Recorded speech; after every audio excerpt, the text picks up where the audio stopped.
Welcome to the Endgame. Current dungeon, Midnight Hotel. Number of players, 4. Victory condition, escape the hotel before dawn. Lu Fan gasped, his chest rising and falling violently. Pain.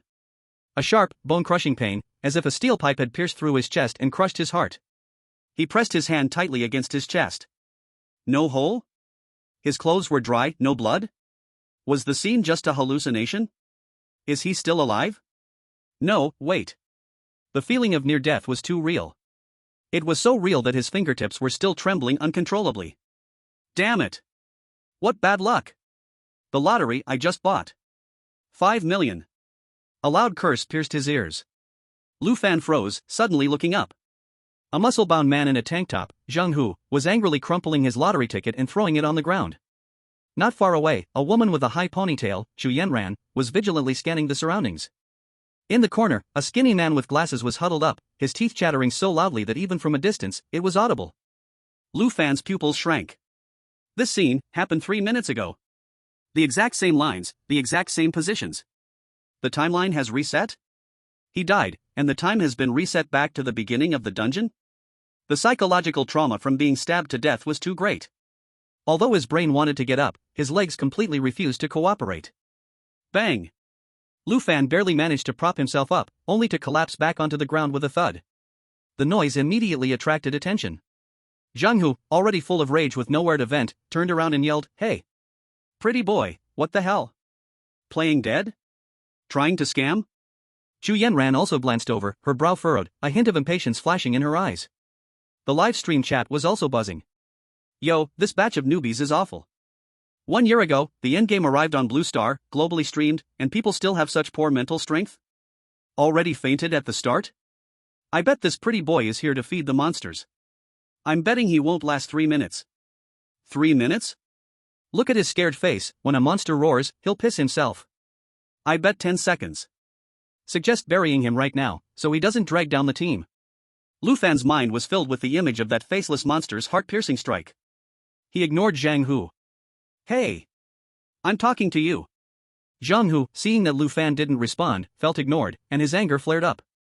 He took a few steps forward, reaching out to grab Lu Fan's collar. You damn. Lu Fan instinctively shrank back. Don't touch me. His voice was hoarse, trembling from the shock he hadn't yet recovered from. But to Zhang Hu, this was a challenge. You damn. Zhang Hu raised his fist, ready to strike. Screech. The hotel's tightly shut door creaked open slightly. A musty, damp smell rushed in. In the shadows, a figure slowly emerged. Wearing a yellowed uniform, holding a dim oil lamp. It had no face. Where its facial features should have been, there was only a smooth, pale, featureless mass of flesh. Are you staying at the hotel? The man with glasses wet himself again. Zhang Hu cursed, assuming a fighting stance. Chu Yanran reacted the fastest, quickly retreating and pulling out a folding knife. Only Lu Fan remained, still lying on the ground, not moving at all. Run? What the hell, there's a trap on the stairs, running there means death. And running would attract attention, he'd die with even more rhythm. The faceless waiter's head twisted 360 degrees before stopping, on Zhang Hu. Your flesh is very tough. Zhang Hu's face changed dramatically. Damn it. Why me? The hate was transferred. Because Lu Fan was lying there pretending to be dead, his presence was minimized. Instead, the muscle-bound Zhang Hu, still fidgeting, became the primary target. The waiter let out a horrible, inhuman screech and lunged at Zhang Hu. Get away! Zhang Hu wasn't weak, he kicked out. But he clearly underestimated the monster's strength, and was sent flying. Boom! Zhang Hu was thrown back hard, crashing into the counter. Cough, cough. Zhang Hu spat out a mouthful of blood, unable to even get up. Chu Yanran gritted her teeth and charged forward, her dagger slashing at the monster's neck. Ding! Sparks flew. The monster swiped back with its hand, and Chu Yanran felt a tremendous force strike her, causing her palm to split open. Her dagger flew out of her hand, and she was forced to retreat several steps. The monster's speed was too fast, she couldn't even see its movements clearly. Just then, the monster's figure flashed and it charged again. This time, it was charging towards a person who stood in its path. Lu Fan. The monster had no obligation to avoid him. Its sharp claws, like black long nails, swung down forcefully, about to tear Lu Fan apart on the ground. It's over. Another casualty. Is this handsome guy really going to die like this? Is this handsome guy really going to die like this? I told you he was cannon fodder. Just look at how scared he is, not even daring to move. Oh no, it's a certain death. The brother who bet on 10 seconds just won big. What a waste of that handsome face. Better luck next life. The live stream chat exploded with comments. The stench of blood filled the air. The sound of the claws tearing through the air was deafening, right next to his ear. It was less than 5 centimeters from Lu Fan's nose. At the critical moment, Lu Fan moved. He didn't jump, nor did he roll away. Instead, he did something completely unexpected. He hugged his head and curled up. He was scared. The sheer terror made him react with the most primal human instinct. Hugging his head. Curling up. His whole body turned into a cooked shrimp. Swish. A few strands of hair fluttered in the air. The monster's killing blow almost grazed his scalp. Because Lu Fan curled up, his height dropped by 20 centimeters in an instant. It was this 20 centimeters that became the boundary between life and death. Lu Fan closed his eyes, desperately repeating in his mind, "Can't see me, can't see me, can't see me." And the monster, clearly not expecting Lu Fan to avoid its attack, had swung its claw too hard, losing its balance completely. With its charging speed too fast, its foot got tripped by the curled-up Lu Fan. Thud. Crash. The monster flew over Lu Fan's head, crashing directly into the pile of tables and chairs nearby. The tables and chairs shattered, dust flying everywhere. But Lu Fan was unscathed. He remained in the crouched position, still hugging his head, trembling on the ground. The whole place fell silent. Zhang Hu clutched his chest, his mouth wide open, large enough to fit an egg. Chu Yanran's hand, still holding the knife, froze in midair, her pupils contracting violently. The live stream viewers were completely blown away. What the hell? This actually works? I don't believe it. This is some serious luck. Just pure dogshit luck, huh? Wait, look at that timing. If he had been a second earlier, he would have been trampled, a second later and grabbed. He crouched at the exact moment the monster made its move. Could it be he predicted it? The monster seemed stunned by what just happened. Or perhaps, due to some restriction, it couldn't go too far from the front door. It let out an unwilling roar from the rubble, struggling a few times before slowly retreating into the darkness. The door creaked shut. The crisis was over. Only the heavy breathing of a few people remained in the hall. Zhang Hu clutched his chest, his gaze toward Lu Fan had completely changed. From initial disdain to full respect. Hey! Zhang Hu swallowed a mouthful of blood-tinged saliva, his voice trembling. When the monster lunged at you, you didn't even open your eyes. Did you already know it wouldn't hit you? Lu Fan slowly got up from the ground. He touched his heart, which was still pounding wildly, finally realizing he had survived. Lu Fan was about to say, "I was scared stiff, I didn't even have the strength to run." Curling up like that is just a human instinct. But when he looked up and saw Zhang Hu's blood-smeared face and Chu Yanran's sharp eyes. Even the guy with the wet pants was looking at him with admiration. If he told the truth, would they beat him to death? Lu Fan opened his mouth. In the end, he pointed to his trembling knees. My legs are numb. Zhang Hu. Everyone. The air froze for 3 seconds. Chu Yanran gave Lu Fan a deep look. Earlier, thank you. Lu Fan looked confused. Thank me for what? You knew it all along, didn't you? Both left and right are dead ends. Chu Yanran said with firm confidence, so through this head-holding action, which seems weak, it actually contains great wisdom. Not only did it avoid the monster's attack, but it also disrupted its balance, killing 2 birds with 1 stone, finding this only path to survival. If it weren't for you, Zhang Hu would have definitely died from the second impact. You saved him, and you saved all of us. Lu Fan. Did I? What exactly are you saying? I just wanted to find a more comfortable position and wait to die. My name is Chu Yanran, a retired soldier. Chu Yanran stretched out her hand, her attitude no longer cold. Zhang Hu, boxing gym coach. Zhang Hu clutched his chest. Brother, thanks a lot just now. The man with glasses. The 3 of them surrounded Lu Fan in the middle. Their eyes simultaneously looked at Lu Fan, waiting for this hidden big shot to introduce himself. Lu Fan looked at their faces full of "please take me under your wing," and his scalp tingled. This misunderstanding was getting serious. He was clearly just a rookie.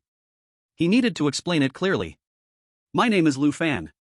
He paused, emphasizing his tone, just an ordinary person, staying at home. The live stream exploded in an instant.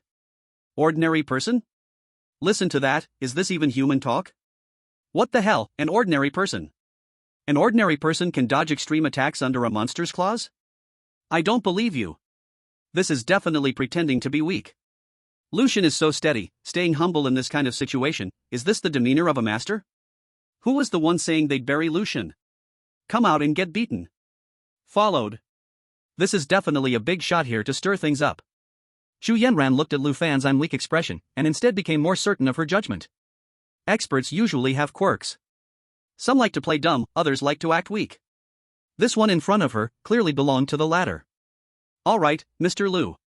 Xu Yanran directly changed the way she addressed him, her tone confident. Since we're all in the same boat, whether we survive tonight or not, we'll have to rely on your experience. Mr. Lu, where do we go next? Lu Fan. It's over.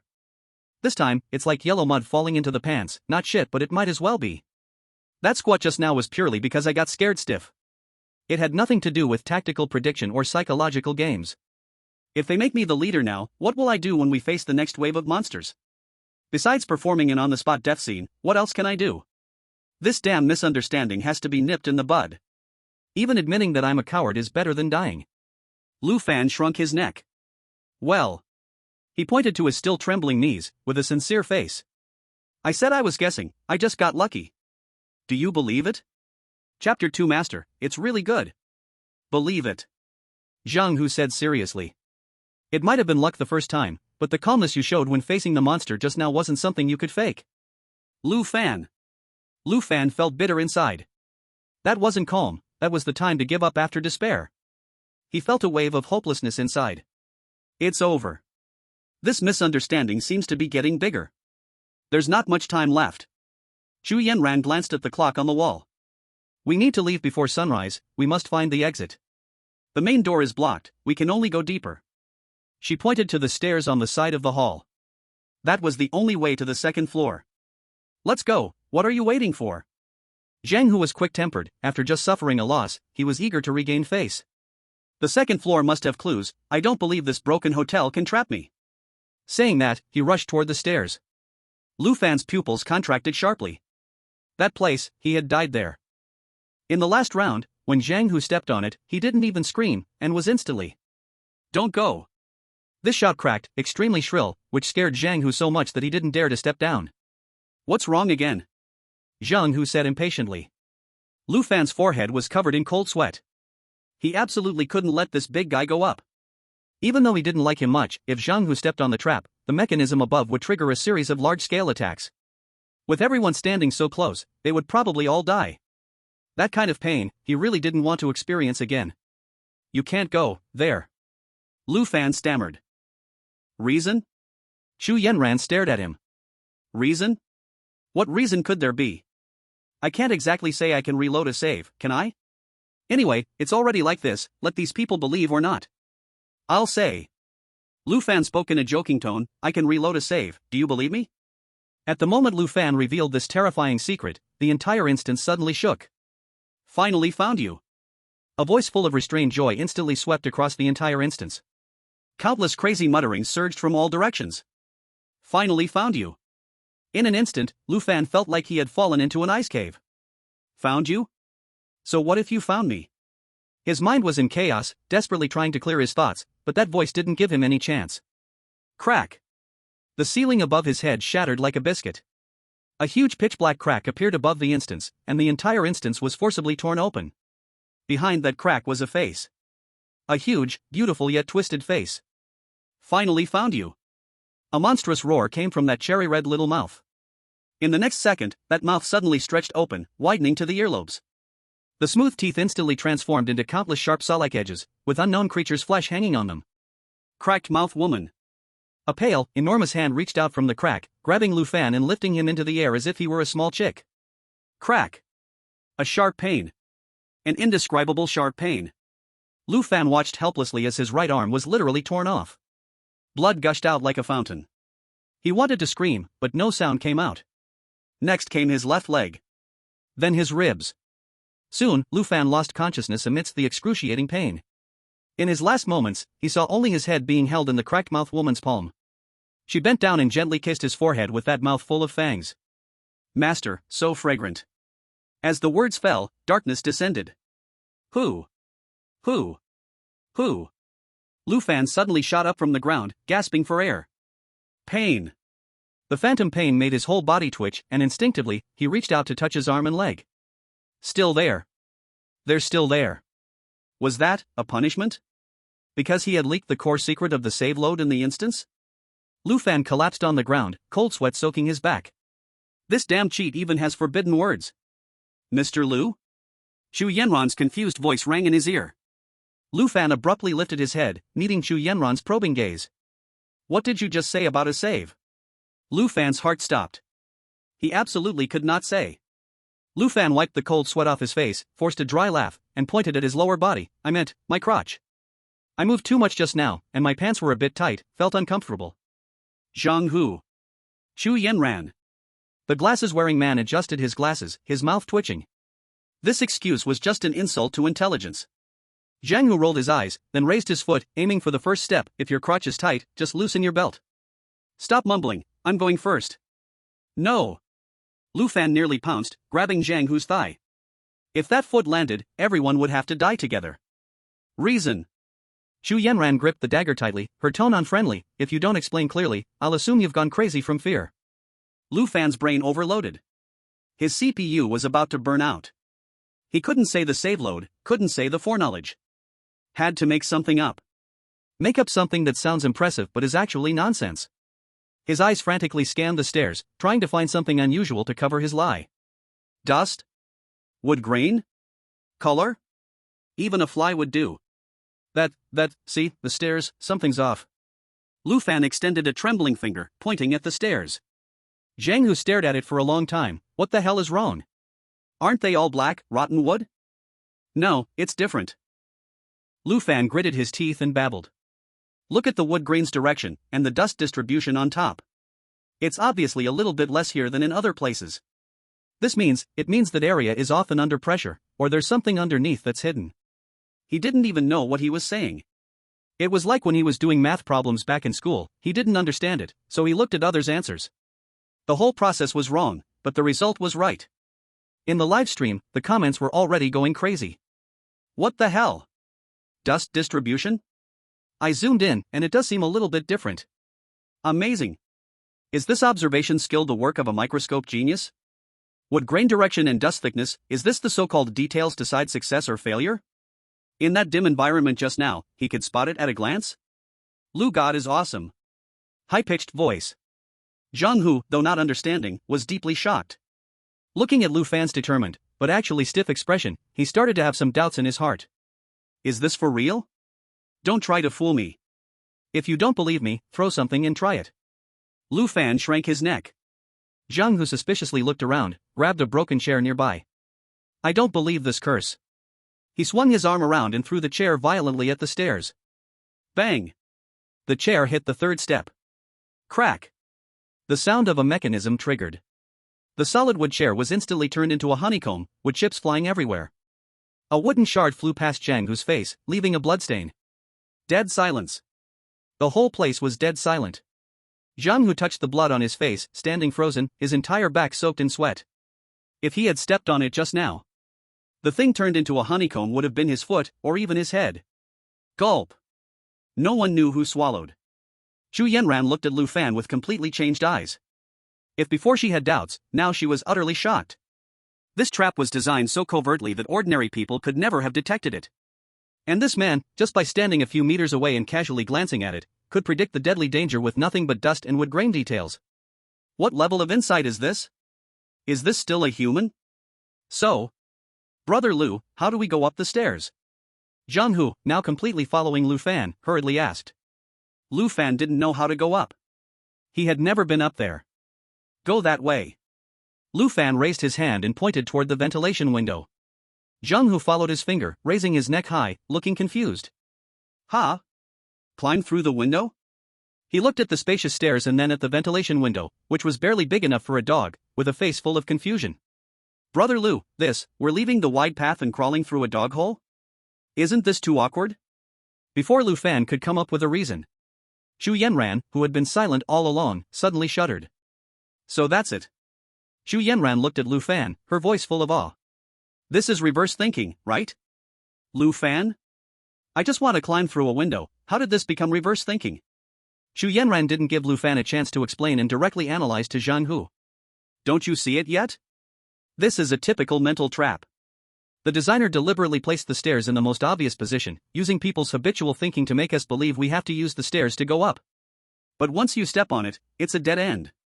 This kind of psychological game, ordinary people wouldn't be able to react in time. At this point, Xu Yanran looked at Lu Fan with an even more passionate gaze. But Mr. Lu is different. He immediately jumped out of this mental trap, and with just one glance, he saw the problem with the stairs and found the only way out. Avoid the solid and strike the weak, attack where they least expect. Only top experts, who have been through countless battles, can make such an intuitive tactical decision in such a short time. The live stream went crazy in an instant. What the hell? Though I don't understand, it sounds so amazing. Is this how the brain of a big shot works? I was just staring at the stairs, and I didn't even notice the window. This is called vision. We're still on the first floor, and Lu is already in the atmosphere. Kneeling. This reaction speed, this psychological game, even the king of special forces can't do this, right? Turns out there's so much to climbing through windows? Learned. Zhang Hu was stunned, his mouth forming an O shape. Damn. Lu, you're amazing. His face full of admiration, he almost wanted to kneel and worship Lu Fan right there. I thought you were trying to crawl through a dog hole, but there's so much to it. I'm really such an idiot, almost messed up something big. Lu, how is your brain wired? It's so amazing. Lu Fan's mouth twitched slightly. He opened his mouth but ultimately swallowed his words. I'm not thinking about tactics at all. I just thought there weren't any spikes there, so no one would die. What avoiding the real and striking the false? What battlefield experience? Reading comprehension? I could pass an entrance exam with this kind of talent. Forget it. Since you guys already covered for me, I'll reluctantly play the expert role. Lu Fan turned his back, giving a mysterious and deep nod. Follow me, don't fall behind. Listen to Lu. Climb through the window. Zhang Hu said without hesitation, rushing over to stack the tables. The group worked hard, finally crawling out through the narrow vent. Outside was an open platform on the second floor. The wind was strong, making them shiver. But this cold wind felt better compared to the dead, stuffy air in the lobby. Phew, we survived. The glasses-wearing man collapsed on the ground, panting heavily. Lu, you're amazing, really impressive. Lu Fan ignored him, crouching at the balcony edge, inspecting his knee. His knee had been scraped while climbing through the window, and it hurt so much he sucked in cold air. TCH, it hurts like hell. He exhaled softly, his face contorted in pain. When Xu Yanran saw this, her thoughts turned another way. Is he checking his wound? No, he's near the balcony edge, he must be observing the wind direction and humidity, trying to figure out if there's any danger. Xu Yanran thought to herself. This kind of terrace, maybe some monster will pop out, he's probably pre-warning. Immediately, Xu Yanran became alert, looking at the sky, gripping her knife tighter. If Lu Fan knew what she was thinking, he'd probably bash his head into a wall. Where do we go next? Zhang Hu, now completely without ideas, looked at Lu Fan like a giant baby. Lu Fan looked around. The terrace connected to a long corridor, leading to the hotel's guest room area. This terrain looked like one of those designs where there's only one road, but the road is filled with traps. Whatever. Lu Fan casually said, it's all the same, we're dead either way. He was truly pessimistic. But in others' ears, it sounded like a bold declaration, risking everything for a chance at survival. Since Lu said it's fine, let's just go straight.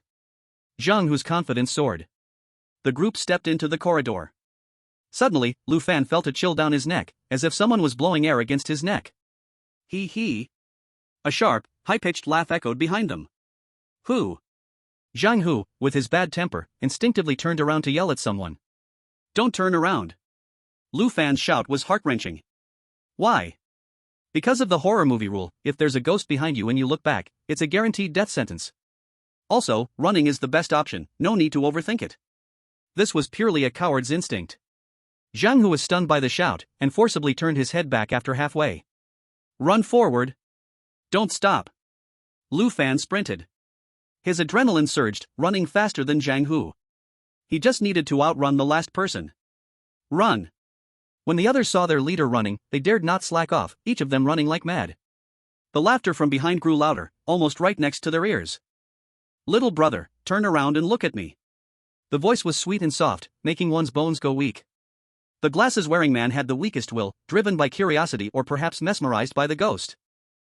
He couldn't help but tilt his head slightly. Just a glance. Crack. A crisp sound of a bone cracking. The man with glasses was still running. But his head had twisted 180 degrees at a strange angle, his face facing backwards. His eyes were wide open, filled with terror. Holy shit! Zhang Hu screamed in fear next to the man with glasses. Don't stop. Charge in. Lu Fan couldn't even dare to open his eyes, and when he heard the screams, he put all his strength into moving forward. There was a door ahead. Lu Fan crashed into the door and rolled straight to the edge of the bed. Zhang Hu and Xu Yanran quickly followed behind. Bang! Zhang Hu slammed the door shut with his back, pressing his entire body against the door. Is he dead? Dead. Xu Yanran said with a grim face. It happened in an instant. The man with glasses, who was just alive moments ago, was now a corpse in the hallway. The room was deathly silent. Fear drowned everyone. Lu Fan lay on the bed, burying his head in the pillow, trembling all over. He really didn't want to play anymore. A dead person was right behind him. But in Zhang Hu's eyes, Brother Lu is mourning? No. Xu Yanran's gaze was deep.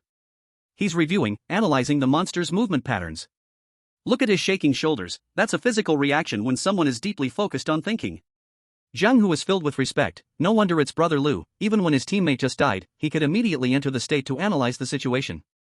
His mental strength is like steel. Lu Fan, my mindset is breaking down. Teammates, he's contemplating the truths of the universe. But to be fair, if Lu Fan hadn't screamed, Zhang Hu probably would have turned around too. A life-saving grace. Though we lost one person, the core fighting strength was preserved, all thanks to Lu Fan leading the way. I just want to know now, how many strategies does Lu Fan have in his head? How does he know everything? Lu Fan finally calmed down a bit. He raised his head, his eyes red. Brother Lu, your eyes are red. Zhang Hu said cautiously. Lu Fan sniffed, a little embarrassed. He rubbed his eyes, a brick got into my eye. Everyone. What a good excuse. Just then, the wardrobe in the room suddenly moved. Thud. Thud. It sounded like someone was knocking on the inside.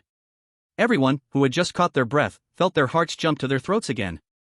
In this haunted place, any spot could hide a scare. Zhang Hu looked at Lu Fan. Brother Lu, should we open it? Lu Fan stared at the wardrobe, mentally shaking his head furiously. No, definitely not. Those who open wardrobes in horror films never end well. But just as he was about to say run, a thought suddenly flashed in his mind. Wait. If I don't open it, how will the plot advance? What if there's an item to progress the game inside? No, there's a bigger chance it's a monster. Then, let others go die first? Before Lu Fan could figure out how to politely express that someone else should go to their death first, a sense of instinct, or rather his rollback, told him. This is a safe node. Safe? Lu Fan froze for a moment. Since it's a safe node, does that mean there's no monster in the wardrobe? He took a tentative step forward. Brother Lu, be careful. Xu Yanran cried out. Lu Fan waved his hand, walking toward the wardrobe calmly, pretending to be composed. He was gambling. Gambling on the rollback's judgment.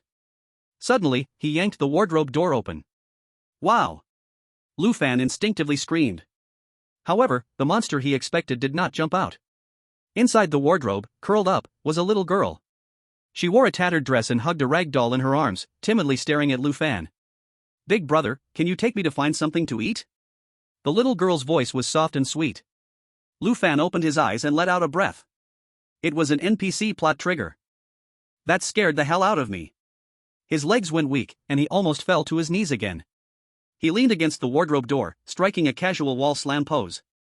The wall slam pose Lu Fan struck was actually his last-ditch attempt to hold his body up after his legs went completely weak. He gasped for air, his heart still wildly pounding. This damn game, even an NPC can be this startling. They really don't want anyone to live. Don't be afraid. Actually, what he wanted to say was, don't be afraid, brother is even more afraid than you. However, when this scene fell on Zhang Hu and Xu Yanran's eyes, it was interpreted differently. Face the unknown, without hesitation. Face the weak, with compassion. This is no longer just about being brave due to skill, this is the demeanor of a true strong person. This scene in the live stream also took on a different meaning. Under the dim light. The handsome, pale and cold-looking due to fear, young man, without hesitation, opened the mysterious death wardrobe. Facing the eerie little girl inside, he didn't attack, but instead gently comforted her. What is this? This is the confidence of the strong. This is the brilliance of humanity. Ah! Brother Lu is so handsome. This is what it means to be brave due to skill. Face the unknown without hesitation. Face the weak with compassion. This is no longer just bravery due to skill, this is the true demeanor of the strong.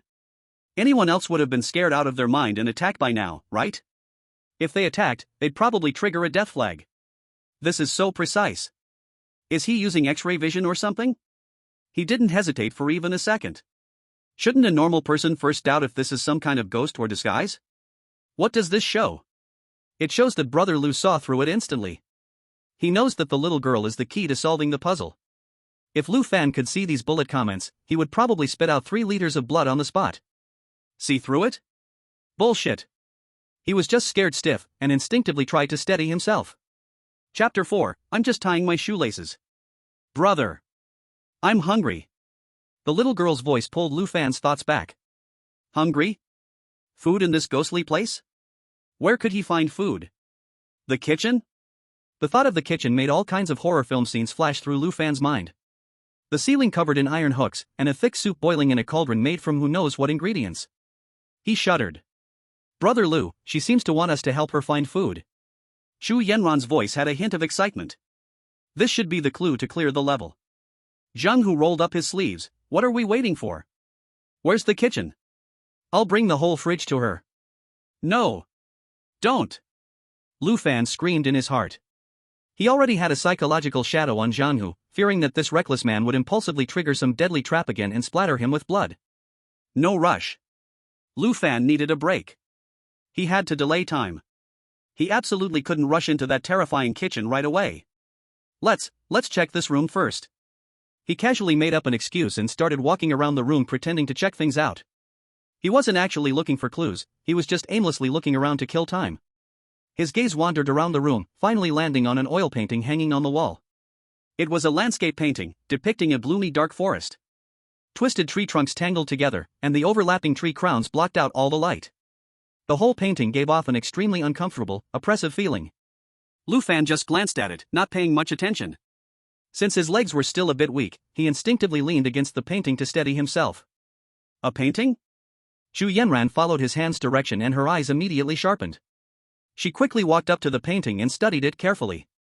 This painting. Shu Yanran's breath became a little hurried. Look, the branches in the painting, don't they look like the patterns on this little girl's dress? As soon as she said this, Zhang Hu also leaned over to look. Holy crap! They really do look similar. Lu Fan was also stunned. Similar? I didn't see it. What are they talking about? I really just randomly pointed. Shu Yanran's analysis continued. This must mean there's some secret hidden in this painting. My god. This ability to make connections. Is this the thinking of a top-tier player? No. It's because Brother Lu's hint was so on point. He didn't say a word, just made a gesture, and Shu Yanran understood. Is this the tacit understanding of the strong? Lu Fan listened to Shu Yanran's analysis, and he was completely stunned. Sister, are you thinking too much? I'm just an illiterate, can you not talk to me about art appreciation? But he couldn't argue back. If he did, his image as a master would crumble. What if these two think he's useless and start seeing him as cannon fodder? Lu Fan had no choice but to force his teachable expression, then nodded mysteriously. What should we do next? Destroy the painting, or keep looking for other clues? Lu Fan. How the hell would I know? But now the arrow is on the bowstring, it has to be released, and everyone's expectations were all on him. He could only keep his calm look, and painfully forced out one word from his throat, A word full of affirmation, praise, and an unspoken figure it out yourselves. Got it. Zhang Hu suddenly slapped his thigh. Without saying another word, he grabbed something and smashed the painting to pieces with a crash. No, that's not what I meant. Lu Fan was shocked when he saw the painting shattered. You? Why did you smash the painting? I really didn't mean that. Lu Fan was panicked. Shu Yanran furrowed her brows as well, not expecting Zhang Hu to be so reckless. She was about to say something when she heard Zhang Hu excitedly shout, "There's something inside." Lu Gu. How did you know there's money in there? You have an eye for treasure. Damn. Zhang Hu picked up the money, grinning, and gave Lu Fan a thumbs up. From the broken picture frame, several bills fell out. The live stream audience exploded, and the comments flooded in. No wonder it's you, Lu God. You even guessed this. I knew Lu Go wasn't just nodding casually. This detail is on point. Help. Did Lu God already know there was money in the painting? That was a god-level response. So destroying the painting was the correct move. I thought the clue was going to be cut off. Xu Yanran was stunned for a moment, but there really was something inside. Lu God is in the stratosphere now. I'm done. Others' nods are just dismissive, but Lu God's nod is the answer. Zhang Hu felt like he had understood the essence of it all. We already have the money, but the food is still in the kitchen. We need to go to the kitchen first. Seeing Zhang Hu charge out the door, Lu Fan's face instantly fell. I'm not. I didn't. Don't say nonsense. Damn it, wait for me, Lu Fan cried out in his heart, feeling the world spinning. The kitchen, that's one of the top 3 most dangerous places in horror films.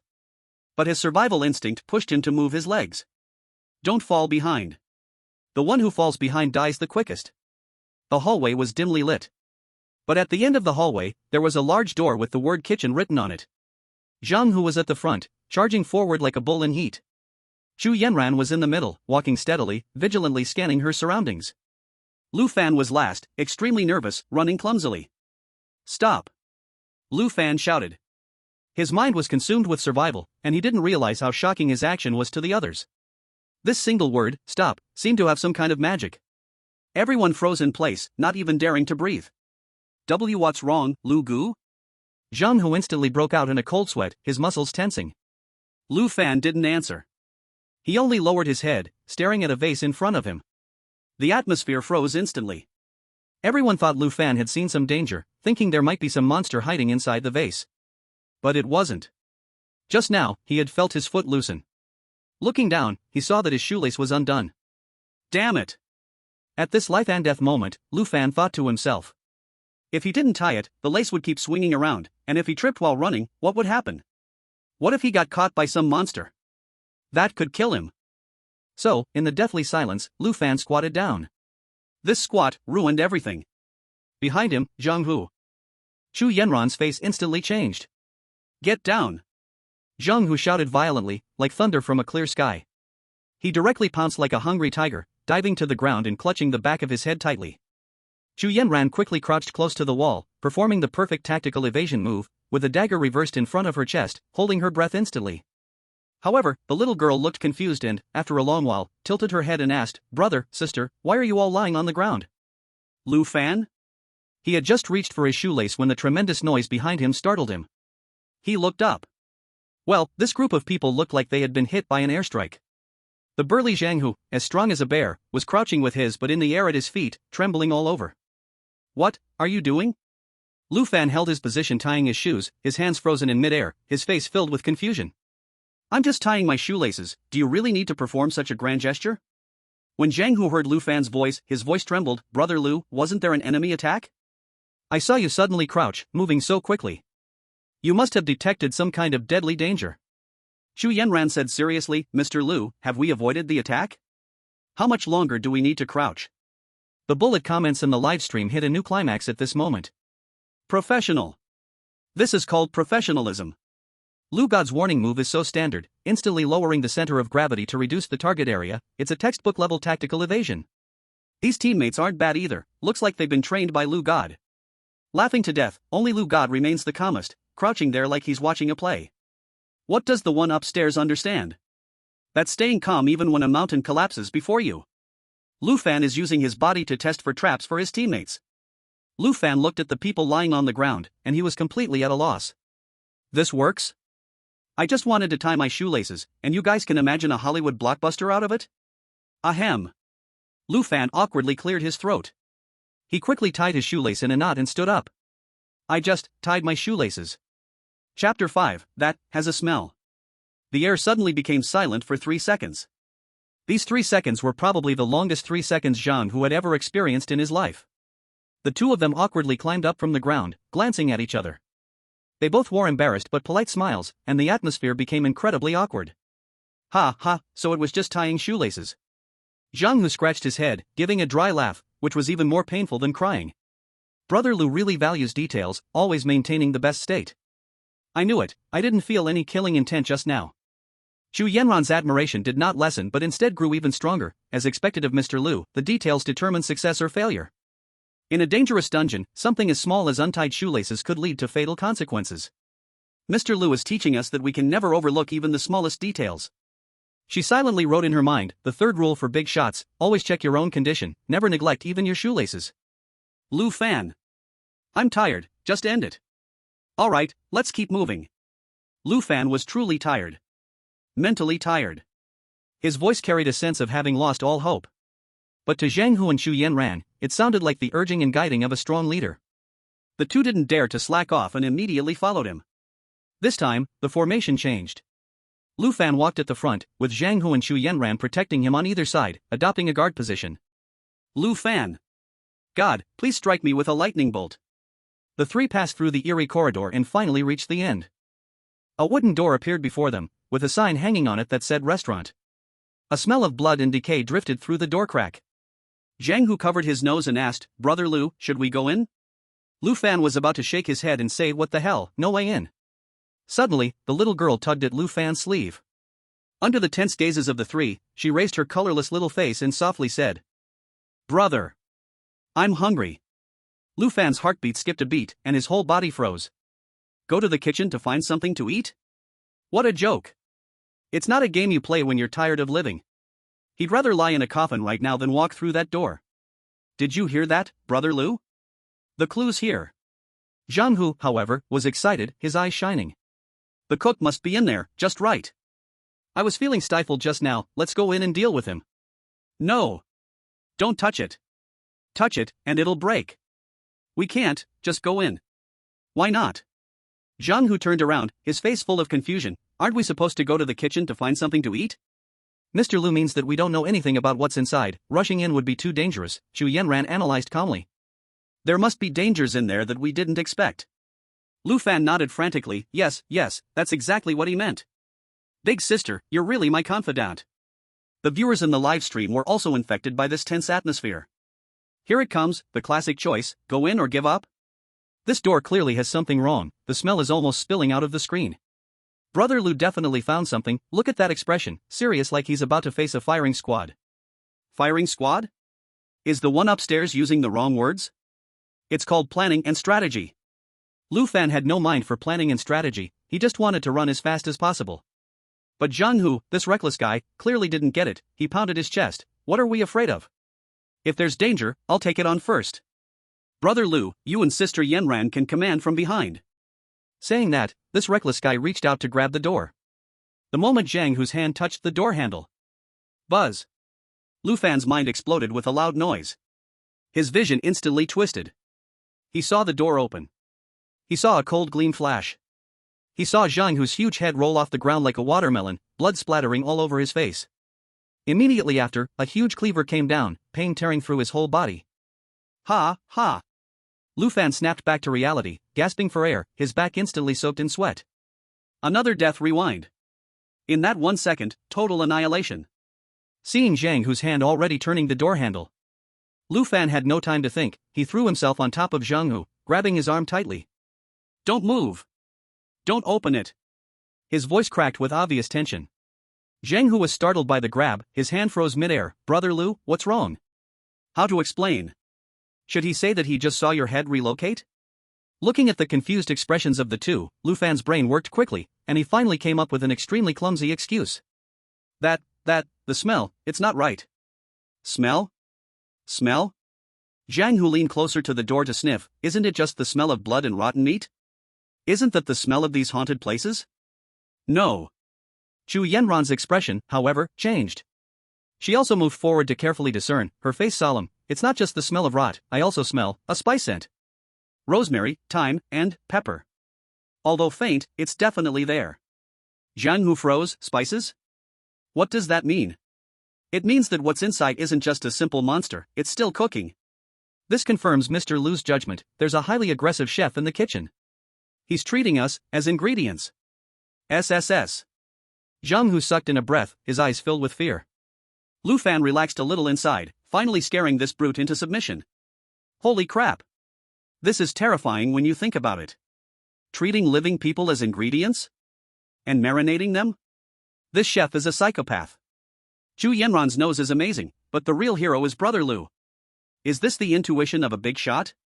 I hadn't even reacted yet, and Brother Lu had already taken action. So, what should we do now? We can't just hang around here forever, right? Zhang Hu was a little annoyed. Lu Fan only wanted to get as far away from that door as possible. How about, we search other places? Maybe there's another way. This was purely his delaying tactic. No. Xu Yanran shook her head, pointing at the little girl. The NPC's request is mandatory. If we don't solve the food problem, we will be stuck in this loop forever. So, you mean we still have to go in? Zhang Hu's eyes widened. We must go in, but not to die. We need to change our approach, a quieter approach. She looked at Lu Fan, seemingly seeking his opinion. What could Lu Fan say? Not going in means waiting to die, going in means seeking death, but at least if we go in, there's a chance to fight back. He stiffly nodded. This time, they didn't directly push the door. Xu Yanran made a gesture, signaling Zhang Hu to be quieter. Zhang Hu held his breath, his large hand gripping the doorknob. Slowly, bit by bit, turning it millimeter by millimeter. Click. The faint sound of the lock's tongue snapping. The door opened a crack. The mixed smell of rotten spices immediately intensified tenfold, rushing to the brain and causing a headache. Through the crack in the door, the three of them saw a huge figure. The figure wore a blood-soaked apron, its back to the door, standing before a giant chopping board. Thud. Thud. Thud. The rhythmic sound of a cleaver chopping into meat. With each strike, there was the sharp crack of bones breaking. We go in, don't alert him, and look for other clues first, Xu Yanran whispered. The three crouched low, not daring to breathe loudly, sneaking into the kitchen. The kitchen was ridiculously large, with meat from unknown creatures hanging all around, still dripping with blood. The little girl tightly followed behind Lu Fan, her small hand clutching his clothes with all her might. Chapter 6, Dirty Ingredients. Lu Fan's heart raced, terrified of making the slightest sound that could alert the butcher chopping meat. It seemed they were lucky. In a clean corner, there was an old photo album. Xu Yanran took the album, gently blowing off the dust on it, and opened the first page. It was a black and white photo. In the photo, a young man stood in a simple kitchen, wearing a shy and happy smile. In front of him was a hamburger. Next to the photo was a childish handwriting, "Dad's hamburgers are the best." Xu Yanran continued flipping, the album recording the chef's journey from an apprentice to a professional chef. In the photos, his smiles became fewer, and his eyes grew darker. Until the last page, where he stood in a magnificent restaurant. But there was no longer a trace of a smile on his face. I understand now, Xu Yanran's breath was quickening, his obsession is food. But it seems he got lost. Just then, the chopping stopped. Lu Fan stiffly turned his head and saw that the chef had somehow turned around. You are peeking at my things? His voice was filled with the anger of being violated. It's over. The only thing left in Lu Fan's mind was these two words. This time, he didn't even have the strength to scream, the memory of being turned into minced meat resurfaced in his mind. His legs went weak, a warm sensation rising in him. We have money. We just wanted to find something to eat, big brother. No other intentions. Zhang Hu tried to explain, shielding Xu Yanran and Lu Fan behind him, taking a defensive posture like a wild bear protecting its cubs. But in the face of absolute power, it was meaningless. My things. The chef didn't listen to him at all, obsessively stroking the old album as if it were some priceless treasure. Then he looked up, his eyes locking onto Zhang Hu. You dirted my memories. Before the words even finished, the chef moved. His enormous body crashed forward like a heavy truck, charging toward Zhang Hu. Zhang Hu roared, crossing his arms in front of his chest, trying to take the blow head-on. Run, I'll block him. Bang. The dull sound of impact. Zhang Hu's muscular body was like a smashed watermelon, flying across the room and crashing into the wall. His chest collapsed completely. It seemed like he was going to die. One strike.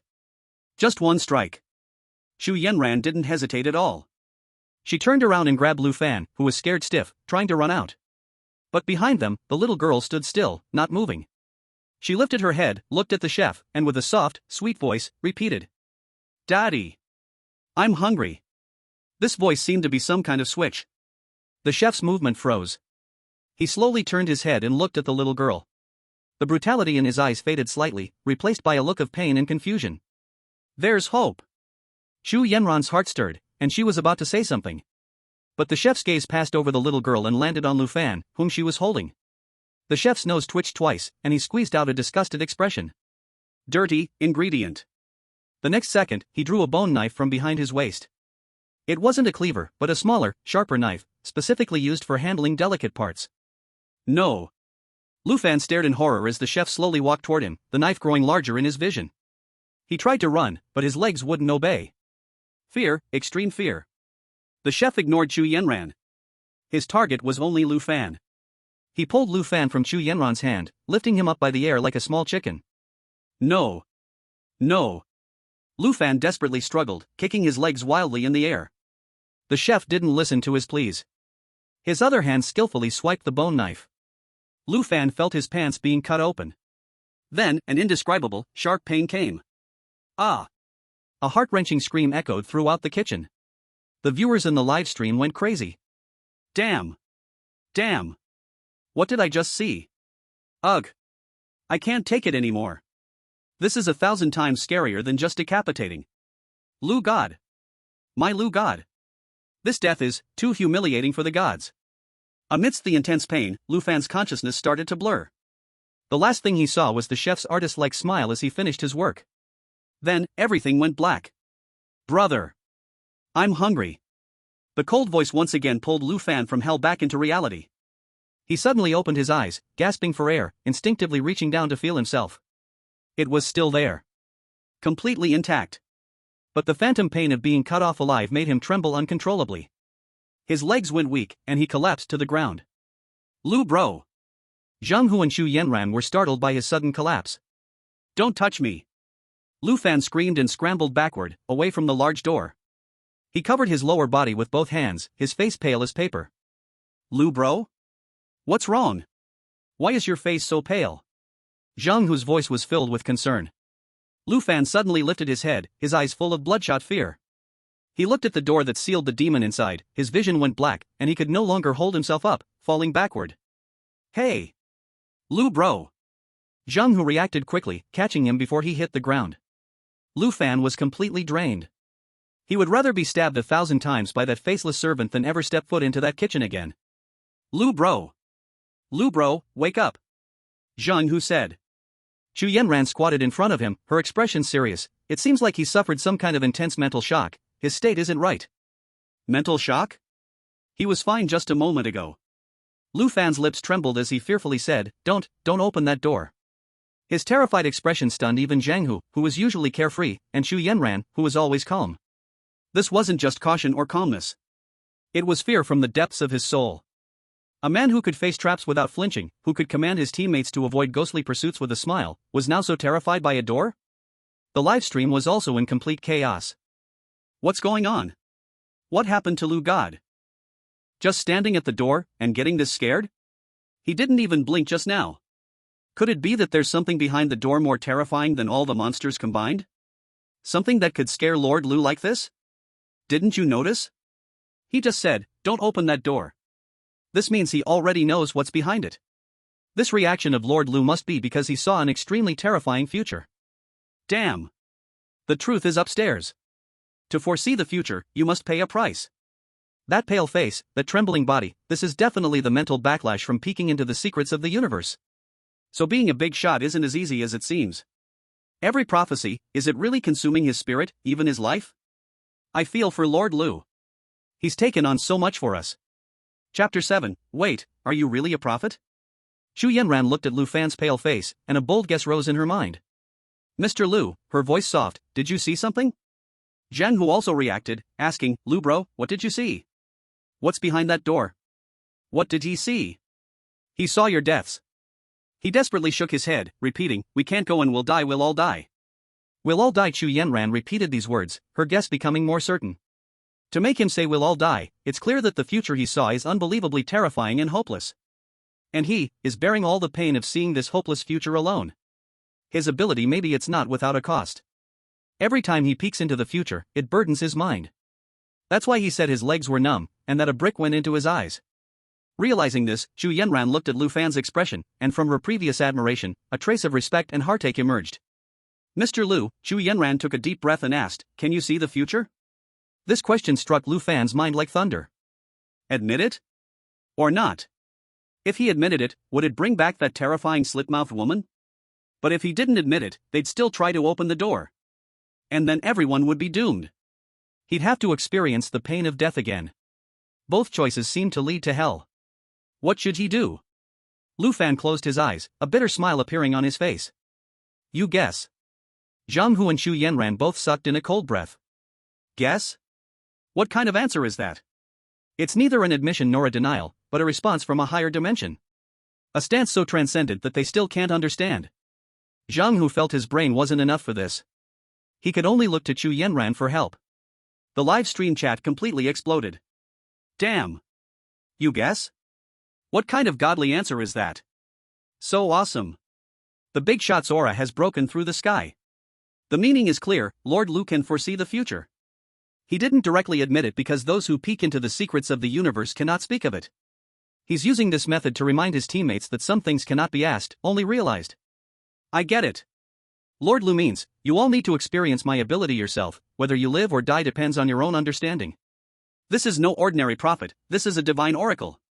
He's delivering a divine decree. Lu Fan didn't speak. Since entering this dungeon, he had died many times.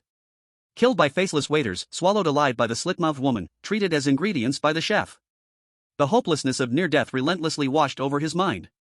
He thought of the troublesome matters in the real world. Things that used to trouble him now seemed so cute. His mind started to uncontrollably ramble, with irrelevant fragments of memories flooding in. Bad review, right, give a bad review. He mumbled under his breath. Zhang Hu vaguely heard something. What the hell? Zhang Hu was stunned, not hearing clearly. I said. Lu Fan's eyes were bloodshot, shouting in a confused and illogical manner. The day before yesterday, I ordered takeout. Huangmen chicken. And all of it was chicken butts. Zhang Hu? Xu Yanran? The little girl tilted her head, as if thinking about whether chicken but tastes good. The live stream chat exploded. Holy shit? Did I mishear? What is Lucian saying? Huangmen chicken? Chicken butt? Is this the latest slang? I don't understand a word. This is bad, Lucian seems to have gone crazy? Is this the price of predicting the future? Everyone was confused. What time is it now? Life and death on the line, hanging by a thread. And here you are talking to us about your takeout full of chicken butts? Dude, have you lost your mind from the stress? Is that why your speech is all messed up? I'm going to call and curse out that seller. Lu Fan was completely immersed in his own world. He became more and more agitated, as if shouting all his fear out. What did he say? He said if he gives me 10 chicken butts, one bad review won't matter. Whatever. But if I give 10 chicken butts to 10 people, that means 10 bad reviews. Then he just hung up on me. I didn't believe it and ordered again. And still chicken butts. I called again, and he said since I already gave a bad review yesterday, giving another one today doesn't matter. And then he hung up again. But this time, I gave a good review. The next day, I ordered again. Guess what? It was still chicken butts. I called to ask, and the seller actually said, "Oh, I saw you gave a good review, so I thought you liked it." Then he hung up again. Lu Fan shouted everything in one breath, his whole body drained of strength, eyes hollow, breathing heavily. What did he say? He didn't even know. Chapter 8, Mr. Lu, I understand. He was just releasing the fear that had built up inside him in the most absurd way possible. The entire hallway was eerily silent. Zhang Hu stood with his mouth open, unable to close it for a long time. He felt that Lu Fan must have gone mad. Driven insane by fear. However, on Xu Yanran's face, there was an unprecedented seriousness. She didn't think Lu Fan had gone crazy. On the contrary, from this seemingly insane takeout story, she had caught an extremely important piece of information. Bad reviews, good reviews, the attitude of the seller. No. This wasn't even about takeout. It was a metaphor.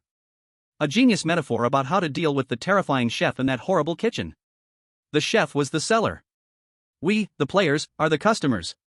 If we barged in without care, it was like giving the seller a bad review. What happens then? The seller doesn't care. Since the bad review has already been received, they just give up and kill the customer, the player. But what if we crawl to flatter the chef, praise him, like giving a good review? The result is even worse. The seller will think you love chicken butts, and they'll serve you in an even more terrifying way. This connected with Lu Fan's previous fear. The reason he was so scared was because he foresaw this outcome, being tortured to death. So, the correct approach is not to give a bad review, nor a good review. But to step out of the customer's role. Don't evaluate them, understand them. Find what they truly desire deep inside. Xu Yanran suddenly looked at Lu Fan, her expression could no longer be described as admiration. It was the shock and submission that a mortal feels when looking up to a deity. She finally understood. She finally guessed it. Lu Fan wasn't crazy. He was delivering a divine message to them. Maybe because speaking the answer directly would backfire on him.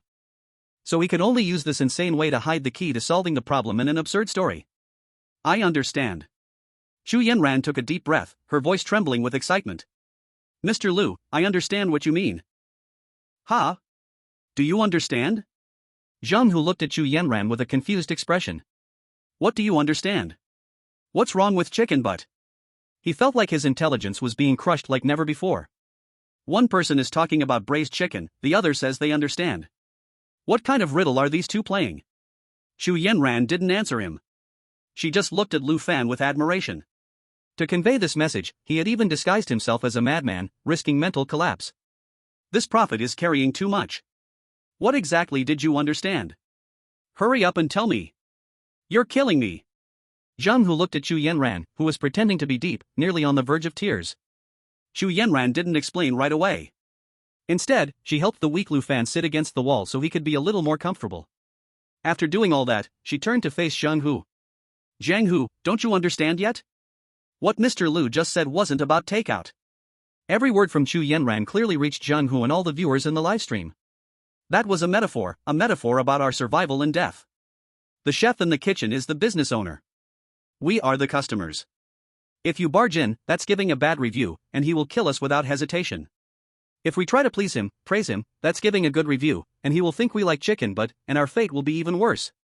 Chu Yanran's analysis was clear and logical. Zhang Hu was struggling to digest the chicken butt theory, his mouth open as wide as a chicken egg. The livestream's bullet comments exploded instantly. What the hell? Can it really be interpreted like this? Godlike metaphor. Godlike interpretation. I'm kneeling. My knees aren't mine anymore. So this is what braised chicken and chicken but really mean. Lucian is in the atmosphere, Chu Yanran is in the fourth layer, and I'm in the basement smelling chicken butt. Is this the thinking of top-level players? Directly analyzing the strategy from a crazy remark. So awesome. No. It's Lucian's hints that are spot on. He wasn't crazy, he was guiding us with his mental sacrifice. I even thought Lucian was crazy before. I was wrong, Lucian. I shouldn't have doubted the decisions of a god, everything the god does makes sense. Zhang Hu slapped his thigh excitedly, damn. So that's how it is. In truth, he still didn't understand it all, but he had to pretend he did.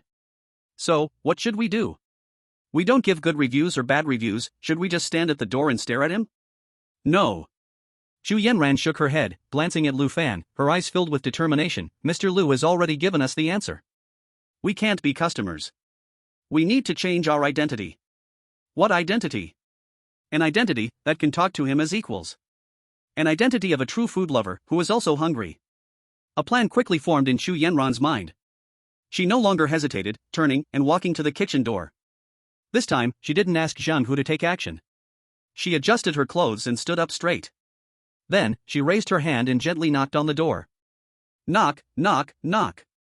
3 polite, rhythmic knocks. Lu Fan's soul nearly flew away. He had just escaped from a nightmare, and now this woman was about to actively provoke the butcher? Is she crazy? It's over. What horrible death awaits this time? Hanged on an iron hook to dry? Or thrown into the meat grinder to become sausage? Lu Fan's mind was uncontrollably flooded with horrific, bloody images. What do you understand? What is she trying to do? Zhang Hu lowered his voice. Although he trusted Lu Fan, Chu Yanran's actions right now seemed like suicide to him. However, the expected angry voice didn't come. Creak. The heavy wooden door slowly opened a crack. The first thing that caught the eye was an eye filled with bloodshot veins. He looked at Chu Yanran outside the door with brutal eyes. The terrifying aura that rushed at them almost engulfed the three of them.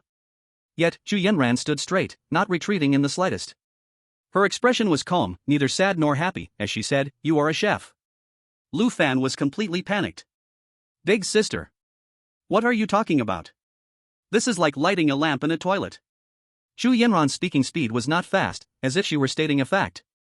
"However, you failed." Boom. Lu Fan felt his brain explode. It's over, it's over, it's over. This woman has completely gone crazy. He could already foresee that, in the next second, the fat chef would grab a bone-picking knife and deal with all three of them one by one. However, once again, reality surpassed his expectations. The eye behind the door. After hearing the words "you failed," instead of getting angry, it actually dimmed.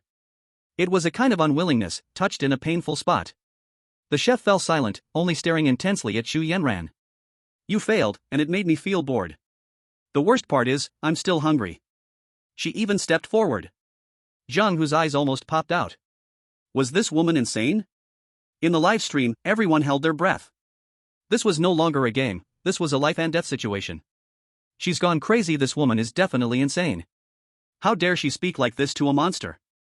Is this Lucian's command? I get it. The Yellow-Braised Chicken theory. She didn't give a bad review or a good review, she's challenging. She's using her status as a customer to challenge the chef's dignity. This move is too risky. If the chef's pride overcomes his obsession with food, they are all finished. The chef was silent for a long time. Long enough that Lu Fan thought he couldn't breathe, feeling like he was suffocating. Finally, that heavy voice sounded again. You, still hungry? His tone carried a hint of disbelief. It was as if, in his view, there shouldn't be any customers left in this hotel. Of course. Xu Yanran slightly raised her chin. What do you want to eat? The chef's voice even carried a hint of expectation. Xu Yanran froze. All her responses were based on interpreting Lu Fan's crazy words. She had gambled that the chef's obsession was food, and she had also gambled that she could communicate with him as a customer. But she had no idea what the customer actually wanted to eat. This question was not mentioned in Lu Fan's prophecy. The atmosphere instantly became delicate. Zhang, who was sweating bullets. Xu Yanran's forehead also started to sweat coldly. One wrong move, and they would lose everything. If she said one wrong word, the fragile balance she had just established would collapse instantly. In the chef's eyes, the flicker of light was slowly replaced by irritability. You, playing me? His voice sank. Chapter 10, Cheeseburger. It's over. Xu Yanran's heart sank to the bottom. At that critical moment, everyone's gaze turned to that man at the same time. Lu Fan. Now, the only one who could save them was this all-knowing prophet. Pressure. Unprecedented pressure. Lu Fan felt like he was suffocating. His mind was blank, only filled with the fear of the bone-picking knife. What clues, what hints, he couldn't remember anything. He just wanted to find a crack in the ground and disappear. What to eat? A banquet? Lu Ge. Lu Ge, say something. Zhang, who was about to cry, shaking him desperately. This shaking made Lu Fan feel like his already fragile nerves completely snapped.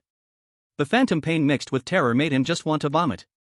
But under this extreme mental pressure, some fragments of memory uncontrollably surfaced. It was the scene he saw in the kitchen after his second death reset.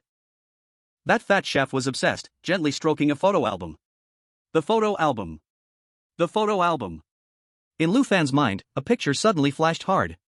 It was a black and white photo. A young chef, with a shy and happy smile on his face. In front of him, there was a hamburger. Next to the photo, there was also a line of childish words: "The hamburger Dad makes is the most delicious." Hamburger. Yes, hamburger. At that time, he was scared so badly that his soul almost flew away. He had no mind at all to notice these details. But now, this forgotten detail had become the only life-saving straw. Hamburger. Lu Fan squeezed out two words from his throat. These two words, when they fell into Xu Yanran and Zhang Hu's ears, were no less than the sound of heaven. Xu Yanran's face was full of disbelief. Hamburger? How did he know? This man, could he really? She only knew that Lu Fan, once again, used his ghost-like and godlike mysterious ability to point out the only way to live for them. Hamburger? Damn. It's a hamburger. Why is it a hamburger? Is there any hidden story? Don't ask upstairs. If you ask, it just means Lu God is awesome. If he says hamburger, then it must be hamburger. Wait. Do you still remember that crazy talk Lu God had about braised chicken rice before? Braised chicken rice is Chinese food, hamburger is Western food. These two cannot be connected at all, yet our Lu God could think of it. Lu God spoke crazy words, using the story of braised chicken rice to hint that we cannot use normal thinking to deal with it, and now in an unknown way, he used hamburger to give the final answer. What does this mean? This means Lu God really can foresee the future.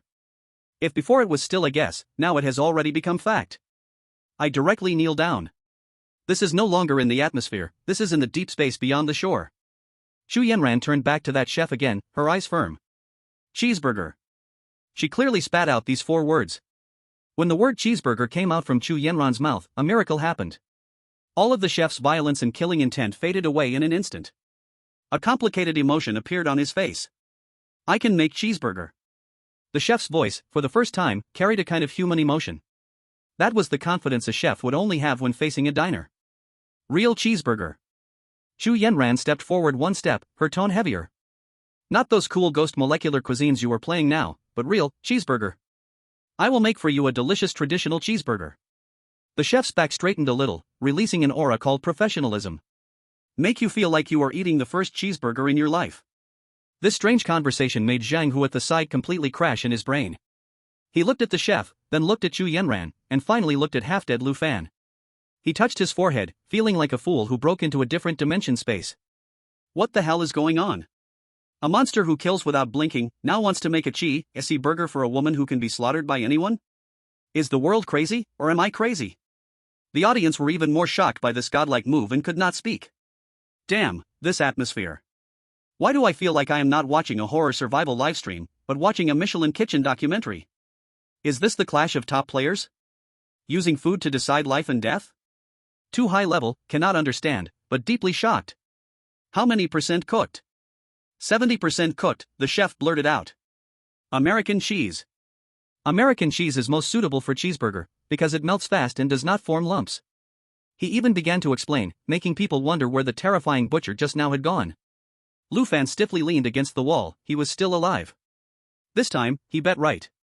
No, it was this woman Chu Yenran who accurately understood his crazy nonsense. She really was a genius. No, she really was a monster with brain-filling ability max. How much money is needed? Chu Yenran asked the last and most crucial question. In the endgame, everything has a cost. The chef wiped his hands and quoted a price that nobody had expected. $9.96. Chapter 11, a movie paid tribute to this. $9.96? Zhang Hu was stunned, and so was Chu Yenran. The live stream chat filled up with question marks. 9.96? What kind of ridiculous price is that? I get it. This is an Easter egg. There's a movie that paid tribute to this scene, where the devil chef made a burger priced exactly at that. Stop showing off upstairs. Clearly, Lucian already predicted this. If Lucian didn't know that the painting was worth just a few bucks, it would have been smashed by now. Isn't this basically a profit? Scary to think about. How far ahead in the future did Lucian see to be able to grasp every detail so precisely? After quoting the price, the chef turned and walked back to his cooking station. Thud. A piece of bright red patty was slammed onto the cutting board. He added the toppings, lettuce, tomato, and pickles. Finally, he placed a slice of golden American cheese on top of the patty. The whole process was filled with artistry. Lu Fan even felt hungry just watching. Finally, a cheeseburger, releasing an irresistible aroma, was completed. The chef carefully placed the burger on a clean plate and brought it to Chu Yenran. Please enjoy. Chu Yenran picked up the burger, opened her mouth, and took a big bite. The soft bread, the juicy patty, the crisp lettuce, and that perfectly melted cheese. Delicious. Really, really delicious. This was the best burger she had ever eaten in her life. Chu Yenran chewed slowly, carefully, like she was savoring a work of art. The chef's eyes became brighter with each bite she took. Zhang Hu watched, swallowing his saliva, he was hungry now too. The viewers in the live chat were also drooling from watching. Damn. Watching this is making me hungry. I'm ordering a cheeseburger takeaway right now. The thickness of that patty, the cheese pull. This is unfair. Chu Yenran is eating so happily. It feels like she's not completing a task, she's really enjoying the food. No kidding. This burger was bought with her life, how could it not taste good? Do you think this burger has some strange meat in it? Stop talking upstairs. I just ordered a takeaway. Finally, Chu Yenran swallowed the last bite. She raised her head, looked at the chef, and showed an honest smile. This. She paused intentionally before praising. This is a cheeseburger.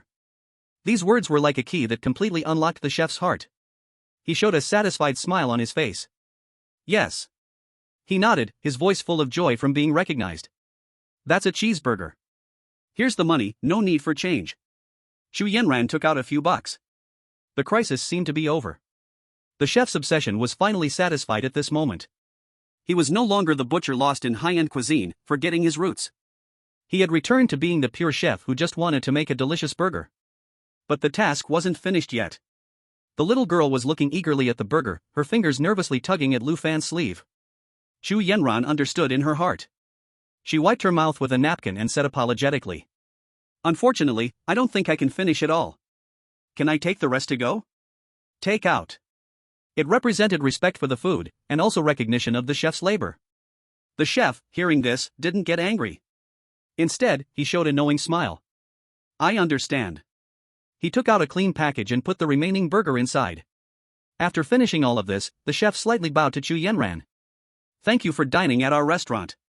Thank you for being so considerate." She knew they had survived. And they had obtained the key item to pass the level. All of this was thanks to that mysterious and unpredictable prophet.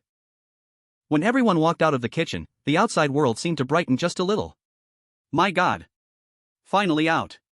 Zhang Hu plopped down on the ground, breathing heavily.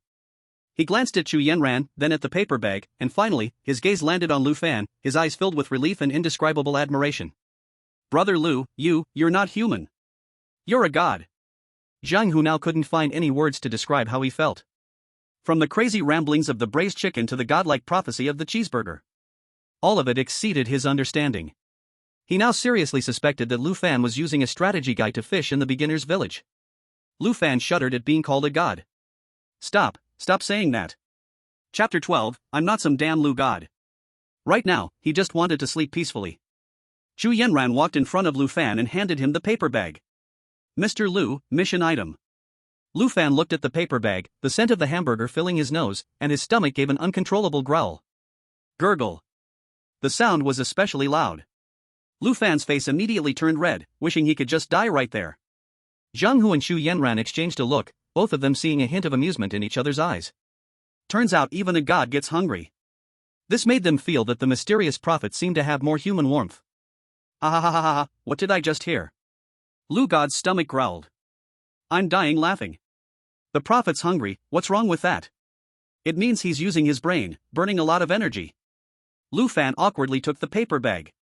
Just then, the little girl who had been hiding behind him gently tugged at his clothes. Lu Fan met her lifeless eyes. Brother. I'm hungry. Her soft voice echoed again. This time, Lu Fan didn't feel scared. Instead, he let out a sigh of relief. Finally, he could deliver. He squatted down and handed the paper bag to the little girl. Here, your hamburger. When the little girl saw the cheeseburger, for the first time, a ripple appeared in her empty eyes. She took a small bite of the burger, a happy smile appearing on her face. Suddenly, she softly called out, "Daddy." This word daddy seemed to hold some kind of magic. The air in the entire hotel seemed to freeze for a second. Then, the little girl's figure began to turn transparent. She hugged the hamburger, facing Lu Fan and the others, and gave them an innocent smile. Thank you. As her voice fell, her body turned into golden specks of light, vanishing into the air. Where she had once stood, an ancient key quietly lay on the floor. Did we pass the level? Is the little girl an NPC? Is she the manifestation of the obsession here? The chef's obsession was to make a burger his daughter would like, and the daughter's obsession was to eat the burger her dad made. Damn, this quest is a family story? Crying, this knife, can I still eat it? So, the real condition to clear the level wasn't to kill the chef, but to fulfill their father-daughter wish? Lu God, forever. Without him, we might still be stuck trying to confront the chef. From the beginning, he saw through the core of the entire quest. Zhang Hu rushed over to pick up the key, joyfully shouting, "The key! It's the exit key. We can leave." Chu Yanran also let out a sigh of relief, a relaxed smile appearing on her face. Only Lu Fan felt a hollow emptiness inside. Is this the end? He couldn't feel any joy, instead, there was a sense of heaviness. Brother Lu. We struck it rich. We cleared the level. Zhang Hu excitedly ran to Lu Fan, slapping him hard on the back. Brother Lu. No, Lu God. You're my reborn parents. From today on, if you tell me to go east, I'll never go west. If you tell me to chase dogs, I'll never chase chickens. Thud. Thud. Thud. Cough cough. You can let go of me now. Mr. Lu, thank you. If it weren't for you, I might have already become a corpse in this hotel. This favor, I, Chu Yanran, have remembered. Her tone was serious.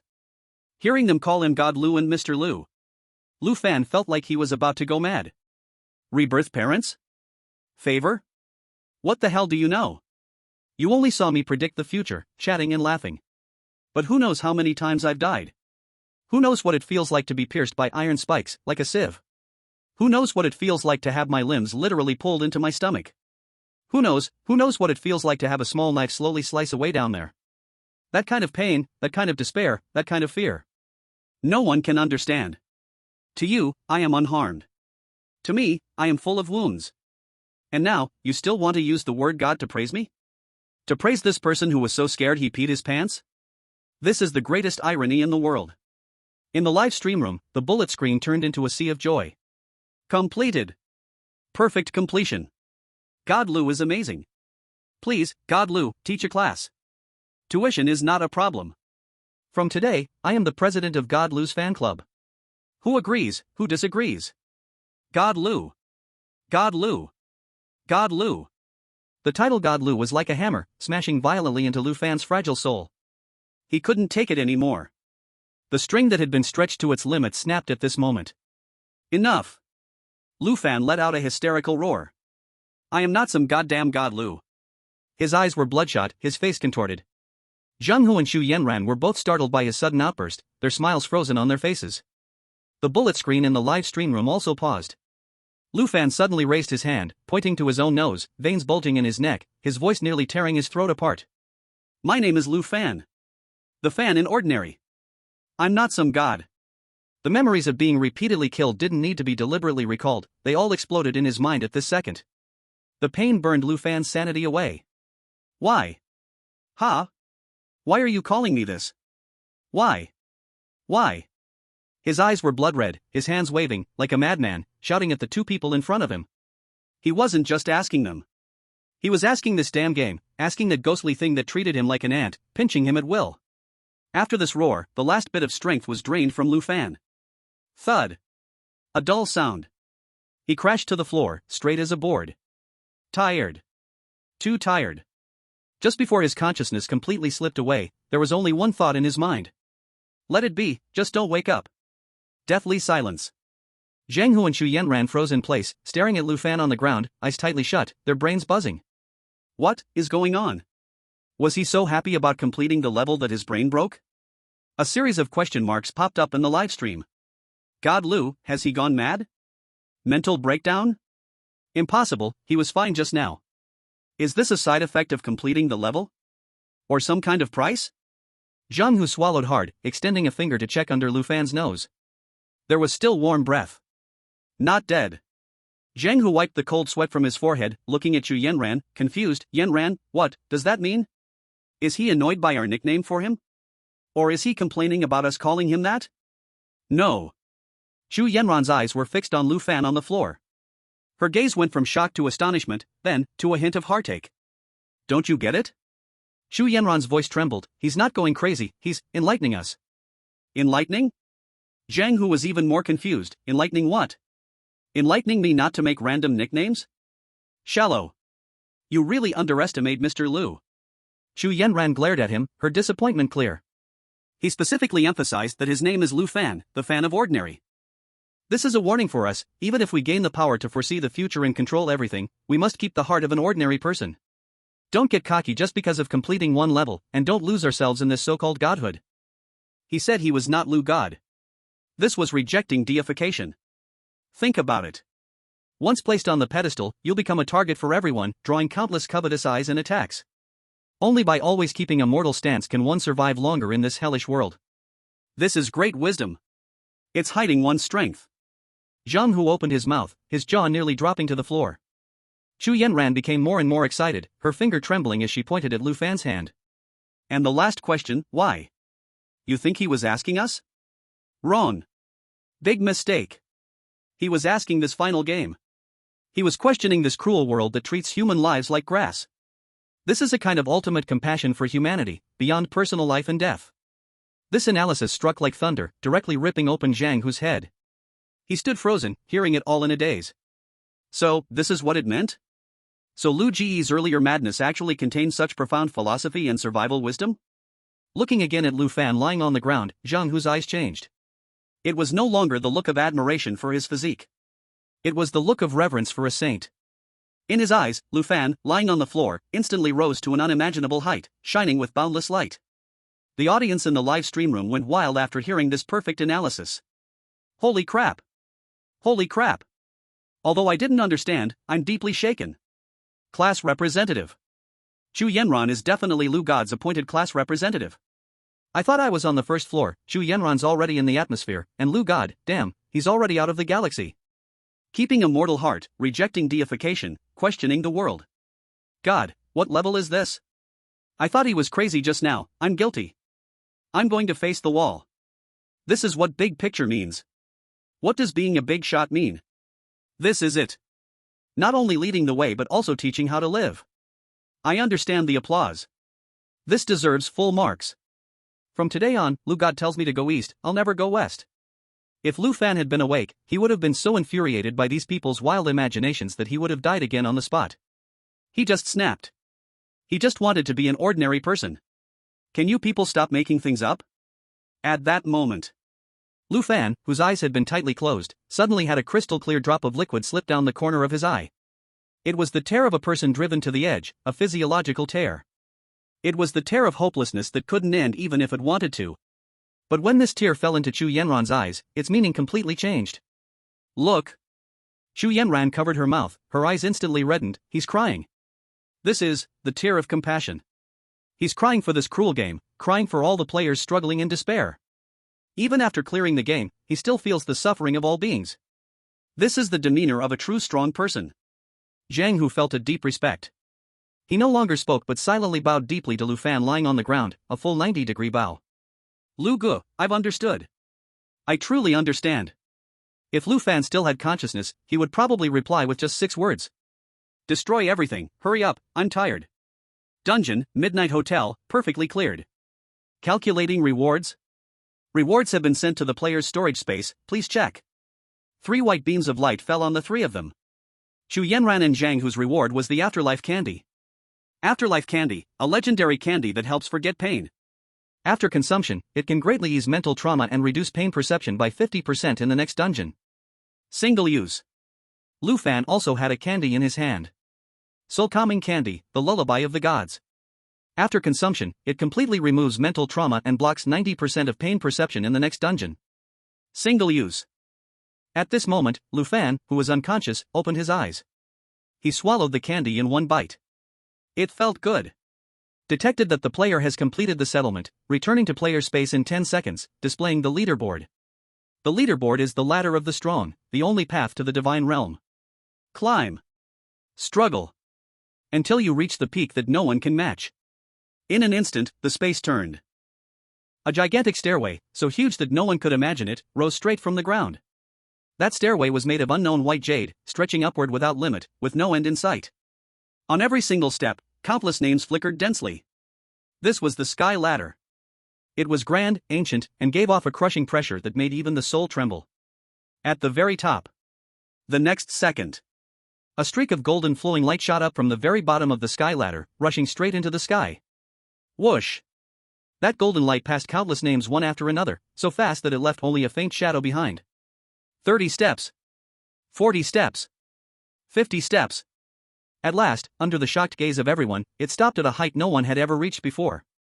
The 52nd step. A realm that no one had ever arrived at. A lonely name, shining with bright golden light, looked down at all the climbers below. Lu Fan. This is? Chapter 14 New Dungeon. Kindergarten? It's you brain-filling freaks again. The entire sky ladder ranking fell into a strange dead silence at this moment. Right after that, the global live broadcast room completely exploded. Holy shit. What is that? Is it a bug? 52nd step? Am I seeing wrong? Wasn't the highest record 45 before? Lu Fan. It's that newbie. It's that prophet who cleared Midnight Hotel. Directly at the top. No, he is not at the top, he created a new peak. He alone surpassed the total of all the strong ones in the past.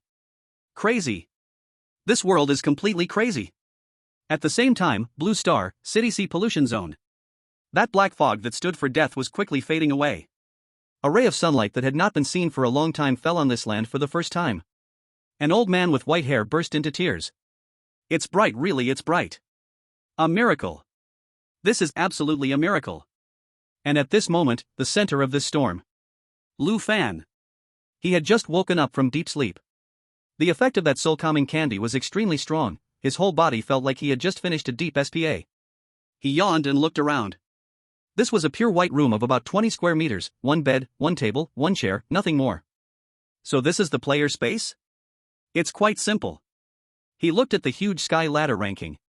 His eyes moved upward along it. Yo, so many names. This one called Lu Fan has the same name as me, pretty strong, hanging so high. He did not connect that name with himself at all. In his view, he was just a rookie who escaped death. How could he possibly get on this kind of list that looked so damn awesome? He walked to the bed and threw himself heavily onto it. Lying down is better. He closed his eyes, ready to catch another short sleep. At this time. Ding. You have 999 plus unread messages. Ding.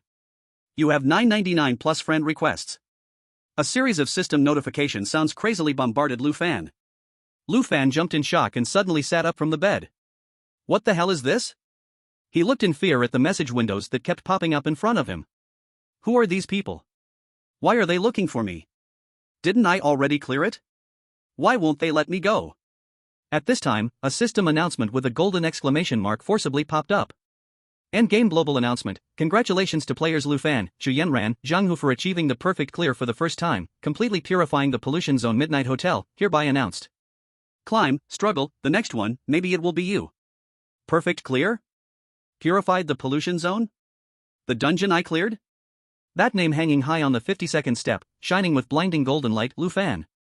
So that idiot with the same name as me. It's really fucking me? No way. He only wanted to be a small transparent person, quietly surviving in peace. But now, this damn game had directly put him on the execution stake. 52nd step?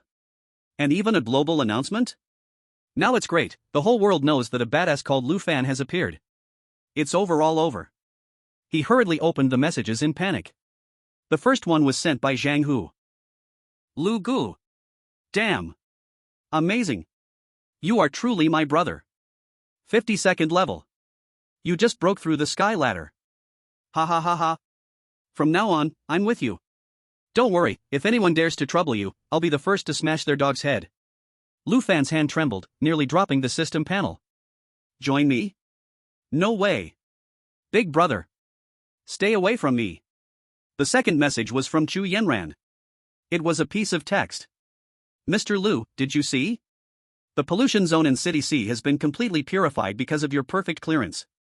I truly understand the deeper meaning of your words now. Your refusal to be deified is to tell us that true strength comes from the guardianship of mere mortals. This broad-mindedness, Yanran is far from being able to match. Please rest assured, we will not betray your painstaking efforts. From now on, if there's any task, we will risk our lives without hesitation. Lu Fan stared at this near-perfect reading comprehension text, his mouth hanging open, large enough to fit an egg. Broad-mindedness? Guardianship of the heart? What the hell, I just had a mental breakdown. Sister, your ability to imagine things is way too insane. He just shouted a few words when his mind collapsed. How did that turn him into a saint who carries the world on his shoulders? Did these people max out their imagination skills in the dungeons? The messages below were no longer 999 plus, but a bright red infinity symbol. Lu God Supporters invites you to join the group chat. Sky Ladder Research Association invites you to be the honorary president. Wind, flowers, snow, and moon building, little brother, come here, the sisters will take care of you. Detected special encrypted communication request, do you want to connect? His hand trembled as he clicked yes. A soft female voice echoed. Mr. Lu Fan, hello. I am from the official headquarters of Longhua, codename Pigeon. Official? This was getting even bigger. He instinctively covered his mouth, trying to pretend to be dead. Mr. Lu Fan, we know you can hear us. We mean no harm. We just want to formally extend an invitation to you on behalf of Longhua. Given your abilities in the dungeon, we sincerely invite you to join the Sky Punishment Special Operations Team. You will receive top-tier intelligence and resources, as well as the full support of the entire country. I won't go. Lu Fan couldn't hold back anymore, interrupting the voice. What a joke. Joining the national team? Doesn't that mean I'd have to risk my life every day? He just wants to be useless, not a hero. I'm not some big shot. I just got lucky. You've got the wrong person. The female voice on the other end was silent for a moment. Lu Fan could almost imagine the person on the other side being completely confused right now. However, when the female voice spoke again, there was a hint of understanding. We understand. Mr. Lu Fan, your rejection of deification and your insistence on maintaining a mortal heart, we have deeply understood from Comrade Chu Yenran's report. Rest assured, we won't force you. This invitation is valid forever. Again, Chu Yenran. Again, this damn reading comprehension. He wanted to explain, but found that anything he said would be meaningless. In front of the imagination monsters, any explanation was just a cover-up. Also, there's one more thing we need to remind you. The female voice's tone became serious. According to the rules of the Sky Ladder system, any player who reaches level 30 or above will automatically become a seed candidate. You will be forcibly assigned to the next dungeon after 72 hours. Forcibly assigned? Lu Fan felt dizzy. Yes. This is to maintain the activity of the Sky Ladder and select the true strong players. I understand. He replied weakly. That's right. The soul calming candy can block 90% of the pain, a good thing. Although he's still going to die, at least he can die more peacefully. He lay back in bed, deciding to have a good sleep in his last 72 hours. Not sure how long he slept, Lu Fan was jolted awake by a violent shake. Welcome to the Endgame. Current dungeon, Sunflower Kindergarten. Number of players, 5. Mission goal, make all the children smile happily. Lu Fan suddenly opened his eyes wide. Forced allocation, it was true. He looked around. The walls were colorful, painted with little animals. Small tables, small stools. This is a kindergarten? Has the Endgame even started to invade kindergartens now? But the more innocent a place looks, the more likely it hides the deadliest danger. Brother Lu. You're awake. A surprised voice sounded beside him. Lu Fan stiffly turned his head and saw Zhang Hu's enlarged face. Next to him, Chu Yenran was also looking at him with a complex expression. How did you end up here too? Lu Fan was confused. Chapter 15, The Imagination Begins. We don't know either. Zhang Hu scratched his head, looking excited. I just finished calculating my reward, but hadn't even warmed the seat yet, and then I got teleported here with you, Brother Lu. It seems that on the ladder ranking, seed players and teammates with a perfect clearance record have a certain chance of being assigned to the same instance. Chu Yenran analyzed calmly. Perhaps this is the system's test for powerful teams, and a form of preferential treatment. Preferential treatment? Preferential treatment, my foot. Lu Fan just wanted to curse. This is clearly bundling sales, buy one get two. It took him so long to get rid of these two daydreamers, and now they're back together again. Holy shit. It's the Prophet. The Prophet is entering the instance again. And there's Zhang Hu and Chu Yenran. The golden iron triangle, gathered together. Great. It's the Prophet, we are saved. Sunflower Kindergarten? The name of this instance sounds so cute, could it be a welfare zone? The upstairs is too naive, there is no welfare zone in Endgame. The warmer the name, the more tragic the death. The last instance called Sweet Home, everyone who went in was turned into candy. Don't be afraid. We have Lord Lu. A mere kindergarten, will speedrun with Lord Lu. Lu Fan had no idea that the viewers in the livestream had already started celebrating. He just wanted to find a crack in the ground to crawl into. Apart from the three of them, there were two other people in the classroom. One was a short-haired woman with a face full of muscle, looking tough and unapproachable. The other was a young man with black-rimmed glasses, looking scholarly. The short-haired woman sized them up. Her gaze finally stopped on Lu Fan, filled with scrutiny and doubt. The young man with glasses, after seeing the name of the number one on the ladder, revealed an excited and worshipful expression. You are Mr. Lu Fan, right? The young man carefully walked over, the one from the 52nd level. Lord Lu. Lu Fan's eyelid twitched violently. Here we go again. That damn title. Just hearing the words Lord Lu made his scalp tingle. He instinctively took a step back and waved his hands repeatedly. No, I'm not him, you got the wrong person. His social anxiety kicked in, he just wanted to get away from this crazy fan. However, his actions were seen by the others, and the meaning changed completely. Look, Brother Lu is at it again. Zhang Hu gave a knowing look and whispered to the two people. He's like this, doesn't show off, hides his talents and fame. Chu Yenran nodded along and added, Mr. Lu is reminding us not to be fooled by the ladder ranking, every instance is a new beginning, we must maintain a sense of awe. The young man with glasses suddenly understood and looked at Lu Fan with even more admiration. As expected of Lord Lu, this kind of level, we can only look up to. Even the short-haired woman with a tough face had a bit of doubt disappear from her face. Lu Fan. Please, stop imagining things. Can't you just see I'm simply afraid and have social anxiety? Just then, the small door of the classroom was pushed open. Creak. A few children, wearing small backpacks, walked in a line. Each of them looked delicate and adorable with big eyes, extremely cute. But Lu, the seasoned horror movie victim, Fan, felt the hairs on his back stand up the moment he saw these kids. Something's wrong. Something is very wrong. These children's faces. Their eyes were beautiful, but hollow. They walked to the center of the classroom, then all turned their heads in unison, staring at Lu Fan and the others. The scene was bizarre to the extreme. Welcome, big brother and big sister, come play games with us. Zheng Hu subconsciously clenched his fists. The short-haired woman also took up a defensive posture. The young man with glasses, even more frightened, hid behind Zheng Hu. Only Lu Fan. The moment he saw those children, his legs went soft. Plop. He once again, without any dignity, collapsed onto the ground. Tired, destroy it, quickly. This familiar lying flat posture instantly reminded Zheng Hu and Chu Yenran of the scene at the start of the last instance. History always repeats itself in surprising ways. The live stream viewers went wild. Here it comes. Lu God's signature tactic, lying flat to scout. I knew it. Lie down at the start, this has already become Lu God's personal style. What is he doing? Is he using his back to sense the vibrations of the ground again? Or is he lowering his presence this way to observe these strange children? Look at his expression, even though he's collapsed on the ground, his gaze is locked on those children. This means he's analyzing at high speed. Lu Fan, I'm not. I just simply couldn't stand up because my legs gave out. However, just as he lay flat, a sudden change occurred. All the tables, chairs, and benches in the classroom suddenly moved wildly by themselves. The entire classroom's layout instantly became unrecognizable. And the area where Lu Fan was located miraculously remained unaffected. It was as if the tables and chairs had eyes, and they actively avoided him.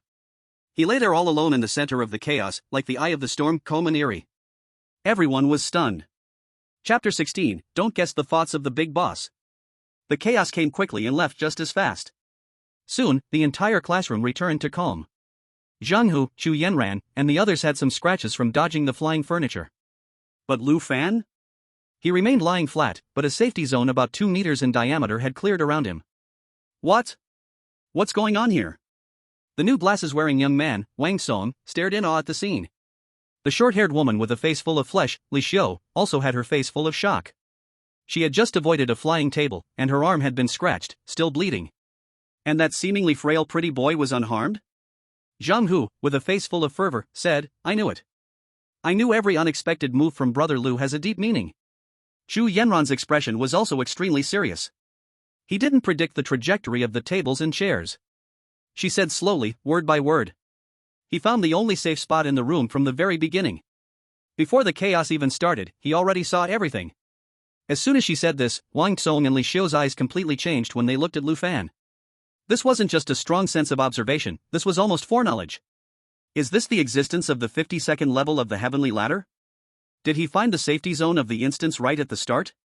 The viewers in the live stream went completely crazy. Here it comes. The classic opening for the Prophet tactical lying flat. I knew it. Every time entering a new instance, the Prophet uses this method to scout the terrain. It has already become his signature move. So strong, this is no longer prediction, this is control of the entire situation. If Lu Fan could hear these bullet comments, he would burst out laughing. Control? Nonsense. He was just simply too weak to stand after seeing those creepy kids. What else could he do but lie down? At that moment, the strange children spoke again. Big brother, big sister, you're standing so messily. The teacher said, before playing games, we need to line up properly. The game is about to begin. A female teacher with no expression on her face appeared at the classroom door at some unknown time. In her hand she held a ruler for punishment, lightly tapping it against her palm. Smack. Smack. Each sound was like knocking on everyone's heart. Children, today we will play the game of musical chairs, okay? Okay. The children answered in one voice, yet there was not any expression on their faces.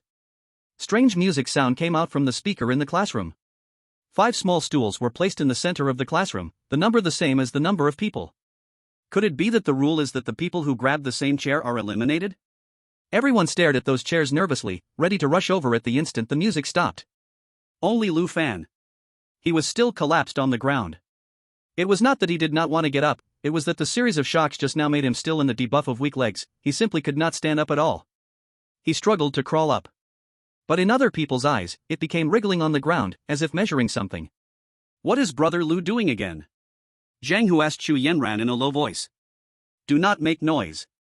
Chu Yanran stared at Lu Fan's movements tightly. He is calculating. He is calculating from his current position to every chair the shortest path and the optimal route. When Wang Tsung heard this, he admired him so much that he almost fell to the ground in respect. Hi. Truly hi. We are still at the first layer thinking how to grab. The big boss has already started to calculate the optimal solution. Lu Fan wanted to cry but had no tears. Calculate your big head, ghost. I just want to find a corner of the wall to hold on to. Just when he used both hands and feet and finally supported himself to crawl up from the ground, that damn music suddenly stopped. Whoosh! The 4 people rushed out like flying, grabbing 4 chairs. At the scene, only Lu Fan with a confused face was left, and one lonely empty chair. The focus of the whole place instantly gathered on him. The female teacher's hollow eyes also slowly moved onto his face. This student, you lost. She raised the ruler in her hand and step by step walked toward Lu Fan. Chapter 17. I really am not acting for you all. It is over. This was the only thought in Lu Fan's mind. He looked at the female teacher who was pressing closer step by step. It is over, this time I will die again. Extreme fear made him lose control of his body. Brother Lu. Zhang Hu jumped up from the chair in anxiety. Do not move. Chu Yanran pulled him in one grab, her face extremely serious. This is the rule of the game. If we move randomly, we may all die. Li Shou also coldly watched this scene. She wanted to see how this prophet who was blown to be godlike would break this dead situation. In the live broadcast room, the bullet comments also had a short pause. No way? At the beginning he is going to send the first blood? This is not right. How could the prophet make this kind of low-level mistake? Wait. Calm down. The prophet will lose? Are you joking? This is absolutely part of his plan. Plan? Lu Fan now only wanted to curse. I plan a hammer. I was simply slow in reaction. What to do? What should he do? Seeing that the female teacher had already walked in front of him, the ruler raised high. Lu Fan closed his eyes in despair. However, at the instant the ruler was about to fall, a sudden change happened. Among the children, a little girl with 2 horn braids suddenly stretched out her small hand and lightly pulled the corner of the female teacher's clothes. Teacher, he did not do it on purpose. The little girl looked at Lu Fan with those hollow big eyes, and said in a soft and sticky voice. He fell down just now, look, his pants are all dirty. The female teacher's movement stopped. Because just now sitting collapsed on the ground, there was indeed quite a lot of dust stuck on Lu Fan's pants. On the female teacher's stiff face, a trace of human-like thinking flashed past. Truly a careless child? She slowly put down the ruler. This time I will forgive you. But there will not be a next time. After speaking, she turned around and like a puppet walked back to the classroom door. The crisis, has it been resolved? Everyone was stunned. Chu Yanran's mouth slightly opened, her brain working quickly, trying to understand what had just happened. Li Shou's brow furrowed even tighter, her eyes filled with suspicion almost overflowing. What is this? Is it a plea for sympathy? Is it really that simple? F***K. God. Truly amazing. Did you get it? Did you understand what just happened? I didn't get it, but I'm deeply shocked. Who can explain it to me? Interpretation team, here it comes. Let me break it down. The prophet wasn't begging for sympathy. He was using the rules. The task goal of this instance was to make all the children smile happily. What does this mean? It means the children are the core. The prophet pretended to be weak, making himself appear like a clumsy child, triggering the sympathy of the NPC little girl. Yes. He wasn't begging the teacher, he was asking the child for help. From the beginning, his target was that little girl. The fear on his face, the dust on his pants, the tears in his eyes, all were acts. Everything was designed to trigger the little girl's sympathy. My God, what level of psychological mastermind is this? Oscar owes him a small golden statue. I really thought he was going to die, I was so scared I almost had a heart attack. Lu Fan collapsed on the ground. He survived. He truly thought he was dead just now. He had no idea about psychological games or begging for sympathy. He was just really scared, really weak, and nearly crying from fear. As for why that little girl helped him, how would he know? Maybe she just felt sorry for him? I'm not acting, you guys. Just as he was about to get up and move further from those strange children, a cold voice sounded. Warning! Warning! Player Lufan, violating the instance rules, punishment mechanism about to trigger. Punishment countdown, 3, 2, 1. Punishment? What punishment? Lufan hadn't reacted yet. He only felt a sharp pain in the back of his head. Everything went black, and he lost all consciousness instantly. In the last second of his awareness, it seemed like he heard the cold voice of the female teacher. Naughty children should be locked in the little dark room. Chapter 18, listen to me, you'll die with rhythm. Darkness. Endless darkness. Then came intense pain. When Lufan regained consciousness, he found himself standing in the center of the classroom. In his ears, that eerie children's song was just starting the first note. The musical chairs game was about to begin. The rollback happened. He died again. Locked in the little dark room, what was that place? Although he didn't die as painfully as before, the fear of being dragged into endless darkness still made his soul tremble. Using NPC's sympathy is a violation? This damn game, it's just unreasonable. So that means begging for sympathy doesn't work. What should he do then? Lubro, what's wrong? You look so pale. Zhang Hu looked at his ghostly face, concerned. I'm fine. Lufan responded briefly, but his mind was running at full speed. Just now, he was saved, triggering punishment and being knocked unconscious and dragged away by the teacher. So the rule should be that you must grab a chair? The music continued. Everyone began walking around the chairs. Lufan stared at those chairs with all his might. He was waiting. Waiting for the moment when the music would stop. However, just then, he noticed a detail. Among the seemingly identical little stools, different chairs had different colors. One chair was an ominous red. A thought popped up. What if the rule of this game wasn't that the person who didn't grab a chair loses, but that the person who grabs a specific chair loses? 5 people, 5 chairs, couldn't eliminate anyone. In horror movies, this kind of twist is very common. So, as the music was about to stop, he shouted loudly. Don't sit on the red one. Everyone was stunned by his shout. In that instant, the music stopped. Zhang Hu didn't think twice and immediately gave up the closest red chair, lunging toward a nearby yellow one. As for Lufan, his shout delayed him. By the time he reacted, only the red chair, which everyone avoided, remained empty. He didn't get a chair. Once again, he was the one standing. It was over. Again? Lufan's heart sank to the bottom. Was his guess wrong? The rule was simply that the one who didn't sit down lost? He looked desperately at the female teacher. However, this time, she didn't look at him. Her gaze was fixed on Zhang Hu, sitting in the yellow chair. No. It wasn't Zhang Hu. It was the yellow chair under Zhang Hu's bottom. A strange smile suddenly spread across the female teacher's stiff face. Gotcha. In the next second, the yellow chair seemed to come alive.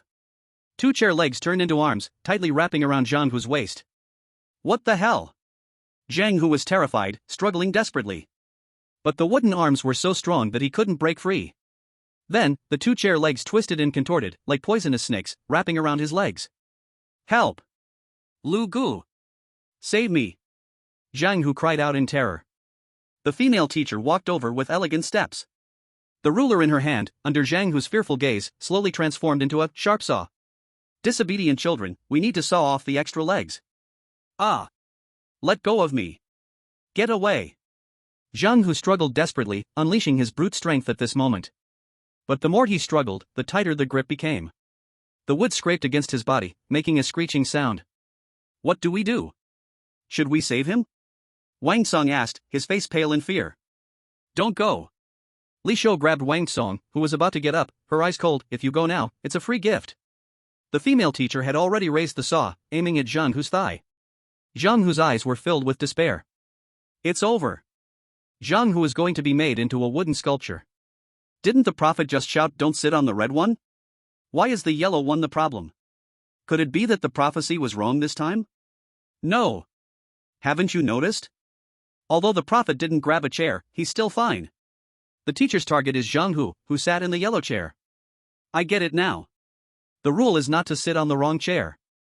The prophet might have shouted the wrong color, but he pointed out the right way to break the game. The chair is the problem. In this critical moment, Lu Fan moved. He didn't intend to save anyone.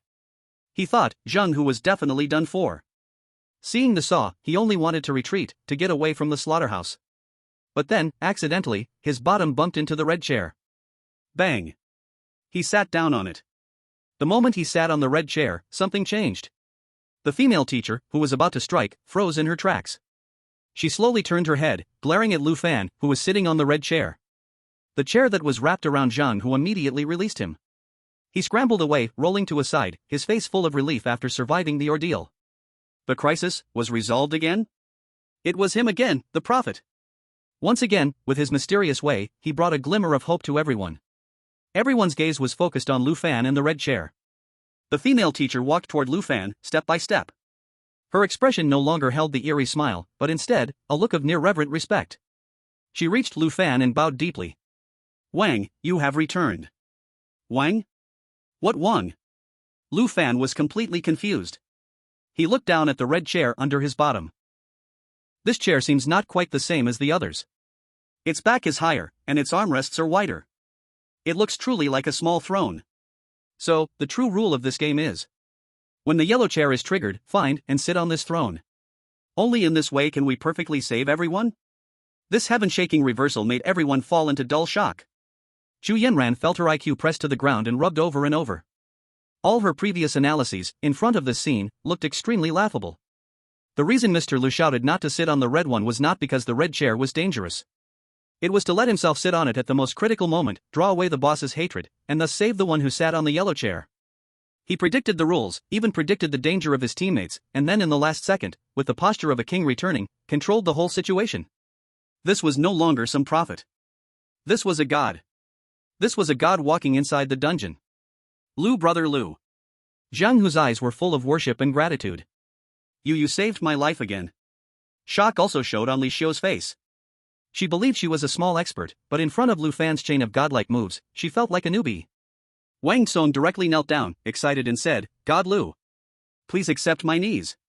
In the live stream room, all doubts at this moment turned into tsunami like holy shit. Holy shit. This move, I call it the hand of God. The stratosphere? No, this is in the three-body star system. Reverse prophecy. He used a wrong order to reach the most correct result. My scalp is numb. Lu Fan sat on the small throne, feeling the burning eyes of everyone, only feeling like sitting on needles. He looked at the bowing female teacher, then looked at the few expressionless children. There was only one thought in his heart. Who am I? Where am I? What just happened? I only shouted one wrong sentence, and then by accident sat in the right seat. You brain-filling monsters, can you let me go? Chapter 20. Order them to commit suicide as a group. The female teacher was still bowing, and the children's hollow eyes were still staring at him. The atmosphere suddenly became strange. Lu Fan felt like he was put on a fire to be roasted. King? I really do not want to be king. He only wanted to stay far away from this damn chair, then find a crack in the ground and drill into it. But he did not dare to move. He was afraid that once he moved, this female teacher would take out that saw again. He could only sit there stiffly, cold sweat flowing straight down. Brother Lu, no, God Lu. Zheng Hu crawled over and said in a low voice, quickly give an order. You are the king now, they all listen to you. Order? What order do I give? Order them to commit suicide as a group, and then we clear the level? Lu Fan knew with his but that it could not be so simple. Do not rush. Chu Yanran pulled Zhang Hu. She slowly analyzed, Mr. Lu is observing now. Although he sat on the throne, he did not immediately give orders. This shows that the identity of king may come with some kind of restriction. Once a wrong order is given, it will very likely trigger terrible consequences. So he chooses to stay still, to respond to 10,000 changes with no change. After hearing Chu Yanran's analysis, Zhang Hu suddenly understood and nodded again and again. Hi. Truly hi. I was shallow. Chu Yanran is right. The greater the king's power, the greater the responsibility. The prophet is looking for a way to break the enemy. That's right, this dungeon is full of traps everywhere. The throne that looks like a reward might be the biggest pit. Look at God Lu's expression. Although very nervous, his body sits straight without the slightest shake. This is the mindset of the strong. Even if Mount Tai collapses in front, his face does not change. Lu Fan sitting straight, I am stiff from fear, I cannot move. He had to do something to break this awkward situation. Do what? Got it. A flash of light suddenly appeared in Lu Fan's mind. The goal of this task is to make all the children smile. So now I'm the king, can I command them to smile? Yes, let's do it like this. Simple, direct, and right in line with the task's goal. I'm such a little genius. Lu Fan cleared his throat, trying to sound as authoritative as possible, though his voice was actually trembling, and gave the command. You, smile? As soon as the words left his mouth, the entire world went silent. Zhang Hu's mouth opened into an O shape. Chu Yanran's pupils shrank sharply. Li Xiu's face was full of the expression, "Are you joking with me?" The live stream chat exploded. Smile, smile? Did I hear that right? The prophet is asking the strange ones to smile? What's going on here? I don't get it, but I'm shocked once again. I get it. I get it. Lucian is testing whether the king's command is effective. How effective? Can it directly influence the NPC's emotions and complete the task? Exactly. What seems like a random sentence is actually testing the rules, NPCs, and the task's core in 3 ways. And if the NPC really smiles, doesn't that mean the task is directly completed? This is the ultimate breakthrough strategy. The big boss's thinking is way beyond us ordinary people. We're still thinking about how to do the task step by step, while the big boss is already trying to clear it with one click. Under the shocked gazes of everyone, a miracle didn't happen. The children and the female teacher still stared at him with blank faces, as if what he just said was a meaningless dream. They didn't smile. Lu Fan's heart instantly sank. It's over. The command didn't work. Am I going to be treated as a fake king and then sawed into 8 pieces? He shuddered in fear, trying to slip away from the chair. However, just as his butt was about to lift, the little girl with 2 ponytails suddenly spoke. King, we're not happy at all. If we're not happy, how can we smile? Her voice was ethereal and eerie. Can you make us happy? Upon hearing this, Lu Fan didn't relax at all, but grew even more terrified. He went in a circle, only to end up back at square one. Still, he had to make the children happy. This king of his didn't have any real commanding power, at most, he was just a chosen chief clown. Responsible for making this group of little ancestors happy? So it turns out, the clown was me all along? Chu Yanran, however, seemed to have realized something and clapped her hands in admiration. I get it. Mr. Lu's move is brilliant. He first gives an order that's impossible to complete, forcing the NPC to expose its core contradiction. Now the children have admitted they're not happy. This is like handing the key to completing the task directly to us. The previous games were traps, but this conversation is the real rule. Zhang Hu suddenly understood. Lu Gu. You wanted to get her to speak? Brilliant. Truly brilliant. I bow down. This is the big boss's thinking? First raise the opponent's status, then use an unreasonable request to force out core information. This prediction is simply invincible. I think he's actually too proud to play the game, he just directly went for the boss confrontation. Lu Fan listened to the flattery, his eye twitching. I'm not confronting anyone. I really just want them to smile and take me home. Can you all stop making up stuff? What should I do now? The children and the bowing female teacher were all waiting for him. Waiting for this so-called king to come up with a plan to make them happy. Tell a joke? He couldn't even make himself laugh. Perform a show? His limbs were stiff, he'd be better off pretending to be a corpse. Lu Fan's brain raced, and suddenly he thought of something. A game. Yes, a game. Don't the children love playing games? Since the musical chairs game is so dangerous, then let's change it. Let's pick a completely safe game, one where no one will die. What game is the safest? Countless childhood memories flashed through Lu Fan's mind. Got it. Drawl. This surely won't kill anyone, right? One person, one sheet of paper, one pen, no one will bother anyone. Looks like I, Lu Fan, still have a bit of talent. He cleared his throat. Ahem. Since we want to be happy, let's play a game that can create happiness. Create happiness?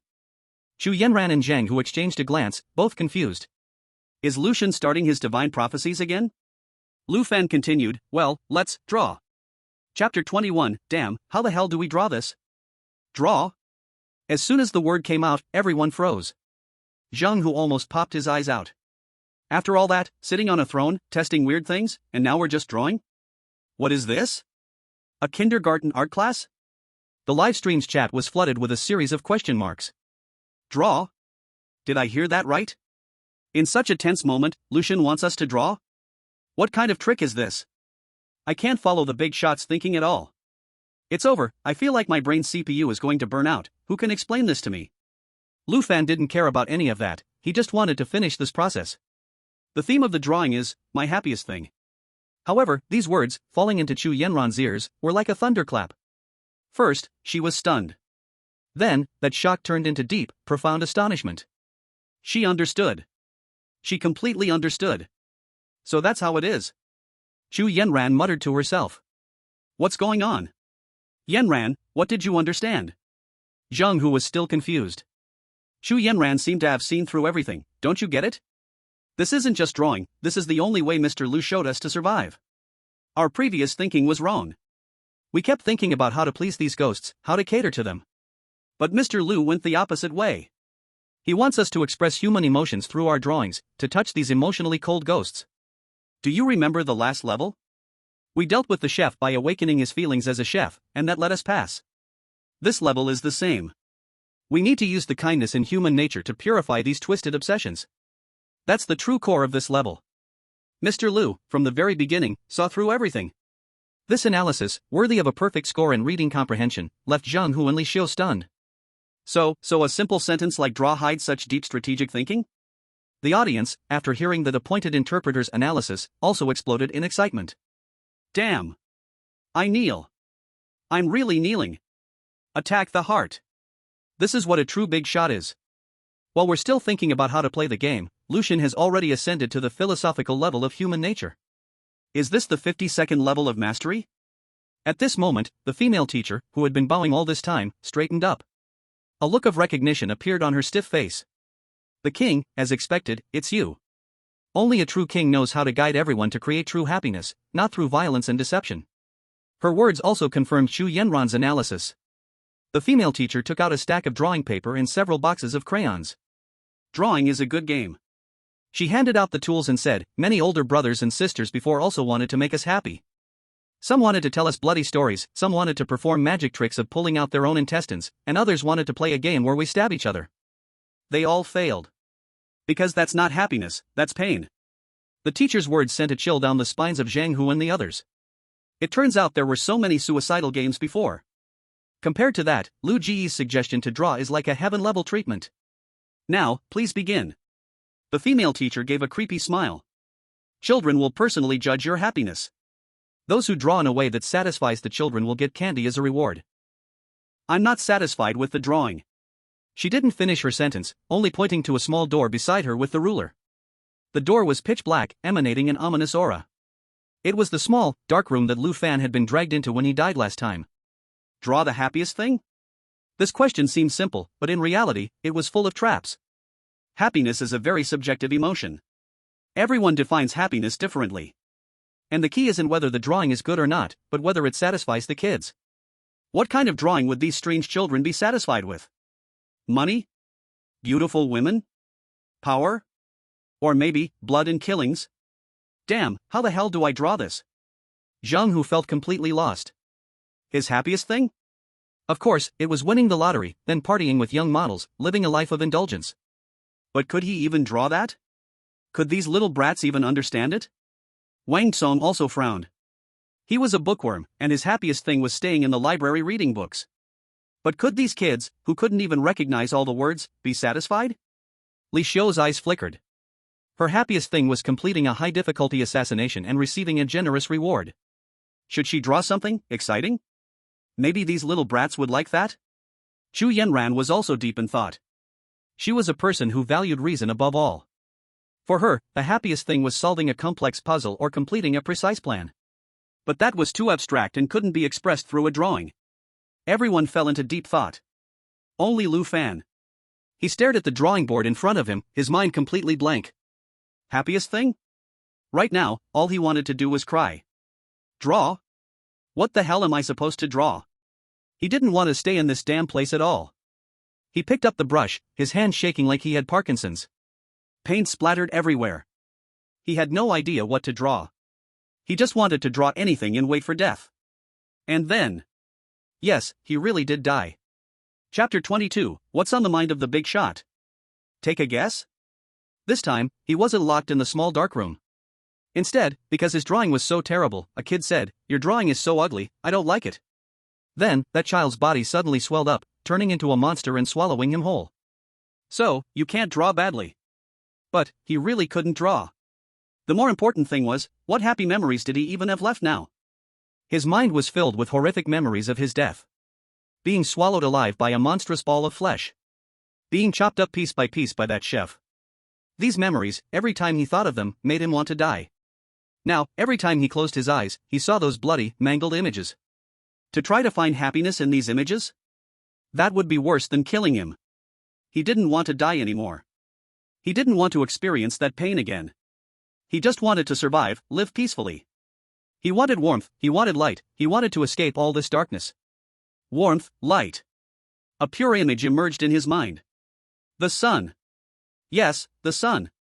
There's nothing that represents warmth and light more than the sun. And there's nothing simpler than drawing a sun. And don't kids love drawing suns? Lu Fan felt like he had grabbed onto a lifeline as he started drawing on the paper. Finally. A sun, looking like something a 3-year-old would doodle, with a smiling face, appeared on the paper. Simple. Childish. It could even be called a bit laughable. He had tried his best. As for the result, he didn't want to think about it anymore. Let it be destroyed, hurry up, I'm tired. It moved. The prophet moved. He's the first one to finish. What did he draw? A sun? This sun looks like something a 3-year-old would draw. Huh? Could there be some deep meaning? And when Li Xiu and the others saw Lu Fan's drawing, they were completely stunned. This is a smiling sun? This is the drawing of the big shot on the 52nd step of the ladder? What a joke. This thing, don't even mention me, my 3-year-old nephew draws better than this. Zhang Hu quietly leaned over to Chu Yanran's side and whispered. Yanran, what's going on? Is Lucian, is he joking with us? Chu Yanran didn't answer. She just stared hard at Lu Fan's drawing, her beautiful eyebrows furrowed together. Something's wrong. Something's terribly wrong. With Mr. Lu's deep and immeasurable strength, he absolutely couldn't have drawn such a careless work at such a life and death moment. There must be a profound meaning behind this that I don't understand. What could it be? Her mind was racing, connecting all the details from the beginning of the instance until now, trying to find a clue. The children. The task objective is to satisfy the children. She understood. She completely understood. Mr. Lu, from the very beginning, never saw himself as a player. He saw himself as a child too. He was using the purest childlike heart to communicate with this instance. That's why he could sit on the throne that represented the king of children. That's why he could draw this seemingly childish, but in fact, the most profound understanding of the instance, a sun. So, this is the true way to break the deadlock. We were all wrong. Chu Yanran's voice trembled, but it was filled with excitement. What was wrong? Zhang Hu looked completely confused. From the very beginning, we were standing at the wrong angle. Chu Yanran lowered her voice, but her tone couldn't hide her excitement. Who are the judges this time? It's those children. Who are we drawing for? It's also those children. We used adult thinking to try to figure out how to reflect human brilliance, how to purify obsession. That itself was arrogance. We were thinking too complicated. We tried to draw grand, profound, philosophical things. But could those be understood by children? Would they find them happy? Zhang Hu was still lost, but he vaguely sensed something. You mean, we need to draw simpler? Not just simpler. Chu Yanran shook her head, her eyes shining with wisdom. The sun Mr. Lu drew, what does it look like to you? Like, something a child would draw? Yes. That's the key. Mr. Lu is not drawing as an adult. He's empathizing. He placed himself in the perspective of a real child, using the most innocent, unrefined brushstrokes to draw the most direct happiness in a child's heart. He gave up the complexity and skill of adulthood, using childlike heart as a weapon, and dealt a dimensional blow to these twisted children. Dimensional blow. It was a symbol. A key to the core of the instance, unlocking all the puzzles. So, this is what it meant. The livestream viewers were also ignited by Chu Yanran's interpretation. I declare, Chu Yanran truly lives up to the title of the appointed interpreter. This interpretation is amazing. Dimensional blow. The way this term is used is spot on. We're still solving the problem with a 3-dimensional mindset, while Lucian has already jumped to 2 dimensions to draw auxiliary lines. No wonder he drew so fast. Because children's happiness is that simple and direct. It doesn't require much thought. It's us, these dirty adults, who think too much. Who are you calling dirty? You go be dirty yourself. Inspired, Chu Yanran no longer hesitated. She already had a clear idea in her mind. Since Mr. Lu drew the sun, then she would draw a small flower basking in the sunlight. She imitated Lu Fan's style, using the simplest lines to draw a little red flower with 5 petals. Zhang Hu picked up a crayon. Start rethinking. What should I draw to represent a child's purest happiness? While he was scratching his head in confusion, the female teacher suddenly spoke up. Time is almost up, kids. If you haven't finished your drawing, you need to hurry. Chapter 23, Li Xiu's confidence. Zhang Hu suddenly jolted, almost dropping the crayon in his hand. Time's running out. He looked at the blank paper in front of him, sweating nervously. Then he heard Wang Tsun's exclamation from the side, I see now. We were all overthinking it. The simplest way to make the kids happy is to draw what they like. It was clear that Wang Song had overheard the conversation between Chu Yanran and Zhang Hu. After speaking, Wang Song began drawing enthusiastically. Zhang Hu was even more anxious now. Wang Song, who had been eavesdropping, already knew what to draw, and he was still stuck in place. What should I draw? He glanced at the sun drawn by Lu Fan, then at the little red flower by Chu Yanran. A sun, a flower. I've got it. Zhang Hu made a bold stroke. He drew a crooked little house on the paper. On the roof, there was a similarly crooked chimney, puffing out smoke. Wang Song was more meticulous, he drew a patch of green grass, with a few butterflies fluttering above. Soon, the classroom was filled with the joyful atmosphere of a kindergarten art session. Only Li Xiu was still frowning. She looked at the childish, almost laughable drawings, her gaze filled with doubt. Really, is it that simple? She didn't believe it. In the final game, there was never such an easy question. This must be a trap. She had heard some of Chu Yanran's analysis, and it made some sense. The rest was her caution as an experienced player. She didn't believe any dungeon could be solved so easily. Lu Fan's earlier actions proved his strength, but she also had her own pride and skills as an old player. This drawing couldn't be that simple. It must hide a deadly trap. She was convinced these strange kids were not normal children. Their hearts must be twisted and dark. To please them, she had to cater to their inner darkness. Li Xiu took a deep breath and made her decision. She picked up the red paintbrush and began to sketch a bloody scene on her paper. A person lying in a pool of blood, with a child standing nearby, holding a knife, grinning menacingly. She would use this drawing to test the true nature of these children. 1 minute later, everyone had finished their masterpieces. 5 pieces of paper were placed on 5 small desks. Time's up. The female teacher's cold voice announced the end of this life-or-death drawing contest. Now, let's show your drawings to our kids. The first drawing to be displayed was Lu Fan's son. A little boy in a yellow shirt stood up. He walked to the board, stretched out his little hand, and touched the crooked sun. Then, he gave Lu Fan a, though still stiff, it was definitely a smile with a lifted corner of his mouth. I like the sun, it's warm. The teacher nodded, took out a piece of candy from her pocket, and handed it to Lu Fan. Reward. Success. It really worked. Zhang Hu and Wang Song were so excited they almost shouted. Chu Yanran also breathed a sigh of relief, her gaze toward Lu Fan now filled with even more admiration. Next up was Chu Yanran's little red flower. The little girl with 2 ponytails who had helped Lu Fan earlier stood up. She looked at the small red flower on the paper and also smiled. The flower, it smells nice, I like it. Chu Yanran also received a piece of candy.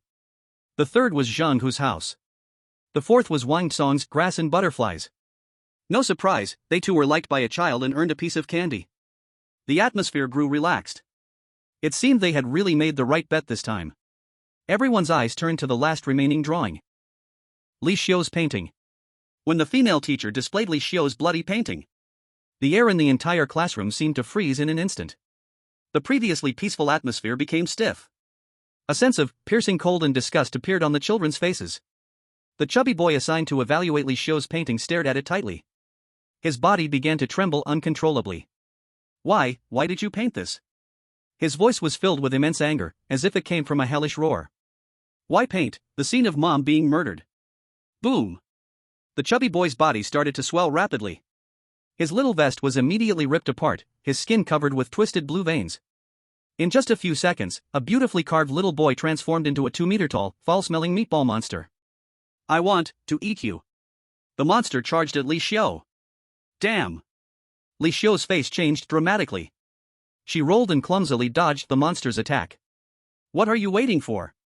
Help! She yelled at Zhang Hu and the others who were watching the scene. Zhang Hu instinctively wanted to rush up. Don't go. Xu Yanran pulled him back. This is the consequence she chose. If we interfere, we'll just get dragged down with her. But. No buts. This is the rule of the copy. Xu Yanran said firmly.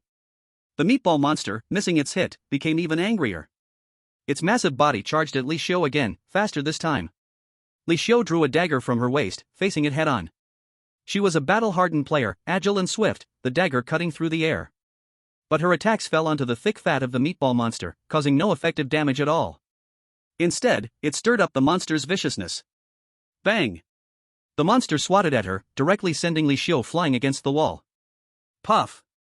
Li Xiu spat out a mouthful of blood, struggling to get up, but the monster had already reached her. It opened a massive mouth capable of swallowing a cow. No! In the classroom, only the sound of the monster chewing remained. A player known on the leaderboard was thus eaten as a snack.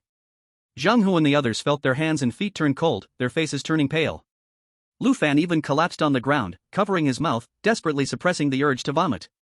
Chapter 24, I won't tell a story, whoever wants to tell can tell. After the meatball monster swallowed Li Xiu, its body slowly began to shrink, turning back into the harmless chubby boy. The classroom was left with a puddle of blood, proving everything that just happened. The female teacher was indifferent to this, her eyes turning to Lu Fan. Wang, Sister Li Xiu's painting made Xiao Bao unhappy. Now, how should the game continue? Her voice remained flat, but it made Lu Fan tremble uncontrollably. Again it's me? Damn, it's my turn again? Lu Fan's mind went blank.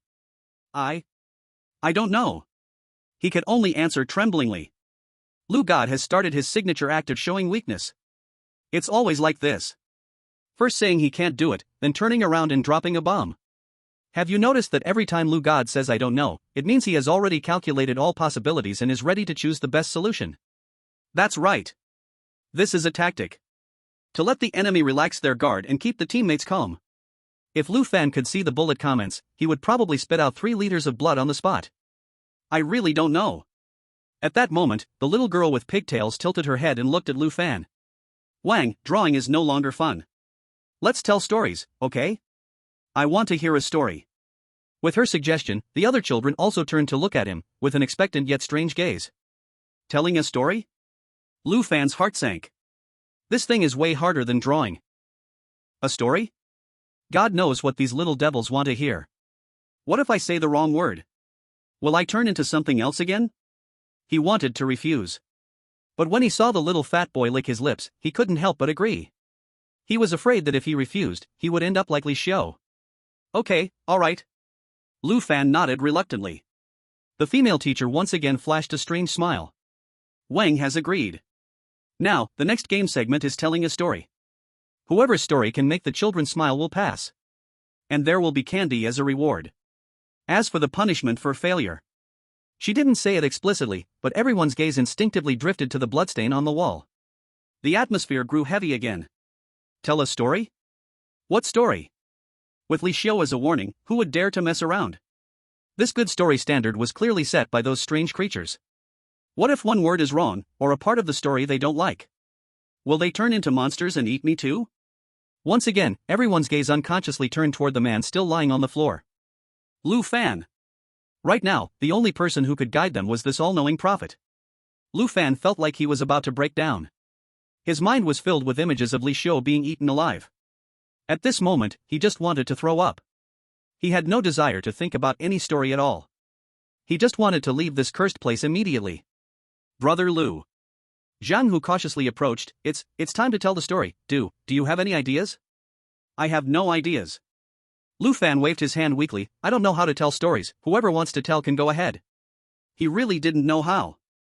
Since childhood, he never liked reading fairy tales, it was either horror movies or more horror movies. If he had to tell a story, he'd be lucky if he didn't scare the kids to tears. When Lu Fan said I don't know how to tell stories, the entire classroom fell into a dead silence. Zhang Hu's admiration instantly crumbled. Wang Song's newly built confidence also collapsed like a house of cards. What do you mean, you don't know? Are you kidding? You're the great Lu God of the 52nd step of the ladder. You found the safe zone at the start, disarmed the chair trap with one sentence, and showed the path to safety with one painting. And now you're telling us you don't know how to tell a story? Is this some new form of humble bragging? The audience in the live stream room exploded too. Did I hear that right? Lou God said he doesn't know? It's a tactic. It has to be. It's over, my CPU is starting to smoke again. Where's the interpretation team? Hurry up and explain. Just as everyone was unsure, Zhu Yanran's eyes lit up. I understand. Zhang Hu was completely confused. Yanran, what did you understand? What is Brother Lu trying to do with this? This is not a trick, it's a warning. Zhu Yanran's expression was incredibly serious as she analyzed. Mr. Lu said he doesn't know, but he doesn't really not know. Think about it, with his intelligence, how could he not be able to tell a children's story? Yanran, are you saying that Brother Lu is hinting to us? Yes. He's hinting. Zhu Yanran said with great certainty. Mr. Lu saying I don't have any ideas doesn't mean he can't do it. It means he wants us to come up with a solution together. He's telling us that this round isn't testing an individual's ability to tell stories, but our ability to work together as a team. Mr. Lu saying whoever wants to tell can go ahead means that we can take turns or even tell the story together. We can collaboratively create a story that will satisfy all the children. If just one person tells it, there's a risk of missing something or touching a child's sensitive spot. But if all four of us tell it together, we can complement each other, correct each other, and minimize the risks. This flawless analysis made Zhang Hu and Wang Song nod repeatedly. They looked at Lu Fan, their eyes once again filled with awe. So high. Really high. Can it be understood this way? We only saw the first layer, thinking the big boss was joking. But Zhu Yanran saw the third layer, understanding this was the boss's warning and hint. As for the big boss himself, he might already be on the fifth layer, or even in the atmosphere. Lu Fan also heard Zhu Yanran's analysis. Sister, please don't say it. I really am just afraid, I really don't know. I'm just a useless person, why are you making me a big boss?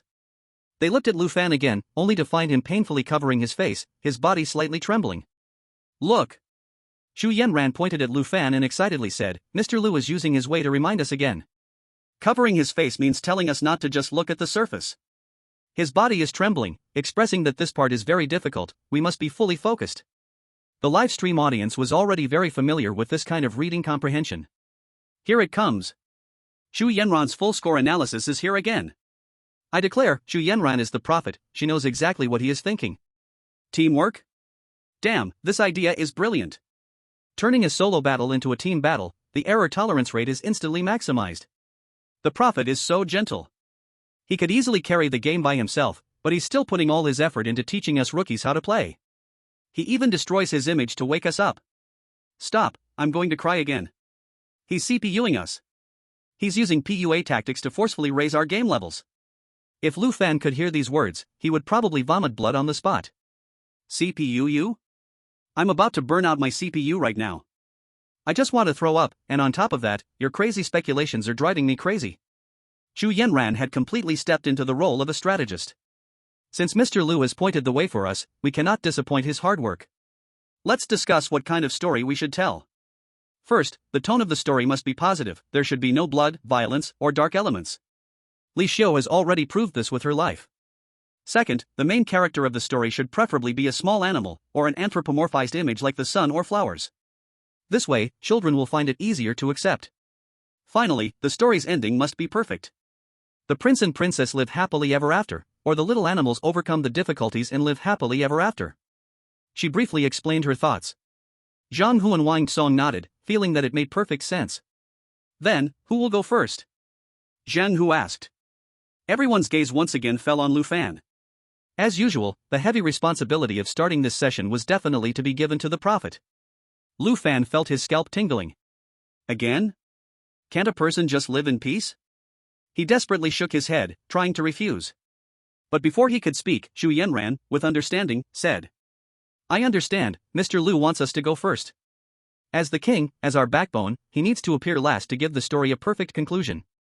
And the one who starts has the greatest risk, and it's the most crucial. So? Zhu Yanran's gaze landed on Zhang Hu. Zhang Hu, it's your turn. Huh? Me? Zhang Hu looked incredulously. Yes, it's you.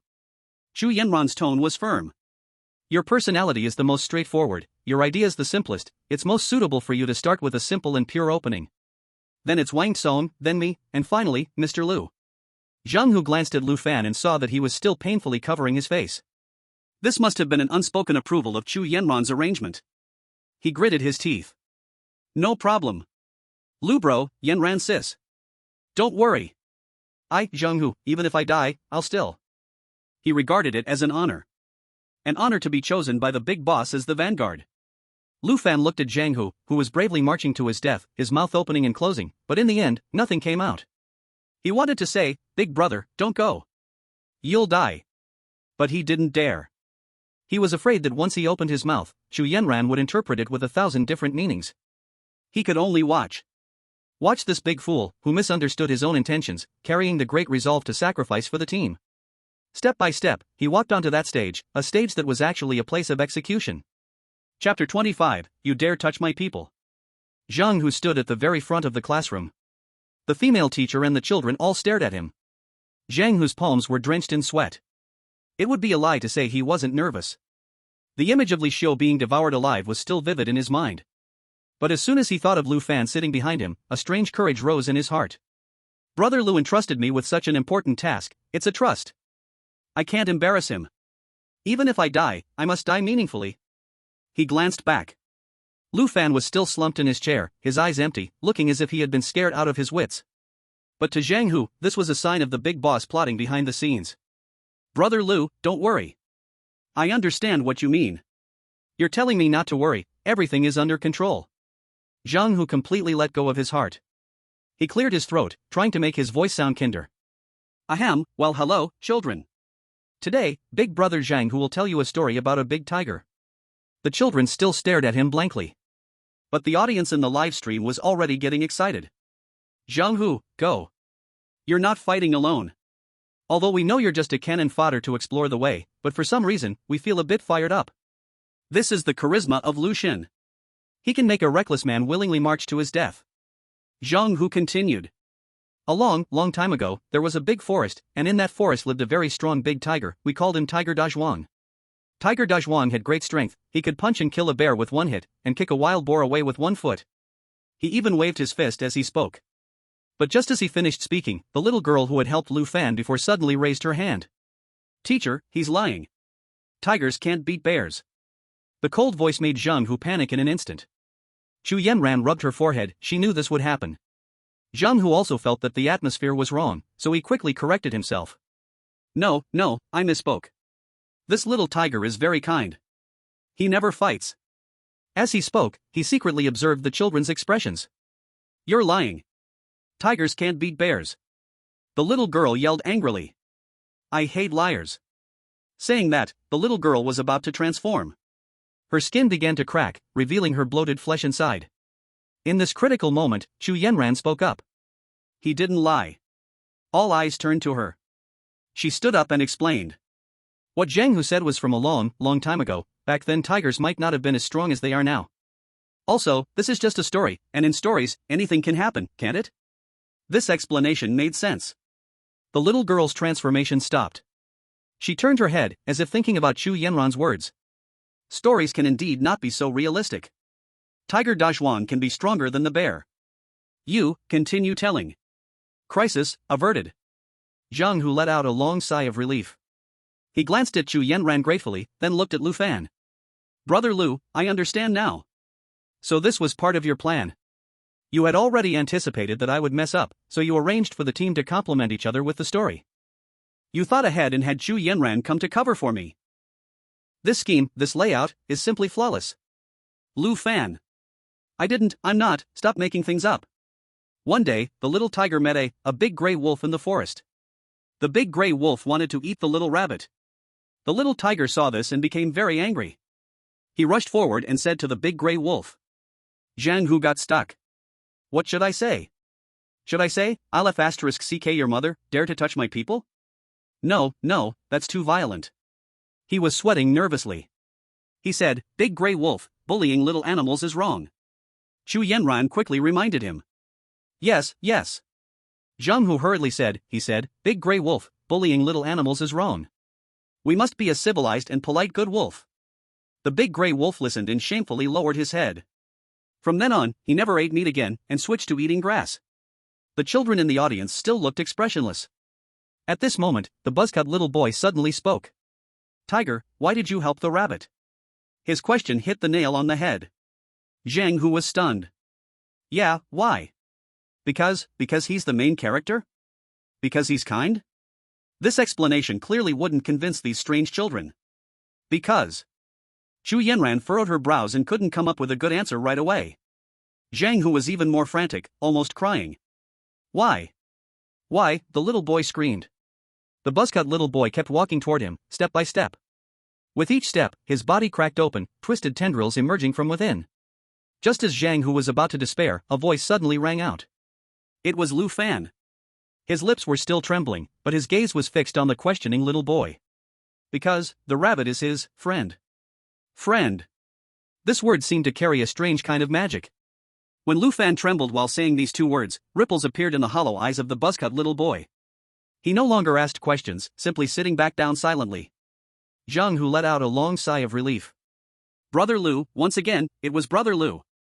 When everyone was at a loss, he solved the crisis with just two simple words. Friend. Yes. This is the thing children understand the most and desire the most. While we were still tangled in the logic of the story, still thinking about how to craft the perfect plot, Brother Lu, he directly grasped the core of the issue, emotion. In the live broadcast room, Chu Yanran's fan group arrived. The interpretation group is here. Friend, it's not just a word, it represents a relationship, a form of protection. Lu God's words instantly elevated the story's theme to several levels. Chu Yanran looked at Lu Fan still trembling back, deeply shaken in her heart. She once again thought she had understood Mr. Lu's strategy. But every time, when she thought she had reached the 5th floor, Mr. Lu always used his actions to show her, no, you're still in the basement. His earlier words, I can't tell stories, were not an excuse, nor a sign of weakness. He was telling us, don't be bound by the form of a story. What we need to do is transmit emotions, not just simple plot fabrication. And the word friend is the transmission of emotion. With just two simple words, he injected the soul into the story. After realizing all of this, Chu Yanran felt goosebumps all over her body. She stood up, looking at Lu Fan with burning eyes. Mr. Lu, I understand. Friends need to help each other. Tiger Dazhuang saved the little rabbit because they are friends. Then next, when Tiger Dazhuang encounters danger, the little rabbit and other forest friends will definitely step up, right? She expanded the idea of friendship from one-way protection to mutual assistance. The story's framework suddenly became fuller and deeper. Lu Fan. Big sister, what did you just understand? I simply thought, don't the protagonists in fairy tales need a reason to save others? The reason friend is the simplest. It's the least thought-provoking thing. How did it turn into such a philosophical matter when it came out of your mouth? Also, don't give me that all-seeing look. I'm so stressed out. Chapter 26, He must have a lot of candy. The little boy with a buzzcut who asked the question nodded after hearing Chu Yanran's explanation. Friends should help each other. The crisis had passed. Zhang Hu wiped away the cold sweat and gave a grateful look at Chu Yanran and Lu Fan. With these two great beings here, it's all good now. He felt like he could do it again. Speaking of which, Tiger Dazhuang saved the little rabbit, and they became best friends. But the other animals didn't believe that Tiger was a good tiger, but soon, Tiger Dazhuang proved everything with his actions. Today, he helped the little rabbit fix his house.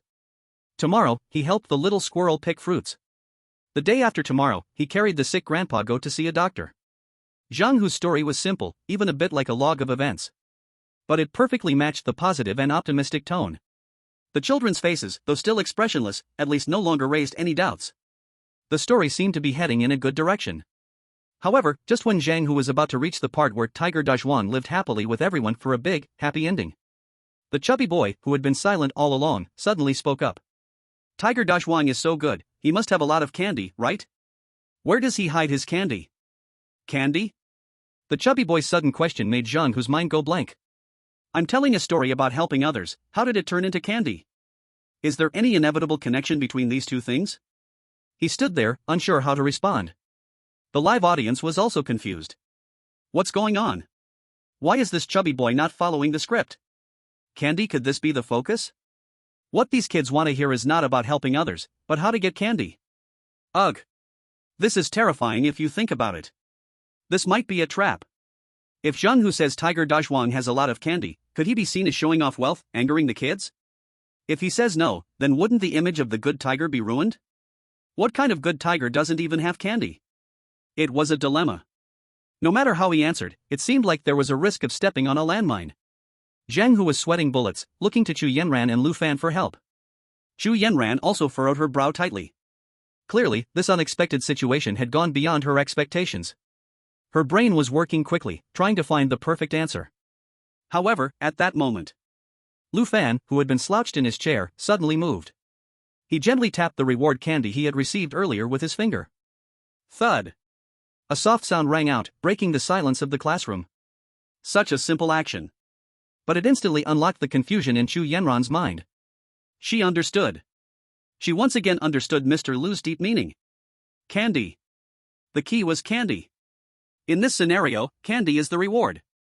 It's the proof of completing a task. So, Tiger Dazhuang's candy can't just appear out of nowhere, nor can it be hidden away. His candy must be a reward earned by helping others. This not only perfectly answers the chubby boy's question, but it also establishes a cause-and-effect relationship between helping others and receiving a reward. Tiger Dazhuang's candy isn't hidden away. Chu Yanran's voice rang out, helping Zhang Hu out of his dilemma. Each piece of candy he has is a reward from the forest guardian after he helped someone. As she spoke, she gave Zhang Hu a meaningful look. Although Zhang Hu was still a bit confused, he had blind trust in Chu Yanran and Lu Fan. He immediately followed her lead. Ah yes. That's right. Xiong Dazhuang gets a candy every time he does a good deed as a reward. He helped the little rabbit fix its house, and got a strawberry-flavored candy. He helped the little squirrel pick fruits, and got an orange-flavored candy. He shared all the candies he got with the little friends in the forest, and everyone happily ate the candy together. This patch was applied flawlessly. The chubby boy nodded with satisfaction after hearing it, and didn't ask any more questions. A potential crisis was once again resolved by Lu Fan's unintentional action. Zhang Hu had already regarded Lu Fan as a god in his heart. Lu Gu, you're amazing. You are literally my rebirth parents. He glanced at Lu Fan. Lu Fan still looked as if he was half dead, as though the previous hint had nothing to do with him. This calmness, this composure, made Zhang Hu admire him to the point of worship. The true big shots are like this. They hear the thunder in silence, and control the world without a form. Lu Fan. I just thought the candy wrapper was a bit sticky and wanted to flick it off. Can you stop overthinking it, you group of weirdos? With this experience, Zhang Hu's narration became much smoother. In the end, he concluded with Xiong Dazhuang became the most popular hero in the forest. The story was finished. The whole classroom was silent. Zhang Hu nervously swallowed, waiting for the final judgment. Success or failure, it all depended on this. A few seconds later, the boy with the crew cut stood up. He smiled at Zhang Hu. Xiong Dazhuang is a good bear. I like this story. Then, several other children nodded one after another. Although their smiles were still stiff, they were indeed smiling. The female teacher also showed a hint of satisfaction on her face. She walked up to Zhang Hu and took out a candy. You made 5 kids happy. This is your reward. Success. Zhang Hu excitedly took the candy. He did it. As the pioneer, he not only survived, but also discovered the right path for the team. All of this was thanks to Lu Ji's godlike guidance. He excitedly ran back to his seat and gave all his candies to Lu Fan. Lu Gu. Yanran's sister. Brother Wang Son. This is our team's victory. So amazing. Wang Son looked at Lu Fan with eyes as if seeing a god. Everything was just as Chu Yanran had analyzed. Every seemingly casual action of Mr. Lu contained the code to victory. While the team was immersed in the joy of victory, the female teacher's cold voice rang out again. Next, who will it be? Chapter 27, the script wasn't written this way. Everyone's gaze turned to the remaining 2 people. Chu Yanran and Wang Song. According to the previous order, the next one should be Wang Kong. Wang Song's face immediately turned pale. Zhang Hu's success seemed smooth, but in reality, it was extremely dangerous. If any step had gone wrong, he would probably be with Li Shou now. Could he replicate such success?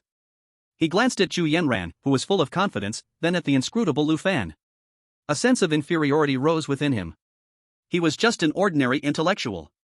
He barely survived in the previous quest with a bit of cleverness and caution. When it came to brains, he was no match for Chu Yanran. When it came to realm, he couldn't even see Lu Fan's rear bumper. Could he tell the story? He was afraid that if he spoke, he would fail miserably. I I. Wang Tsong's lips trembled. Let him do it. Chu Yanran spoke up actively. Zhang Hu has already paved the way for us. As long as we follow this path, there won't be much danger. Also, we are a team. Even if you make a mistake, Mr. Liu and I will help you fix it, just like before. Chu Yanran's words instantly dispelled his fear. That's right. I am not a person. Behind me, there are two big bosses standing. What am I afraid of? Thinking of this, Wang Tsong's eyes became firm. Okay. I'll speak. He walked onto the stage, imitating Zhang Hu's actions, first bowing to the children. Hello, little friends. Next, I, Brother Wang Tsong, will tell you a story about a little fox. With Zhang Hu's successful example, Wang Tsong's thinking was very clear. The protagonist, anthropomorphized animals. The tone, positive and optimistic. The core, doing good deeds to earn rewards. The ending, a big happy reunion. What he was going to tell was a version of Tiger Dazhuang's story, except the protagonist was a fox instead of a bear. The viewers in the live stream began to discuss. Another one? Is this a story chain? Playing it safe, since it's a market-tested successful model. I don't think it's that simple. How could the final game let players repeat the same method to pass? It must be a scam. Exactly, I bet 50 cents that Wang Tsong is going to mess up. In the midst of this, Lu Fan's heart was also uneasy. He felt something was wrong. It was too smooth. Too smooth to feel real. He had a bad feeling. On the stage, Wang Tsong had already started his story. In the forest, there lived a very smart little fox. His name was Hu Tsong. Hu Tsong's greatest skill was using his wisdom to help everyone solve problems. One day, the squirrel's nuts were washed away by the river, and it cried loudly. Hu Tsong saw this and helped him make a small raft to retrieve the nuts. As a reward, Hu Tsong got a hazelnut-flavored candy. The story was exactly like Zhang Hu's. Only this time, strength was replaced with wisdom. The children still listened expressionlessly. Everything seemed to be going in the expected direction. Wang Tsong's heart gradually calmed down.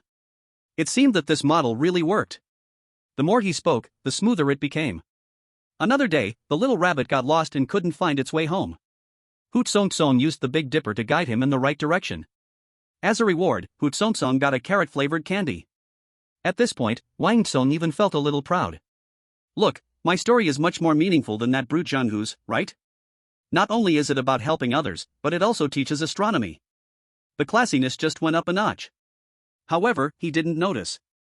When he said Big Dipper, the little girl with pigtails who had been very quiet frowned. Wang Tsong's story continued. Hu Tsong used his wisdom to help more and more little friends, and he received more and more candies. He shared the candies with everyone and became the most popular clever star in the forest. The story was over. Wang Tsong smiled confidently, waiting for the children's praise and candy rewards. However, what he got was a long silence. Not a single child smiled. Not a single child nodded. The atmosphere suddenly became eerie. Wang Tsong's smile froze on his face. What happened? This wasn't how the script was supposed to go. Where did I go wrong? I followed every step according to the successful template.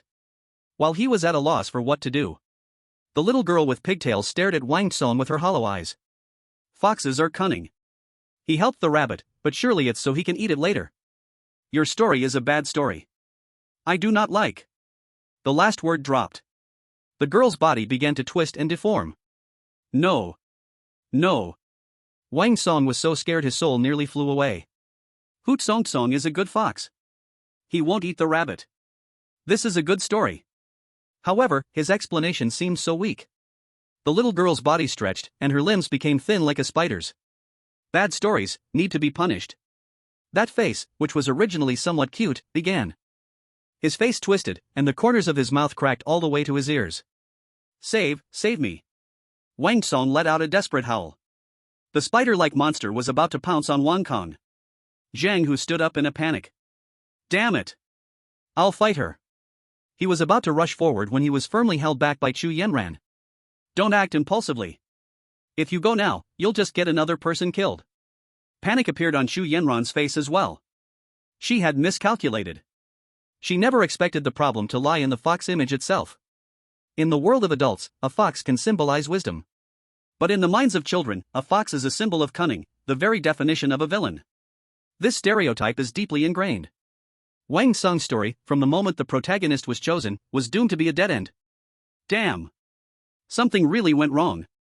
It's over, Wang Song is doomed. This monster looks even scarier than the meatball from before. I said it wasn't that simple. The death rules of this instance are completely unreasonable. It all depends on the moods of these little devils. Where's the prophet? Hurry up and save him. If you don't save him now, it'll be too late. The viewers in the live stream were more anxious than anyone else. Everyone's hope was placed on the man who had remained calm as a mountain from the beginning. Lu Fan. At this moment, Lu Fan was actually more panicked than anyone else. He felt like he was about to throw up again. Last time it was the meatball, now it's a spider. What kind of things are in this kindergarten? He wanted to save him. But what could he do? He was just an ordinary person. Rush up? That wouldn't save anyone, it would be a double kill. His mind went blank. His body's instinct led him to make an unconscious move. He closed his eyes. Then buried his head in the crook of his arm. Out of sight, out of mind. Sorry, brother, it's not that I don't want to save you, it's that I'm truly powerless. Rest in peace. Next time, when I get a reset, I'll definitely find a way. However, Lu Fan's simple, fear-driven ostrich behavior was seen very differently by others. Mr. Lu, he closed his eyes. Zhang Hu exclaimed. Chu Yanran stared at Lu Fan without blinking. She saw that not only did Lu Fan close his eyes, but he also buried his head deeply and curled his whole body up. This posture. It didn't seem like he was giving up. It seemed more like he was gathering strength? Or performing some kind of ritual? Could it be Mr. Lu is going to make a move himself? Had he been observing and setting things up? Now, when his teammates were truly in a dire situation, when the usual methods couldn't break the deadlock, was he finally going to use his mysterious and unpredictable power? That action of closing his eyes and bowing his head wasn't fear at all, it was a precasting gesture? Mr. Lu, he's starting. Are you saying Lu Gu is going to? Zhang Hu breathed heavily. The live stream viewers were also getting excited. What's going on? Is the prophet doing something? Is he asleep? Asleep, my foot. Didn't you see Chu Yanran's expression? This is definitely about to unleash something big. Do you remember what happened when he was the chef? Lucian was the same way, could he be about to use his mysterious prophetic abilities again? Everyone stand up. I declare, I'm about to witness a miracle. Chapter 28, When the World Calls His Name Again. Everyone thought Lu Fan was about to pull off a miraculous reversal, but at this moment, Lu Fan only had one thought in his mind. Out of sight, out of mind, hurry up and die, hurry up and die. Wang Song, it's not that I don't want to save you, it's that I really have no way. Just rest in peace. The spider monster had already reached Wang Song's side. Its 8 long legs had tightly trapped Wang Song. Lucian, hurry, save me. Wang Song screamed in despair, hoping for the man to appear. The live stream viewers were also incredibly nervous. Wang Song is done for. The spider's coming. Lu Fan, move. Aren't you the strongest? It's over, his legs are all tied up. Do you understand anything? I, Lucian, the prophet, will definitely make the final move. When the world calls his name again. The monster's foul-smelling saliva dripped onto Wang Song's face. No, please don't. Wang Song completely broke down, a stench spreading through the air. He was so scared that he wet himself. The monster raised its blade-like limb and aimed it at Wang Song's throat. Death was right in front of him. However, just as the blade was about to fall, a sudden change happened again. The blade-like limb stopped just at Wang Song's nose. Then, the spider monster's head turned 180 degrees. Its blood-red compound eyes locked onto the figure curled up in the chair. Lu Fan. Everyone stood frozen in place. What is it going to do? Could it be that the prophet finally made his move? However, what the monster did next dropped everyone's jaw. It actually sniffed? It seemed to be smelling something in the air. Then, its terrifying body started shrinking rapidly. In just a few seconds, that terrifying spider monster turned back into the little girl with ponytails. She released her grip on Wang Song and walked towards Lu Fan. Wang Song collapsed on the ground, panting heavily. He survived. He only knew that man had once again saved him in a mysterious way. Zhang Hu and Chu Yanran were also stunned, their brains unable to process this surreal scene. What's going on? What happened? Damn. What did I just see? The monster turned back? Is this? Speak and it happens? The prophet closed his eyes and purified the monster? No. Didn't you see? The monster was sniffing the air. The prophet must have something that attracted it. Could it be the legendary king's aura? Everyone was stunned, and at this moment, Lu Fan had no idea about it. Until he felt someone tugging at the corner of his clothes. Big brother. A voice rang in his ear. Lu Fan's body stiffened suddenly.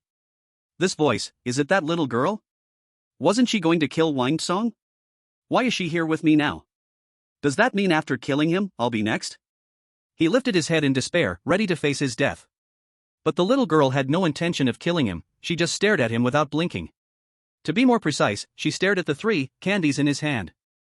These 3 candies included one he had received earlier, plus the 2 Zhang Hu had given him. At this moment, because he was nervous, his palm had started sweating. The candy wrappers were soaked with sweat, releasing a sweet, sticky fragrance. Candy. The little girl pointed at the candy in his hand. Your candy smells so sweet. Lu Fan was stunned. Zhang Hu was stunned. Wang Song was stunned. Chu Yanran's pupils, however, suddenly constricted. She understood. So that's how it is. I understand now. I completely understand. Her voice trembled. Yanran, what do you understand? Zhang Hu felt his mind was on the verge of collapsing. What exactly did Lu Gu do? He didn't do anything, Chu Yanran said with intense excitement. From the beginning, he had planned everything. Wang Song's story about the fox would fail. With Mr. Lu's intelligence, he must have foreseen that. So, he never intended to save anyone with words from the start. Because any explanation would be weak in front of the deeply ingrained beliefs of the children. Then, what did he? Zhang Hu still couldn't figure it out. He was waiting. Chu Yanran seemed to have seen through everything. He was waiting for the little girl to mutate. He was waiting for the crisis to reach its peak. And then? Then, he closed his eyes, curled up his body, and took on a posture of giving up resistance. Did you think he was afraid? No. He was pretending to be weak. He was using this method to minimize the monster's hostility towards him. At the same time, he tightly clenched the 3 pieces of candy in his hand. Use the warmth and sweat of your palm to bring out the candy's fragrance to its fullest. This fragrance may seem insignificant to normal people, but to those children who are the embodiment of obsession, it's the most irresistible temptation.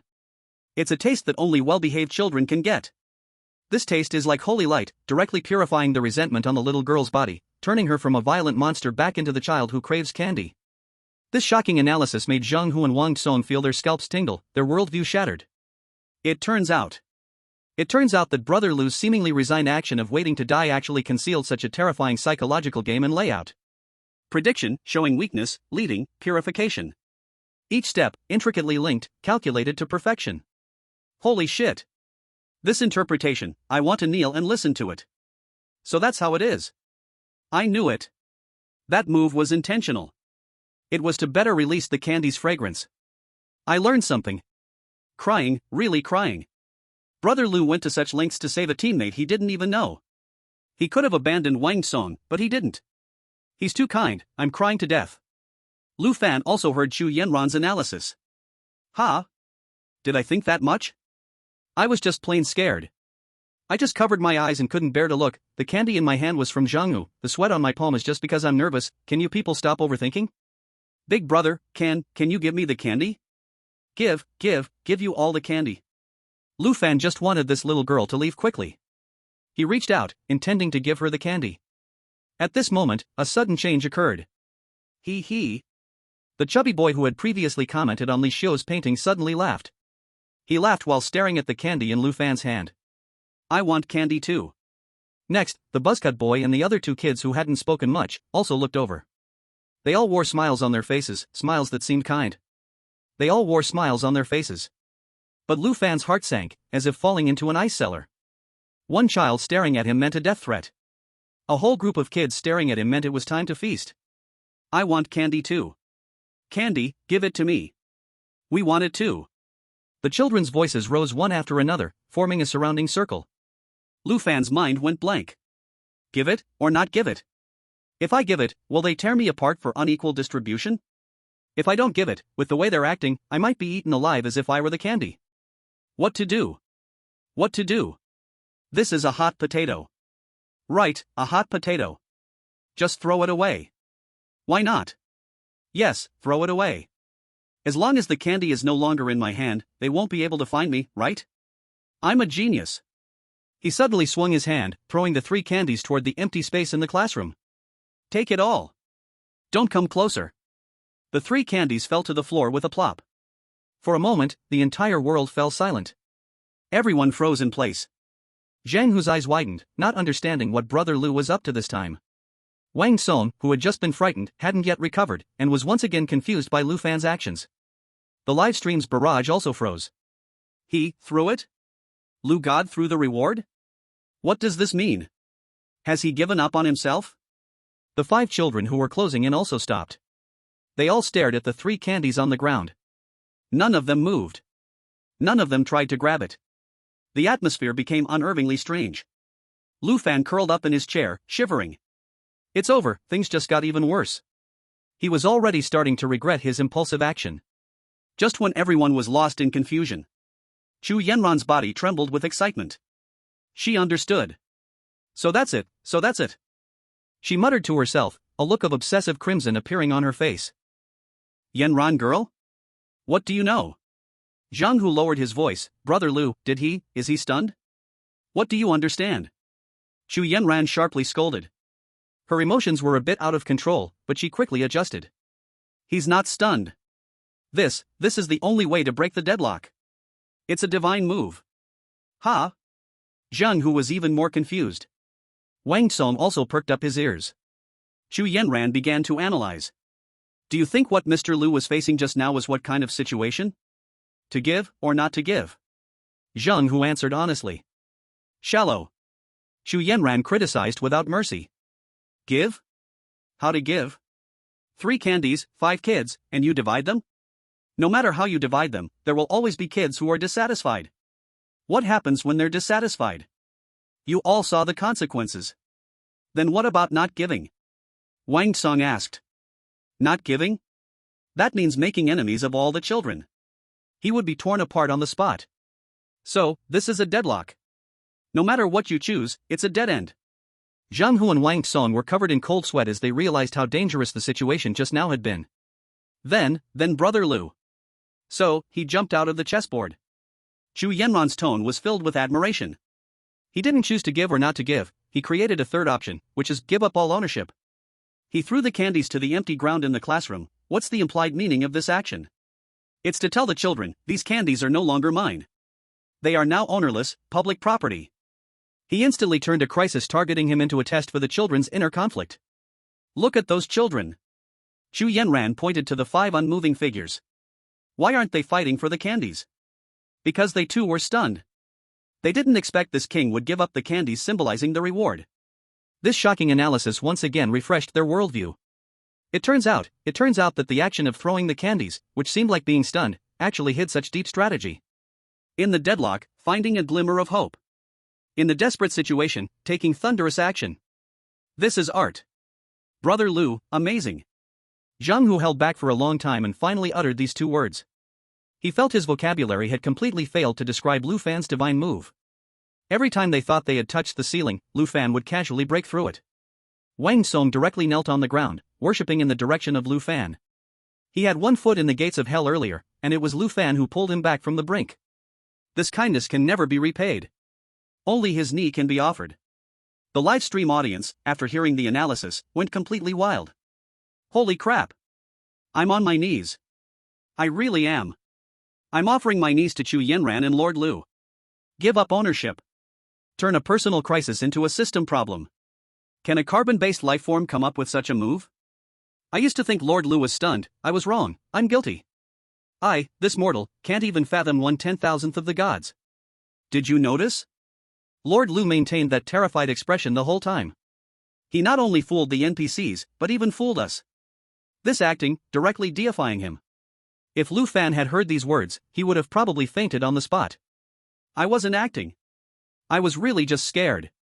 At this moment, the little girl with twin pigtails set her gaze on Lu Fan. Lu Fan thought to himself. It's over, the final say still rests with her. Now, is she going to sentence me to death? However, the little girl's words left everyone speechless. The king is indeed the king. Only a true king would not be tempted by small candies. You have passed our test. Test? Hearing these 2 words, Lu Fan was completely stunned. What the heck? I was just hopping in front of the gates of hell. Why has it become a test when it gets to your mouth? Are your NPC brain circuits as messed up as those people's? As the little girl finished speaking, the other children's faces also showed a hint of approval. The chubby boy nodded. Yes, the king should share the good stuff with us. Lu Fan. I was throwing it, not sharing it. But it seems the result was good. It looks like he's alive again? Passed. Test passed. I knew it. How could Lu God lose? What about the analysis group? Hurry and figure out what this test means? Why does throwing a candy count as passing? Don't you get it yet? The key isn't throwing candy, it's the selflessness and detachment shown by Lu God. These strange kids have twisted hearts, they long to receive but hate having. Lu God's move hit exactly the spot that excites them. Lu Fan had no clue about this. He just wanted to lie down for a while. This series of shocks was more exhausting than running 10,000 meters. Chapter 30, Rabbit, a Dream. The female teacher's stiff face now had a hint of approval. 1. You did well. Wang Song's story made Xiaohong unhappy. But Wan used his wisdom to calm Xiaohong's anger. The female teacher walked up to Wang Song and took out a candy. So, you pass. Is this for me? Wang Song couldn't believe his eyes. Take it. Wang Song took the candy with trembling hands, overwhelmed with mixed emotions, nearly crying out loud. Not dead. I'm still alive. And I got a reward. Though this reward was almost taken by Lu God for me. Thank you, Lu God. Wang Song turned around to give the candy to Lu Fan. But Lu Fan waved his hand. Chu Yanran immediately understood, this is yours. Mr. Lu means that everyone in the team should receive their own recognition. Lu Fan. That wasn't my meaning, I just simply don't want this thing, it's too hot to handle. Next, who's up? The female teacher asked, posing the soul-searching question. According to the previous order, it should be Chu Yanran's turn. All eyes in the room focused on her. As Mr. Lu's chosen interpreter, what kind of story would she tell to live up to the expectation? Chu Yanran took a deep breath and stood up from her seat. Her face showed no nervousness, only a confident assurance. She nodded slightly to Lu Fan, as if saying. Lu Fan watched her, moved his lips, as if wanting to say something. In the end, it turned into a deep sigh. Sis, please don't overthink it, stay steady. Please don't mess it up, let's just play it safe and pass this smoothly, okay? Chu Yanran stepped onto the podium. She had already learned from everyone's experiences and mistakes. First, the tone of the story must be sunny, positive, and full of good energy. Any negative element is a guaranteed way to fail. Li Xiu's result was the best proof. Second, the choice of the main character is crucial. One cannot choose animals like foxes, which have negative stereotypes in fairy tales. Finally, and most importantly, the emotion conveyed through the story. Mr. Lu has already pointed them to the core with the keywords friends and candy. The story's plot may have flaws, but it must evoke emotional resonance with the children. Having sorted through these elements, a complete story had already taken shape in her mind. She was 100% confident that she would tell this story well. Hello, kids. Chu Yanran's voice was soft. Next, Sister Yanran is going to tell you a story about a little rabbit. Rabbit. This choice was perfect. In almost every fairy tale, rabbits are symbols of cuteness and kindness, never touching any landmine. The children were expressionless. In the live streaming room, the audience had high expectations for Chu Yanran. Yanran goddess, go for it. You're the spokesperson for Lu Xun, don't mess up. I believe in her. She analyzed Lu Xun's tactics so thoroughly, she'll definitely execute it well. Chu Yanran smiled slightly and began her storytelling. On a meadow full of carrots, there lived a little rabbit named Tui. Tui had a dream, to host a grand party with the world's best-tasting carrots and invite all the little friends in the forest to come. This opening directly brought out the themes of sharing and friendship, setting a very high intention. Zhang Hu and Wang Song nodded repeatedly. Look at their level, it's way higher than our dry and boring Tiger Dazhuang and Fox Tsong. To achieve this dream, Tui worked hard every day. She watered the carrots, fertilized them, weeded, and took care of them meticulously. The plot of the story was simple, filled with a positive spirit of hard work. But one day, a bad crow arrived. He would sneak and peck at the biggest and reddest carrots whenever Tui wasn't looking. Conflict arose. Everyone subconsciously tensed up. A crow, in some cultures, is also seen as an omen of misfortune. Could it be? Chu Yanran obviously considered this. She quickly added, this crow wasn't really bad. He was just too hungry and very lonely, without any friends to teach him what was right. This explanation was very clever, turning a villain into someone who could be saved, avoiding the risk. Brilliant. Simply brilliant. This was a textbook-level strategy. Chu Yanran continued. Tui discovered the crow's actions. She was sad, but she wasn't angry. She thought of a good idea. She made a scarecrow and placed it in the carrot field. But this scarecrow wasn't to scare the crow, it was to keep the crow company. Every day, she would leave one of the best-tasting carrots next to the scarecrow, specially for the crow. Gradually, the crow was moved by Tui's kindness. He stopped stealing carrots and even helped Tui chase away pests. They became very good friends. At this point, the story was nearly perfect. Kindness, tolerance, friendship, sharing, all the positive elements were present. Even Lu Fan felt that this story was really well told. Chu Yanran glanced at the children's reactions. They still had expressionless faces, but their eyes seemed more focused. She felt reassured and prepared to start the final conclusion. Finally, in the season of harvest, Tui and the crow hosted the grand carrot party. All the little animals from the forest came, and everyone sang, danced, and ate carrots, so happy. The guardian spirit of the forest saw all this and was very pleased. He sent down a shower of candy to reward the kind-hearted Tui and all her friends. The story ended. It was a nearly flawless story. A confident smile appeared on Chu Yanran's face. She waited for the children's smiles and the candy from the female teacher. However, 1 second passed. 5 seconds passed. 10 seconds passed. The classroom was deathly silent. Not a single child laughed. Not a single child nodded. They just stared at Chu Yanran with those hollow eyes, quietly watching her. Chapter 31, Boring, It's Just Boring. Chu Yanran's smile gradually froze. What's going on? This isn't how the script was supposed to go. I clearly considered every detail I could think of, why no reaction? Where did things go wrong? The audience in the live stream was also dumbfounded. What's going on? Did it fail? No way. Such a perfect story, and these little brats aren't satisfied? What do they even want to hear? I knew it wouldn't be that simple. The nature of this dungeon is just unpredictable. It's over, Goddess Yanran is in danger. Quick, look at Lord Lu. Lord Lu must have a way. Everyone's gaze once again focused on that man. Lu Fan was also stunned. He thought the story was pretty good. Why was it suddenly a problem? He completely couldn't understand these kids' thought processes. At that moment, the little girl with ponytails tilted her head. She looked at Chu Yanran and said something that froze everyone in place. The story you're telling is so boring. Boring? Her prideful intelligence, her seemingly perfect setup, had only earned her a boring critique. This was harder to accept than being directly told she had gotten it wrong. Why? Chu Yanran's voice trembled as she struggled to understand. It's just boring. The little girl repeated without expression, not fun. Not fun. Not fun. The other kids echoed the same sentiment.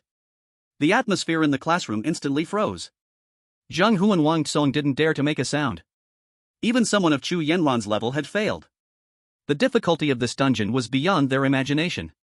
A boring story also deserves punishment, you know. The little chubby boy who had once turned into a ball-shaped monster licked his lips as he spoke. His body began to swell up. The crisis was coming. Wait. Chu Yanran forced herself to calm down. Where do you think it's boring? I can change it. It's too late to change. The ponytailed little girl shook her head. It's just boring, it's simply boring. Her body began to transform, turning into a spider-like monster. It was over. Chu Yanran's face turned pale. She felt like a top student who had scored full marks, only to be told that even full marks meant 0. This sense of defeat nearly crushed her completely. Shit. They're transforming. Both of them are transforming together. Goddess Yanran, run. Don't try to reason with them. Where's Lord Lu? Why isn't he doing something? If he doesn't act now, it'll be too late. Don't panic. Lord Lu is definitely waiting for the right moment. A moment to strike and turn things around. At this moment, Lu Fan was actually also panicking. He was so anxious that he felt like he might blow a fuse. How did it go from 0 to 100 like this? Is this how kids in kindergarten act? And this time, they're both transforming at the same time. One's a ball and the other's a spider. Who can handle that? He wanted to help, but what could he do? Throwing candy? That trick had already been used. Talking sense? Chu Yanran couldn't even do that, and if a socially anxious guy like him tried to speak, he probably wouldn't be able to say a word. Lu Fan felt an indescribable exhaustion. He was truly tired. Mentally tired. He leaned back in his chair, his eyelids getting heavier.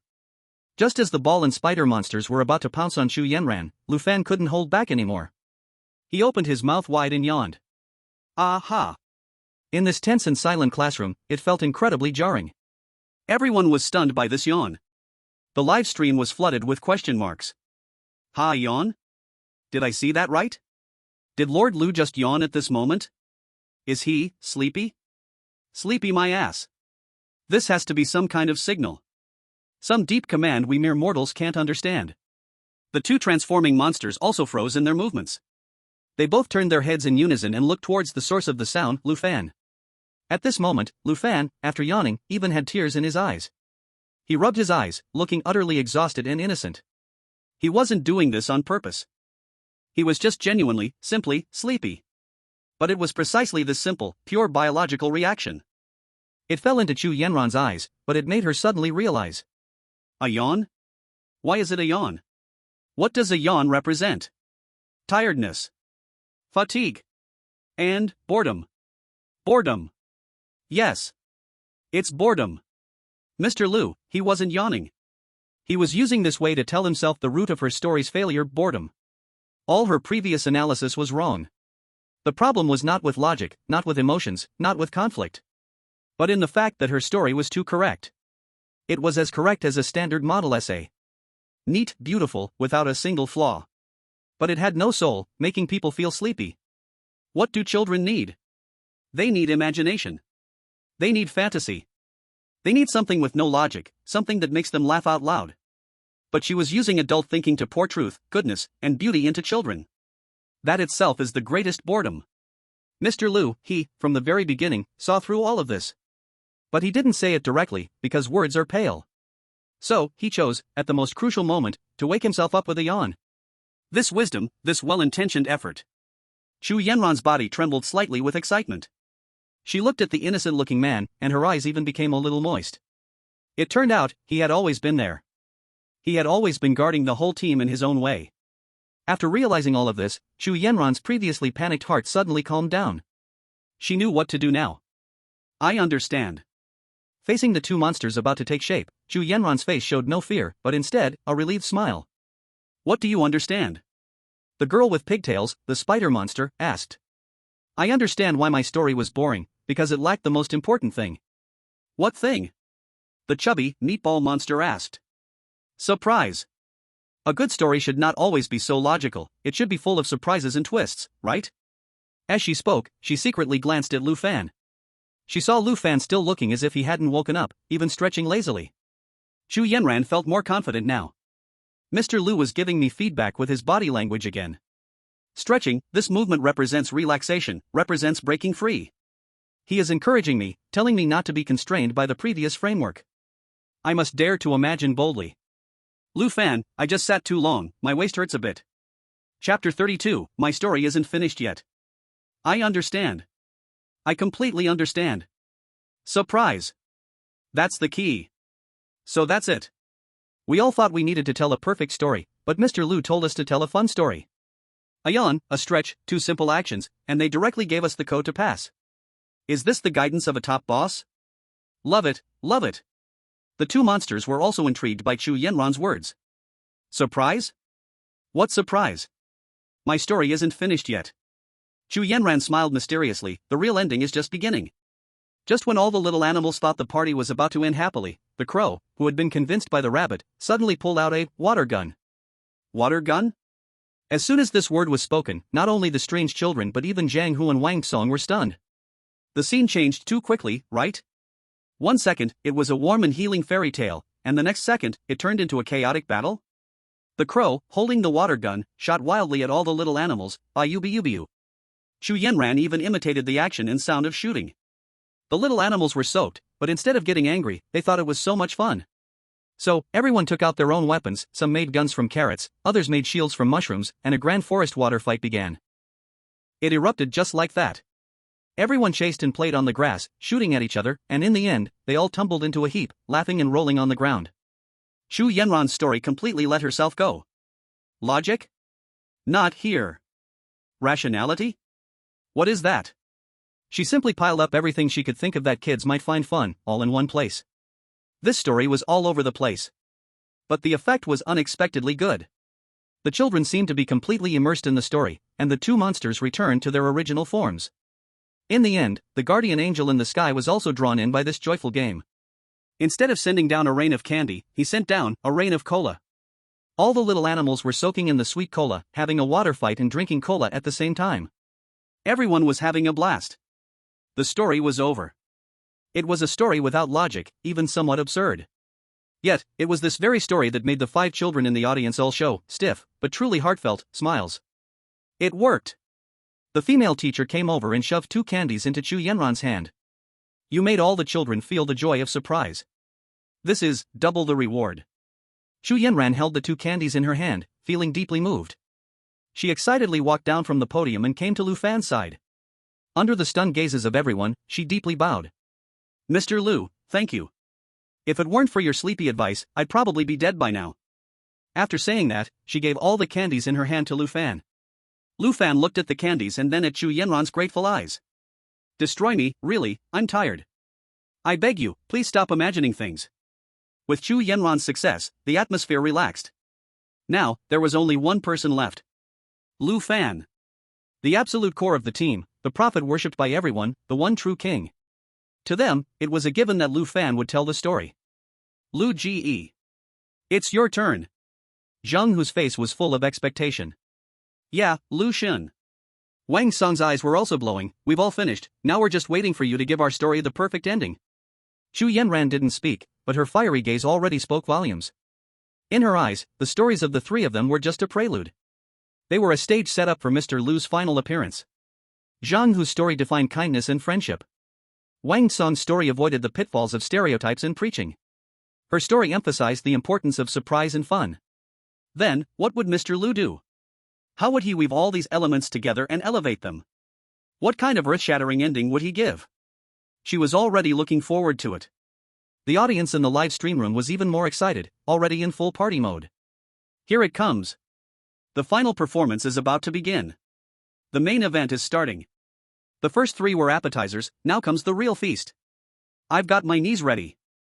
As soon as Lucian starts, I'm kneeling. What kind of story do you think Lucian will tell? I bet 5 dimes it's going to be the kind of story that blows our minds, something beyond the stratosphere. The eyes of thousands were on him, and everyone was shouting for him. However, the Lu Fan everyone had high hopes for only wanted to die on the spot. Tell a story? What story? I can't even make up a beginning. I can't, he waved his hand, his voice trembling. However, this sincere confession, when heard by his teammates, took on a different meaning. Look. Chu Yenran said to the other 2, Mr. Lu is starting again. He's telling us that the conclusion of the story cannot be confined by the framework we've had before. He's going to tell a whole new story, one that breaks free from the 3 realms and doesn't fit into the 5 elements. Amazing. Truly amazing. Zheng, who suddenly realized and was full of admiration, kneeling to the ground in awe. Wang Song nodded repeatedly, his eyes growing even more fervent. Lucian is about to create a school of his own. Lu Fan. Please, stop imagining things about me. I'm simply not capable. He looked at everyone in despair, trying to convey his helplessness through his gaze.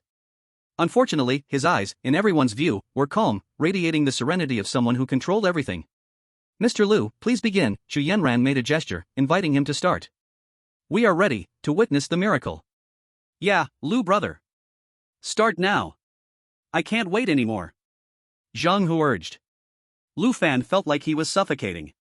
He was being escorted to the front of the classroom by Chu Yenran and Zhang Hu, one on each side. The female teacher and the 5 children all stared at him in unison. Lu Fan stood at the podium, looking at those pairs of eyes, his mind blank. Wang, please begin your story, the female teacher's cold voice rang out. It's over. This time, it's really over. Lu Fan closed his eyes, a deep sadness filled his heart. Rewind it. Hurry up. I'm exhausted. The live stream's bullet screen was also boiling. Look at Lucian's posture. He stands so straight, with the aura of a master. That's right. Although he hasn't spoken, the aura of someone who controls everything is already overwhelming me. A storm is coming. I feel like what we're about to witness will be the most classic teaching game in the history of the Endgame. I've already started recording. This is definitely a priceless top-tier strategy. Standing straight, Lu Fan was actually just stiff with fear. The ending? What ending? The ending of Hu Dazhuang? The ending of Hu Song? Or the ending of Tu Yi? Am I supposed to string these chaotic things together? How do I connect them? Am I supposed to tell a story where Hu Dazhuang and Hu Song fight over a candy at Tu Yi's water gun party? And in the end, they are drowned by the cola rain sent by the forest guardian? No. That's too dark. I transform right on the spot. A myriad of thoughts flashed through Lu Fan's mind, only to be rejected one by one. Time passed second by second. The atmosphere in the classroom became more and more oppressive as his silence continued. It looked like those children were about to transform. Wang. At this moment, the little girl with twin ponytails spoke, her voice cold. Are you messing with us? The children's eyes started to glow an ominous red. The chubby boy's mouth showed a row of sharp teeth.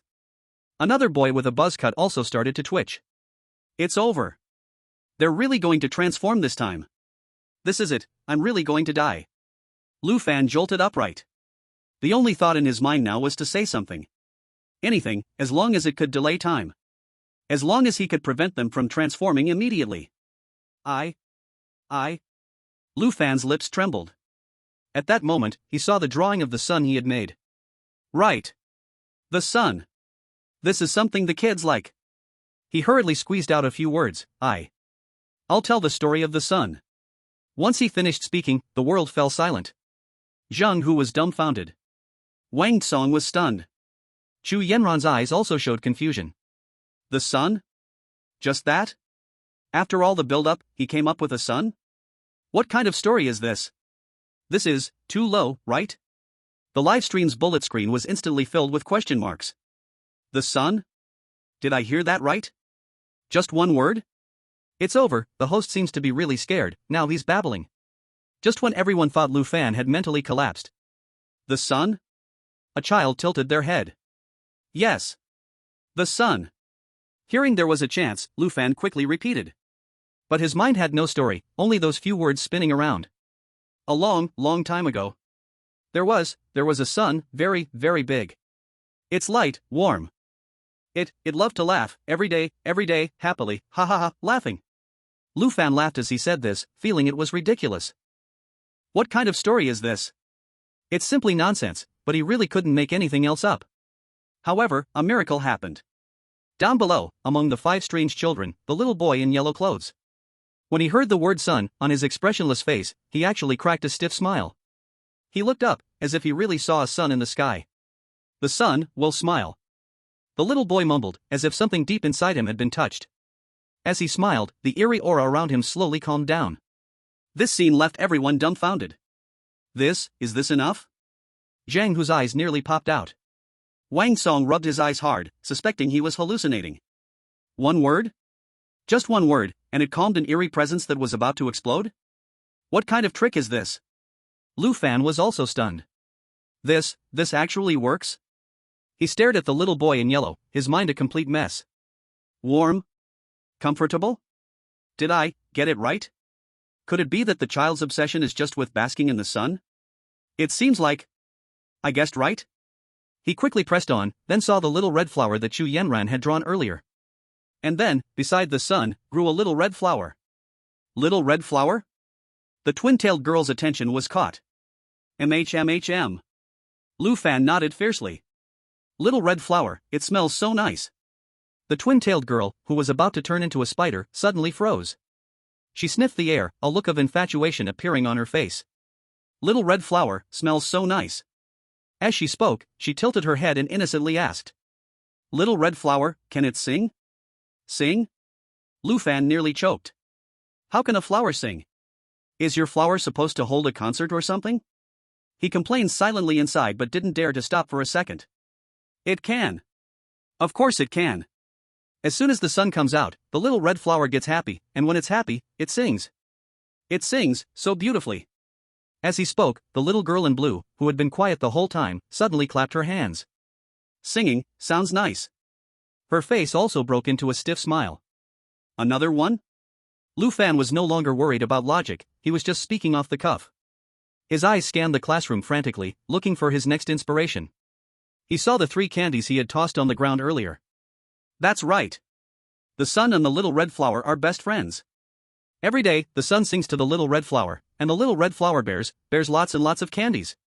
As soon as these words were spoken, the chubby boy, whose mouth was already grinning and revealing sharp teeth, suddenly froze. He greedily sniffed the air, as if he could really smell the sweetness of candy. What do candies taste like? Strawberry.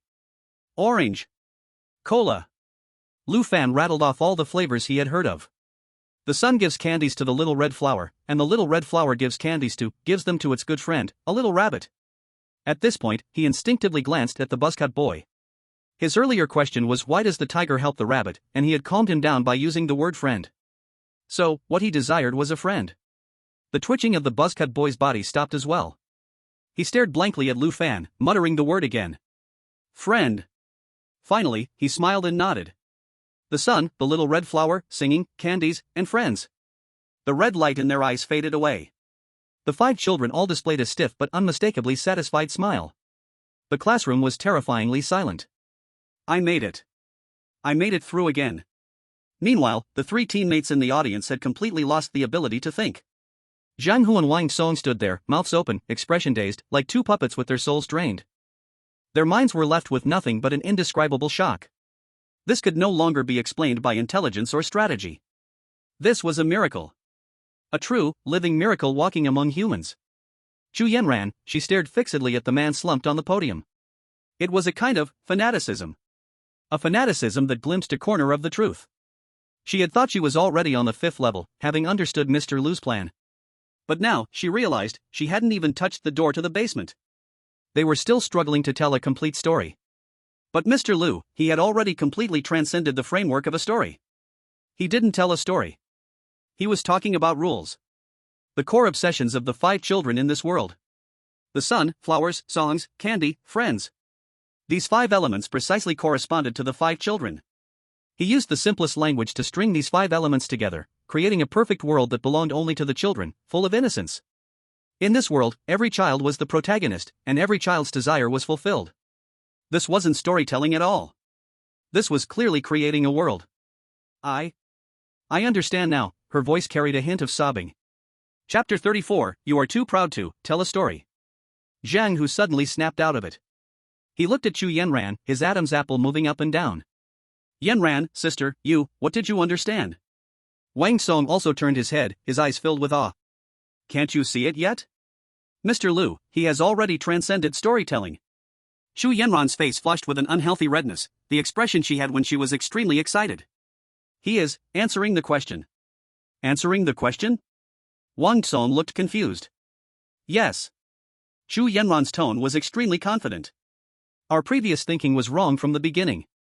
We kept trying to tell a story to please all the children. But we overlooked the most important point, which is that every child is an independent individual. They each have their own preferences, their own obsessions. How can one person tell a story that satisfies 5 completely different souls? This statement struck Zhang Hu and Wang Song like a bolt of lightning. That's right. How could they not have thought of this? So, Li Xiu died.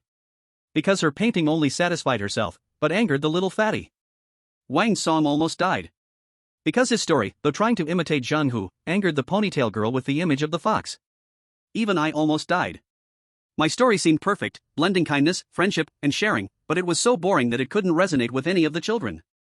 Chu Yanran's voice grew more and more excited. Until Mr. Lu took the stage.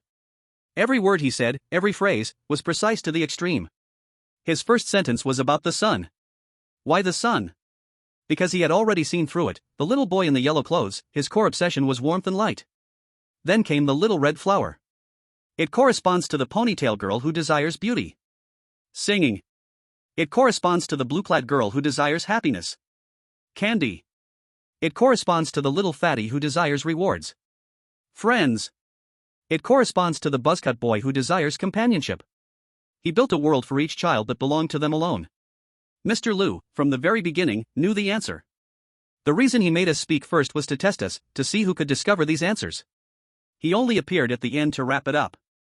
He read out each of the 5 key words, one by one. He directly shattered the standard answer and read it to us. This shocking analysis left the 2 of them dumbfounded. So that's how it is. They looked at Lu Fan with completely different eyes now.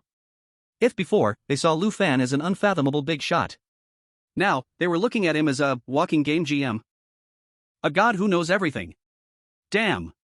I'm on my knees. I'm offering my knees directly to Chu Yenran and God Lu. Correct answer. This interpretation is incredible. This is the truth.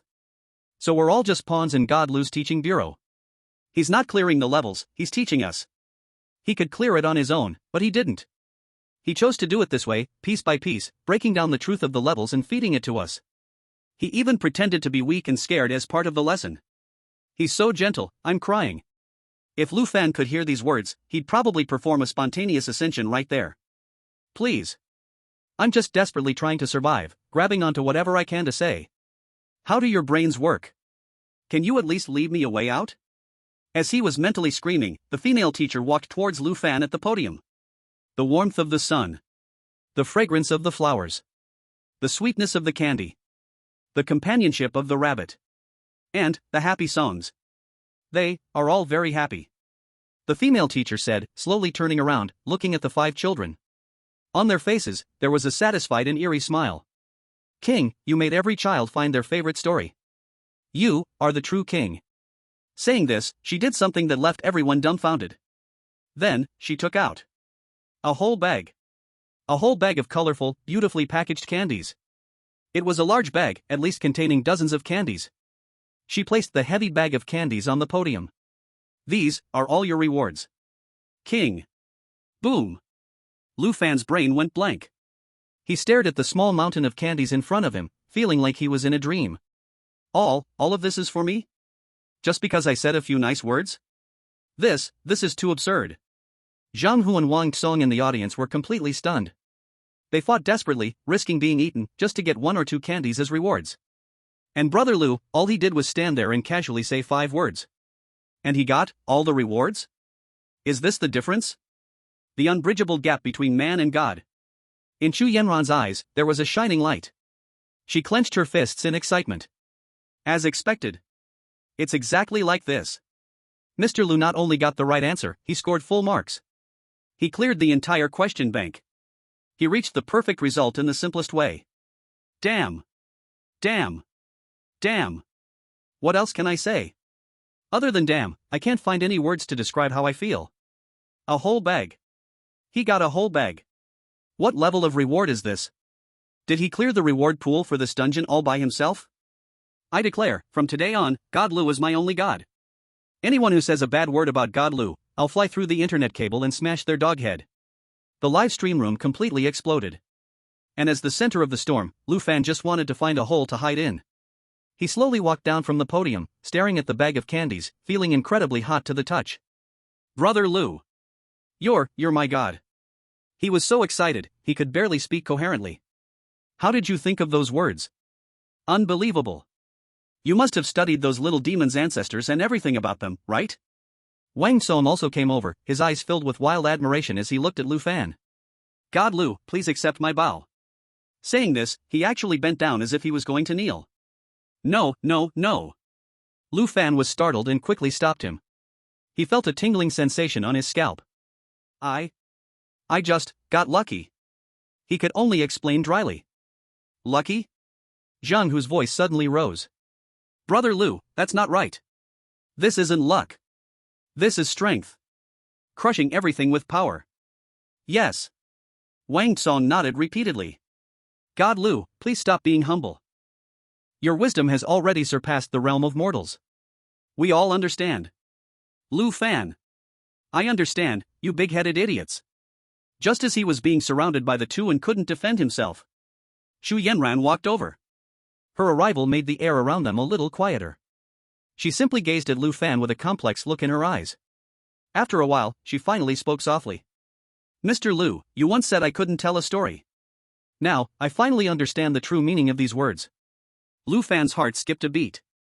Sister, what have you understood? He heard Chu Yenran continue, you don't really not know how to tell a story. What you're actually telling us is that true top-tier communication doesn't need the complex and inefficient form of a story.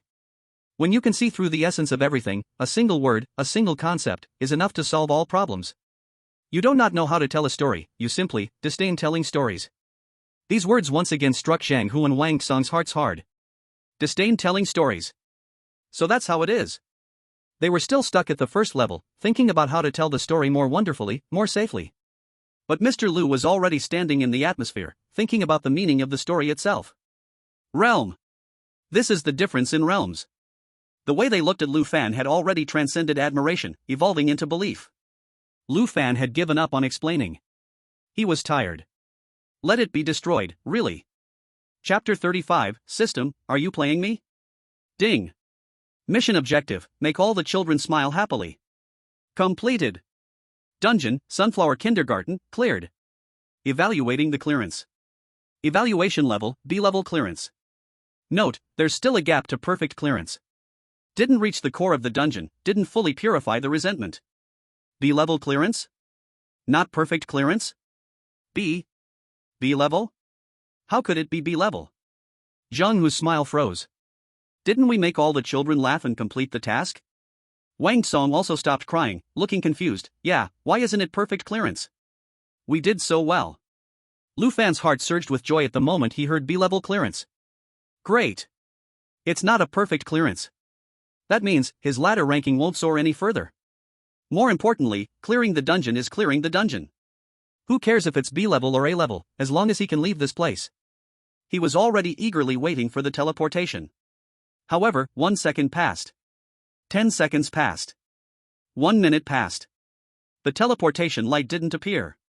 The entire classroom fell into an eerie silence. The little bit of joy in Lu Fan's heart slowly turned into unease.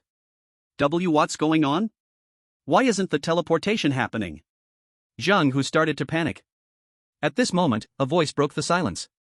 I understand. It was Chu Yenran. Her again. That damn I understand again. As soon as Lu Fan heard those 4 words, his DNA stirred.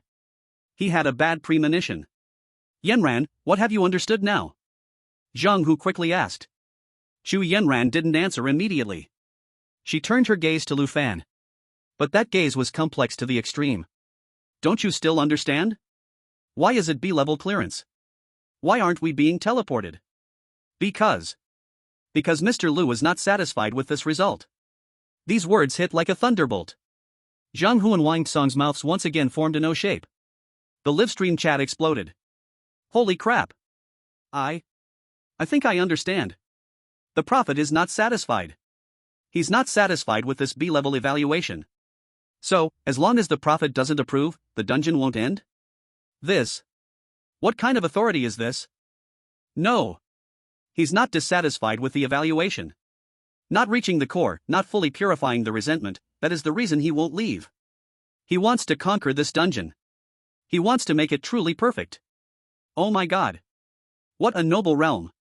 We were thinking about clearing the dungeon, about surviving, but the prophet is thinking about saving. About purifying. About letting every lost soul find peace. I used to think that B-level was pretty good, I was so shallow. I am guilty. I didn't understand the prophet's heart. Lu Fan listened to Chu Yenran's understanding and felt his blood pressure rising. When did I ever say I wasn't satisfied? I'm very satisfied. I'm extremely satisfied. I just want to go home and sleep. He carries so much. He alone bears the entire causality of the instance. And we are still proud of such a small B-level rating. We don't deserve to be his teammates. Chu Yenran said, and her eyes turned red. Zhang Hu and Wang Song also looked ashamed, unable to face anyone. Brother Lu. I'm sorry. Zhang Hu slapped himself with a loud sound. The viewers in the livestream were moved to tears by this sorrowful scene, each of them repenting their own smallness and ignorance. At this moment, Chu Yenran threw out another thunderous revelation. Her gaze slowly swept across the classroom, and finally, she looked at the small door that was tightly shut. I understand. Zhang Hu quickly asked, Yenran, what do you understand? We were wrong from the very beginning. Chu Yenran's expression was serious. We thought the task's goal was to make the children smile. Isn't it? Wang Song asked. Yes, but also no. Chu Yenran shook her head. Smiling is just a surface. Their resentment, their pain, has not truly disappeared. Li Xiu's death is the best proof. The children's hearts are still full of darkness. The story we just told was just a little bit of light, temporarily brightening their world. But once the light fades, what remains is still endless despair. Her analysis made Zhang Hu and Wang Song fall silent. Indeed, the scene where the little chubby boy turned into a flesh-eating monster was still vivid in their minds. That was not something a happy child would do. Xu Yanran's gaze fell once again on Lu Fan. Mr. Lu, from the very beginning, he knew. He knew that our simple clearing of the instance could never get a perfect rating. That's why, at the end, he used what seemed like a chaotic way to tell that story made up of all the clues. That story was not the ending. It was a key. A key to unlock the final task. He wasn't guiding us to clear the instance, he was teaching us how to save these poor souls. What Mr. Lu wanted was never just a pass, but a truly perfect clearance. This top-notch reading comprehension instantly set the livestream chat on fire. Damn. So that's how it is. No wonder the prophet would never settle for just a pass. The vision. This is vision. We're thinking about surviving, the prophet is thinking about how to redeem souls. I'm crying, I'm really crying. He could have left right away, but for these unfamiliar NPCs, he chose to stay and face even greater risks. Lu Fan listened to Chu Yanran's analysis and felt like his head was spinning. A key? Redemption? Perfect clearance? Sister, can you stop overthinking this? I'm just terrible at telling stories and rambling to fill in words. Right now, I just want to go home and sleep. Who wants some damn perfect clearance? He opened his mouth, wanting to explain. But as soon as he said a word, the female teacher suddenly moved. Her hollow eyes stared straight at everyone. The children smiled, but their hearts are still crying. Will you help them find true peace and complete a perfect farewell? The female teacher's voice carried a trace of pleading. As soon as her words fell, creak. The small black door opened automatically. Inside, it was no longer the complete darkness Lu Fan remembered. Instead, there was a rotating, ominous-colored vortex. What is this? Wang Song took a step back in fear. Zhang Hu forced himself to calm down. It looks like it's not a good place. The female teacher fell silent for a moment. This is the children's memory corridor. Their pain, their resentment, are all hidden inside. Only by going in and untangling each of their emotional knots can they truly be freed. Chapter 36, this damn task, whoever wants to do it, go ahead. Memory corridor? Untangle emotional knots? This sounds 100 times more dangerous than the little games we played earlier. Untangle emotional knots. How exactly do we do that? Xu Yanran asked. I don't know. The female teacher shook her head. Each child's emotional knot is different, and you will need to explore it yourselves. However, I can give you a warning. Memories are chaotic, and they are dangerous. Inside, you might see some very terrifying things. Once you get lost in there, you may never get out. The female teacher's words were like a bucket of ice water, pouring over everyone's hearts. Never get out. Damn, isn't this just setting us up? Zhang Hu cursed. This damn task, whoever wants to do it, go ahead. After saying this, he looked at Lu Fan, as if seeking his opinion. But he found that Lu Fan's reaction was even more intense than anyone else's. Lu Fan was trembling all over. His face was pale, and he stared at the swirling vortex, as if he had seen something terrifying. No. I'm not going. His voice shook uncontrollably. I won't go, even if you kill me. What a joke. The fear of being consumed by endless darkness is already engraved in my mind. Make me go in again? Seeing Lu Fan in this terrified state, Xu Yanran had a new understanding in her eyes. Look. Mr. Lu's reaction is much stronger than any of ours. Why? Because he has seen much more than we have. He has already foreseen just how terrifying the dangers in this memory corridor really are.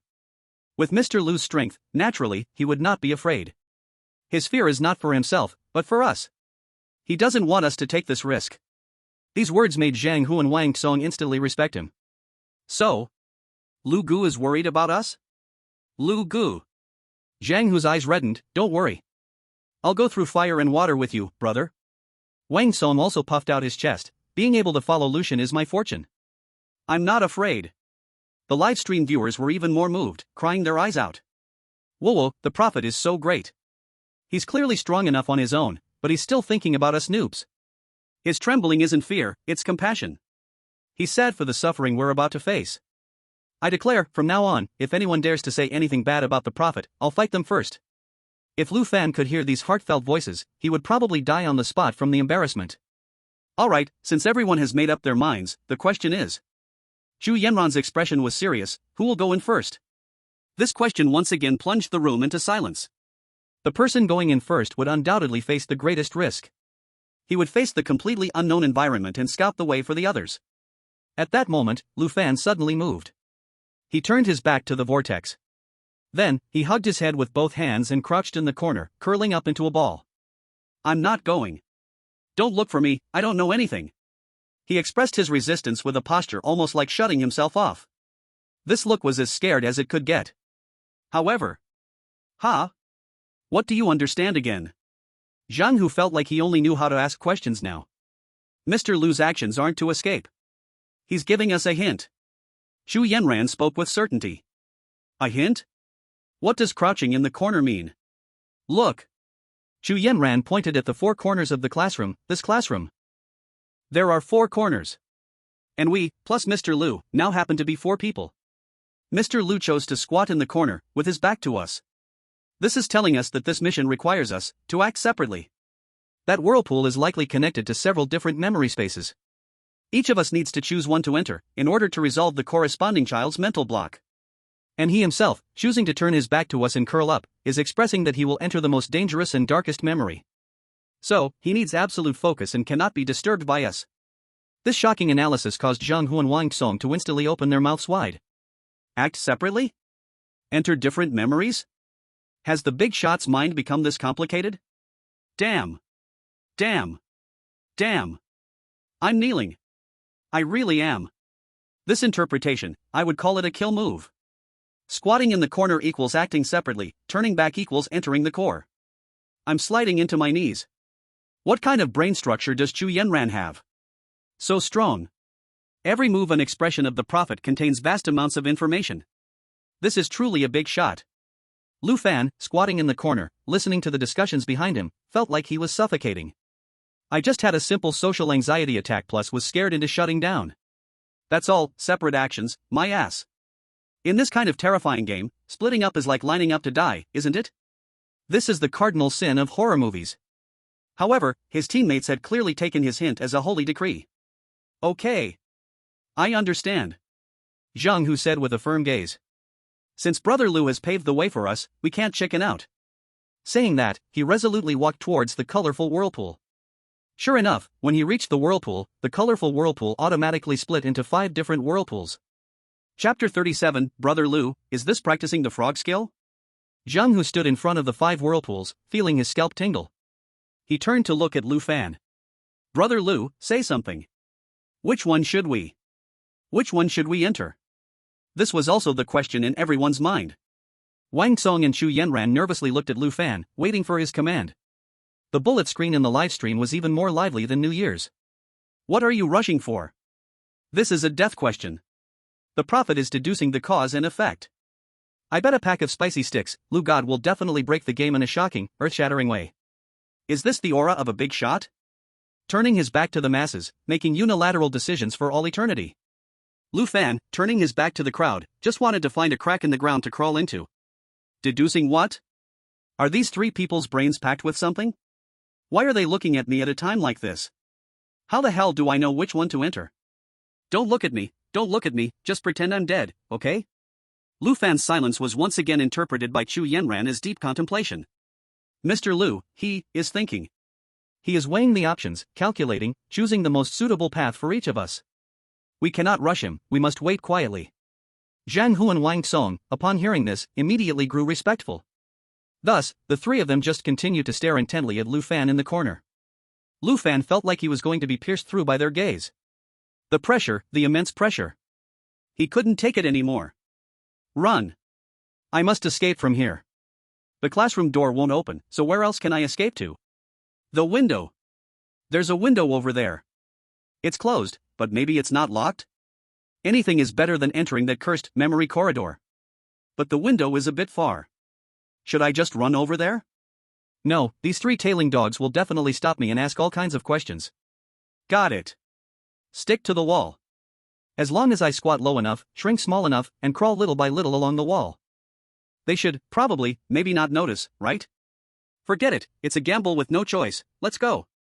Lu Fan gritted his teeth, squatted down on the spot, and started to move. 1 step, 2 steps. The classroom was eerily silent. Suddenly, he moved. Brother Lu moved. Zhang Hu cried out loudly. Zhang Hu's shout almost scared Lu Fan into collapsing to the ground. Wang Song also widened his eyes. He's crawling on the ground? What does this mean? Yes, Lu Fan's current position, no matter how you look at it, seems to be crawling. And he's crawling extremely slowly from the far left corner of the wall, moving towards the right. Zhu Yanran furrowed her brows tightly, her brain working at full speed. Crawling? An arc? From left to right? What does this mean? Wait. Left, right. The 5 whirlpools are also arranged from left to right. She suddenly looked up, staring at the 5 whirlpools, then back at Lu Fan's movements. Everything, it all connects. I understand. Zhu Yanran slammed her thigh hard. I understand. Lu Fan, who was about to continue crawling, was startled, his movements frozen in midair. Sister, what did you understand this time? Please, don't understand anything more. Zhang Hu, desperate, scratched his head. Sister, hurry and tell us. What's going on with Brother Lu? Is he practicing frog kung fu? Shallow. Zhu Yanran shouted loudly. You only see the surface, but you haven't seen the deep meaning behind Mr. Lu's painstaking effort. Look closely. Mr. Lu started moving from the far left corner of the wall. These 5 whirlpools are also arranged from left to right. Mr. Lu is using his body to draw us a roadmap of action. He's telling us the order. We must follow the left to right sequence, one by one, to enter. Zhang Hu and Wang Song were instantly stunned. Is this possible? Zhu Yanran became more and more excited. Not only that. Look at Mr. Lu's posture. Why is he squatting? Why is he curled up? That's because the memory corridor is full of unknown dangers. He's warning us that once we go in, we must lower our posture and never be arrogant. We must be like him now, cautious and careful, walking on thin ice. Boom. This explanation was like a bell ringing loudly, shaking the two of them to the core. So that's it. So the seemingly undignified crawling action actually contains such a brilliant tactical arrangement and life philosophy. What kind of wisdom is this? What kind of realm is this? To make us understand, he even sacrificed his image and demonstrated it himself. Wang Song's knees gave way, and he couldn't control himself anymore, kneeling on the ground with tears streaming down his face. Lu God. I get it. This is the true Tao that is most simple. I, Wang Song, have never bowed to anyone in my life, but you are the first. The live stream room completely exploded. What the hell? What the hell? Kneel down. Everyone kneel down. This works? This is how it's solved. Is this top-tier understanding? I was just laughing at Lu God crawling like a dog, but now I realize I'm even worse than a dog. I am guilty.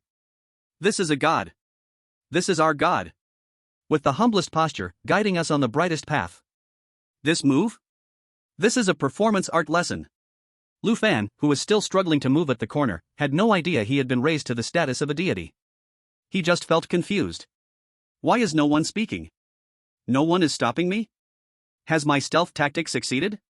He carefully turned his head, wanting to take a sneak peek at the situation. This glance almost sent him away. He saw Zhang Hu looking determined, Wang Song kneeling and crying, and Zhu Yanran full of admiration. Lu Fan? No, you guys are crazy, right? I'm just crawling at a wall corner, why all this ceremony? Before he could understand, Zhang Hu moved. He rushed a few steps to the first whirlpool on the far left. He turned around, facing Lu Fan at the corner, clasped his fists heavily, and shouted. Brother Lu. Thank you. I'm a rough man, I don't understand any great principles, but wherever Brother Lu points, I will go. First, I'll do it as a respect. After speaking, without looking back, like a cannonball, whoosh, he rushed into the whirlpool. The person was gone. Lu Fan's mouth dropped into an O shape. Just, gone in? Just because I looked at the window? Chapter 38, King, are you rejecting me? Immediately after, Wang Song, who had been kneeling on the ground, also staggered to his feet. He wiped his tears off his face, his gaze as determined as if he were about to blow up a bunker. He walked to the second vortex, bowed deeply to Lu Fan. Lucian, your good intentions, Wang Song remembers in his heart. The arc you drew with your body is my lifeline. This second pit, I'll fill it for you.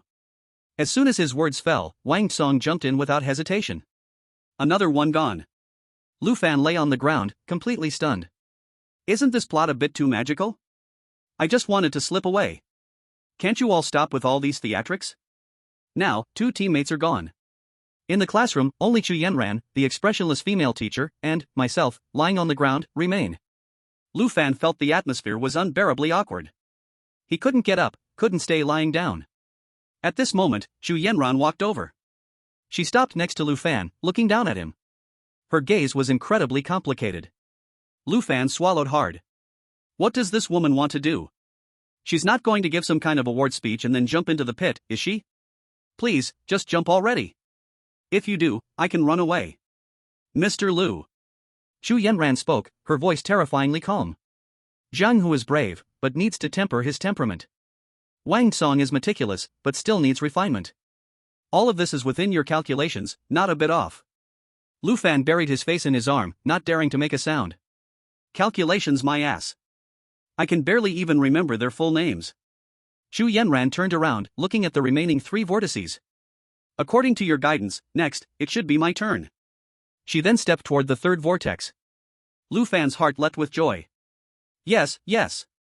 That's it. Hurry up and go. Once you leave, I can crawl away however I want. However, just as she was 1 step away from the vortex, Xu Yanran suddenly stopped. She didn't turn back. Her back stood straight. Silence.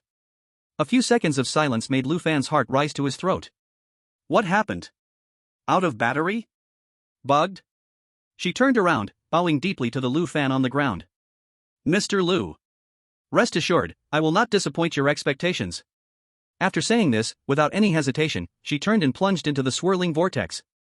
The 3rd vortex swallowed her figure. The classroom was completely silent. Only Lu Fan, the female teacher, and the last 2 lonely vortices remained. Phew. Lu Fan let out a long, long breath. Finally, they're all gone. These people with their overactive imaginations are finally gone. I'm free. He patted the dust off his body, not even glancing at the 2 remaining vortices, and walked straight toward the window he had been longing for. His steps were light, his mood soaring. Goodbye, kindergarten. Goodbye, memory corridor. What nonsense perfect clearance, let those 3 brains go compete for it. He grabbed the window handle with 1 hand. Open for me. He twisted it forcefully. It didn't budge. Ha! Open. Open for me. However, just as he was about to use all his strength, a cold hand gently rested on his shoulder. Lu Fan's hair stood on end instantly. He stiffened, slowly turning his head. The female teacher's expressionless face was right next to him. Her hollow eye sockets were staring straight at him. Where are you going? Lu Fan felt his heart stop beating at that moment. It's over. Caught red-handed. Running away failed, surely I'll be judged for breaking the rules and executed, right? Lu Fan leaned against the window, with no way to retreat. I'm just looking at the scenery. He squeezed out a smile that was uglier than crying. The scenery? The female teacher tilted her head, her hollow eye sockets turning toward the window. Outside the window was a thick, unbreakable black fog, nothing could be seen. There is no scenery here. The female teacher sighed and shook her head. This place is closed. To leave, there's only one way. The female teacher pointed at the vortices. It's over there. Go ahead, Wang. Lu Fan shook his head again and again. I won't go. Can we switch people? Or, can we discuss it some more? The smile on the female teacher's face disappeared. The walls of the classroom began to seep blood and water, and the light above flickered on and off. Wang, are you refusing? Her voice became sharp and harsh, and her body began to twist. Threat. A blatant threat. If you don't go in, I'll kill you right now. Dead either way. Going in is unknown, staying here is certain death. Fine. I'll go. Is that enough? Lu Fan shouted with a cry in his voice. He looked back 3 times with every step, slowly moving toward the swirling vortex. Each step took several seconds. He was waiting. Waiting for a miracle to happen. Waiting for this female ghost to suddenly have a change of heart and let him go. But sadly, nothing happened. Until he stood at the edge of the vortex. I don't. He was about to say something to delay more time. But the female teacher behind him seemed to have lost her patience. Her high heels lifted suddenly and directly kicked Lu Fan in the back. F***CKU, old man ahhhhh. Lu Fan's scream echoed throughout the classroom. The livestream audience was also getting excited. He went in. He really went in. He entered the game, fighting against the chaos. This is the true hero. The prophet. The hope of humanity. We are counting on you. Chapter 39, Baby, Come Eat. I died, but not completely. This was Lu Fan's feeling after entering the vortex. When the dizziness faded, he found himself standing in a living room. The air was filled with the aroma of food. Baby, come eat, Mommy made your favorite braised pork today. A gentle woman's voice came from the kitchen. Lu Fan turned his head and saw a woman in an apron, carrying a plate of steaming braised pork. She had a happy smile on her face. But her figure seemed somewhat illusory. A child jumped off the sofa. Mom! Mom! It was that little fatty. The monster who ate Li Xiu in one bite. Lu Fan's hair stood on end, and he quickly hid behind the curtains. Is this the little fatty's memory? Outside the curtains, the warm daily life between mother and child continued. Eat slowly, don't choke. Mom, your braised pork is the best in the world. Silly child, if it's delicious, eat more. Everything was so beautiful, so warm. But is it really that simple? As expected. Bang! With a loud bang, the living room door was kicked open. A tall man rushed in, his face was blurred like it had been pixelated. Where's the money? Where's the money I told you to hide? The man roared. The woman shielded the little fatty behind her, her voice trembling. There's no money. I really gave it all to you. Bullsh*T. The man shoved the woman aside and started frantically rummaging through the cabinets. Drawers were pulled open, things were smashed all over the floor. The once warm home instantly became a mess. The little fatty cried loudly in fear. The woman also cried and begged, stop smashing, please, don't do this in front of the child. Cry. Why are you crying? You worthless piece of sh*T. The man was enraged. He picked up an ashtray and slammed it hard on the woman's head. Bang! The woman's pleas stopped. She collapsed, blood staining the floor beneath her. The little fatty's cries also stopped. He stared blankly at his mother lying in a pool of blood. In those innocent eyes, little by little, something called hatred began to fill them. No. No. Behind the curtains, Lu Fan witnessed this bloody scene, his stomach churning. He wanted to close his eyes, but he found he couldn't. This scene seemed to force him to see everything. After the man killed the woman, he seemed to still be unsatisfied. He kicked her again. Then he searched the house one more time, finding nothing. Spitting on the floor, he stormed off. The whole world fell silent. Lu Fan felt like he was suffocating. Just when he thought it was over, the surrounding scene suddenly seemed to rewind. The woman lying in the pool of blood stood up again. She wore a gentle smile on her face. Baby, come and eat, Mommy made your favorite braised pork today. Everything returned to how it was at the beginning. Again? Lu Fan's pupils suddenly shrank. The memory loop. He was trapped in this most tragic memory, forced to watch this human tragedy over and over again. No. No. Lu Fan let out a desperate howl. But no one could hear him. Bang. The door was kicked open again. The blurry-faced man rushed in once more. The slaughter began again. Once. Twice. 10 times. He didn't know when this cycle would end. He only knew, if he kept watching, he would really go insane. Every time the ashtray crashed down, Lu Fan's heart would tighten. Every time he saw that woman lying in a pool of blood, he couldn't help but throw up.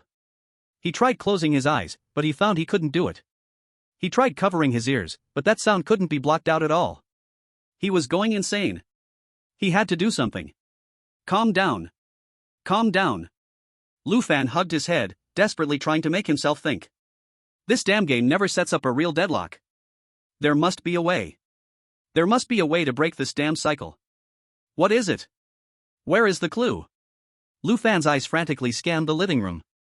The overturned chair, broken dishes, scattered debris all over the floor. Wait. His gaze was drawn to something in the corner. It was a photo frame. Lu Fan's mind lit up. In horror films, objects that carry beautiful memories are often the key to breaking the deadlock. Though it seemed ridiculous, this was the only hope he had left. He had to grab that photo frame.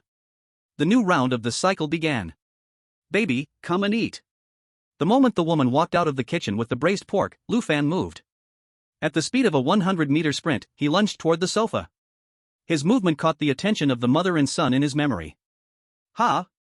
Mom, what's that? The little chubby boy pointed at him. The woman also showed a confused expression. But Lu Fan didn't care about that anymore. He grabbed the cold photo frame, a wave of joy rushing through him. Just at that moment. Bang! The door was kicked open. The blurry-faced man charged in. Where's the money? Damn! It's too late. Lu Fan held the photo frame, not even having time to take a good look at it. He saw the tall figure had already rushed up to him. He instinctively raised the photo frame in front of him and closed his eyes. The expected pain never came. Suddenly, everything around him went silent. Lu Fan cautiously opened one eye. He saw an unbelievable sight. The blurry-faced man, who should have started a bloody massacre, was now standing still. His body was motionless. The mother and son, not far away, also remained in their terrified poses, turned into statues. The whole world had come to a halt. The only one who could move was Lu Fan himself. What's going on? Lu Fan looked down at the photo frame in his hand. Inside the frame was a warm family photo. A young woman, holding the chubby baby, was happily nestled in the arms of a man. That man. Although the photo was a little yellowed, Lu Fan recognized him instantly. The man's face, though blurry, vaguely resembled the man outside. But in the photo, he wasn't violent, wearing a gentle smile. It turns out, they were once a happy family. So this photo frame is the switch to break the loop? Lu Fan let out a sigh, feeling soaked in sweat. Before he could even rejoice at surviving the ordeal, a new change occurred. The surroundings began to collapse. Huge cracks appeared in the ceiling. The entire memory world seemed to be heading toward destruction. Fuck. No way. Lu Fan turned pale with huge shock. He would not have broken this world, right? Just when he was in panic and did not know what to do, that little fat boy who was frozen suddenly moved. His pair of hollow eyes stared straight at Lu Fan. Why? His voice carried endless hatred. Why did you let me see this? Why did you let me remember? We once were so happy. Boom. The little fat boy's body began to swell again. This time, his size was even bigger than in the classroom. Even more terrifying. It's over. Lu Fan's legs went soft, and he collapsed straight onto the ground. The photo frame in his hand also fell onto the ground. Just when Lu Fan thought he was about to be treated as dessert after a meal. Chapter 40 The Big Shot's homework. Even if you copy it, you still cannot understand it. Chu Yenran was facing the biggest confusion since she entered the game. Inside the hospital, on the sickbed lay a little girl with twin ponytails. She was exactly the girl who helped Lu Fan out of trouble in the classroom before. All kinds of tubes were stuck into her body. Beside the bed sat her parents. They were holding her hand, crying without a sound. This was a memory space full of sorrow. Chu Yenran stood at the door of the ward, watching this scene, her brows tightly locked. Mr. Lu divided us into different memory spaces, he must have his deep meaning. Zhang Hu's character is impulsive and direct, so the memory he entered is very likely related to violence and protection. And I am relatively rational and calm, so I was assigned to this space related to sickness and parting. This girl's heart not is clearly the fear of death and the attachment to her parents. Then the key to break the situation is. Chu Yenran got the answer in an instant. Comfort. Yes, it must be comfort. Her face was gentle as she walked into the ward. Uncle, auntie, please restrain your grief. The child has only gone to another world without pain. She comforted the pair of sorrowful parents. However, that couple seemed as if they did not hear anything. They were still immersed in their own sorrow. Chu Yenran then softly said to the unconscious little girl. Do not be afraid, this is only a dream. After sleeping once it will be fine. When you wake up there will be no pain, angels will come to pick you up. She even made up a fairy tale about a candy house in heaven. She used all her wisdom and eloquence, trying to dissolve the sorrow. But it had no effect at all. The atmosphere in the ward did not change in the slightest. That despair became thicker and thicker, making people suffocate. Suddenly, all the lights in the ward began to flash wildly. Beep. The little girl's heart monitor turned into a straight line. The girl's parents let out heart-tearing and lung-splitting cries. Immediately after, the whole world fell into darkness. When Chu Yenran opened her eyes again, she returned to the door of the ward. A new round of cycle began. Not right. Chu Yenran's face looked ugly. My method is wrong. Why? Logically there is clearly no problem. Facing death, giving hope and comfort is the most direct and effective method. Second attempt. She tried to use scientific principles to explain that death is a natural law. Failed. Third attempt. She tried to use religious belief to build a vision of the afterlife. Failed. Again and again the electrocardiogram became a straight line. Again and again the darkness reset. Even the always confident Chu Yenran began to doubt herself. Could it be, my line of thinking was wrong from the very beginning? She leaned against the wall, feeling somewhat tired. She did not understand where the problem was. Just when she could not figure it out after thinking in every possible way, the figure of a man rushed into her mind. It was Lu Fan. It was his crawling movement in the classroom. Return to the original truth, the great way is extremely simple.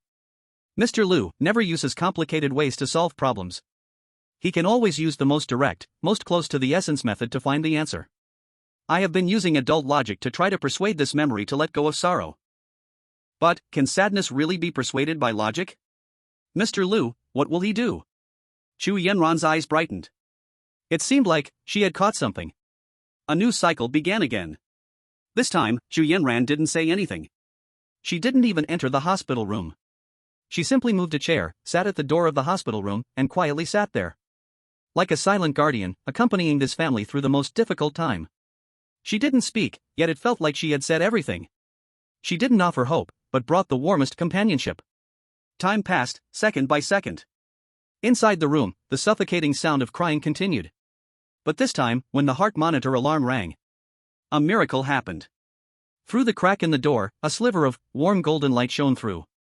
It works. Chu Yanran's heart skipped a beat. She understood. In the face of irreparable sadness, any words are pale. The only thing one can do is to accompany. Silent, determined companionship. But, just having companionship isn't enough.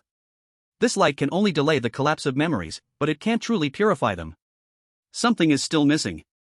What exactly is missing? Chu Yanran stared at the light again, falling into deep thought.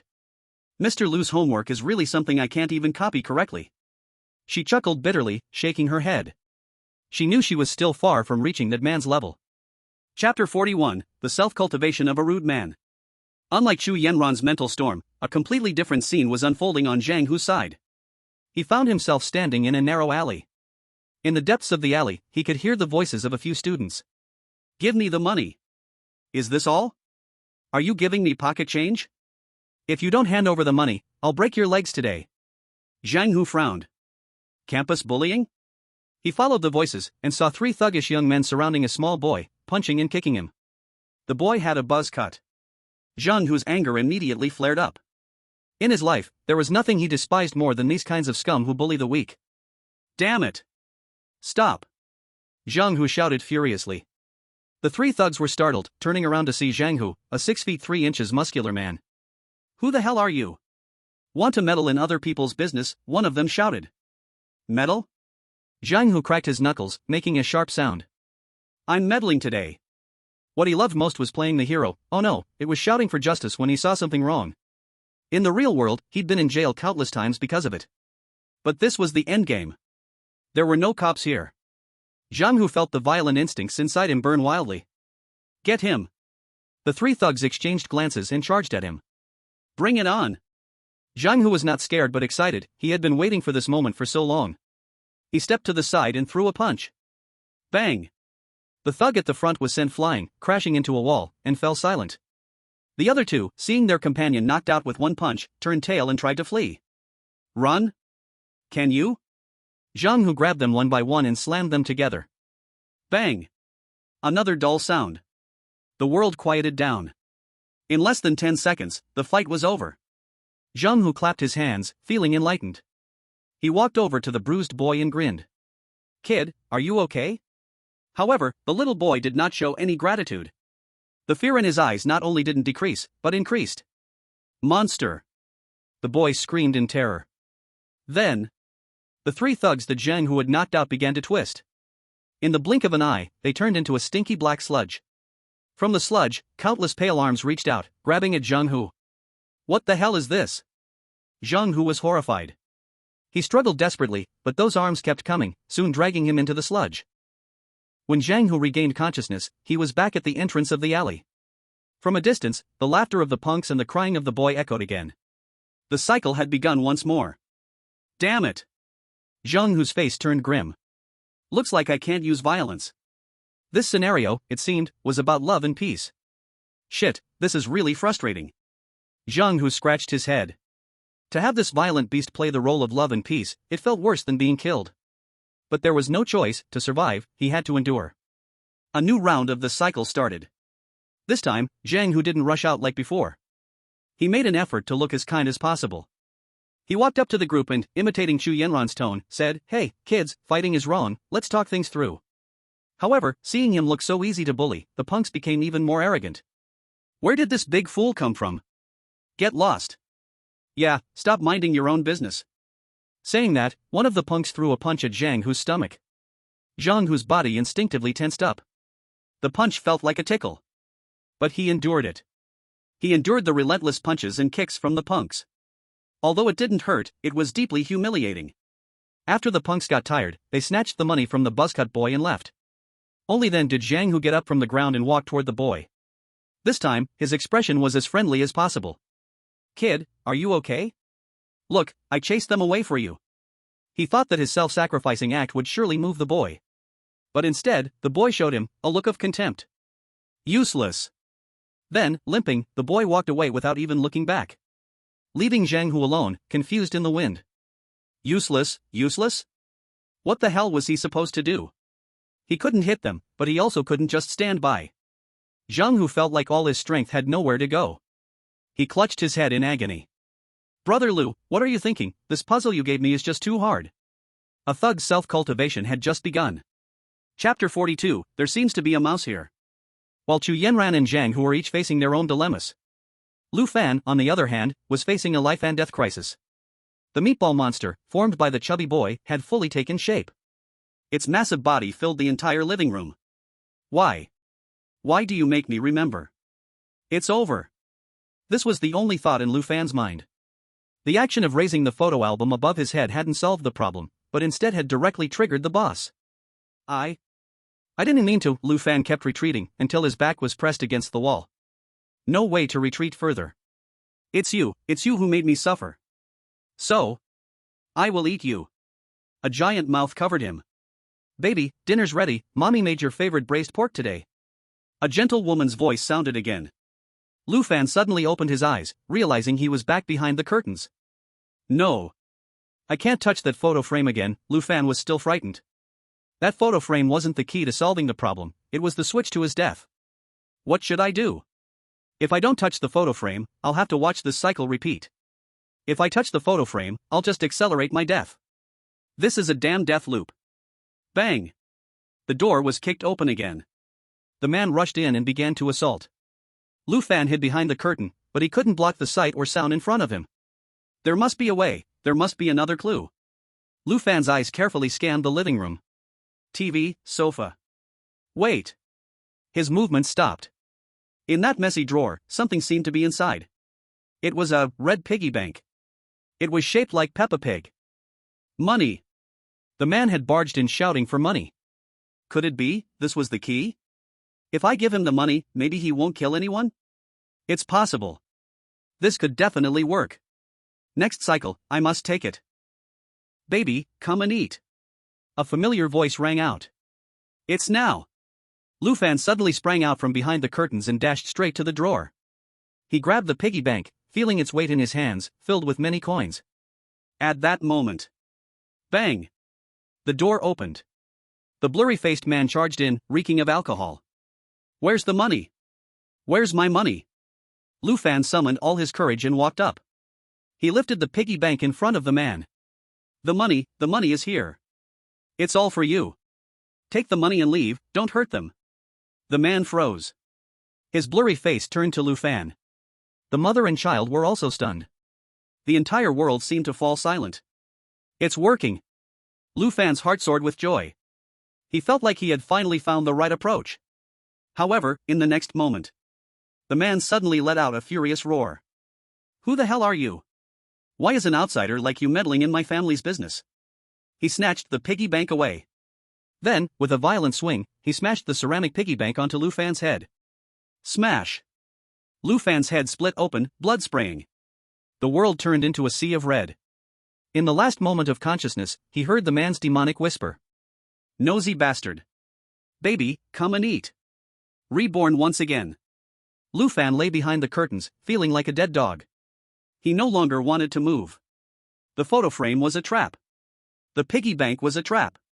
In this world of memories, everything that seemed like a clue was nothing but a death sentence. How could this be played? This can't be played at all. Bang! The cycle began again. Lu Fan trembled, wrapping himself tightly in the curtains. This time, when the man smashed the woman to death and began rummaging through the drawers to leave, he didn't just leave as he did before.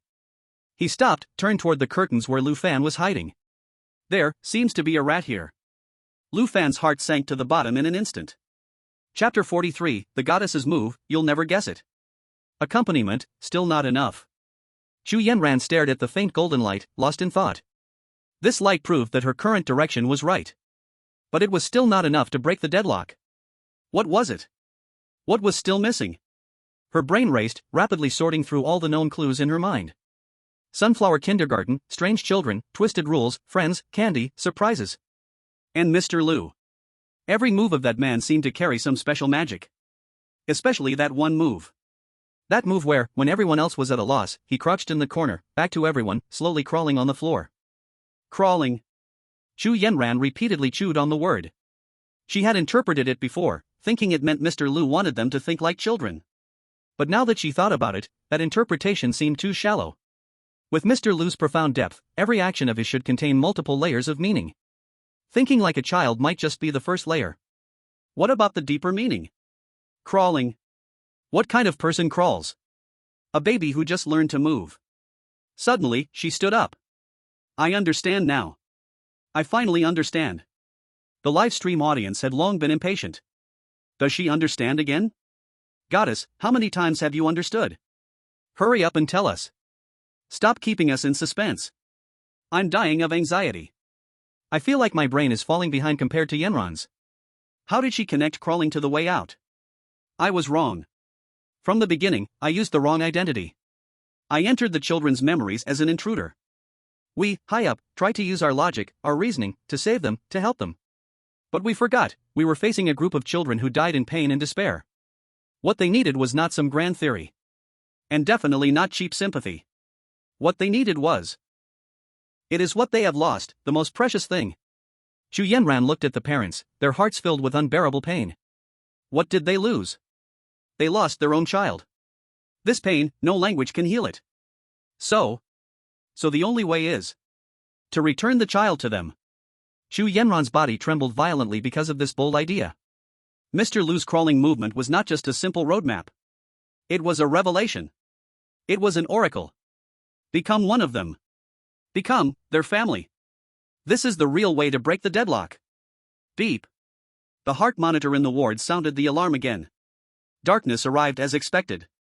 When the new round began, Xu Yanran stood at the door of the ward. Inside the ward, the sorrowful parents were still holding their daughter's hand, silently crying. Xu Yanran stood at the door of the ward. She stepped lightly forward. In the moment when both of them stopped, her knees hit the tiles, making a dull sound. Dad. Mom. I'm back.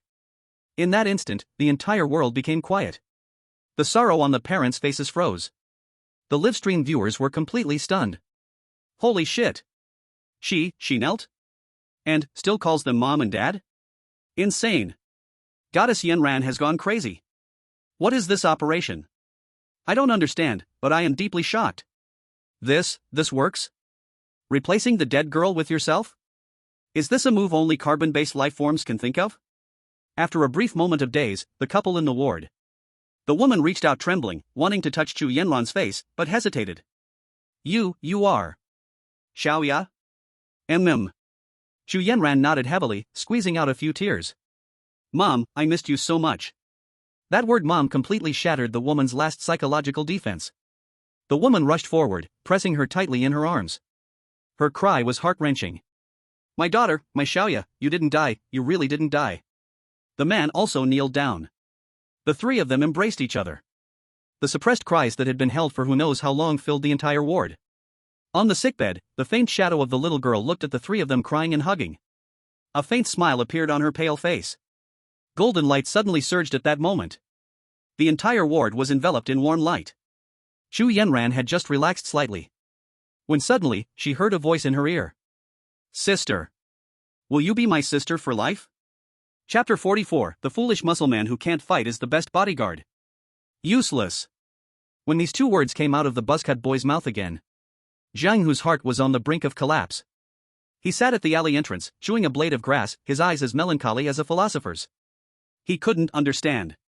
He really couldn't understand. If he fought, he'd be seen as a monster. If he didn't fight and got beaten, he'd be seen as useless. What the hell does he have to do to please this little ancestor? Damn it!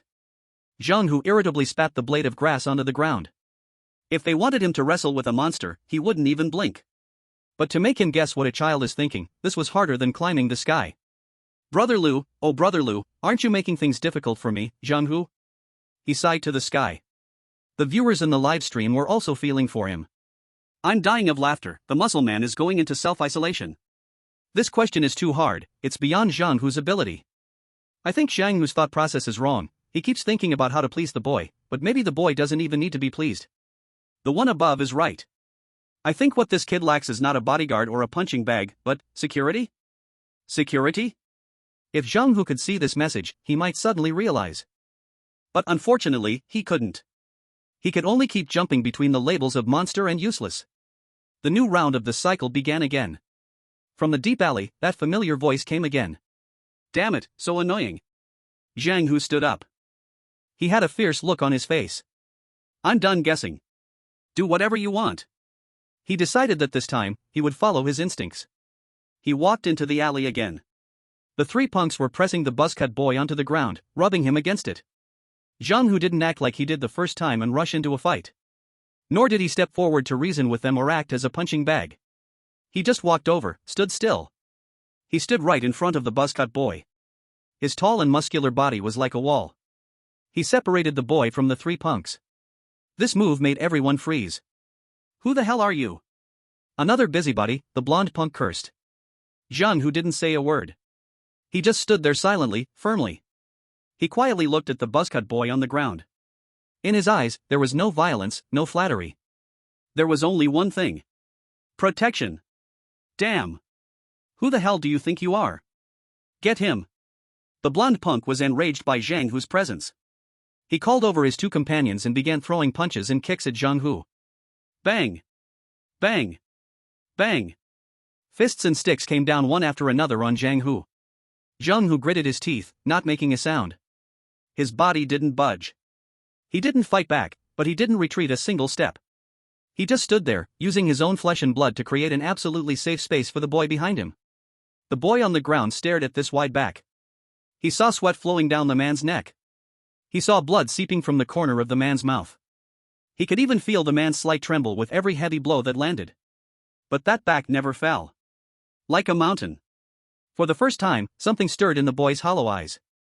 The live stream audience was stunned. Holy shit. Holy shit. Holy shit. It's on fire. This is a real man. This is what protection looks like. No fighting back, but not backing down. Using his body as a shield. Zhang Hu, he's finally getting it. Crying, I'm really crying. This moves me more than any flashy move. The three punks, as they kept hitting, started to feel something was off. The man before them was like an unyielding iron monster. No matter how much they hit, he wouldn't fall, and he wouldn't fight back. He just kept guarding the boy behind him. Damn it, this is crazy. The blonde spit on the ground, feeling a little intimidated. They got tired of hitting, and they were also scared. Finally, the three of them swore and left. The alley fell silent. Zhang Hu felt like his bones were about to fall apart. He swayed, almost falling over. But he still forced himself to turn around. He looked at the boy on the ground and forced out a smile that was uglier than crying. Kid. It's fine now. After speaking, he couldn't hold on any longer and collapsed to the ground. He thought, this time, his performance must have been good enough, right? However, the boy still didn't say a word. He just looked at Zhang Hu with a very complicated gaze. Then, he got up from the ground and limped away. Zhang Hu's heart dropped. It's over. Did he fail again? Just when he was about to give up and face the next cycle, the boy stopped after a few steps.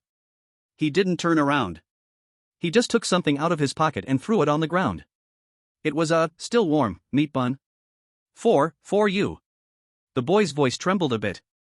After speaking, he quickly ran off, leaving Zhang Hu standing alone, staring at the meat bun on the ground.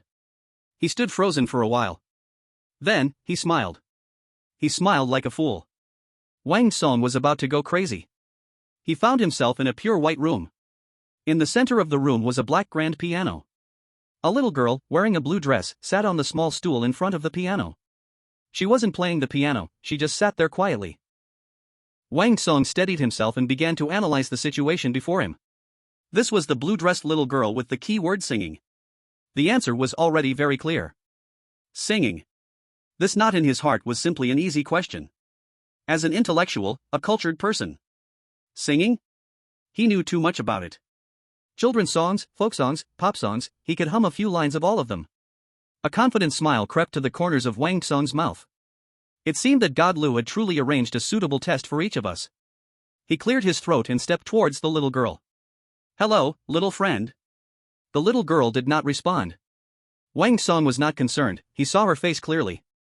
It was a very ordinary little face, with plain features. "Brother Wang Song, can you sing me a song, please?" Brother Song. How could this little girl know his name? The audience in the live broadcast room felt the same way as Wang Song at that moment. Wow, how does this NPC know Wang Song's name? Thinking deeply is terrifying. Could it be that these memory corridors are tailored to the characteristics of the enterers? It's possible. In Zhang Hu's memory corridor, that boy with the buzz cut also called him Big Guy. This implies that these children have known who they are from the beginning. Although doubt stirred in Wang Song's heart, he did not panic too much. He adjusted his emotions and smiled again. "Little friend, what song do you like to hear? Two Little Tigers? Or Twinkle, Twinkle, Little Star?" He chose two of the most popular and least likely to fail children's songs. However, the little girl still showed no reaction. Wang Song's brows furrowed. Doesn't she respond? Could it be that some specific trigger condition is needed? Or should he just start singing directly? He thought for a moment and decided not to test anymore. Since the key word is singing, then he would sing directly. He cultivated his emotions and began to sing. "Twinkle, twinkle, little star, how I wonder what you are." He chose "Twinkle, Twinkle, Little Star." The lyrics of this song are warm and full of innocent fantasy. It is definitely the first choice for breaking the ice. He sang earnestly and passionately. He believed that as long as his singing was beautiful enough, he would surely touch this little girl. After finishing his song, the little girl remained in the same position, with the same expression, completely still. Wang Song's smile froze on his face. No response? How could there be no response? Was my singing not good? That can't be. I even won a top 10 campus singer award in college. Just as he was perplexed, a change occurred. The lights in the room began to flicker violently. The temperature around him suddenly dropped several degrees. Wang Song's heart sank. Not good. This is a signal of failure. He immediately closed his mouth, not daring to make another sound. After flickering a few times, the lights returned to normal. But Wang Song knew this was just a warning. If he made another wrong choice, the next outcome would definitely be worse than death. Why? What was the reason? I clearly sang the most sunny and positive children's song, why did I fail? Could it be that she doesn't like Twinkle, Twinkle, Little Star? Right. That must be it. Perhaps she thinks the song is too childish. Then I will change the song. He no longer sang those childish songs but chose a slightly sad folk song. Fireflies, fireflies, fly slowly. He believed that using such a song with style would surely touch a sensitive little girl's heart. He had just sung 2 lines. Bang! A loud noise suddenly exploded in the classroom. Wang Song's singing stopped abruptly. He looked in terror towards the sound. He saw that the piano's lid had slammed shut by itself. The immense force made the entire piano tremble and emitted a dull hum. Wang Song's cold sweat immediately broke out. He had been standing right next to that piano just now. If that moment had landed on his hand, or even on his head, he didn't dare to think further. Failure. Another failure. And this time, the warning was much fiercer than the last. This means that the second song he sang was even more off-key than the first. Wang Song was completely stunned. He stood there in a daze, staring at the little girl who had not shown any expression from the beginning to the end, his mind a complete blank. He felt like he was solving an unsolvable math problem. All the known conditions were laid out in front of him, but no matter how hard he tried every formula, he couldn't come up with the right answer. Happy songs, not working. Sad songs, also not working. What exactly does this little girl want to hear? The viewers in the live stream were just as confused as he was. What's going on? Failed again? What is the judging standard here? Wang Song is in danger. 2 warnings already, if there's a third, he might turn into something else. Wang Song only felt a cold chill. He didn't dare to try again easily. He was afraid that the next note he sang would make that piano fly towards him, smashing him into a pile of meat. What should he do? What should he do? Just when he was at a loss, almost on the brink of collapse, he suddenly remembered Lu Fan. If Lucian were here, what would he do? Wang Song began to frantically recall every movement, every word of Lu Fan in the classroom. Lucian, he didn't tell stories. He just recited a few words. Sun, flower, candy, rabbit, singing. Wait. Singing. A flash of lightning seemed to strike Wang Song's brain. He seemed to catch something. Chapter 46, The Tiger Without Eyes. The 5 keywords that Lucian recited corresponded to 5 children. Sun made the boy in the yellow shirt feel warm. Flower made the girl with twin tails smell the fragrance. Candy made the chubby boy taste the sweetness. Rabbit gave the boy with the crew cut a sense of companionship. Then, singing should make this little girl in blue feel happy, right? This logic makes sense. But the problem is, why, when I sing, she's not happy? In fact, she's even angrier. Is there something wrong with my voice? Or, is there something wrong with the song I'm singing? Wang Song's gaze fixed on that little girl in blue. He tried to find some clue from her expressionless face. But there was nothing. Her face was so clean, it made him feel hopeless. No, there must be something I overlooked. Wang Song forced himself to calm down and replayed the entire process in his mind. The first time, I sang Twinkle, Twinkle, Little Star, the lights flickered. The second time, I sang Fireflies, and the piano lid slammed shut. The second warning was more serious than the first. This means, what? It means Fireflies was more hated by her than Twinkle, Twinkle, Little Star. Why? Is there any essential difference between these 2 songs? Twinkle, Twinkle, Little Star is a nursery rhyme, simple and straightforward. Fireflies is a folk song, gentle and subtle. One is happy, the other is sad. Could it be she hates complicated, sad things? This hypothesis seems somewhat reasonable. Children always like simple, happy things. But if she likes simple and happy things, why didn't she like Twinkle, Twinkle, Little Star? This logic is completely contradictory. Calm down, calm down. In times like this, a clear mind is the most important. He once again turned his gaze to the little girl. This time, he didn't look at her face, but at her hands. It was a very small pair of hands, quietly placed on her knees. Wait. Wang Song's pupils suddenly contracted. He saw it. Her fingers were tapping on her knees with an extremely small amplitude. Once, twice, 3 times. It was a very rhythmic tapping. Is she keeping the beat? Wang Song's heart began to race. He stared at that small hand, not even daring to blink. He realized the rhythm of the tapping was very familiar. Wasn't that the rhythm of 2 tigers? Run fast, run fast. 1, 2, 3, 4, 5, 6, 7, 8. That's right. It was not that she had no reaction. She had been using this extremely subtle way to convey information all along. What she wanted to hear was not Twinkle, Twinkle Little Star, nor Fireflies. What she wanted to hear was 2 tigers. This discovery made Wang Song tremble with excitement. He finally found the right direction. But then, a new question arose. Why 2 tigers? What was so special about this song? The lyrics of the song began to appear in Wang Song's mind. 2 tigers, running fast, running fast. One has no eyes, one has no ears. So strange, so strange. No eyes. No ears. Wang Song's face slowly turned pale. It seemed he understood something. This song, on the surface, was a cheerful children's song. But if you think carefully about the lyrics, they are actually very eerie. A tiger with no eyes. A tiger with no ears. Isn't this a monster? Could it be that the little girl's heart actually yearns for something like this, darkness and imperfection? As soon as this thought popped into his mind, Wang Song was startled.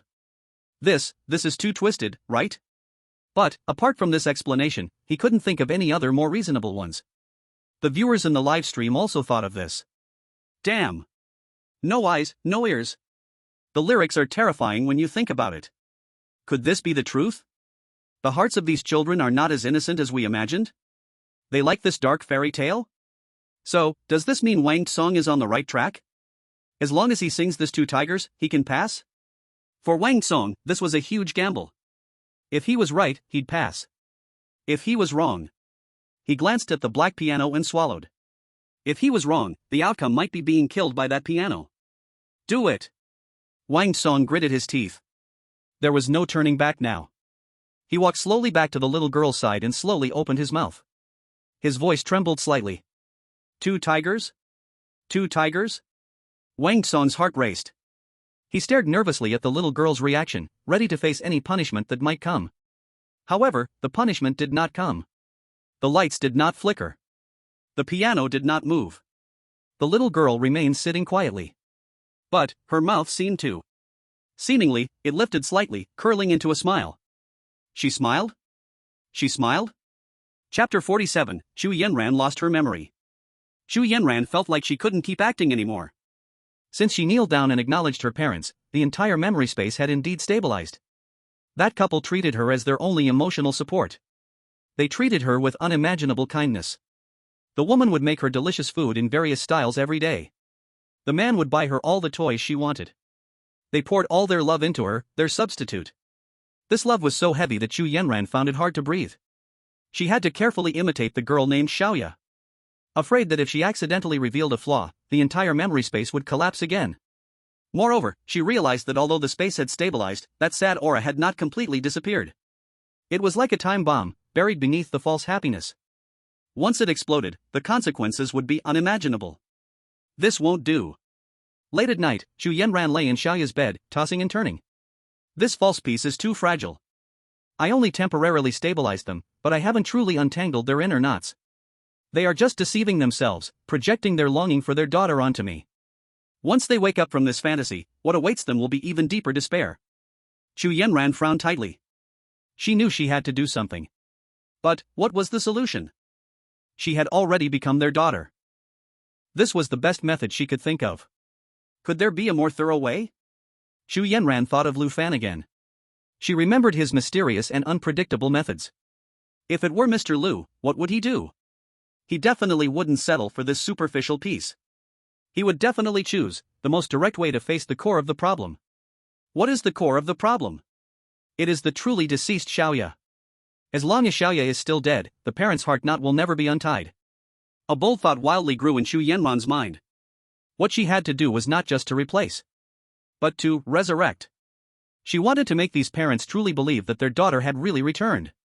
This thought even shocked her. How could this be done? She was just a player, an intruder. How could she alter a fixed memory? No, there must be a way. Xu Yanran's eyes became sharp. The endgame has no absolute deadlock. She sat up from the bed and looked at the photo on the bedside. In the photo, Xiaoya had pigtails, smiling innocently. Xu Yanran stared at that photo, a meticulous plan slowly forming in her mind. The next morning, at dawn, Xu Yanran walked out of the room, her dark circles clearly visible. The woman was preparing breakfast in the kitchen. Xiaoya, are you awake? Come here, mommy made your favorite egg custard. Xu Yanran didn't walk over with a smile as usual. She stood still, a look of confusion on her face. Mom? Her voice carried a hint of uncertainty. The woman froze for a moment. What's wrong, darling? Did you not sleep well? Xu Yanran pointed to her head. My mind is so messy. I seem to have forgotten a lot of things. She started her performance. She pretended to have amnesia. This sudden change caused the couple to panic immediately. Amnesia? How could she have amnesia? Doctor! Quickly call the doctor! The whole house fell into chaos. And this was exactly the result Xu Yanran wanted. She wanted to plant a new truth in the midst of the confusion. In the next few days, she would be sometimes clear-headed, sometimes confused. She would stare blankly at the wall, suddenly asking some nonsensical questions. She successfully made the couple believe that their daughter, due to her previous illness, had some brain problems. And Xu Yanran, using this amnesia identity, started to extract all information about Xiaoya from them. What Xiaoya liked to eat, what she liked to play, what color she liked to wear. She absorbed all of this like a sponge. Then, she would show this information in an unintentional way. For example, when the man came home from work, she would prepare his favorite tea in advance. She would hum the woman's favorite song. She even drew a picture. It was a scene of their family of 3 flying a kite in the park. And that scene was the most precious memory, known only to their family. Her actions made the couple both surprised and delighted. They began to believe that their daughter's memory was gradually coming back. Their little Xiaoya was really coming back. Until one day, Chu Yanran took out that photo she had studied countless times. She pointed to the smiling girl in the photo and said to the couple, "Dad, Mom, look. This little girl in the photo looks so much like me." The moment these words left her mouth, the couple completely collapsed. They looked at Chu Yanran, whose face resembled Xiaoya's. They looked at her every action and manner, which were exactly like Xiaoya's. They looked at the pure and dependent expression in her eyes. The last defense in their hearts completely crumbled. They no longer doubted. No longer deceiving himself. They accepted this new fact from the bottom of their hearts. The girl in front of them was indeed their daughter, resurrected from the dead. "Xiaoya, my Xiaoya." The woman held Chu Yanran tightly, crying tears of joy. And at that moment, the entire world of memories shook violently. Outside the window, the originally gray sky suddenly cracked open. A warm, holy beam of sunlight broke through the crack and shone inside. It illuminated the entire world. Chapter 48, Sing, why aren't you singing anymore? 2 tigers? 2 tigers? She smiled. The gamble was right. I really gambled correctly. Wang Song was overjoyed. The audience in the livestream was also boiling with excitement. She smiled. I saw it. She really smiled. Awesome. Wang Song is amazing. He really found the secret code. Dark fairy tale. It really is a dark fairy tale. The trick in this copy is not to play by the rules. Hurry. Keep singing. Strike while the iron is hot and clear the level. Wang Song thought the same way. He suppressed his excitement and continued to sing. Run fast, run fast. His voice became a little excited. He even imitated the tiger's movements, pretending to run. He believed that as long as he finished the song, it would definitely make the little girl happy and clear the level. However, just as he reached the next line of lyrics, a tiger without eyes, a change happened again. The smile at the corners of the little girl's mouth suddenly disappeared. A cold indifference appeared on her face. The piano lid slammed, producing a sound that carried an invisible pressure. Wang Song's singing also choked. What happened? Why is this happening? Didn't I sing it correctly? Didn't she smile just now? Why did she suddenly change her face? He couldn't understand at all what had happened in these few seconds. What the hell? What's going on? Why isn't she smiling anymore? She changed her face faster than flipping a book. Is this messing with me? Gave me some hope, and now she's pushing me into the abyss again? I knew it wasn't that simple. This copy is full of traps. Wang Song is really in danger now. Wang Song felt the danger.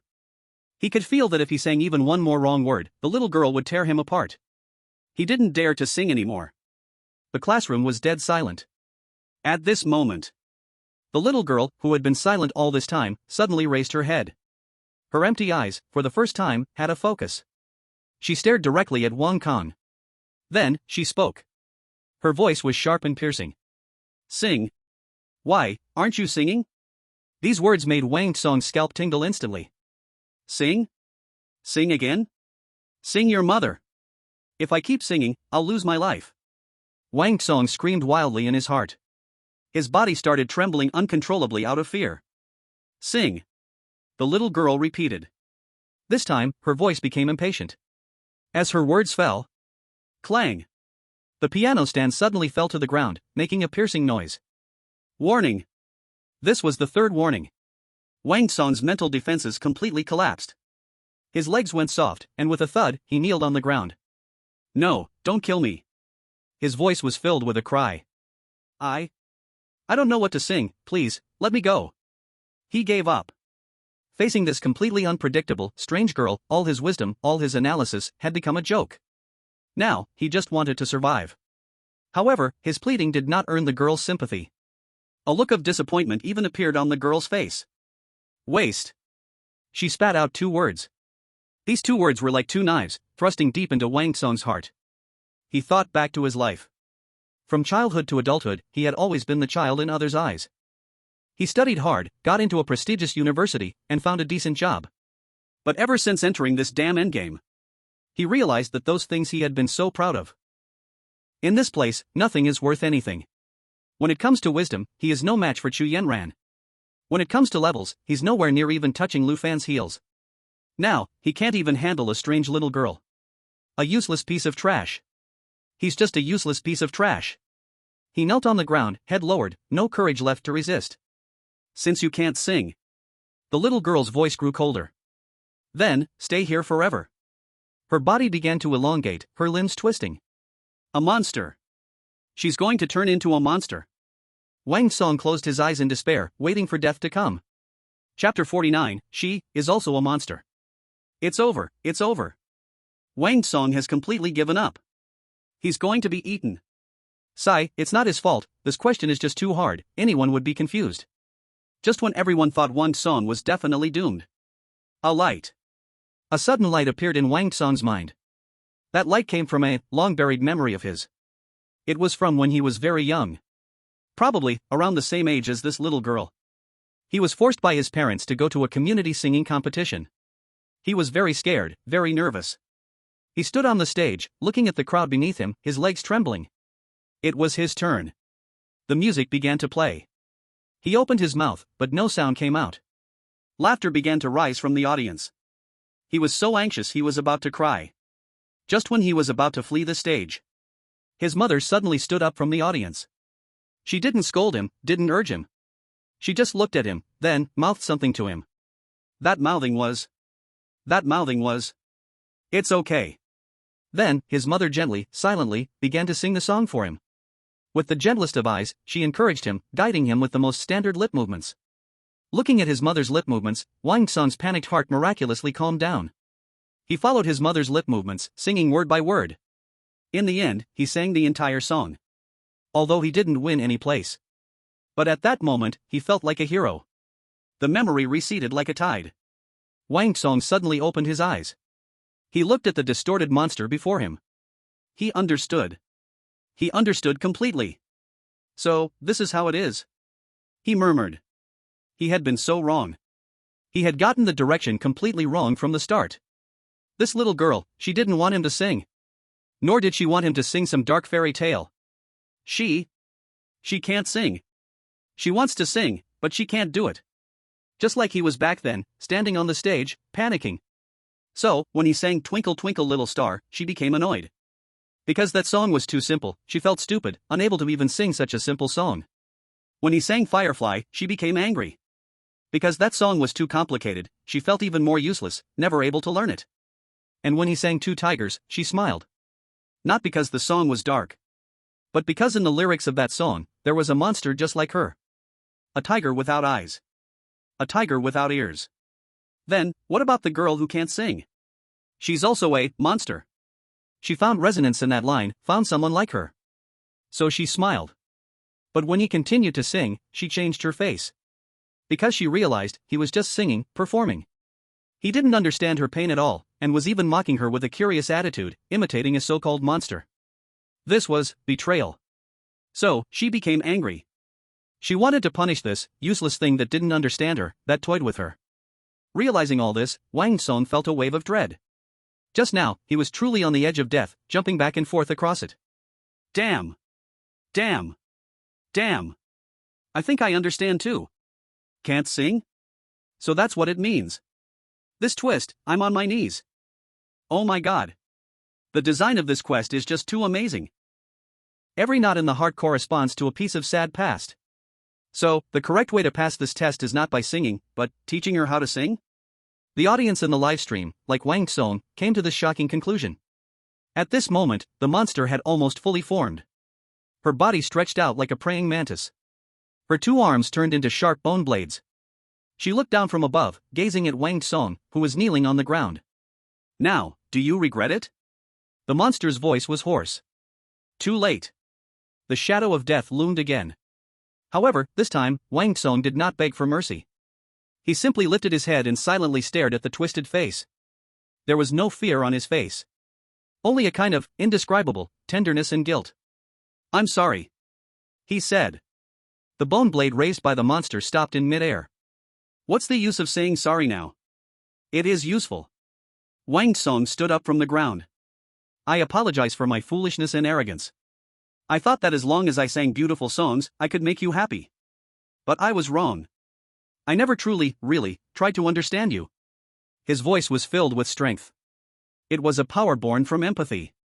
The monster fell silent. Wang Tsong looked at her and continued to speak. You want to sing, don't you? You've worked so hard, learning, imitating, but you just can't sing, right?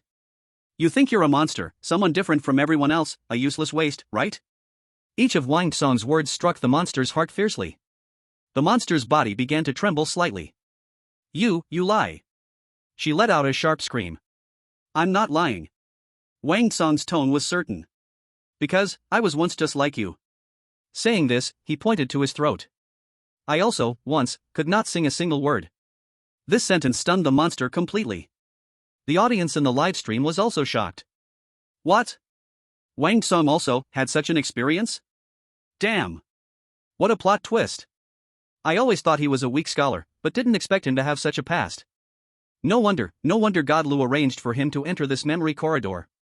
It turns out all of this was destined. I'm crying, really crying. This is no longer just passing the level, this is a redemption. Mutual redemption. Wang Tsong looked at the monster, her eyes gradually losing their crimson hue. He knew he had made the right bet. He struck while the iron was hot. Do you want to learn? To sing. I can teach you. His voice was full of temptation. It was like the invitation his mother gave him from below the stage, years ago. Chapter 50, Zhang Hu's friend. In the alley. Zhang Hu looked at the still steaming meat bun on the ground, lost in thought. He knew that he had passed the initial test of the buzzcut boy. But this was still far from enough. The boy had not opened up to him. That barrier still existed. What should I do next? Zhang Hu picked up the meat bun, brushed off the dust, and took a big bite. Delicious. While eating, he kept thinking. Brother Lu asked me to come in, he definitely didn't just want me to be a bodyguard. This kid's core problem isn't bullying, but loneliness? Zhang Hu recalled the boy's hollow eyes, thinking deeply. That look, he was very familiar with. When he was very young, his parents died in an accident, and he was kicked around like a ball by his relatives. At that time, his eyes were exactly the same as the boy's. Filled with distrust and alienation from the world. So, we're the same. Zhang Hu smiled. He seemed to know what to do. The next day. The same alley, the same bullying. Zhang Hu still stood in front of the boy like a wall, silently bearing all the attacks. When the bullies left, the boy still dropped a meat bun and silently walked away. The third day, the fourth day, the fifth day. Day after day. Zhang Hu would appear on time in the alley every day, taking all the punches and kicks for the boy. And the boy, every day, would give him a meat bun as a reward. A strange understanding formed between the two of them. They never exchanged a single word. But some things quietly built up in the silence. Like trust. The live stream viewers were almost falling asleep. What are they doing? Is this performance art? Every day it's just being beaten and eating buns, this plot is so boring, right? What do you know? This is called silent nurturing. Zhang Hu was using the dumbest method to slowly melt the boy's heart of ice. Exactly. Accompanying is the most enduring confession. Oh no, it's protection. Finally, after a week. When Zhang Hu, once again with a bruised face, took the meat bun from the ground. The boy didn't turn and leave as usual. He stood there, hesitating for a long time. Finally, with his hollow eyes, he looked at Zhang Hu and asked the first question. Why don't you fight back? It's here. Zhang Hu's heart jumped with joy. He knew the moment of breaking the ice had come. He grinned, revealing bloodstained teeth, and smiled as he said, because, if I fought back, you would be scared. The boy froze. Zhang Hu continued, I just want to protect you, not scare you. These words were simple, straightforward. But they struck the softest part of the boy's heart. For the first time, a glimmer of light appeared in his hollow eyes. Why protect me? He asked again. We don't even know each other. Who said we don't know each other? Zhang Hu patted his chest, from the moment I decided to protect you, we're friends. Friends. When Zhang Hu said these two words, the boy's body trembled violently. So, this is what it was. Friends. The boy lowered his head, repeatedly muttering these words. Tears, no longer able to hold back, fell from his cheeks, dropping to the ground. He had waited too long for these two words. Zhang Hu watched him cry, not comforting, nor interrupting. He just quietly took half of the meat bun from his hand and handed it over. Want to eat? The boy raised his head, looking at the half bun still stained with blood. He hesitated for a moment, but still took it. Then, the two figures, one big and one small, sat side by side in the filthy alley, sharing the bun. The scene was a bit funny, yet extremely warm. When the boy finished the last bite of the bun, he stood up. He deeply bowed to Zhang Hu. "Thank you. My name is Lin Mo." After speaking, he turned and walked out of the alley. This time, his steps were no longer to flee, but to walk toward a new life. Zhang Hu smiled as he watched his back. He knew that from today, this boy named Lin Mo would no longer be lonely. And as the boy left, the surrounding scene began to blur and twist. Finally, it turned into a white light. Chapter 51, one sentence from me, one sentence from you, just that simple. The monster completely stopped moving. Her large and twisted body froze in place. Only struggle and hesitation remained in her scarlet eyes. Learn to sing? This thought was both a desire and a fear to her. She longed to sing freely like others. But she was also afraid of failing again, once again proving that she was useless. I can't learn. After a long time, she squeezed out these words. Her voice was full of self-doubt. You can learn. Wang Song's reply was firm and decisive. Trust me. He looked at her, his eyes full of encouragement. It's very simple. One sentence from me, one sentence from you, just that simple. After speaking, he didn't give the monster any chance to hesitate. He opened his mouth. He only uttered one of the simplest syllables. Ah! The sound echoed in the empty room. The huge praying mantis monster's body trembled suddenly. She stared blankly at Wang Song. Wang Song didn't stop. He continued making the ah sound. Then, he pointed to his mouth, making an exaggerated shape with it. Then, he nodded at the monster. The meaning was clear without words. It's your turn. The monster's crimson eyes were filled with panic. She instinctively wanted to retreat. It's okay. Wang Song saw through her fear. Take it slow, no rush. His voice became softer, gentler. Just like this, open your mouth, let the air flow out from here. He pointed at his chest. Slowly, send it out. Try it. Every movement, every word of his was full of patience. The monster watched him. She looked into his eyes, sincere, without a trace of mockery or impatience. She hesitated for a long, long time. Finally, she slowly opened her grimacing mouth. Ha, ha. The sound, rather than singing, was more like a beast's roar. It was unbearably harsh. The moment the sound left her, she froze. A huge sense of shame surged in her heart. See? I knew it. I'm just a useless piece of trash. The sound I make is so terrible, so disgusting. Sigh. Failed. It's too hard, looks like the inner demons aren't so easy to overcome. What will Wang Song do? This is awkward. Everyone thought this attempt had failed. However, Wang Song's next move completely stunned everyone.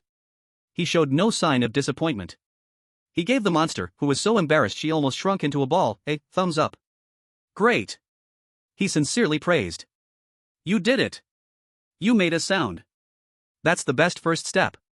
His face beamed with a bright smile. The monster was completely stunned. Great. She couldn't believe her ears. Such a terrible sound, and he said, great? Is he comforting me? Or is he pitying me? No, I'm not comforting you. Wang Song seemed to see through her thoughts. I mean it. You know? When I first stood on stage, I couldn't even make the sound you just made. I was so scared, I could only shake. So, you're much braver than I was. Wang Song's words flowed into the girl's heart like warm water. Her tightly wound heart slowly began to relax. Brave. He actually said I'm brave? No one has ever said that to her. In her memories, there was only endless mockery and scolding. Why are you so stupid? You can't even sing a song. Listen to your voice, it sounds like a crow's call. Stop singing. You're embarrassing yourself. Those vicious words were like poisonous thorns, rooted in her heart, making her become self-conscious, sensitive. Eventually, it completely closed her off. She thought the whole world hated her voice. But today, this man in front of her told her. Her voice is great. She's brave. The girl's vision started to blur. Something flowed from her crimson eyes. Was that tears? Wang Song saw this scene, and the big weight in his heart finally lifted. He knew he was one step closer to success. Do you want to try again? He extended the invitation once more. This time, let's go slower. Follow me. Ah. He once again emitted that monotonous syllable. The girl looked at him. In her eyes, there was a trace of expectation. She wiped away her tears and once again opened her mouth. Ah! This time, the sound was still not pleasant.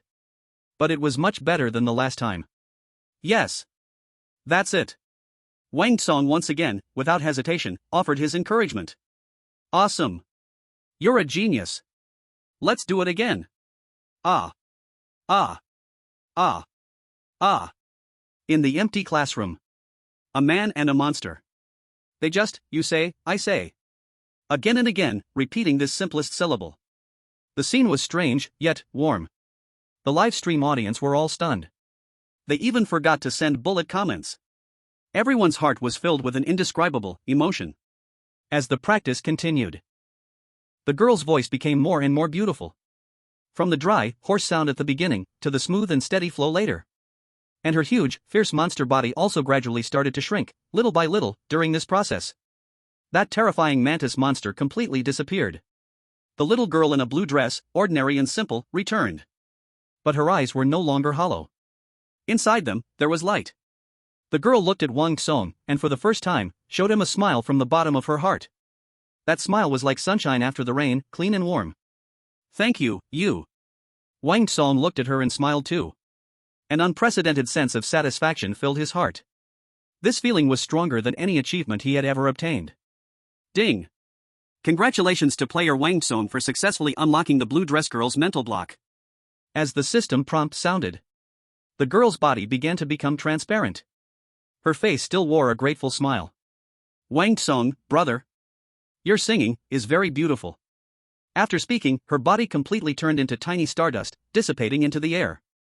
The entire room began to collapse. The white walls and the black piano turned into fragments. When he regained his senses, he was back in that familiar classroom, with 5 small desks. Shuihan and Zhang Hu had already returned to the classroom. When Zhang Hu saw Wang Tsong appear, he rushed over. Wang Tsong, brother. You finally came out. Are you okay? What happened in there? His face was full of worry. Wang Tsong looked at him and grinned. I'm fine. No harm done. That's good. That's good. Zhang Hu slapped his shoulder heavily and breathed a sigh of relief.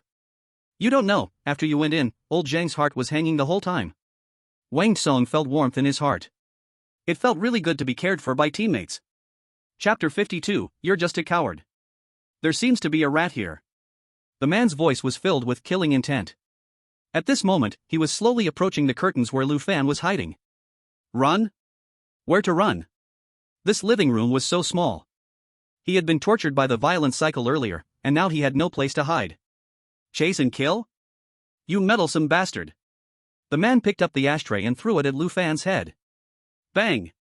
Everything went dark, and Lu Fan died again. Baby, come eat. Damn it. Since hiding leads to death, and going out also means death, what's the point of hiding? I'll fight you to the end. Lu Fan cursed. He felt a surge of anger rise from the bottom of his heart, overcoming all fear. Since he had died so many times already, what difference would one more death make? He forced himself to calm down, his brain working quickly. Why had he failed earlier? Because he had always tried to solve the problem logically. Paying money was to solve greed. Blocking was to stop violence. But these people were ghosts. They were projections of memories. That man was like a machine programmed to repeat the despair he experienced in life. Wait. Despair? Lu Fan suddenly grabbed onto this word. In the photo frame, that man's eyes were full of tenderness. What happened between heaven and hell? Was it really because of lack of money? It's true that poor couples have many sorrows, but did that mean he had to beat his wife and children to death? That kind of hatred, that kind of madness to destroy everything, couldn't just be because of being poor. To break the deadlock, he had to find the root cause. He had to know why this madman went mad. He would go all out. Lu Fan pulled open the curtains with a forceful motion, his steps big as he directly stood in the middle of the living room. Baby, come eat. The woman was still repeating that line. He walked a few steps to the sofa and squatted down. His gaze was level with the little chubby boy. Child, do you like eating braised pork? Lu Fan's voice was soft. I like. Mom's braised pork is the best. The little chubby boy said timidly. Your mom's braised pork is indeed delicious. Lu Fan's tone was sincere. Do you know why your mom makes the braised pork taste so good? The chubby boy tilted his head, unable to understand this question. Because Mom loves you. Mom wants to give you the best things, to make you happy, so she makes it with such care. The woman walked out of the kitchen, holding the braised pork, her face wearing the same gentle smile as always. When she saw Lu Fan, she paused for a moment, but quickly returned to normal. The program in memory was still running. Mom! Mom! The chubby boy ran straight to his mother. This scene looked warm, but Lu Fan felt a chill down his back. Yet at this moment, the mother and son's attention was entirely on each other. Opportunity. Lu Fan silently slipped into the kitchen. His gaze was quickly drawn to a box on the stove. It was a small tin box, looking old, covered in dust. Lu Fan opened it, almost without thinking. Inside were several yellowed papers. It was a medical diagnosis. Name, Wang Jiangwo. Diagnosis, stomach cancer, late stage. Boom. Lu Fan felt as if a thunderclap exploded in his head. Stomach cancer. Late stage. That man, like a demon, was actually someone about to die? How was that possible? He hurriedly flipped through the papers below. All of them. Chemotherapy bills, hospital bills, medicine receipts. Every number on each paper felt like a mountain. Thousands, tens of thousands, over 100,000. Lu Fan's hands began to shake. Today I borrowed 20,000 yuan from Li Si, interest 3%. Today I borrowed 50,000 yuan from Zhang Datu, house as collateral. Lu Fan sat down hard on the ground. The pile of light papers in his hand now felt so heavy he could hardly breathe. Everything was clear. Everything made sense. Why that man changed from a gentle father to a violent demon? He was the pillar of the family. But this pillar was rotten, collapsed. The torment of illness, the pressure of high-interest loans, fear of death, despair for the future. All these mixed together, slowly devouring his humanity, turning him into a beast that only knew how to vent pain. Where's the money? The money I told you to hide. Outside the door, the familiar roar sounded. No money left, I really gave it all to you. The woman protected the child, kneeling on the floor, begging, crying hoarsely. The man held up an ashtray, his face full of ferocity. Again this scene. The woman, protecting her child until death. The man, driven by despair until death. Enough! Lu Fan's shout froze the man's movements instantly. His gaze turned to the kitchen doorway. Lu Fan stepped out, holding up the pile of papers. His heart pounded, but his aura remained strong. Your stomach felt like a knife stirring inside at night, right? So painful you couldn't sleep, wanted to die, right? Whatever you ate came back up, all acid at the end, couldn't even straighten your back. Each chemotherapy bill more expensive than the last, old friends treated you like a ghost, debt calls never ended. Every word Lu Fan spoke made the man tremble. These words hit the deepest pain in his heart. Enough, the man groaned in pain. Stop talking. Why stop? Lu Fan pressed forward step by step. You think you are the only one in pain? You think you are the only one tormented by this cursed disease? You vented on your wife and child, you think they don't hurt? Seeing you like this, they hurt even more than you. You are a coward, a total, utter coward. Lu Fan almost shouted these last two words hoarse. He had let go, this evil fire had been bottled too long, better to let it out all at once. After all, it was all death, scolding freely was worth it. The man raised the ashtray, muscles tensed to the extreme. Lu Fan closed his eyes, ready to face death again. But the expected sharp pain did not come. What he heard was a crisp sound of breaking. Snap. He opened his eyes a crack. The ashtray shattered at his feet, glass shards scattered everywhere. The man, as solid as an iron tower, slowly squatted down. His large hands clutched his head tightly, his shoulders trembling violently. The shouting and cursing in the living room had stopped, replaced by the man's sobs, stifled to the extreme. He cried like a child who had lost his way. Lu Fan stood in place, unsure of what to do. He thought that after shouting coward, the next moment would be his death. But unexpectedly, not only did he not die, it seemed like he had shattered the man's psychological defenses with that shout. Chapter 53, What if I play his mother? Why me? The man squatted on the ground, his voice filled with unwillingness and resentment. I've never done anything bad, why is God doing this to me? Lu Fan fell silent. He couldn't answer that question. This was fate, damn it, and unreasonable. In the live stream, the bullet comments exploded. Damn. Lucian is amazing. He actually made the boss cry. Holy crap, I thought Lucian was going to die, but this twist is insane. Lucian, you think I came to die? Actually, I came to heal. I feel like all those loops Lucian went through were just to collect information, analyzing the man's weaknesses, then delivering a fatal blow. As expected of Lucian, every time he pretended to die, it was for a bigger plan. Lu Fan's mind was blank. He had imagined 100 different ways he might die. But he never expected that this man, already driven mad, would collapse and cry like a child before him. What was this? A victory through words? But there was no joy of victory. Instead, he felt a heaviness in his chest. Why me, why? Wang Jiangwo repeated the words. For the first time, Lu Fan felt the malice of this instance. This was a human tragedy. You can't heal them, that's not an excuse to hurt them, Lu Fan's voice echoed again. He didn't want to provoke the man further, but some things had to be said. Wang Jiangwo suddenly raised his head, his eyes filled with venomous hatred. What do you know? You don't understand anything, he screamed. You haven't tasted what it's like. Watching yourself rot, turning into a pile of useless bones. I hate. I hate. His emotions surged once more, and the lights in the living room began flickering wildly. The woman, who had been shielded behind him, began to become ethereal. Something was wrong. Lu Fan's heart skipped a beat. This memory world belonged to that little chubby kid. So, the core of this world should be that chubby kid. Just as Lu Fan realized this, a sudden change occurred. The little chubby kid, who had been trembling behind his mother, suddenly lifted his head. His eyes were a deep, bottomless black. I hate you. The childish voice, filled with hatred not belonging to his age, echoed in the living room. I hate you. I hate you. I hate you. He screamed as his body began to swell. His limbs twisted, and black scales began to grow on his skin. His mouth split open to his ears, revealing rows of sharp teeth inside. In just a few seconds, a child of only a few years old transformed into a terrifying monster, nearly touching the ceiling. And the crying father, Wang Jiangwo, and the gentle mother. Their figures turned into tiny dots of light and completely disappeared. The true face of this memory world was finally revealed. There was no abusive father, no gentle mother. What remained was a child filled with hatred, transformed into an evil demon. It's you. The monster stared intensely at Lu Fan. It's you who made him remember. It's you who made him cry. Why does he get to cry? The one who should cry is me. It's my mother. The monster howled. Lu Fan finally understood. He had been targeting the wrong person from the beginning. The key to this instance wasn't about making the father, driven mad by life, realize his mistakes. But it was to dissolve the deep-rooted hatred in this child's heart. But how to dissolve it? A child who witnessed his mother being beaten to death by his father, how can his hatred be dissolved? This is simply an unsolvable problem. I will tear you apart. The monster roared and lunged at Lu Fan. It's over. Lu Fan closed his eyes. He had already prepared to restart. However, just as the sharp claws were about to touch him, the monster's movement suddenly stopped. A flicker of struggle flashed in its eyes. Mom!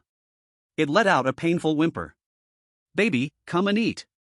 Lu Fan found himself behind the curtains again. In that moment just now, he really thought he was going to die. Turns out, the cycle is still ongoing. As long as the monster's obsession isn't resolved, this cycle will never stop. A deep sense of helplessness surged in Lu Fan's heart. Now, he finally understood the despair Wang Jiangwo felt. An unsolvable death loop, torturing you again and again until you completely collapse. How do I break this? Hiding is useless. Rather than waiting to die, it's better to take the initiative. But how to strike? Talk reason with the monster? Don't joke, that thing is a walking ball of hatred, it won't listen to reason. Calm, calm. Lu Fan remembered the moment when the monster stopped earlier. At the end, it called out Mom. This meant that, deep inside, love and longing for its mother were the only things capable of suppressing its hatred. Mother. Yes. The breakthrough lies in the word mother. Since the child missed his mother so much. What if his mother reappeared in front of him? Impossible, his mother is already dead, only in memories. But what if I pretend to be the mother? This thought shocked Lu Fan himself. What the hell am I thinking? A grown man, pretending to be a gentle mother? This is more uncomfortable than killing me. But, do I have any other choice? No. This is the only method I can think of, the only possible way to break the cycle. Damn it, I'm going for it. Lu Fan gritted his teeth. It's just acting, right? If I mess up, then I'll die again. A new round of the cycle began. Baby, come and eat. A woman holding braised pork walked out from the kitchen. Lu Fan didn't hide this time, but directly walked out. His actions made the mother and child from the memory freeze for a moment. But the programmed memory did not make them react further. Lu Fan had a clear goal. He walked straight into the kitchen. The woman was wearing an apron while cooking. If he was going to pretend to be the mother, this was the best costume. It was a bit small, tight, and uncomfortable. But now, he couldn't care about that anymore. Wearing the apron, Lu Fan began his first attempt. He pinched his throat and mimicked the woman's tone. Bah! Baby, come eat. The moment the words came out, Lu Fan himself got goosebumps. It was so disgusting. So fake. He felt like throwing up. In the living room, the chubby little boy who had been rushing towards his mother stopped. He turned his head and looked at Lu Fan, who came out of the kitchen, with the expression of looking at a fool. Lu Fan forced a smile that he thought was very gentle. Baby, look, mommy made your favorite braised pork. As he spoke, he even imitated the woman's action of tucking non-existent hair behind her ear. The air seemed to freeze. The little boy's face showed confusion, then anger. You, who are you? You're not mom. Where did you come from, monster? How dare you impersonate my mom? Boom. The little boy's body began to inflate again, turning into a monster. You disgusting thing. I'll chew you to pieces. Chapter 54, the most awkward cosplay ever. The monster roared. More violent than ever before. Clearly, Lu Fan's poor imitation not only had no effect, but instead completely angered the other party. Damn. Lu Fan turned around, wanting to run. But it was too late. A huge claw descended from the sky, smashing him into a puddle of meat paste. Baby, come eat. Once again, he was reborn. Lu Fan lay behind the curtains, feeling like life was not worth living. So damn embarrassing. The scene just now was simply his social death. Do I really have to do it again? Just kill me already, hurry up. The viewers in the livestream room were already laughing madly. Ha ha ha. You made me die of laughter. What is the prophet doing? Is this performance art? This cosplay is too painful to watch. I would call it the most awkward ever. I think I understand. The prophet is using an extreme method to test the monster's limits. He wants to see how much stimulation it takes to make that monster completely lose control. Brilliant. Truly brilliant.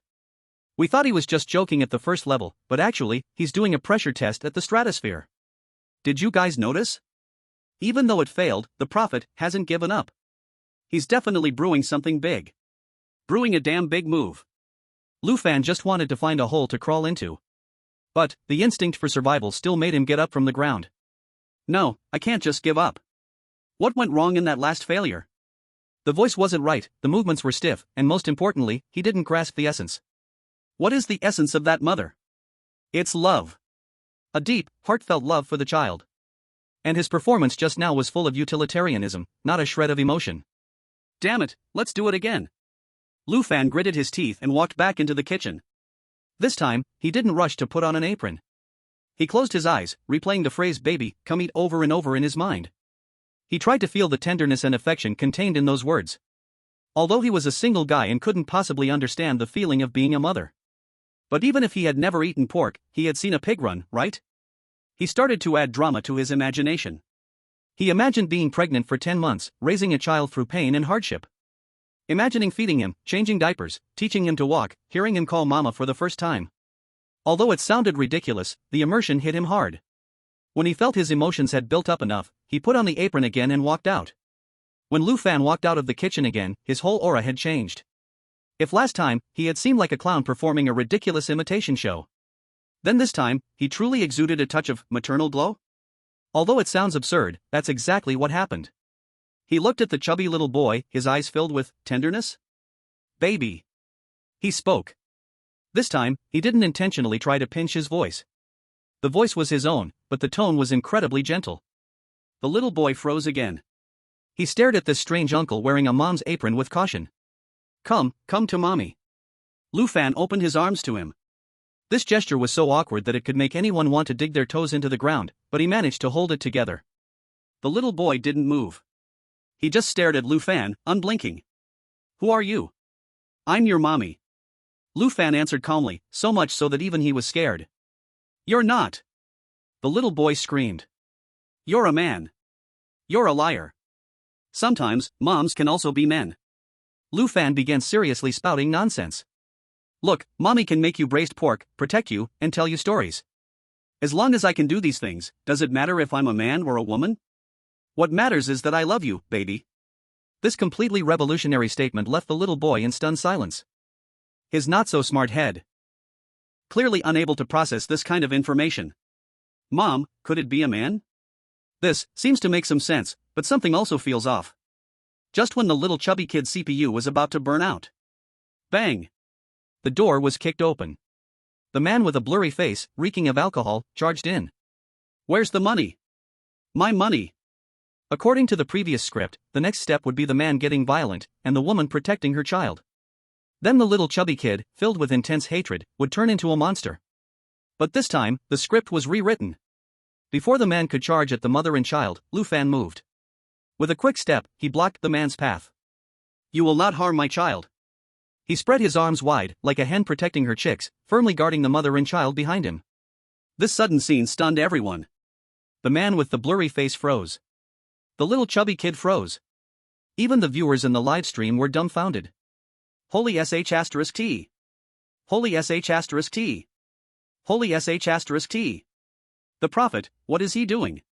Is he really going to confront the boss head-on? This isn't just a stress test anymore. He's jumping directly into the reactor. So cool.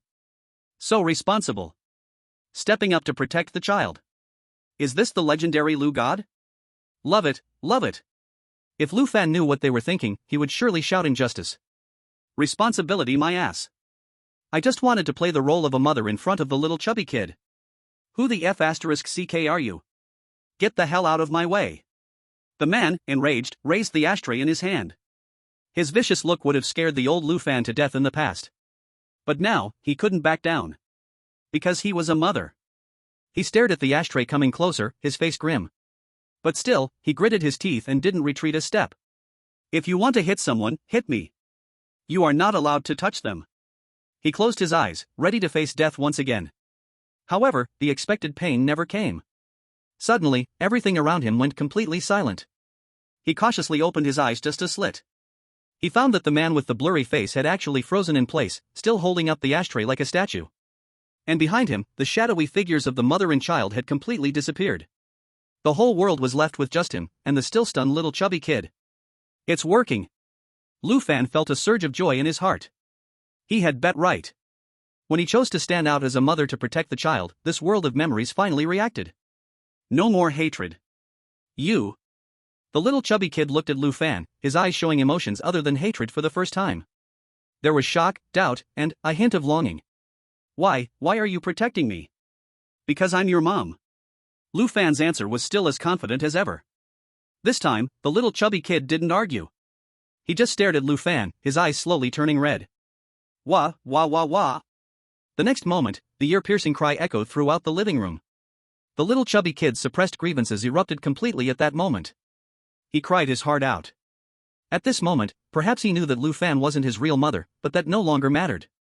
What mattered was that someone was willing to stand in front of him, willing to take that ashtray hit for him, willing to spread their arms to protect him. That was enough. Of course, that's what Lu Fan thought. Stop crying, all right? Mom, I'm here. Still, motherly love is as solid as a mountain. Lu Fan was just feeling moved when he almost patted the little chubby kid's back. But in the next moment, the little chubby kid, who had been crying desperately, suddenly went still. He sniffed.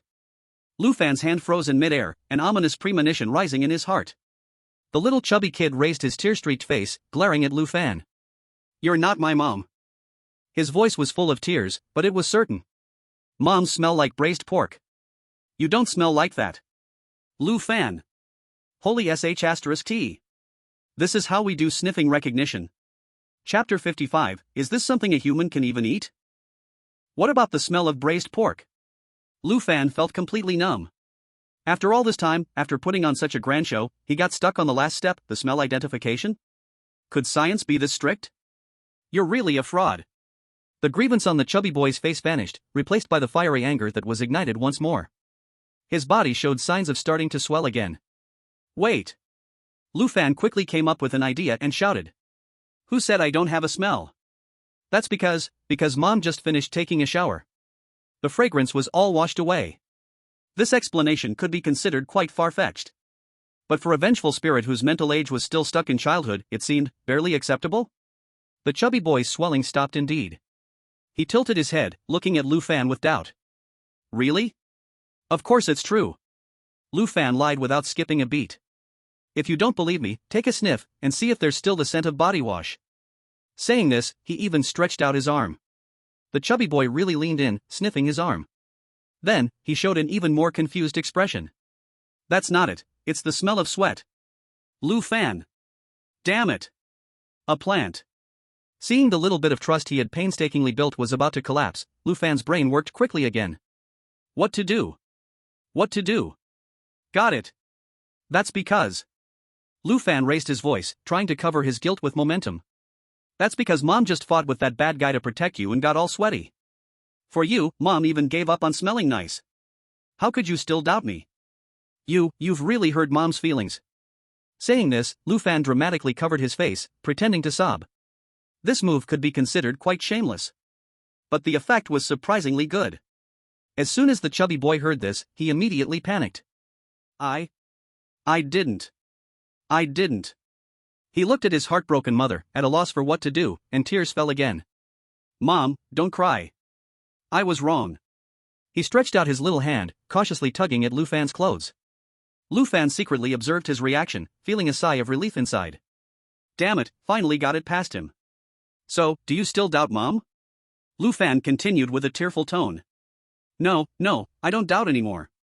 The chubby boy shook his head like a rattle drum. Then are you still going to transform? No. I won't transform. Really? Really? After getting a definite answer, Lu Fan finally lowered his hand from his face. He looked at the little guy in front of him, crying uncontrollably, his heart a mix of emotions. In the end, he was just a poor child. All right, no more crying. Lu Fan squatted down, wiping the tears off his face with his sleeve. The movement was rough, not gentle at all.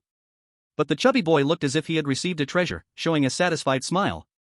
He voluntarily reached out his hands and hugged Lu Fan's neck. Mom! He buried his head on Lu Fan's shoulder, his voice muffled. Being hugged like this by a little ghost, Lu Fan's hairs almost stood on end. But he still held it in.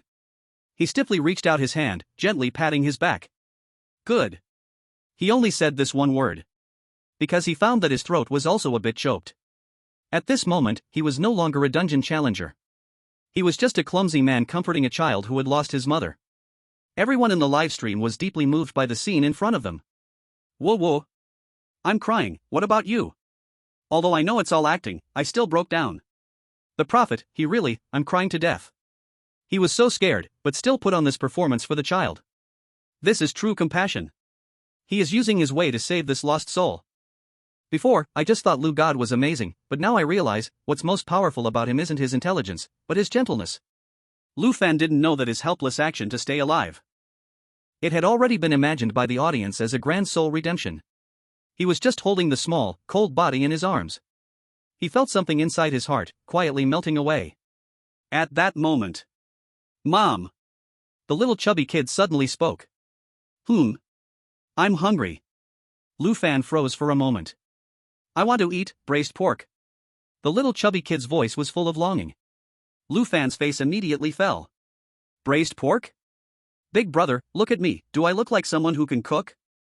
I've barely stepped into a kitchen. He opened his mouth, wanting to say Mom can't cook. But as he looked at the little chubby kid's hopeful gaze, he couldn't say it. If he refused now, the mother-child bond they had so painstakingly built would probably collapse on the spot. All right. Lu Fan nodded with difficulty. Mom, we'll make it for you. Isn't it just braised pork? Fine, so be it. I'll risk my life for this gentleman. Cooking. For Lu Fan, this was a challenge more severe than facing a monster. In his life philosophy, the kitchen was a forbidden zone. Takeout was his home. But now, he was forced into it. He could only brace himself and step into the unfamiliar kitchen. The moment he entered, Lu Fan was stunned. The fridge was full of ingredients. Pork belly, green onions, ginger, garlic, star anise, cinnamon, bay leaves, everything he needed was there. But the problem was, he had no idea how to handle any of it. Calm down. Lu Fan took a deep breath. He started frantically searching his memory for those scattered bits of information about braised pork he had seen in cooking videos over the years. The first step, it seemed, was blanching? Yes. Blanching. He followed the image in his memory. He threw a whole piece of pork belly into the pot, added cold water, and turned on the heat. Then, what was next? Maybe add some cooking wine and ginger slices to remove the fishy smell? Lu Fan scrambled to find the spices on the shelf. Cooking wine, cooking wine. He picked up a bottle, sniffed it, and it had a pungent sour smell. It was vinegar. He picked up another, tasted it, and it was salty. It was soy sauce. Finally, he found the cooking wine and poured half a bottle into the pot without a second thought. Then he threw in a few unwashed slices of ginger. Done. Looking at the pork pieces slowly bubbling in the pot, Lu Fan gave a confident smile. This doesn't seem so hard. The viewers in the live stream, watching him floundering in the kitchen, were already laughing so hard they couldn't straighten up. Ha ha ha. Is the so-called fortune teller making medicine here? I feel like he's not cooking, he's creating a biological weapon. Please, don't let him into the kitchen anymore, I'm afraid this dungeon will explode from his poison. After blanching, the next step was to fry the sugar. Lu Fan poured half a pot of oil into the pan. Then, he dumped a whole bag of white sugar into it. He turned on high heat and started stirring furiously. Soon, a burnt smell began to rise from the pan. Cough, cough, cough. Lu Fan was choked so badly that tears welled up in his eyes. Looking down, the sugar in the pan had turned into a lump of black, indescribable solid. Failure. It was ruined. Lu Fan's heart sank to the bottom. In the living room, the little chubby kid was eagerly looking at the kitchen, swallowing repeatedly. Mom, is it ready? It's almost done. Wait a little longer, baby. Lu Fan answered nervously while frantically scraping the lump of burnt sugar out of the pan. What to do? The sugar color was ruined, how can the meat be cooked now? Wait. Lu Fan's gaze landed on a bottle of seasoning nearby. Dark soy sauce. He remembered, this thing is also used for coloring. Can't fry the sugar color, I'll just use dark soy sauce to color it. I'm a genius. Lu Fan was overjoyed. He picked up the dark soy sauce bottle and poured it in without hesitation. Half a bottle of dark soy sauce went into the pot. The pork chunks in the pot instantly turned pitch black. Well, the color is good. Next, he threw in all the star anise, cinnamon, and bay leaves he had seen earlier, not caring how much, just tossing them in all at once. He boiled them on high heat. After doing all this, Lu Fan wiped the sweat off his forehead. A breath was released. Although the process was a bit winding. But the result should be good, right? Half an hour later. Lu Fan nervously lifted the pot lid. An indescribable strange smell rushed to his face. Lu Fan almost died on the spot. He picked up a piece of braised pork and put it in his mouth, taking a bite. The next second, his expression was like constipation. Salty. So salty it could kill you. Bitter. Bitter with a burnt taste. Hard. As hard as a stone. Is this something a human can eat? If this thing were served out, that little fat kid wouldn't just be moved, he'd probably turn into a beast and devour him alive. It's over. Totally over. Lu Fan's heart turned cold. All his efforts. In the end, they were defeated by a plate of braised pork. Mom, I'm so hungry. Once again, the little fat kid's urging voice came from the living room. Lu Fan looked at the lump of black, unidentifiable food in the pot. A smile that was uglier than crying appeared on his face. Destroy it, hurry, I'm tired. Chapter 56, Foolish Child, if you like it, just eat more. Despair. Complete and utter despair. Lu Fan collapsed on the kitchen floor. He looked at the biochemical weapon in the pot, feeling like he was about to restart. Mom! The little fat kid's voice, full of sobs, came again from the living room. What's wrong? Are you not feeling well? This concerned question struck Lu Fan like lightning. He suddenly raised his head. He remembered the child's eyes, full of longing. He remembered how the child had carefully pulled at his shirt corner. He remembered the helplessness in the child's voice when he cried for his mom. No. He couldn't just give up like this. Lu Fan struggled to crawl up from the floor. The taste is wrong, it can be fixed. The appearance is ugly, it can be hidden. But the most important thing is the heart. Yes. It's the heart. As long as this child can feel the motherly love he poured into this dish. Does the taste still matter? With that thought, Lu Fan's gaze became firm. He scooped the black stones from the pot and placed them on a plate. Then, he did something that left all the viewers in the livestream completely stunned. He picked up a spoonful of sugar. Evenly, he sprinkled it over the charcoal. Then, he took some salt and sprinkled it a little. Next was vinegar, chili powder. He almost sprinkled every seasoning in the kitchen over that braised pork. Finally, he took out a fresh red tomato from the fridge, cut it into a heart shape, and placed it on top of the charcoal. Mission accomplished. Lu Fan proudly walked out of the kitchen with the plate of heart-shaped braised pork filled with all his wisdom. The little fat kid's eyes immediately brightened when he saw him. When his gaze fell on the dish in Lu Fan's hand, his expression of anticipation immediately froze. In his big black eyes, there were big question marks. Mama, what is this? He pointed at the colorful stones on the plate, his voice trembling. This is. Lu Fan's skin thickened to a whole new level. Without changing his expression, he said calmly, "This is the rainbow sweet and sour braised pork I specially developed just for you." Rainbow sweet and sour braised pork? The little fat kid's brain crashed again. Quick, try it. Lu Fan pushed the plate in front of him with a motherly smile on his face. In this, there's not only the aroma of meat, but also the sweetness of candy, the sourness of fruit juice, and even a little spicy taste. This is Mom's full love for you. As he said that, he picked up a piece and handed it to the little fat kid's mouth. The little fat kid looked at the piece of meat, black and covered with unknown powders, instinctively wanting to resist.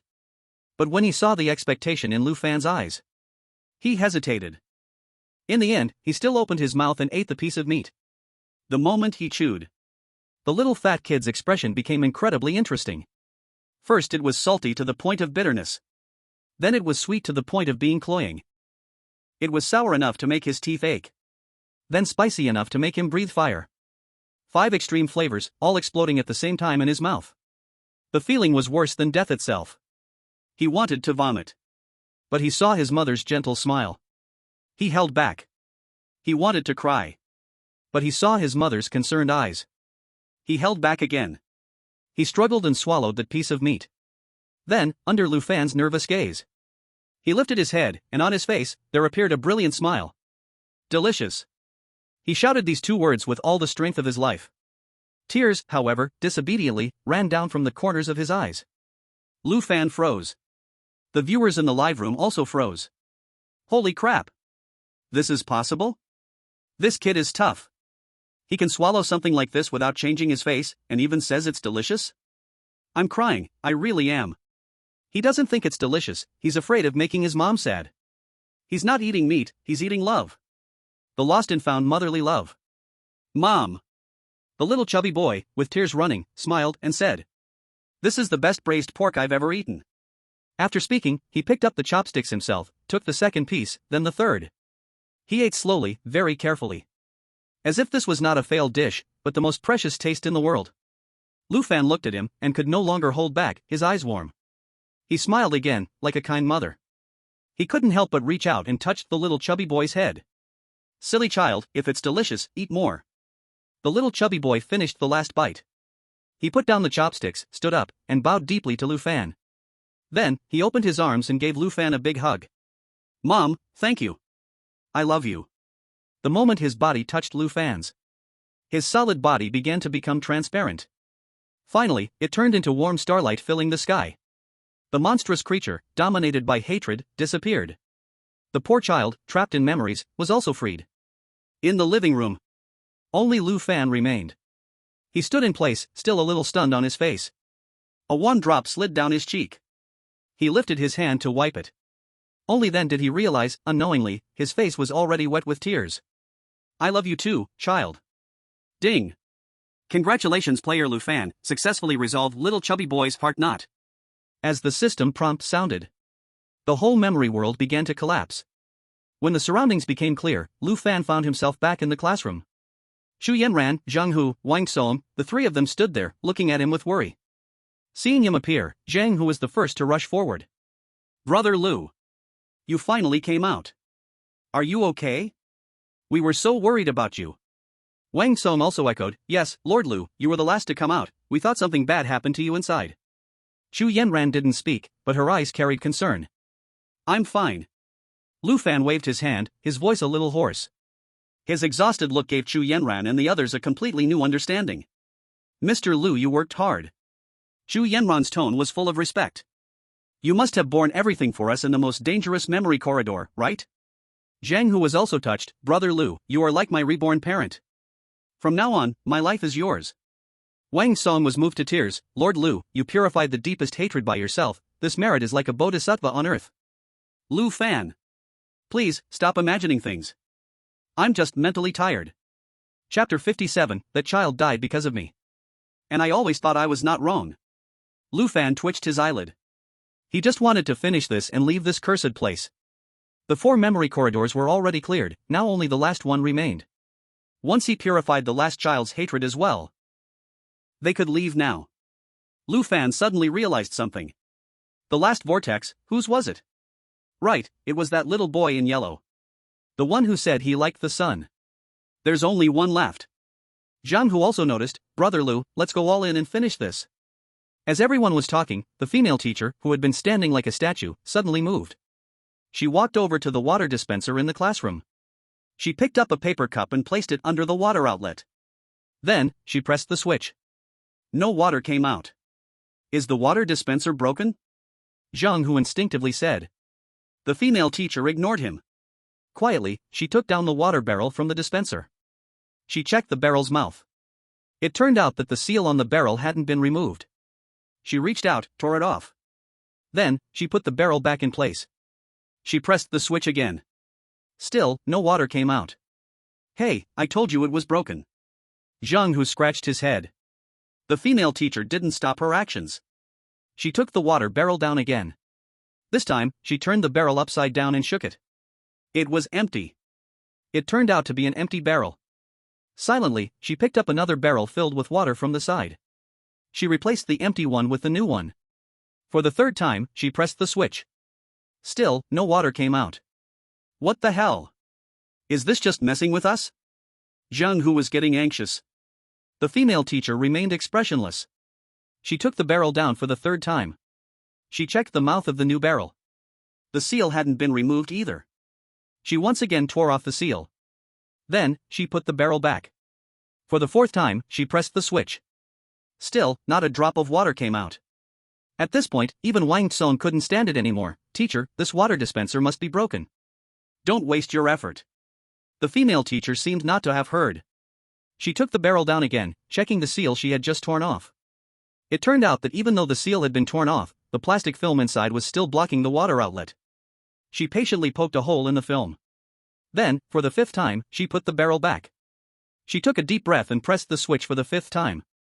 This time, everyone held their breath. However, the result was exactly the same as before. No water. Are you crazy? Zhang, who couldn't hold back anymore and blurted out, this is just pure waste of time. The female teacher finally stopped her actions. She turned around, her empty eyes staring at everyone. Then, she picked up the empty paper cup and put it to her lips, mimicking the action of drinking water. As if she had actually received the water. After doing this, she put the cup down and slowly walked back to the podium. Not a word was spoken the entire time. The whole process was absurd, eerie, and completely illogical. Everyone was stunned. Except for Chu Yanran. After seeing the female teacher complete this series of actions, her eyes suddenly lit up. It was the kind of look that shines with the light of truth. I understand. There it was, that damn I understand. Lu Fan's heart sank suddenly, an ominous premonition rushed up. Yanran, what did you understand again? Zhang, who quickly asked. Is this teacher crazy? No. Chu Yanran shook her head, her tone serious. She is giving us a clue. A clue about the last memory corridor, the most important clue. The moment Chu Yanran spoke, it was as if thunder had struck. Zhang Hu and Wang Tsong's mouths fell open in surprise. Even Lu Fan couldn't help but perk up his ears. He wanted to hear how this seemingly psychotic act of performance art could be interpreted. You all saw just now. The teacher wanted to drink water, which is the simplest, most direct goal. But, what did she go through to achieve this? First time, the switch was broken. No, it was because the seal wasn't torn. Second time, the seal was torn, still no? No, it was because the barrel was empty. Third time, she replaced it with a barrel that had water, surely it would work now? No, the seal on the new barrel hasn't been torn yet. The fourth time, the seal on the new barrel was torn, it's foolproof now, right? No, the film inside is still blocking it. The fifth time, the film was also poked through, it should work, still not. Xu Yanran finished speaking in one breath, her gaze sweeping over everyone. Did you all notice? Every solution we thought was the final answer is just a trap leading to the next step. Every problem that seems to be solved hides a deeper detail we've overlooked. Zhang Hu was confused, so? What's this got to do with the last vortex? It's a big deal. Xu Yanran's voice rose. She's using this method to tell us how complex and absurd this last memory corridor is. Under every seemingly simple surface, there may be countless overlooked details. Any mistake in any link will prevent us from getting the correct result. Even. Xu Yanran took a deep breath and made a guess that sent chills down everyone's spine. Even when she's done all this and we all think the water dispenser is really broken, the truth might be, she just forgot to plug it in. The viewers in the live broadcast room were completely fired up. F***CK. F***CK. F***CK. I'm on my knees. This interpretation, I would call it a god-level understanding. A simple action of pouring water, and she's analyzed so many layers out of it. What kind of brain does Xu Yanran have? So terrifying. The difficulty of this last instance is literally hell level. Every step is wrong, and the truth is hidden beneath countless mistaken details. I get it. The reason the prophet kept silent wasn't because he didn't understand, but because he saw through everything long ago. He's waiting. He's waiting for Xu Yanran to realize which layer. Lu Fan listened to this top-level reading comprehension, his eyelids twitching wildly. Are you people's brains twisted into 18 extra loops? At this moment, Xu Yanran threw out another bombshell. Her gaze fell on the female teacher. There's one more important question. We solved the 4 children's heart knots, but in this kindergarten, there's still 1 child and 1 female teacher. This means, the 5th vortex corresponds to more than just a student. Xu Yanran said each word clearly. This last heart knot is hers. Everyone was shocked. The female teacher's own heart knot? Exactly. A cold voice broke the silence. The female teacher on the podium finally spoke. But the next word she said left everyone stunned, their jaws dropping. That child died because of me. And I have always believed that I was not wrong. Her voice carried a kind of obsessive calm that made one's back shiver. A vengeful spirit who believes till death that she was not wrong. How terrifying must her obsession be? The female teacher's gaze eventually landed on Lu Fan. The man who everyone believed to be the king. You all. Do you want to go in and see if I am right or wrong? She slowly raised her hand and pointed at the last vortex. Everyone knew that this wasn't an invitation, it was a challenge. It was an ultimate trial, a judgment about right and wrong, life and death. Zhang Hu and Wang Song's faces turned pale. They subconsciously looked at Lu Fan, waiting for his decision. At this moment, Lu Fan panicked. Go? Go to be a psychologist for a crazy woman stuck in a logic loop? Lu Fan looked at the pitch-black vortex in front of him, thousands of curse words running through his mind. What right does he have? He's in no mental condition for this. He's only 1 hospital admission slip away from being in a psychiatric hospital. Lu Gu? Say something, the last one, are we doing it or not? Zhang Hu asked, a bit anxious. Do it, you big-headed ghost. Lu Fan was just about to open his mouth to refuse, planning to find some excuse to slip away. But before the words could leave his mouth, the stiff silence born of fear fell in Xu Yanran's eyes, and the flavor changed completely. Look. Xu Yanran said excitedly. Mr. Lu, he's hesitating. Obviously, this is a trap, can he not hesitate? Zhang Hu muttered under his breath. No, you don't understand. Xu Yanran shook her head. You think Mr. Lu's hesitation is because of fear? Zhang Hu and Wang Song exchanged a glance. Isn't it? Shallow. Xu Yanran denied firmly. At Mr. Lu's level, how could a mere vengeful spirit challenge scare him? His hesitation is not for himself. Then why? Wang Song couldn't help but ask. It's for us. Xu Yanran said with certainty. Mr. Lu has shouldered so much darkness alone, he's afraid that our minds will be damaged, and he wants to bear all of this by himself. What a broad heart. Lu Fan. Sister, please stop talking. I'm just simply afraid of dying. Lu Gu. Zhang Hu's eyes turned red, his voice choked with emotion. You don't need to say anything, I understand. Through mountains of knives and seas of fire, I will charge forward with you, brother. Even if it's a cesspit, I'll plug my nose and jump in with you. Wang Song was even more deeply moved. He straightened his chest, his tone full of righteousness. Lu God. You no longer need to worry about us. To follow in your footsteps and witness you purify the last filth of this world is my fortune in 3 lifetimes. I am not afraid. The viewers in the live broadcast room were even more moved by this tragic scene, crying uncontrollably. Crying. I'm really crying. The prophet, he really. I'm dying from crying. He could have gone solo quickly, but for us, these burdens, he's willing to slow down, even bear the risks for us. Why is his back so mighty? Because what he carries is the hope of all humanity. I declare, from today on, if anyone dares to say anything bad about the prophet, I'll be the first to crawl through the internet cable and smash their router. All right. Chu Yanran's eyes were resolute. Since Mr. Lu has already done so much for us, we can't back down anymore. She stepped forward and spoke loudly to the female teacher. Teacher, we accept your challenge. But, we have one condition. The teacher's hollow eyes turned to her. This time, the four of us must go in together. Chu Yanran's voice was strong and powerful. Zhang Hu and Wang Song immediately stood by her side, striking a pose of life and death together. That's right. If we're going, we go together. Wherever Lu God is, that's where we will be. The teacher's face showed a slight ripple. It seemed she hadn't expected them to make such a choice. She paused for a moment and nodded. Fine. After receiving the affirmative response, Chu Yanran turned around and bowed deeply to Lu Fan. Mr. Lu, please lead the way. Zhang Hu and Wang Song also bowed, speaking in unison. Please, Lu God, lead the way. Lu Fan. I'll lead you to your grandmother's leg. He just wanted to lie down on the ground and be a salted fish. But looking at the three faces in front of him, all resolute as if facing death, he knew he had no way out. With a sigh of resignation, he took a heavy step and walked towards the black vortex that emanated an ominous aura. His back, in the eyes of everyone, looked desolate and tragic.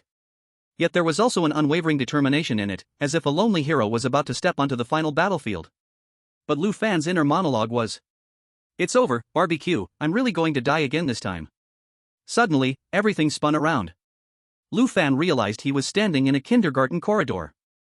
On both sides of the corridor, colorful children's drawings hung up. In his ears, the sounds of children laughing and playing, and the teacher's gentle teaching voice could be heard. Everything seemed so normal, so warm. This place is. Zhang Hu leaned against the wall. She's still feeling a bit dizzy. This is the world of memories. Chu Yanran quickly calmed down, looking around carefully. It seems like we've returned to before that incident happened. Just then, a little boy in a yellow outfit appeared. He looked at Lu Fan and the others, curiously studying them. Big brother, big sister, are you the new trainee teachers? The boy's voice was crisp and pleasant, his gaze innocent and pure. When Lu Fan saw him, his heart skipped a beat. This child, isn't he the one from the classroom? Yes, we are the new trainee teachers. Chu Yanran pointed to the badge on her chest and said. In this memory world, the identities given to them were those of trainee teachers.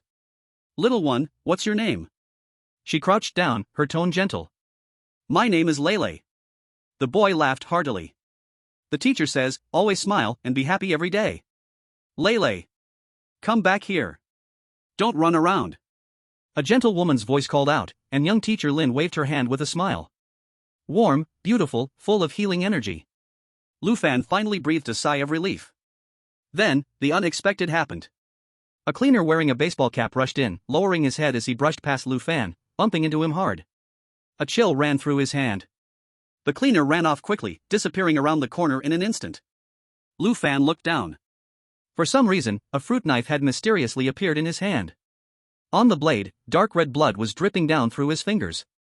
It was still warm. Ah! A sharp scream pierced through the warm illusion.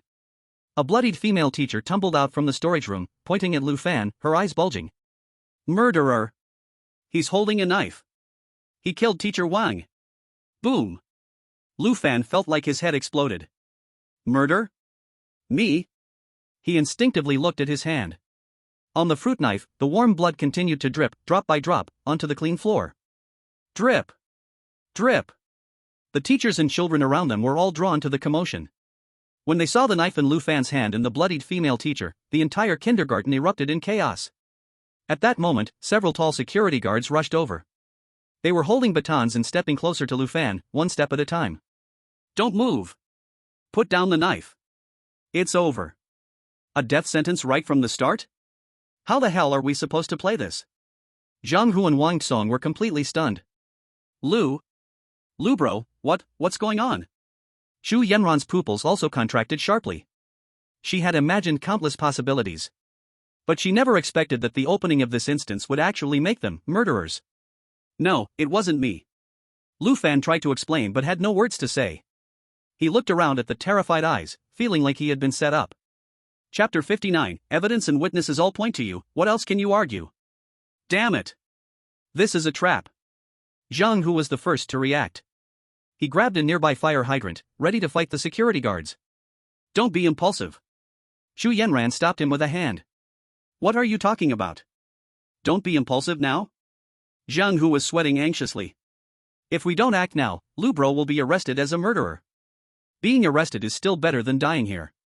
Xu Yanran calmly advised. This is the world of memories, these people are not real. If we resist, we might trigger a kill rule. Her words were like a cold splash of water on Zhang Hu's head. Indeed. In this strange place, any irrational action could have disastrous consequences. Wang Song's face turned pale with fear. Then, what do we do? Are we just going to watch Lucian get taken away? The live stream viewers were also completely exploding. What the hell? What the hell? A huge gift right at the start? The Endgame is really playing with us. It's over, the prophet is going to fail this time. Evidence and witnesses, how can we explain? Don't panic. Did you forget who Lucian is? This is definitely a test. Absolutely. I get it now. This is Lucian using himself as bait. He intentionally got caught, then infiltrated the enemy's inner circle to investigate the truth. This move is called deep into the tiger's den. Upstairs, you're a genius, someone exclaimed. Now that you say it, it actually makes sense. Under the confused and uncertain gazes of the crowd, Lu Fan did something everyone least expected. He didn't resist. He simply, quietly, let go of his hand. Clang. The bloodstained fruit knife fell to the ground with a crisp sound. Then, he raised both his hands. His stance was like a prisoner giving up resistance. Look. Xu Yanran pointed at Lu Fan, her voice excited. I knew it. Mr. Lu, he had already seen through everything. He chose the most correct way to deal with it, obedience. He is telling us, we must first blend in to find a way to break through. Zhang Hu and Wang Song suddenly understood, looking at Lu Fan with renewed awe. Impressive. Truly impressive. While we were still thinking about how to break out, the big shot was already thinking about how to get in. This level, it's simply from a different dimension. The few security guards, seeing how cooperative Lu Fan was, also sighed in relief. They rushed forward and handcuffed Lu Fan's hands behind his back. Lu Fan's heart also chilled halfway. I didn't want to obey. I was scared, my legs were weak, I couldn't move. Can you stop adding drama to my life? He was being dragged by two security guards, one on each side, toward the direction of the office. As they passed by the blood-soaked female teacher who pointed at him, Lu Fan saw a fleeting cold smile on her face. There's a problem. This woman, there's definitely something wrong with her. Lu Fan's heart skipped a beat. He was escorted through the chaotic crowd. Teachers and children all stared at him with eyes full of disgust, fear, and contempt. At that moment, he saw Teacher Lin. She didn't avoid his gaze like the others. She simply watched him quietly, with no surprise on her face. Lu Fan was pushed into the principal's office. Inside the office, a middle-aged man, who looked refined and scholarly, sat behind a desk. He must be the principal of this kindergarten. Principal, the person has been brought in, a security guard reported. The principal looked Lu Fan up and down with an assessing gaze. What's your name? Lu Fan didn't want to speak. Not going to speak? The principal sneered. No matter, we have ways to make you talk. Saying that, he took something out from his drawer. It was a stun baton. ZZZZT. Blue arcs of electricity danced through the air. Lu Fan's pupils suddenly contracted. Damn. They're still going to torture me? How can there be a stun baton in a kindergarten? My name is Lu Fan. Faced with the overwhelming will to survive, he decisively chose to yield. Lu Fan? The principal nodded. Okay, Lu Fan. Why did you kill Teacher Wang? I didn't. Lu Fan reflexively retorted. I don't even know any Teacher Wang. I've been wronged. Wronged? The principal seemed to hear a huge joke. There's both witness and material evidence, do you still want to argue? That woman is lying. Lu Fan panicked. And the cleaner? It was the cleaner who gave me the knife. Cleaner? The principal frowned. Our kindergarten didn't arrange for any cleaners to clean the hallway today. What? Lu Fan was completely stunned. No cleaner? Then that earlier, was it a ghost? Looks like you won't cry until you see the coffin, the principal said, standing up, holding the stun baton, and walking step by step toward Lu Fan. Hold him down. 2 security guards stepped forward and pinned Lu Fan down. Lu Fan's heart sank to the bottom. It's over. This time, I'm really going to get shocked. Just as the stun baton was about to touch his body. Bang! The door of the office was kicked open. Stop! A cold, crisp shout rang out. It was Chu Yenran. She stormed in with Zhang Hu and Wang Kong. Who are you people? What do you want? The headmaster was caught off guard by this sudden turn of events. Chu Yenran ignored him. She walked straight to Lu Fan, checked his condition, and found that he was only restrained and not injured, which made her sigh in relief. She stared directly at the headmaster, her eyes sharp. We are his colleagues, and we are witnesses to this incident. We believe he is innocent. Until the investigation is clear, none of you can touch him. Her words carried an undeniable force. The headmaster's face darkened instantly. Innocent? What makes you say he's innocent? Then you'd better ask your good employee. Chu Yenran's lips curled into a cold smile. She snapped her fingers. Outside the office door, Zhang Hu entered, dragging a woman in by the arm like she was a chicken. It was the female teacher, covered in blood, who had pointed at Lu Fan and accused him of being the murderer. The blood on her seemed absurd. Because in Zhang Hu's other hand, he was holding a bottle of ketchup. Headmaster, do you want me to continue?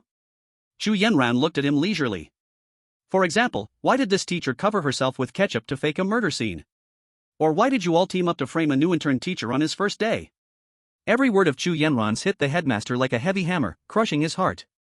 The headmaster's face had turned from dark to pale white. He knew it was over. It was all over. He slumped back into his chair, as though all strength had been drained from his body. Let them go. He weakly waved his hand. The 2 security guards quickly unlocked Lu Fan's handcuffs and stepped aside. Crisis averted? Lu Fan rubbed his sore wrist. He looked at the woman who had just battled with everyone with her words. He was still in a daze. This woman. She's too fierce. In such a short time, she not only caught the witness but even confiscated the ketchup used in the crime scene? How is her brain working? Zhang Hu and Wang Song also looked at Chu Yenran with admiration. Yenran, you're awesome. Miss Chu, you're the Zhuge Liang of women. The viewers in the live stream were already going crazy. Holy crap. Holy crap. Holy crap. The plot twist. The plot twist. Chu Yenran. Forever the god. This move, I would call it a killing blow. So cool. Just so cool. Clear logic, solid evidence, powerful aura. Mom, I'm in love. Did you guys notice? From start to finish, Lucian didn't say a word. He just silently watched, as if everything was under control. This is true boss style. Exactly. Lucian takes care of the strategy, wins from afar. Chu Yenran charges forward, slays enemies and takes the flag. The golden triangle, as legendary as ever. If Lu Fan could see these comments, he might have died on the spot. Was I in charge of strategy? I was too scared to say anything. He let out a long breath, feeling like he had just walked out of the gates of hell. However, things were far from over. Just as Lu Fan thought he could be safe for now, Chu Yenran made another move that nearly caused him to die on the spot. She walked up to the headmaster. Then, she picked up the stun baton from the desk. Under everyone's astonished gaze, she pressed the switch. Zzz. The blue electric arc danced in the air again. She aimed the stun baton at the headmaster's neck. Now, it's my turn to ask. Tell me, why did you do this? The teacher who pretended to be killed just now wasn't Teacher Wang, so where is the real Teacher Wang? Are you saying she's already dead, so you wanted to frame someone else? This scene left everyone stunned. Zhang Hu's mouth was wide open, enough to fit an egg in. Wang Song was so scared that he took a step back.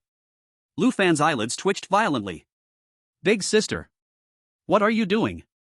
We're here to solve the mystery, not to be the villains. By torturing them like this, how is it any different from what they did just now? What if we trigger some fatal rule? The principal was also shaken by Chu Yenran's sudden move, his whole body trembling. You dare. Do you think I dare? In Chu Yenran's eyes, there was not a trace of emotion. The two faced off like this. The air seemed to freeze. In the end, the principal was the first to give in. I'll say. He swallowed hard, his face full of fear. Teacher Wang, she didn't die. She's locked up. Where is she locked? In the Little Bear storage cabinet in the backyard. Little Bear storage cabinet? Hearing this name, Lu Fan's heart skipped a beat. He remembered Chu Yanran's earlier analysis. The story about the water dispenser. Behind every seemingly solved problem, there was a deeper trap waiting. Could this so-called murder case be just the beginning? The real danger might just be beginning. Little Bear storage cabinet? Chu Yanran furrowed her brows. What kind of place is that? It's the most secure storage cabinet in the kindergarten. The principal's voice trembled slightly. It used to store some dangerous chemical cleaning supplies, but later it was abandoned. The cabinet is specially made, with thick steel plates, and the lock is imported from Germany. Once it's locked from the inside, without a key, no one outside can open it. Everyone's heart sank upon hearing this. A person trapped in a sealed space. This plot didn't sound good at all. What about the key? Chu Yanran asked. The key, there's only one, and it's always with Teacher Wang herself, the principal said with difficulty. We never thought she would lock herself inside. She locked herself in? Zhang Hu looked skeptical. You think I'm stupid? Who would lock themselves in a cabinet for fun? It's true. The teacher Zhang who was holding suddenly screamed. It was her. She went crazy. Shut up. You have no say here. Zhang Hu glared, making the woman immediately fall silent. Chu Yanran ignored the woman's shouting. Her gaze stayed fixed on the principal's face. Why are you framing us? This question was the key. A bitter smile appeared on the principal's face. Because, we need a scapegoat. A scapegoat? Teacher Wang has been locked in there for almost 2 days now, the principal's voice grew lower and lower. We tried many ways, but couldn't open the cabinet. We're afraid she might die in there. If she dies, our whole kindergarten will be held responsible. So we thought we'd find someone to take the blame for the murder. And you, the first-day intern teachers, are undoubtedly the best choice. These words made Zhang Hu so angry he almost exploded. Damn you. Just to save your own skins, you want to drag our brother Lu down? Are you even human? He raised his fist, ready to strike the principal's face. Zhang Hu. Chu Yanran stopped him again. She looked at the refined scoundrel in front of her, her eyes filled with contempt. So, from the beginning, you were all acting? From the so-called janitor to this teacher pretending to be murdered, it was all planned by you? The principal lowered his head, tacitly admitting it. The truth was out. This was a full-blown conspiracy. A malicious trap, carefully designed to shift responsibility. Lu Fan felt a chill run down his spine as he listened to all of this. The human heart could be this sinister. Now, can you take us to that storage cabinet? Chu Yanran tapped the stun baton in her hand. The principal scrambled to his feet from the chair. Okay, I'll take you there right now. A group of people, led by the principal, walked out of the office. In the hallway outside, teachers and children were still gathered, watching the scene. They saw that Lu Fan was fine as he walked out, while the principal had a downcast look on her face, showing surprise. Teacher Lin was also standing in the crowd. The corner of her mouth lifted slightly, as if waiting for something. The group walked through the playground and arrived at the kindergarten's backyard. In the backyard, there was a metal cabinet with a cute little bear painted on it. The cabinet door was tightly shut, with only a small hole, like a ventilation hole, on it. This is it. The principal pointed to the cabinet, her voice trembling slightly with fear. Teacher Wang. Teacher Wang. Are you inside? Zhang Hu stepped forward and knocked hard on the cabinet door. Bang. Bang. Bang. The cabinet made a muffled sound. But there was no response from inside. Everyone's heart sank. No, it can't be, is it really? Wang Tson's voice trembled. Step aside. Chu Yanran stepped forward. She didn't knock like Zhang Hu. Instead, she pressed her ear against the cold cabinet door. She closed her eyes and listened carefully. I hear something. A faint breathing sound. The person is still alive. Chapter 61, to get in, you must pass over my dead body. This news instantly revived everyone's spirits. Then what are we waiting for? Hurry and smash this damn cabinet open. Zhang Hu said, ready to find a tool. It's no use. The principal shook her head, her face full of despair. We've tried axes, electric saws, none of them worked. This cabinet is sturdier than you think. Then what do we do? Just wait here? Just as everyone was at a loss, Teacher Lin, who had been silent, suddenly spoke up. I might have a way. Everyone's attention immediately turned to her. This bare storage cabinet, I designed it. Teacher Lin said slowly. The lock is indeed very special. But it has an emergency physical unlocking mechanism. Where is it? Xu Yanran asked immediately. At the top of the storage cabinet, there is a hidden slot. Teacher Lin pointed to the top of the cabinet. As long as you use a specific tool, insert it, turn it a few times, you can forcibly break the lock from the outside. And the tool? The tool. I placed it in. Teacher Lin's face showed a bit of difficulty. I placed it in my office desk drawer, but I accidentally lost the key to the drawer a few days ago. Here we go again. Another damn problem, one problem after another. It seemed solved, but it wasn't really solved. This broken thing. Lu Fan's eyelids started twitching again. He had a bad feeling. This so-called unlocking was definitely not as simple as it seemed. Lost the key? Can't we just pry open the drawer? Zheng Hu asked. No. Teacher Lin shook her head. My drawer is custom-made, it can't be pried open. Also, the tool is very precise. If we use brute force to break the drawer, we might damage the tool too. This doesn't work, that doesn't work. Isn't this a deadlock?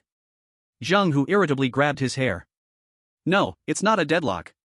A voice suddenly spoke up. It was Lu Fan. This was the first time he had spoken since entering this memory world. Everyone looked at him in surprise. He slowly picked up a thin wire from the ground. Then, he walked up to Teacher Lin. Take me to your office. Teacher Lin froze. Xu Yanran's eyes instantly lit up. Zhang Hu and Wang Tsong even dropped to their knees. Lu Shun. He was finally going to make a move. Unlocking with a thin wire? What kind of godly skill is that? The viewers in the live stream were already in an uproar. He's here. He's here. He's bringing his god-level skills. I knew it. I knew Lucian couldn't stay silent forever. He was waiting. Waiting for the most crucial moment. A thin wire, a glance, instantly taking control of the entire situation. This level of arrogance is simply off the charts. Lu Fan had no idea that his simple, thoughtless action would be interpreted in 18 different ways. He simply felt that this plot seemed familiar, like he had seen it in some movie. Picking a lock? Isn't it just about poking around with a wire or something? If it doesn't work, at least he tried, better than waiting around. However, just as he was about to leave with Teacher Lin, the principal, who had been huddling in the corner like a quail, suddenly rushed up and blocked his path. No! His reaction was unusually intense. No one can enter Teacher Lin's office. His eyes were filled with fear and panic, as if something huge and secret was hidden inside that office. This strange behavior made everyone furrow their brows. Why? Xu Yanran asked coldly. No, nothing. The principal's eyes darted around. It's the rule, outsiders can't randomly enter a teacher's office. This excuse couldn't even fool a 3-year-old. Get out of the way. Zhang Hu pushed him aside. I said. No. The principal rushed up again, grabbing Lu Fan's leg tightly. If you want to go in, you'll have to step over my dead body. He looked like he was guarding some priceless treasure. Now, everyone could see it. There was definitely something strange in that office. Get the hell off me. Zhang Hu roared, reaching down to pry the principal's fingers off. But the principal held on as if his life depended on it, refusing to let go. He kept shouting, you can't go in. Really can't go in. You're asking for death. Zhang Hu's patience was completely gone. He raised his fist, as big as a cooking pot, ready to give the principal a serious beating.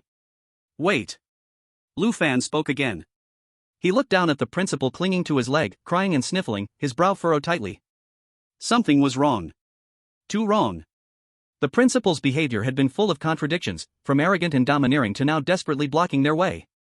If he was truly just looking for a scapegoat, then after the conspiracy was exposed, he should be thinking about how to protect himself, not fighting so desperately over an unrelated office. Unless there was something in that office that terrified him more than Teacher Wang's death. Lu Fan used his foot to nudge the principal's arm. Are you afraid we'll find something if we go in? The principal shivered all over, his eyes becoming even more frantic. No. No. Nothing. Looks like you won't tell the truth unless I apply a little pressure. Xu Yanran walked over, once again holding the electric shock baton. ZZZZT.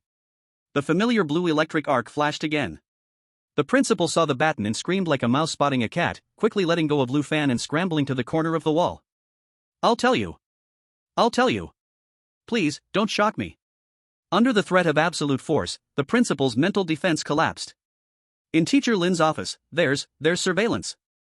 Surveillance? Chu Yenran furrowed her brow.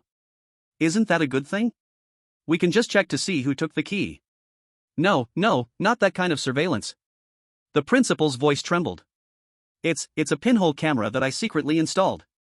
As soon as he said this, the room went deathly silent. Everyone looked at the man with extreme contempt and disgust. Even Zhang Hu, no longer willing to lay a hand on him, simply spat on the ground. Pa! You really are a beast. Teacher Lin's face instantly turned pale.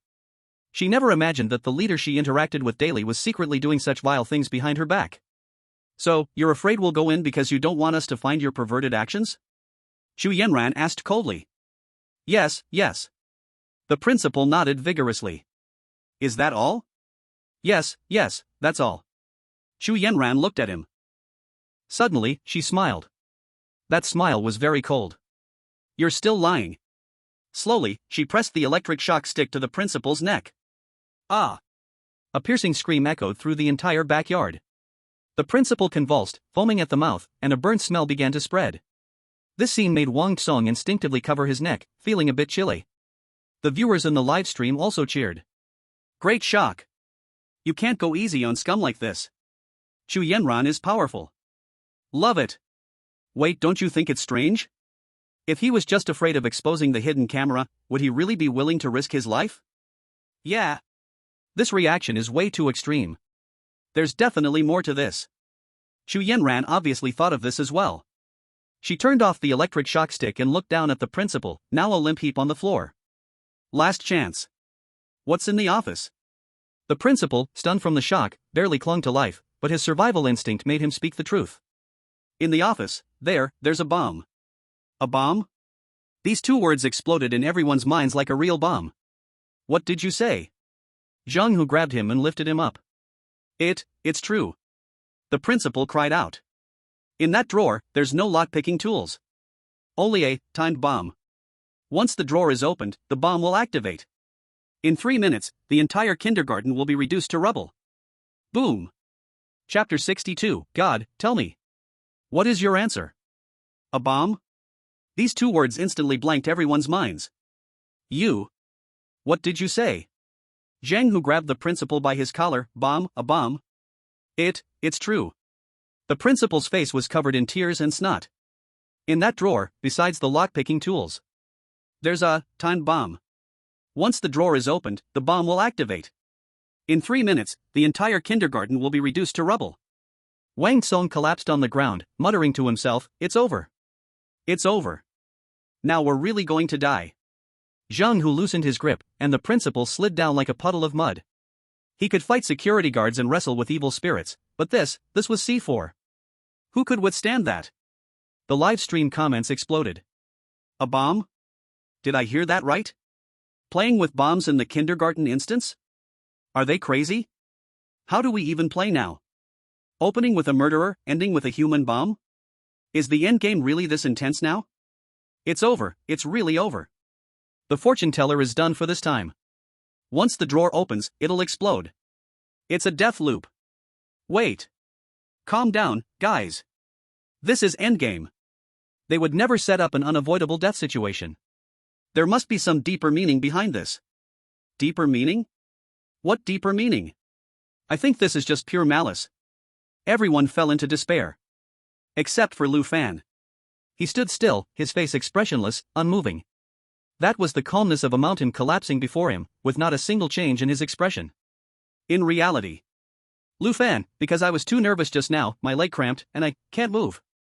At this moment, his mind was filled with the scrolling comments. Rewind. Yes. Quickly die. If I die, I can restart. As long as I die now, I can return to before entering the instance. When that happens, even if I'm killed, I won't come to this crappy backyard. Lu Fan was mentally calculating how to die painlessly, but his stiff face, caused by excessive fear, gave a completely different impression to Chu Yenran. Look! Chu Yenran exclaimed, pointing at Lu Fan, her eyes filled with fanaticism. We're all panicking, But Mr. Lu hasn't even moved his eyebrows. Zhang Hu wiped his cold sweat. That's just because Brother Lu is bold. Superficial. Xu Yanran interrupted sharply, raising her voice. This isn't bravery, this is understanding everything. The bomb is not a dead end, it's part of Mr. Lu's plan. It's the key he used to guide us to uncover the truth. The entire room went silent. A bomb is the key? Is this the kind of reading comprehension a carbon-based lifeform can come up with? Lu Fan's eyelids twitched violently. Please, just shut up. I'm really just cramping. Holy sh*T. You can interpret it like that? Is Chu Yanran's mind connected to fiber optics? After hearing her say that, it does seem a bit reasonable.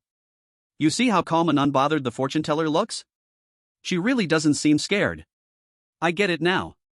We thought this was a dead end, but in the big shots game, it's just a risky move. It's meant to bring out the final hidden hand. Hidden hand? Who is it? Xu Yanran's eyes were like daggers, piercing through the silent woman in the crowd. Teacher Lin, can you tell us the truth now? You placed the bomb, didn't you? The room was dead silent. Everyone was stunned. Teacher Lin? The teacher who always smiled so gently at the children? Teacher Lin's body stiffened, and when she looked up, a trace of surprise flashed in her eyes. But that was all, just surprise. Ignoring everyone's shock, she walked straight up to Lu Fan, staring at him intently. It seemed like she wanted to read something from his face. But she failed. Lu Fan's face was still that enigmatic calm. Lu Fan's thoughts, don't look at me. I don't know. I just want to go home. Seeing Lu Fan's I have it all under control expression, Teacher Lin finally gave up resisting. She nodded and surprisingly admitted, I placed the bomb. Why? Chu Yanran pressed further. Why did you do it? What did Teacher Wang ever do to you? No grudge. Teacher Lin shook her head, her smile bitter. I just wanted to prove something. Prove that I was not wrong. Again with this phrase. The obsessive spirit who never believed they were wrong, even to the death. What do you want to prove? To prove. Teacher Lin's gaze swept across everyone present. Finally, it settled once again on Lu Fan. To prove that when one child and a group of children are facing life-threatening danger, sacrificing a few for the many is never wrong. Her words were filled with obsession and madness. So, you used Teacher Wan's life and the entire kindergarten as a gamble? Chu Yanran's voice turned cold. No, Teacher Lin shook her head. This isn't a gamble, this is a test. She raised her hand and pointed at Lu Fan. A test, only for him. Lu Fan? Sister, are we even that close? A test only for Brother Lu? Zhang Hu felt his brain was no longer enough to process this. The speed of this plot twist was more exciting than a roller coaster. First a murder case, then a locked room confinement. Then the bomb crisis. And now we're talking about a test specifically aimed at Lu Fan? What is Teacher Lin trying to do? Exactly. Teacher Lin's expression was nearly fanatical. Her gaze was glued to Lu Fan, as if looking at a perfect work of art. Since you all entered this kindergarten, I've been observing you. Zhang Hu, brave but without wisdom. Wang Song, as timid as a mouse. Xu Yanran, too clever for her own good. With a single sentence, she demeaned all three. Zhang Hu was so angry he wanted to curse, but was silenced by Chu Yanran's glare. Only him. Teacher Lin's finger pointed at Lu Fan. He's different. From start to finish, he maintained an extraordinary calmness, as if everything was just a pawn on his chessboard. Framing? He doesn't care. Torture? He's indifferent. Not even the bomb could move him. Such a person is either a madman or a god. Lu Fan's thoughts, sister, get a grip. That wasn't calm, I was really just scared out of my wits. When Xu Yanran and the others heard this evaluation, instead of getting angry, they wore a proud expression. Look. Even the boss in the scenario acknowledges Mr. Lu's abilities. This is what? This is official certification. So, you set up this whole thing to test Mr. Lu? Xu Yanran asked, following her words. Yes. Teacher Lin nodded. I wanted to see, when a god faces a dilemma, how will he choose? What dilemma? Xu Yanran asked. Teacher Lin did not answer but instead looked at the little bare storage cabinet. Teacher Wang is inside. She was dying. And the tool to open this storage cabinet was in the drawer of my office. But as soon as the drawer is pulled open, the bomb will immediately start its countdown. Only 3 minutes. Teacher Lin turned around and stared fiercely at Lu Fan, speaking every word slowly and carefully. 3 minutes, will you choose to save this one person, or After 3 minutes, will you let the entire kindergarten give this one person a burial? Boom. What kind of exam is this? Save one? Or protect a group? Are you messing with us? Zhang, who was so angry he could bite his teeth apart. There's no choice. Even a fool knows not to open the drawer. I didn't force you, Teacher Lin spread her hands. The choice is in his hands. Now, you have 2 paths. She held up 2 fingers. First, do nothing. After 3 minutes, everything goes back to normal. Teacher Wang will die in the cabinet, but you, and all the children here, will survive. Second, open that drawer. Bet the lives of the entire kindergarten on a lock that might open. Teacher Lin took a step forward, her face almost touching Lu Fan's. God, tell me. What is your answer? Chapter 63, Today, I will save both. Suppressed. Sweat had already covered Zhang Hu's forehead. He tried to speak several times, but was stopped by Chu Yanran's gaze. Wang Song didn't even dare to breathe, afraid that his slightest sound would disturb Lu Fan's thinking. Teacher Lin just quietly watched Lu Fan. The fanaticism in her eyes grew stronger, as if waiting for a grand sacrifice. Should I crash into the wall now? Crash to death? No, what if I don't die and end up a vegetable? That would be even worse. Should I grab Chu Yanran's electric shock baton and shock myself? Damn, that thing looks painful. All he could think about was how to end this game without pain. Just as he was agonizing, a breeze blew by. A children's drawing landed right at his feet. Lu Fan instinctively looked down. The drawing showed a crooked sun. Next to the drawing, in childish handwriting, were the words, Me and Teacher Lin. It was Leilei's drawing. The moment he saw this drawing, it felt like something exploded in Lu Fan's mind. Children. What trolley problem, what choice of gods, what nonsense test? Those are all dirty and complicated adult logics. A pure child, facing this situation, what would they do? Would they calculate gains and losses? Would they weigh pros and cons? No. A thought flashed like lightning. Lu Fan suddenly raised his head, his expression still calm and unchanged. Finally, he spoke. Everyone's heart was in their throats. Chu Yanran's brain was racing, trying to predict what earth-shattering answer Lu Fan would give next. Zhang Hu and Wang Song held their breath. I choose your mom's head. A loud roar echoed through the entire backyard. Everyone was stunned. Chu Yanran's pupils dilated to the extreme in an instant. Zhang Hu's mouth was wide open enough to fit a light bulb. Teacher Lin's fanaticism on her face froze, turning into astonishment. The live stream was flooded with a tsunami of question marks and exclamations. Holy shit! Holy shit! Holy shit! What the hell kind of plot twist is this? I thought he was thinking about the problem, but instead he was organizing his language to curse? Wait. You guys don't understand. This is definitely not just a simple curse. This is a declaration. It's a complete denial of this ridiculous choice forced upon us. He's not cursing Teacher Lin, he's cursing this unfair rule. He's cursing the heavens. Cursing the heavens. Yes. This is what a god would do. A god can't be bound by the rules of mere mortals. He's going to break the rules. He's going to go against the heavens. Under the stunned gaze of everyone, Lu Fan moved. He didn't walk towards the office, nor did he walk towards the storage cabinet. He grabbed the fire hydrant that Zhang Hu was holding. Then, before anyone could react, he used all his strength. He swung it towards the storage cabinet with a little bear painted on it, smashing it hard. To hell with this choice. To hell with this test. I'm saving both today. Bang!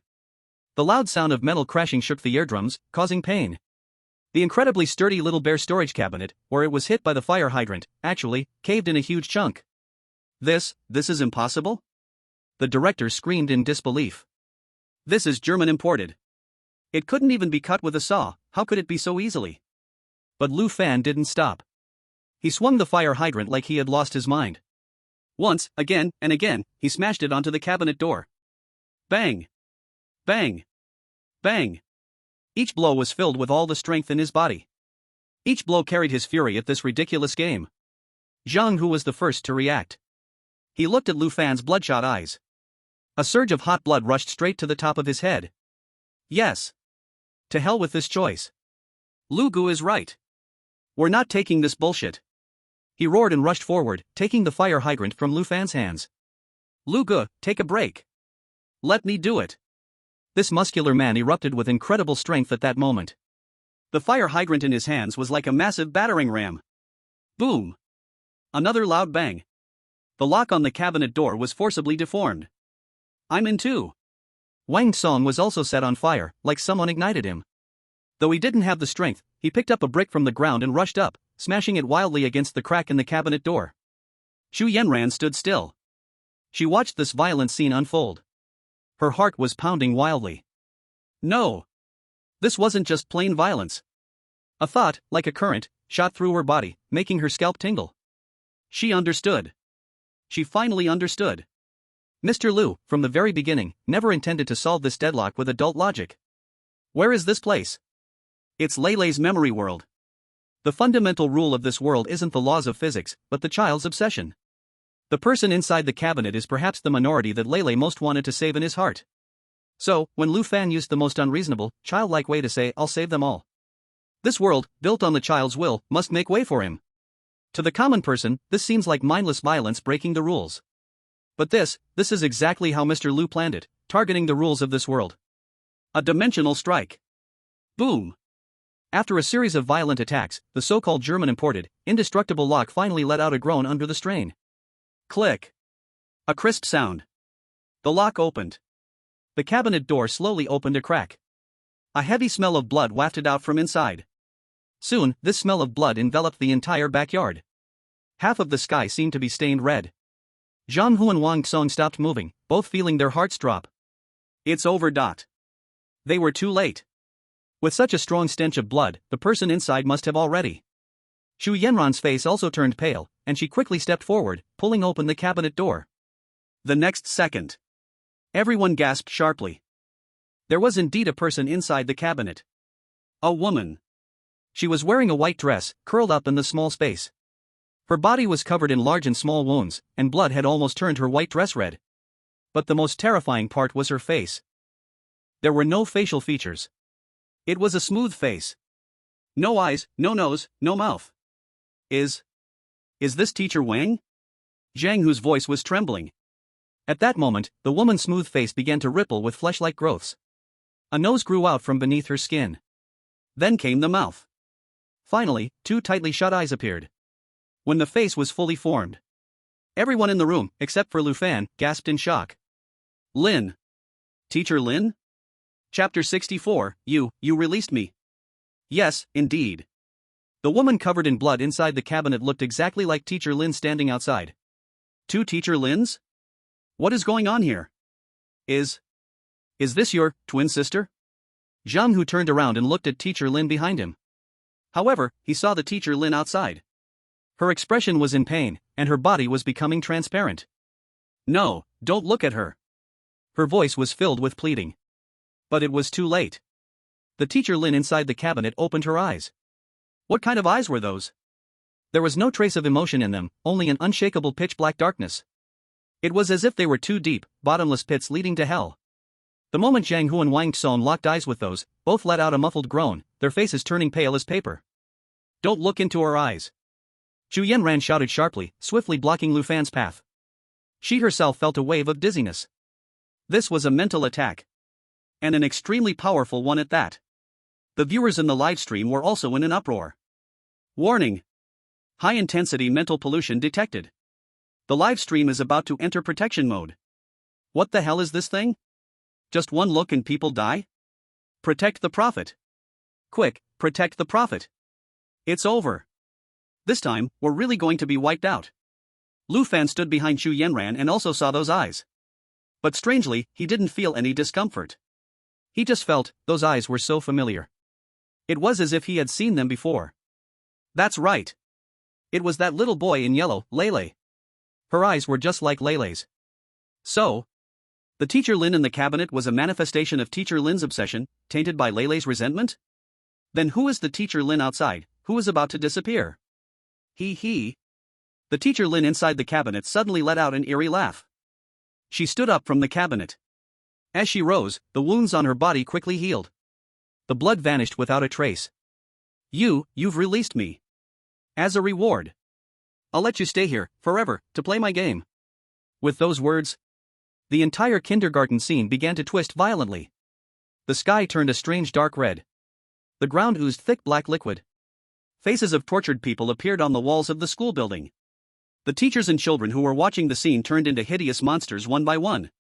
They let out piercing shrieks and lunged toward them. Shit! Run! Zhang Hu shouted, grabbing a fire hydrant and holding it in front. Wang Song also picked up a brick, trembling as he followed behind. Chu Yanran pulled Lu Fan by the arm and rushed toward the office. Mr. Lu, this way. However, the black-eyed teacher Lin just stood there, smiling at them. She slowly raised her hand and snapped her fingers. Snap! The fire hydrant in Zhang Hu's hand instantly turned into a giant lollipop. The brick in Wang Song's hand turned into a soft sponge cake. Even the monsters charging at them turned into colorful balloons.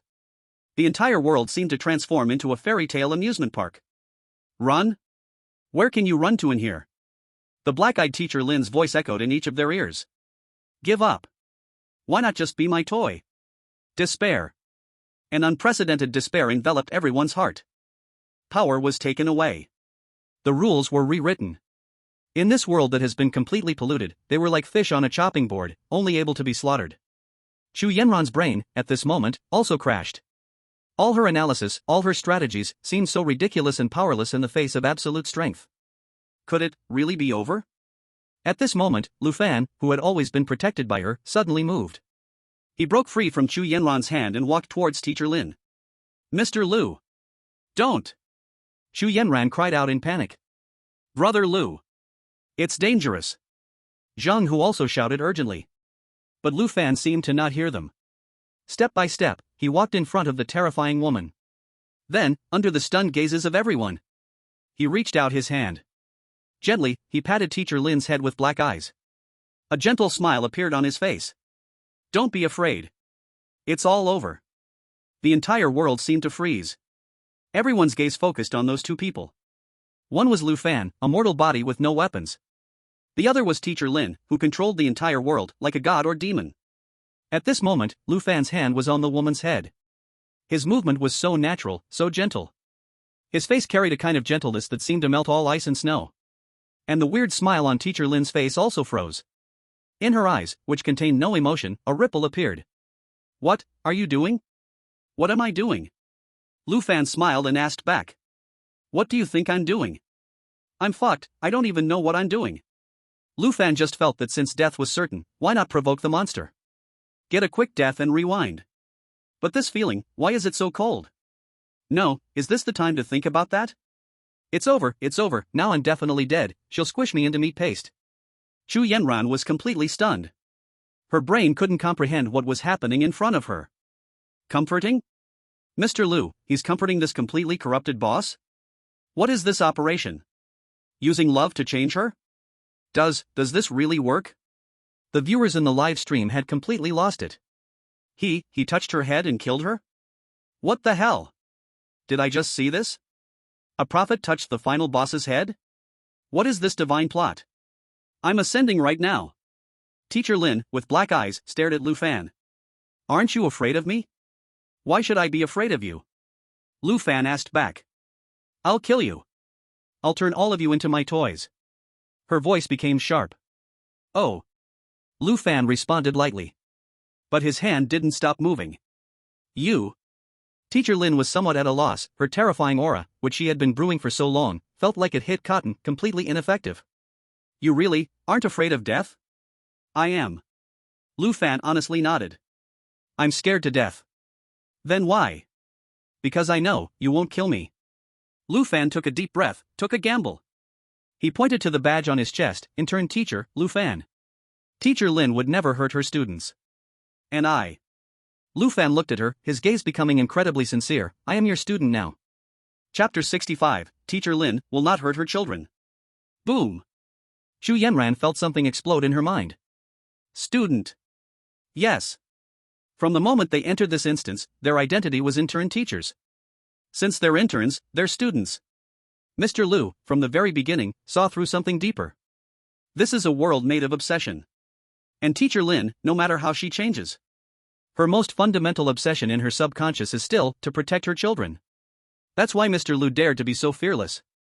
He dared to make the head pat kill move, an astonishing and shocking gesture. Because he knew, as long as he stood from the student's perspective, Teacher Lin's obsession would never harm him. This was an absolute mastery of the core rules of the scenario. The live stream chat exploded in an instant. I'm kneeling. I really am kneeling. I would call this the hand of God. In a desperate situation, instantly finding the only way out. What level of awareness is this? So we were all just intern teachers, only God Lu perfectly applied this identity. The pattern has opened, brothers. We're still on the first layer, but God Lu is already in the stratosphere. Teacher Lin, with black pupils, began to tremble violently. No, not that. It's her. It's her fault for not protecting me. A child's voice, tinged with crying, came from her mouth. It was Lele. Indeed, the resentment inside Teacher Lin's body was controlled by Lele's spirit. She did nothing wrong, Lu Fan's voice remained gentle. She just made a choice she thought was right. What's the right thing? Lele's voice was filled with anger and resentment. Is it right to just watch me die? She didn't just watch you die. Lu Fan shook his head. She simply didn't have time. As he spoke, Lu Fan slowly withdrew the hand from her head. Then, he crouched down. So he could look Lele straight in the eye. Lele, do you want to know what really happened that day? Lu Fan stared into her eyes, his tone certain, what you saw might not be the full story. Lele froze. In her memory, that day was full of suffocation and pain. And Teacher Lin was standing right next to her. She coldly watched as Lele slowly died. The teacher she loved and trusted most abandoned her when she needed help the most. The resentment of being betrayed was the source of all her strength. It was also the root of the bond between her and Teacher Lin, a bond they couldn't break. You want to know the truth, right? Lu Fan's voice seemed to carry some sort of magic. Lele subconsciously nodded. Good. Lu Fan turned his head and looked at the soul of the real Teacher Lin, who had become almost completely transparent. Teacher Lin, can I? The transparent Teacher Lin smiled sadly. She nodded. The next moment. The surrounding scene shattered in an instant. In a flash. They were standing in the corridor of the kindergarten. Everything returned to the moment before the tragedy occurred. At the end of the corridor, the sound of hurried footsteps came. A man in a police uniform and a man in plain clothes, but with an equally serious expression, quickly walked toward them. They walked straight into Teacher Lin's office. Miss Lin, have you thought it over? The man in the police uniform asked bluntly. Inside the office. The young Teacher Lin sat in the chair, her face pale. I've already told you, I don't know where he is. Lin Wan. The man in plain clothes' tone became harsher. Stop being stubborn. Do you think we can't find him if you don't tell us? If you protect him, you're only hurting yourself. You're also harming all the children in the kindergarten. I'm not protecting him. Teacher Lin, or Lin Wan, stood up excitedly. I have nothing to do with him anymore. Nothing to do with him? The police officer sneered. Nothing to do with him, and yet he hides such an important thing in your drawer? He pointed at the drawer of Lin Wan's desk. We've already found out, your ex-boyfriend is a ruthless bomb maker. The bomb he made is right in this drawer. Once we get that bomb, we can follow the trail and catch his entire gang. Now, all you have to do is give us the key to that drawer. Outside the office. Lu Fan and the others, along with the black-eyed Teacher Lin, possessed by Lele's resentment, stood quietly watching the scene. This was Teacher Lin's memory. It was that day, everything that really happened. So that's it. There was no such thing as Teacher Lin setting off a bomb. That bomb was hidden here by her perverted ex-boyfriend. The so-called principal, the so-called murder case, it was all a trap set by the police to lure the snake out of its hole. No wonder the principal fought to the death to prevent Lu Fan from entering the office, he was afraid that this fool would ruin the whole capture operation. So this is how it is. Everything, it all connects together now. In the office. Lin Wan's face was full of struggle. I don't have the key. Don't have it? The plainclothes officer's face darkened. Lin Wan, where is the person? You won't tell me, now I'm asking where the key is, and you say you don't have it. Let me remind you again, you are obstructing official duties right now. This crime alone is enough to send you to jail. I really don't have it. Lin Wan's voice carried a hint of a sob. That key, a few days ago, was lost by Lele, one of the kids in our class. He accidentally lost it while playing. We searched for days but couldn't find it. The two police officers exchanged a glance, their faces turning extremely ugly. The key, lost? This is trouble. At that moment. Cough, cough, cough. A violent coughing sound suddenly came from the classroom next door. Followed by the children's panicked screams. Teacher! Teacher! Lele collapsed. Lin Wan's face turned ashen. She rushed out without a second thought. When she burst into the classroom, she saw the little boy named Lele. He was lying on the ground, his body convulsing, his lips turning black. In his hand, he was still tightly gripping half a piece of peanut candy. An allergy. It's a serious allergy. Lin Wan immediately understood. Lele had a severe nut allergy. Everyone in the kindergarten knew about this. Who was it? Who gave him the peanut candy? But now is not the time to assign blame. Quick! Call an ambulance! Lin Wan shouted at the teacher beside her, who was frozen in shock. Bang! A large hand snatched the phone that was dialing and slammed it on the floor. It was the plainclothes police officer. No calling. No one is allowed to make a call. The phone screen shattered, as if someone's hope had been crushed. Then, the plainclothes officer, like an enraged lion, grabbed Lin Wan by the collar and slammed her against the wall. Do you want to kill everyone? The man's eyes were bloodshot, and spit flew all over Lin Wan's face. What are you doing? Lin Wan pushed him desperately, like a madwoman. That's a human life. Are you blind? He's convulsing. If he doesn't get to the hospital, he'll die. And still no calls. The plainclothes officer shouted louder than her. Our people just reported that madman is nearby. He might even be hiding among the parents picking up their children. He's watching here. As soon as he sees an ambulance, as soon as there's any unusual movement, he'll detonate the bomb. He pointed at the hundreds of children playing games outside on the playground and shouted. Once the bomb detonates, it won't just be this one child dead. It will be the whole kindergarten. Hundreds of lives. Lin Wan, this is a math problem. Right now. Either this child named Lele dies from an accidental allergic reaction. Or, hundreds of families will be shattered, the whole kindergarten turned into a morgue. The air was dead silent. Only Lele's faint struggles on the ground, like needles, pierced Lin Wan's eardrums, one by one. The plainclothes officer looked down at her, throwing out the words that could crush a soul. Choose. One dies, or everyone dies. Chapter 66, one can't let everyone die just for one person, right? The plainclothes officer's words nailed themselves into the air like nails. Choose. One dies, or everyone dies. Lin Wan was frozen in place. Outside the window, on the playground. The children were playing the game of eagle catching little chickens under the teacher's lead. The sunlight was just right, shining on their innocent, carefree faces. On the floor inside the window, Lele's convulsions were growing weaker and weaker.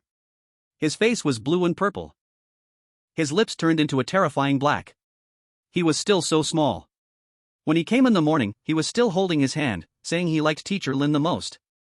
He said that when he grew up, he wanted to be an astronaut and go see the sun. But now, his sun is about to go out. The ambulance can't get through. The young female teacher's hands shook like sieving flour as she pressed the dial button again. Hang up! Lin Wan shouted. The female teacher trembled at her shout, dropping the phone on the floor. Lin Wan gasped heavily, cold sweat soaking her back. The police officer was right. Once the ambulance arrives, that madman will detonate the bomb. By then, it won't just be Lele dying. It will be 33 children in the small class. It will be 41 children in the middle class. It will be 45 children in the big class. And over 20 staff members in the kindergarten. Hundreds of lives, hundreds of families. She can't bear it. This responsibility is too heavy to crush everything about her. Teacher Lin. Lele on the ground made the last faint call. There was no hatred in those eyes, only confusion and a plea for help. Lin Wan bit her lip hard, until the taste of blood spread in her mouth. Don't look at me. A few minutes later, the convulsions stopped. Those eyes faded into gray, like two extinguished glass beads. Because of accidental allergies.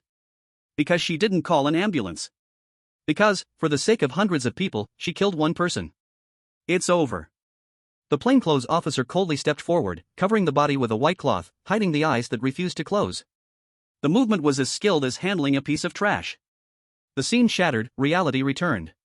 In the eerie backyard, silence as grave as a tomb. The dark-eyed teacher Lin, or rather, the vengeful spirit of Lele, stood quietly, 2 lines of black blood sliding down her face. The truth. This is the truth. A cold and cruel truth where the sacrifice of a few for the many is inevitable. Zhang Hu and Wang Song were silent. They opened their mouths, wanting to say something. But they found a lump of cotton blocking their throats, unable to say a word. What could they say? Curse Lin Wan? Curse her for being cold-blooded and heartless, for not saving someone? But if she didn't do this, it would be hundreds of people dying. Should they curse the police officer? He was just doing his job, using the smallest cost to avoid a bigger disaster. It seems, no one was wrong. But Lele, however, really died. Sigh. Zhang Hu let out a long sigh, hitting his thigh hard. What the hell is this? Wang Song also looked dejected. There's nothing we can do. If it were me, maybe I would have made the same choice. I can't let everyone die for one person. The viewers in the live broadcast room also fell into silence and struggle. I don't know what to say anymore. This question is too hard, really too hard. Though it's hard to accept, from a rational perspective, Teacher Lin's choice is the best solution. You're talking nonsense. That's a human life. What kind of best solution is that? Then tell me what to do. Let hundreds of children die with her? You go ahead, you make the choice. Stop arguing, this isn't about who is right or wrong. It's a tragedy, a complete tragedy. Chu Yanran's face was also complicated. She looked at Lin Wan's nearly transparent soul, her voice calm. You are a hero. Lin Wan's soul trembled violently. Chu Yanran continued, in extreme circumstances, sacrificing the small self to protect the greater good is the only way to survive. From a utilitarian perspective, your actions were for the justice of the majority. You are not wrong. This logic was perfect, flawless. Lin Wan's soul, which had been twisted in pain, actually showed a hint of relieved smile. Yeah. I was not wrong. I did it to save more people. I'm a hero. Her nearly transparent body actually began to solidify again. However, Lu Fan stood by, feeling like his scalp was about to explode. Shut up. Please, shut up. He screamed wildly in his heart. Are you talking about utilitarianism to a restless, vengeful spirit?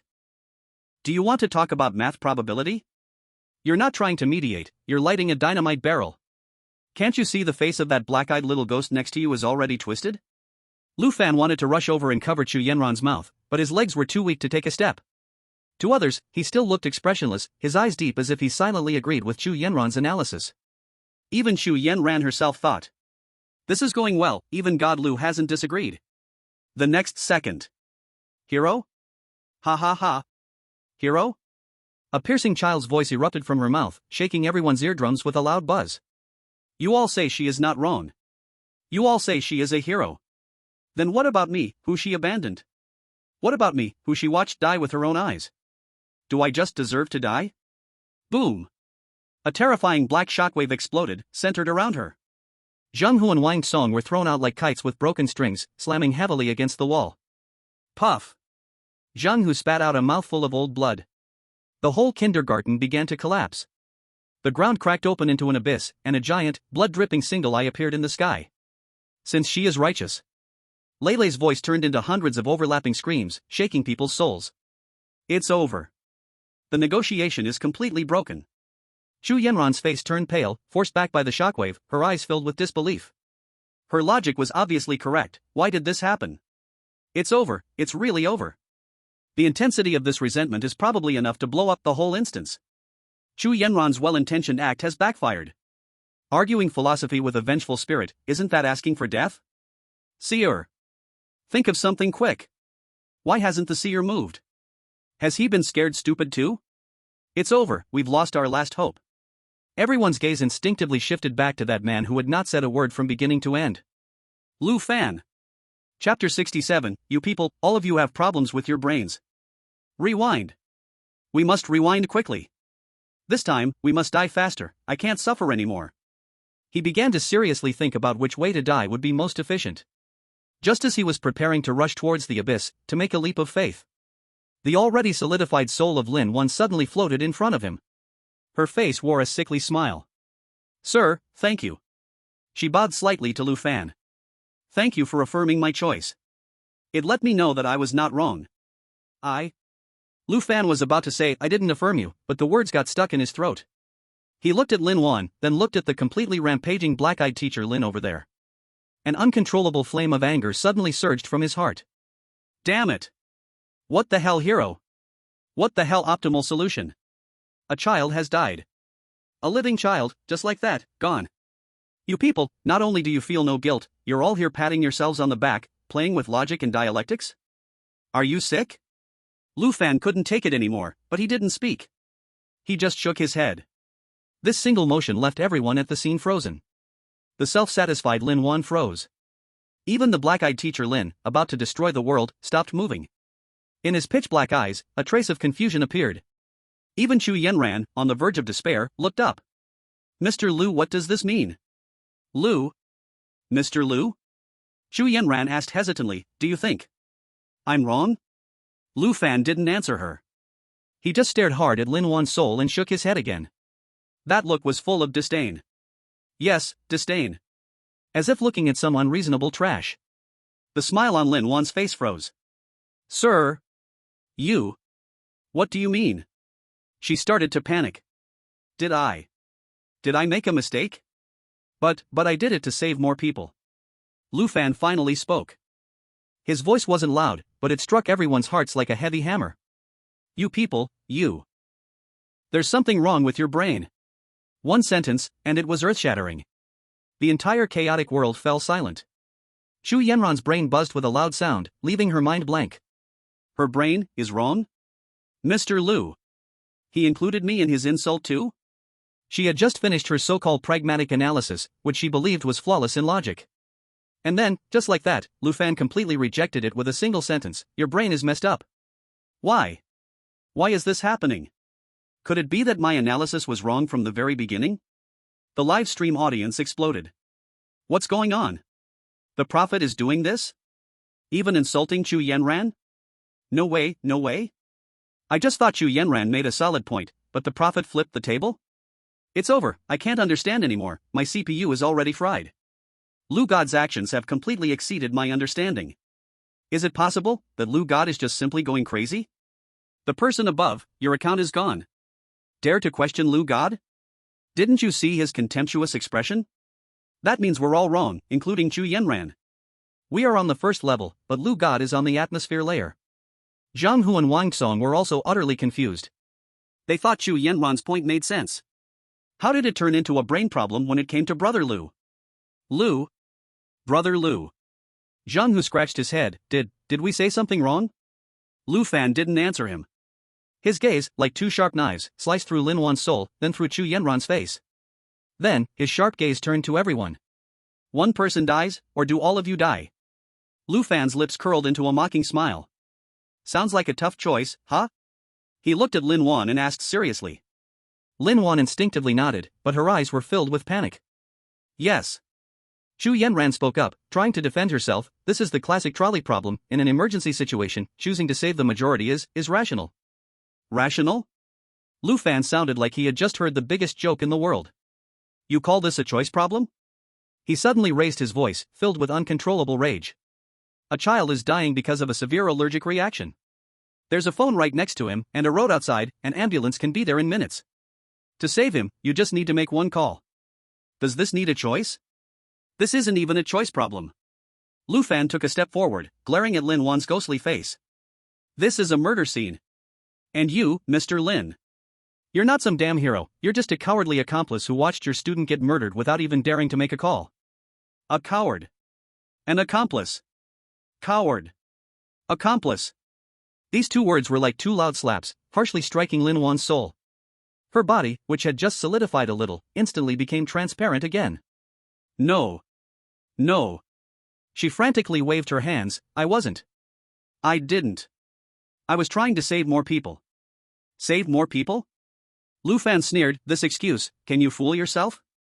Can you fool me? His gaze turned to Chu Yenran. And you, Miss Chu. You're very smart, smarter than anyone else here. But your intelligence made you overlook the most basic thing. That is humanity. Chu Yenran's body trembled violently, her face turning pale. She opened her mouth, but found herself unable to refute a single word. Lu Fan's words were like a bolt of lightning, splitting apart her proud logical thinking. Yes. She had always been analyzing the pros and cons, calculating the gains and losses.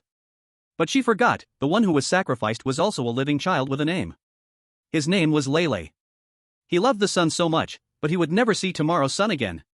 Chapter 68, Lele's death was never an accident. Lu Fan's words were like a red-hot branding iron, burning into everyone's hearts present. Humanity. How simple, yet how heavy, these two words were. Chu Yenran stood still, feeling her cheeks burning. The wisdom she had always been proud of had now become a joke. Yes, she analyzed everything perfectly, even bringing up the utilitarian theory, which sounded so high-end. But she forgot one thing: life cannot be weighed on a scale. Especially a child's life. When she calmly defined Lele's death as a necessary sacrifice, what was the difference between her and that cold, undercover police officer? Mr. Liu was right when he scolded her. We all have problems with our minds. Just as Chu Yenran was sinking into deep self-doubt, a thought suddenly exploded in her mind like a thunderclap. No. Wait a minute. Mr. Liu just said. The murder scene? Murder? The word he used wasn't failure to save, nor was it negligence, but the word murder. With Mr. Liu's wisdom, even a small word must have deep meaning. Murder, what does it mean? It means premeditation. It means a subjective, malicious, and illegal act of depriving someone of their life. He wasn't making a moral judgment. He was stating a fact. A fact that everyone had ignored, hidden behind the trolley problem, a bloody truth. Boom. Chu Yenran's pupils instantly contracted to the extreme. At that moment, all the seemingly coincidental clues in her mind frantically connected and reorganized. Why did that cruel bomb maker hide the bomb in Lin Wan's drawer? Why would Lele, a child with a severe nut allergy, eat a peanut candy at that critical moment? Why does the hospital always need an ambulance to save a person, and can't the doctor come secretly instead? Coincidence? No. There are no such coincidences in this world. When all coincidences point to one result, it is no longer a coincidence, but a carefully designed conspiracy. I understand. Chu Yenran murmured in a daze. Her dimmed eyes once again lit up with the light of truth. I finally understand. Again, that damn I understand. Lu Fan's heart suddenly tightened. The little bit of momentum he had after scolding her instantly dissipated. It's over, she gets it again. What has she understood now? I was just angry and casually scolded her. This can't be interpreted into something else again, right? Yenran, sister? Zhang Hu was confused. What have you understood? Didn't Brother Lu just say that our brains have problems? Yes. We all have problems. Chu Yenran said with excitement and fervor. We've all been tricked by that damn trolley problem. We've all fallen into a thinking trap. But Mr. Liu, from the very beginning, has been standing outside the trap. He saw through the essence of everything at a glance. She suddenly turned around, looking at Lu Fan with almost reverent eyes. Mr. Liu, you're not discussing humanity or moral dilemmas with us. You are telling us a fact. Lele's death was not an accident, nor a reluctant sacrifice. This was a thorough, premeditated, deliberate murder. This statement was a bombshell. Chu Yenran's words made Zhang Hu and Wang Song's jaws drop once again, defying gravity. Murder? These two words, heavier than bombs, slammed down on everyone's heart. Zhang Hu's face was filled with disbelief. Murder? Yenran, sister, you're not joking, right? He's a police officer. Why would he kill a child? Yeah. Wang Song also had a face full of suspicion. How could a police officer be the killer? This had already gone beyond their most basic understanding. Even the viewers in the livestream couldn't accept this conclusion for a moment. Murder? This is too absurd, right? To kill a child, they make such a big fuss? What for? I don't believe it, this logic doesn't make sense. Did the police and the kindergarten director team up to kill someone? What could their motive be? Could it be that Chu Yenran is overthinking? Maybe it was just an accident? Don't be foolish upstairs. Didn't you see the prophet nodding? This means the truth is as it is. We can't understand it, because our level is too low. No wonder. No wonder Lord Liu remained so calm from start to finish. Because to him, this was never a tough choice, but a case with a clear murderer already. My scalp is tingling. It's really tingling. Lord Liu was waiting for us to discover the truth, but we all misunderstood him, crying. Lu Fan listened to Chu Yenran's analysis, feeling his mind had turned into a pot of mush. Criminal investigation case? Find the murderer? Big sister, have you been watching too many cop and robber movies lately? I just simply think they are not human. However, his dazed expression, caused by the collapse inside, seemed to others like a silent acknowledgement. A kind of you finally understand profound mystery. Yes, Lu Fan nodded. Though it was just because his neck was stiff and he needed to move it. But to others, this action was the most unquestionable solid proof. Chu Yenran took a deep breath. She knew that what she was about to say would reveal a chilling truth. You're still struggling with the identity of the police, but have you ever thought about it? Is that so-called undercover policeman really a policeman? As soon as Chu Yenran said this, everyone froze again. His actions are all strange. First, the bomb was in the drawer, the key was lost. What would the normal police do? They would call a professional locksmith, or even directly bring in a demolition expert, to safely remove the bomb. But what did he do? He chose the most extreme method. He gave up, then forced teacher Lin to make a choice. Is this reasonable? Second, Lele had an allergy. Why didn't he call an ambulance? He said he was afraid of alarming the criminal. This is a huge joke. There are many ways. He could have sent an undercover doctor, or even had the ambulance parked 2 streets away to take him there, yet he made a direct decision, sentencing Lele to death. Third, and most importantly, the peanut candy. Chu Yenran's gaze shifted toward Lin Wan, who trembled because of the truth. Teacher Lin, think carefully. Lele has a severe allergy, and this is well known in the whole kindergarten. The children would never share such a snack. So, who gave him that peanut candy? Lin Wan's soul started to waver intensely under Chu Yenran's questioning, as if it could dissipate at any moment. Peanut candy. That deadly peanut candy. Her memories were torn open. That afternoon, the sun was bright. It was the children's favorite outdoor activity time. Lele had a slight cold, so she kept him inside the classroom to rest. She remembered being in the office, being interrogated by those 2 policemen, feeling frustrated. Just then, she heard Lele's cough from the classroom. By the time she rushed over, it was already too late. No. I don't know, Lin Wan shook her head in agony. The children are all very sensible. They know Lele cannot eat nuts, no one would give him. If it wasn't a child, then it must have been an adult. Chu Yenran's voice was clear and calm as she continued to analyze. Teacher Lin, think again, between when you entered the office and when Lele had the accident, who had any contact with him? Contacted. Lin Wan's memory fell into even deeper chaos. During that time, all her attention was on those 2 policemen and the so-called bomb. She didn't pay attention to anything else. Can't remember? Then let's ask it in a different way. Her gaze shifted toward the black-eyed teacher Lin, possessed by Lele's resentment.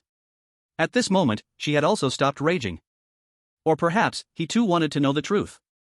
Lele, Chu Yenran's voice slowed down, do you remember? The person who gave you the candy, what did he look like? Chapter 69, The Truth is Often More Terrifying Than Ghosts. The black-eyed teacher Lin's body suddenly trembled. The image, buried under endless pain, began to slowly emerge. In the image, the tall man in plain clothes was crouching in front of him. The man smiled, holding a brightly colored candy in his hand. Little friend, Uncle wants to give you some candy. Mom said. I shouldn't take things from strangers. Uncle is not a stranger, Uncle is a policeman, here to protect you. The man smiled again and took out an ID from his pocket, showing it briefly in front of himself. A police officer, Uncle. Lele lowered his guard. But? Teacher Lin said I shouldn't eat anything with peanuts. Don't worry, this doesn't have peanuts. The man said firmly, this is fruit candy, Uncle has tasted it, it's very sweet. He even peeled the candy wrapper and placed the seemingly sweet peanut-flavored candy into his own hand. When this memory, linked by resentment, clearly appeared in everyone's minds, the entire room was deathly silent. Zhang Hu's fists cracked, veins bulging. His teeth were clenched, his jaw muscles bulging, his eyes red as if they were about to bleed. Beast. The words squeezed out from between his teeth. Wang Tsong collapsed to the ground, trembling all over. He watched the memory, as if seeing the devil walking among humans. The bullet comments in the live stream, after being silent for a few seconds, exploded with unprecedented anger. Fuck. Fucking hell. It was that plainclothes man. He gave the candy. Beast. Beast. To do this to a child. Can he still be called a human? This isn't a policeman. This is a devil. A devil wearing human skin. I understand now. I get it all. This is not a trolley problem. This is a murderer who, in order to clear his name, pushed another person onto a different track. The truth was revealed. There was no such thing as a test of human nature. This was a meticulously packaged, perfect murder, using everyone's kindness and weakness. And Lin Wan, this pitiful woman. For so long, she had used the lie I am a hero to numb herself, to cope with that guilty feeling. At this moment, her belief collapsed. She was not a savior, not even an accomplice. She was just a fool, completely played with by others, a total idiot. Ah! Unable to bear the regret and pain, Lin Wan's soul let out a shrill scream. Her body, which had solidified, began to crumble again, breaking apart piece by piece. On the other side, the black-eyed teacher Lin, formed by Lele's resentment, had blood tears flowing fiercely from his face. So, it wasn't her who abandoned me. So, she was also deceived. The truth is often more hurtful than ghosts. The violent, destructive aura quickly faded after the truth was revealed. The twisted kindergarten began to shake violently, and the vengeful single eye in the sky began to blur. This world, formed by resentment, was heading toward its end. Who? Lu Fan silently sighed in relief. It was finally over. This plot twist was faster than a roller coaster. If it went on any longer, his mortal heart would stop beating. Hurry up and finish, hurry up and go home. However, just as Lu Fan was preparing for the final calculation, an unexpected change occurred. The soul of Lin Wan, about to disappear, suddenly crazily dashed toward Leilei's resentful form. Leilei. I'm sorry. It's the teacher's fault. It's the teacher who hurt you. If I could do it all over again, She wanted to redeem herself. She wanted to use this last bit of her soul to fill the child's resentment. But she forgot, guilt is also an extreme negative emotion. Boom. Two completely different forces collided violently. Black resentment and white obsession were madly shredding each other, forming a massive energy vortex in the center of the courtyard. The ground cracked, and broken stones danced wildly. Damn. Is this going to end in mutual destruction? Zhang Hu held his head, struggling to avoid a falling billboard. Zhu Yanran's face turned pale. It's bad. The fusion of these two extreme emotions, this isn't atonement, this is going to blow up the entire dungeon space. They can't stop. If this continues, everyone will be shredded into pieces. Wang Song had wet himself from fear, trembling on the ground. It's over, this is really going to be a team wipe. Run? Where to run? The entire space was collapsing, and it was about to turn into a meat grinder. Everyone's gaze instinctively turned to that man. The man who had been creating miracles all along. And at this moment, Lu Fan was collapsing inside. Again? Is there no end to this? Didn't they say the truth would come out and we'd clear the dungeon? Why is there a halftime extension? Looking at the ever-growing vortex, Lu Fan felt his line of reason was burning wildly. He couldn't wait any longer. If he waited any longer, they were all finished, and he'd have to struggle to redo the whole thing from the beginning. Also, this noise is too loud, it's giving him a headache. This is really troublesome. Lu Fan cursed silently in his heart. Since he couldn't avoid it, he'd better end it quickly. Whether it was getting blown up and having to reset, or forcibly interrupting the spellcasting, it was better than just waiting here. So, under the horrified gazes of everyone, Lu Fan moved. He actually took one step after another, walking towards the center of the vortex that could devour everything. Lu brother. What are you doing? It's dangerous. Zhang Hu screamed. Mr. Lu. Don't be impulsive. Zhu Yanran also cried out in shock. However, Lu Fan ignored them completely. His steps were firm and steady, his eyes cold as ice. At this moment, his back appeared to be glowing with a golden light in everyone's eyes. He's moving. The prophet is making a move. Holy sh*T. What is he going to do? There a nuclear explosion with his body? I knew it. I knew he wouldn't just stand by. This is the true God. This is the man we follow. With a mortal body, standing shoulder to shoulder with God's. Lu God, please accept my kneel. In the midst of everyone's misunderstanding, Lu Fan was actually gritting his teeth and silently cursing in his heart. Stop shouting. I want to stop too, But the wind is so strong, I can't even turn around. Chapter 70, I just can't accept it. Lu Fan walked step by step towards the huge emotional vortex. The violent energy flow caused his clothes to flap loudly. Zhang Hu and Zhu Yanran watched from behind, their hearts pounding with fear. They could only watch helplessly as Lu Fan walked alone towards the eye of the storm. Finally, Lu Fan stopped. He was less than 3 meters away from the center of the vortex. There, two blurry figures were tearing and entangling each other endlessly. One was Lin Wan, the other was Lu. Enough. Lu Fan spoke. His voice wasn't loud, but it clearly entered the vortex. The violet vortex actually miraculously paused for a moment. The two entangled figures also separated. They both looked at this uninvited guest who dared to step into the forbidden land of their hearts. Stop this nonsense. Lu Fan's expression was calm, even a bit impatient. The situation is clear now. One was deceived, the other was harmed, you're both victims. So why are you playing this drama of suffering? His words were extremely blunt. Not to mention Zhu Yanran and the others, even the livestream viewers were stunned. What is the prophet doing? Scolding the vengeful spirits? This tone. Why does it feel like a teacher scolding two students who are fighting? The two people in the vortex were also confused by Lu Fan's sudden remarks. I just wanted to apologize. Lin Wan's voice was weak. Does apologizing even matter? Lu Fan interrupted her mercilessly. The person is already dead. Now, apologizing only makes you feel better, but what's the point? Lin Wan was choked and couldn't say anything. Lu Fan looked at the small figure again. And you, Lele. I already know I was wrong, and I've been punished. What more do you want? Do you really want to destroy the entire kindergarten, make everyone pay with their lives, and feel happy about it?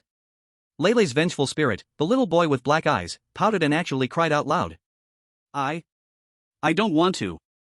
I just can't accept it. He cried heartbreakingly, and the overwhelming resentment that had been surging also dissipated with his crying. Chu Yanran, watching from behind, was stunned. This is solved? With just scolding? She felt her worldview being shattered once again by Mr. Lu. It turns out that the most effective way to deal with a vengeful spirit formed from extreme emotions is a sharp wake-up call? Lu Fan looked at the crying Lele and felt speechless. Why didn't you just cry earlier and get it over with? Why make such a big fuss about it?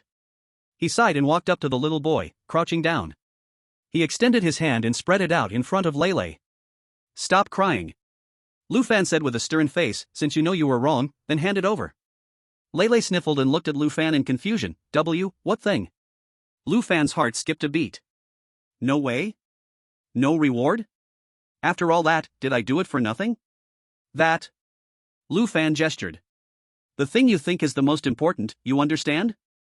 Lele thought for a moment, then rummaged through his little pocket. After searching for a while, he pulled out a crumpled piece of paper. It was an unfinished test paper. On it, in childish handwriting, were several large characters. Sunflower Class Unit Test. Lu Fan. Zhang Hu. Chu Yanran. What the hell, unit test? Lele handed the test paper to Lu Fan, looking a bit embarrassed. This was the paper that teacher Lin gave me that day. I didn't finish it. As he spoke, he was about to cry again. Lu Fan's mouth twitched wildly. So your obsession, apart from being abandoned, is unfinished homework? What kind of overachiever vengeful spirit is this? But in order to maintain his image of everything under control, Lu Fan gritted his teeth and took the test paper. All right. Lu Fan carefully folded the paper and put it in his pocket. The teacher will take this for you. Stop thinking about how to take revenge on society all the time. If you have that much time, do a couple more sets of 5-3, it's good for your brain. With Lu Fan taking the test paper. Lele's vengeful spirit, the little boy with black eyes, finally showed a relieved smile. His body, along with Lin Wan's soul, turned into countless spots of light and slowly dissipated. And where they had disappeared, a golden key quietly floated in the air. At the same time, the entire world made of resentment completely collapsed. A flash of light passed. Everyone realized that they had returned to the classroom with 5 black whirlpools. At this moment, the last whirlpool also vanished. Everything returned to peace. Wang Tsong collapsed on the ground, looking like someone who had survived a disaster. Zhang Hu walked up to Lu Fan's side and slapped his shoulder heavily. Brother Lu. Amazing. When you scolded those 2 ghosts, you were so damn cool. Just like when our old man scolds me. Lu Fan staggered from the slap, almost losing his breath. Cool. I was just spouting nonsense because I was scared out of my mind, pure rambling before death. Before he could explain, Chu Yanran also came over. Her face was full of excitement and admiration. Mr. Lu, I finally understand. Here it comes again. This damn I understand. Lu Fan's heart sank as he had a bad premonition. You scolded them, not because you were angry, but as a more sophisticated tactic. Chu Yanran spoke excitedly, as if she had discovered a new continent. Resentment and obsession are products of extreme emotions. Using logical reasoning to guide them, it will only backfire. But you, however, went against the grain, using the most brutal wake-up call, with an even stronger emotional stance, instantly shattering their emotional barriers. This is the true wisdom. The viewers in the live broadcast room were once again excited after hearing this analysis, and the bullet comments exploded. Wow. So there are so many tricks to insulting people? Learned a lot. Chu Yanran is the translator of the prophet. I only knew she was awesome, but now she can tell me why she's so awesome. What's this called? This is called emotional suppression. Using stronger emotions to crush weaker emotions. Mr. Lu is the real psychology master. Lu Fan listened to Chu Yanran's explanation, feeling his temples throb. I beg you, please stop overthinking this. If you keep going, I'll really be put up on a pedestal and won't be able to come down. At this moment, the cold system notification interrupted everyone's thoughts. Dungeon, Sunflower Kindergarten, perfect completion. Calculating rewards. Player Zhang, overall evaluation A, reward Courage Blood Sugar X1. Courage Blood Sugar, real men should confront challenges head-on. After consumption, strength and constitution temporarily increase by 30%, pain sensitivity decreases by 30%. Single-use item. Player Chu Yenran, overall evaluation S, reward Common Sense Stick X1. Common Sense Stick, the mountain may collapse before you, yet your expression remains unchanged. When lit, its smoke forces the user into an absolute state of calm, blocking all negative emotional interference for 10 minutes. Single-use item. Zhang Hu and Chu Yenran each received a reward, their faces showing joy. Although these were single-use items, they were like a second life in crucial moments. However, the next system announcement left everyone stunned. Chapter 71, The King's Club? I just wanna slack off. Congratulations player Lu Fan, overall evaluation SSS, special reward, King Club, unique. Type, special space, can grow. Description, your actions in the Sunflower Kindergarten dungeon have gained high recognition from the dungeon's will, crowning you as the king.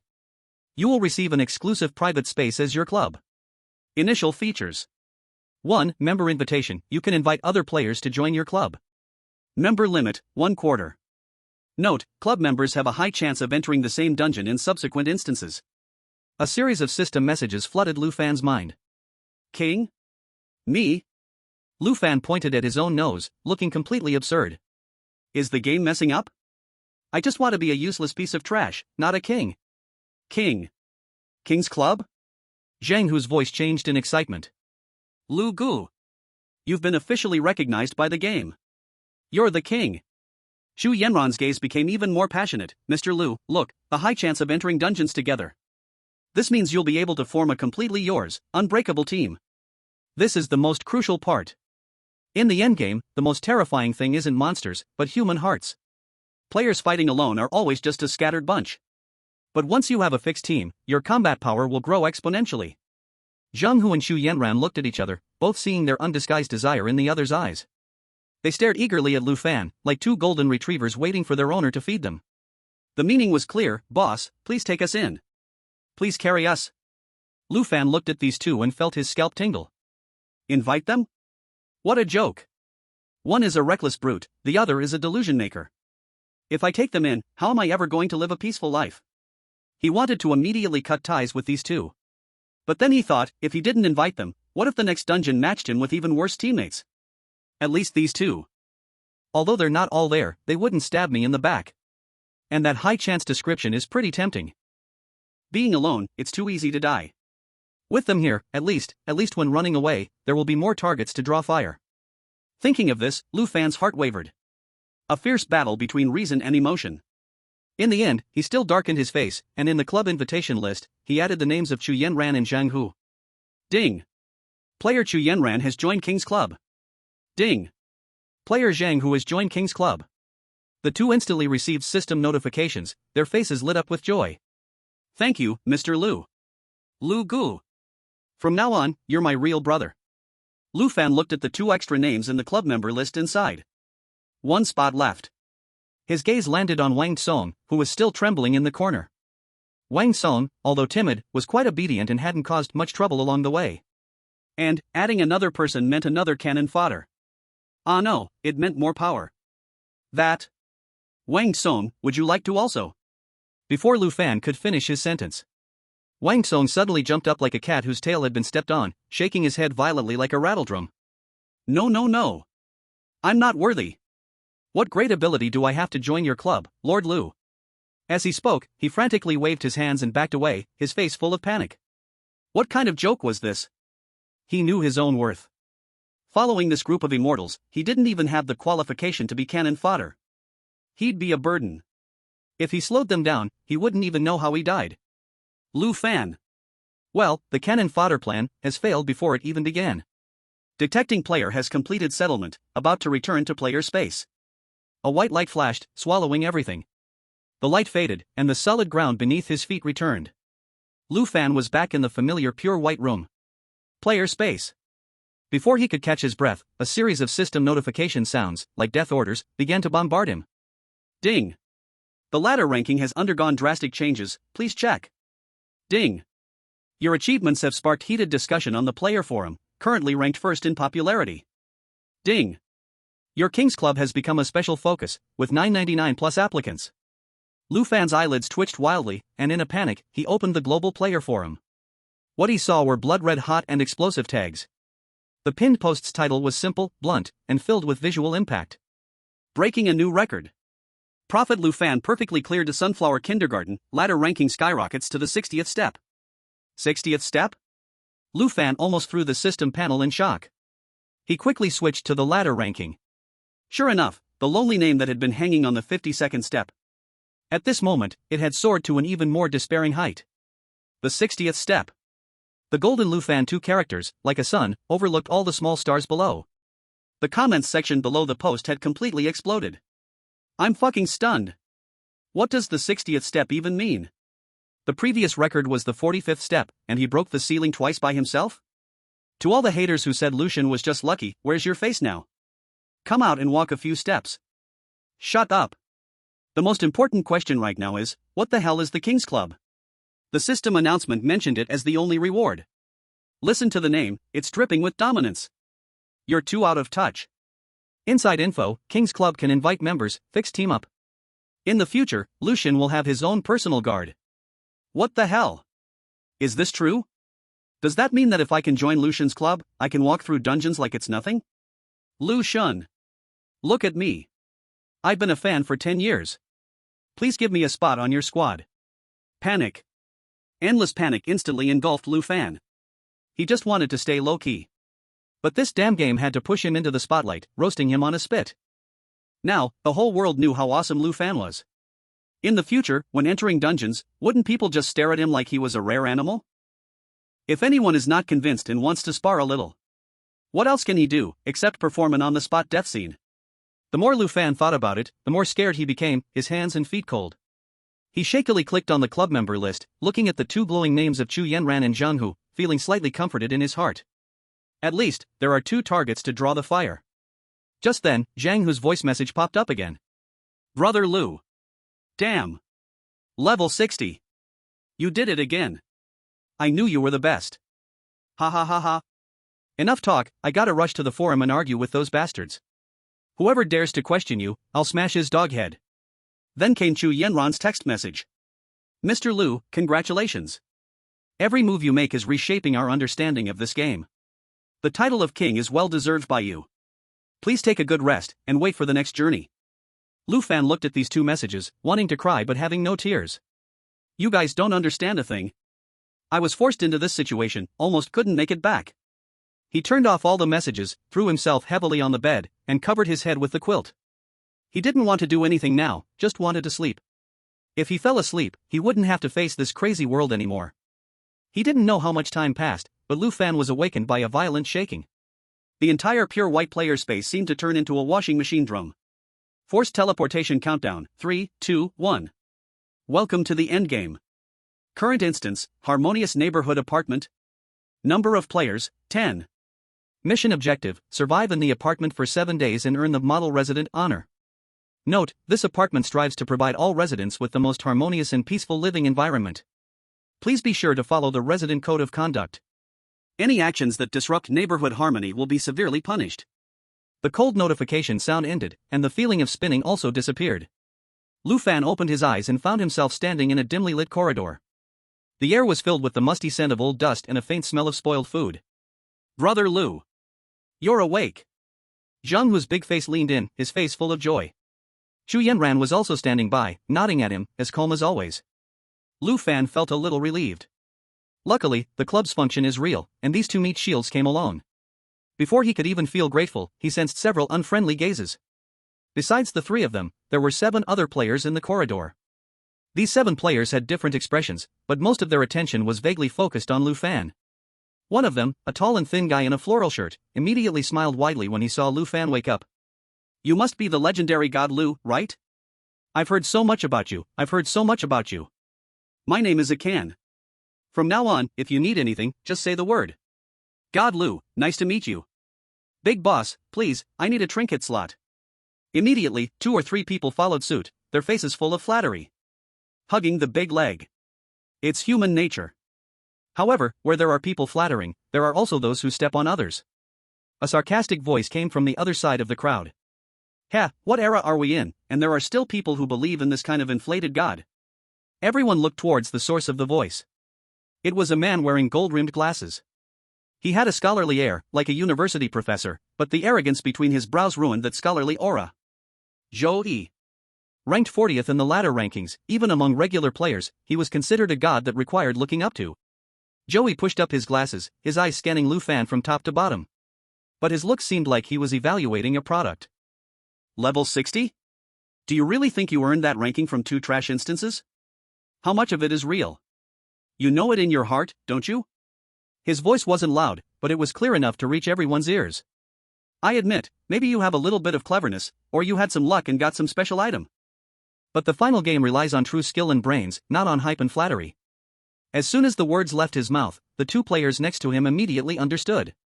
One of them, a tall and thin man known as Monkey, chuckled strangely. Exactly, the ladder rankings nowadays are getting worse.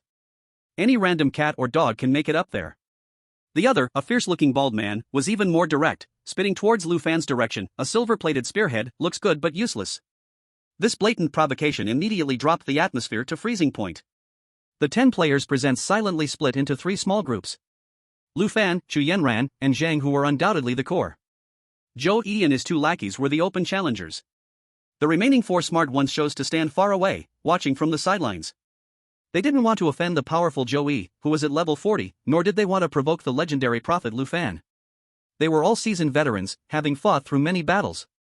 They knew that in uncertain situations, picking sides too early often led to the quickest death. Who the hell are you talking about? Zhang, whose fiery temper couldn't be suppressed any longer.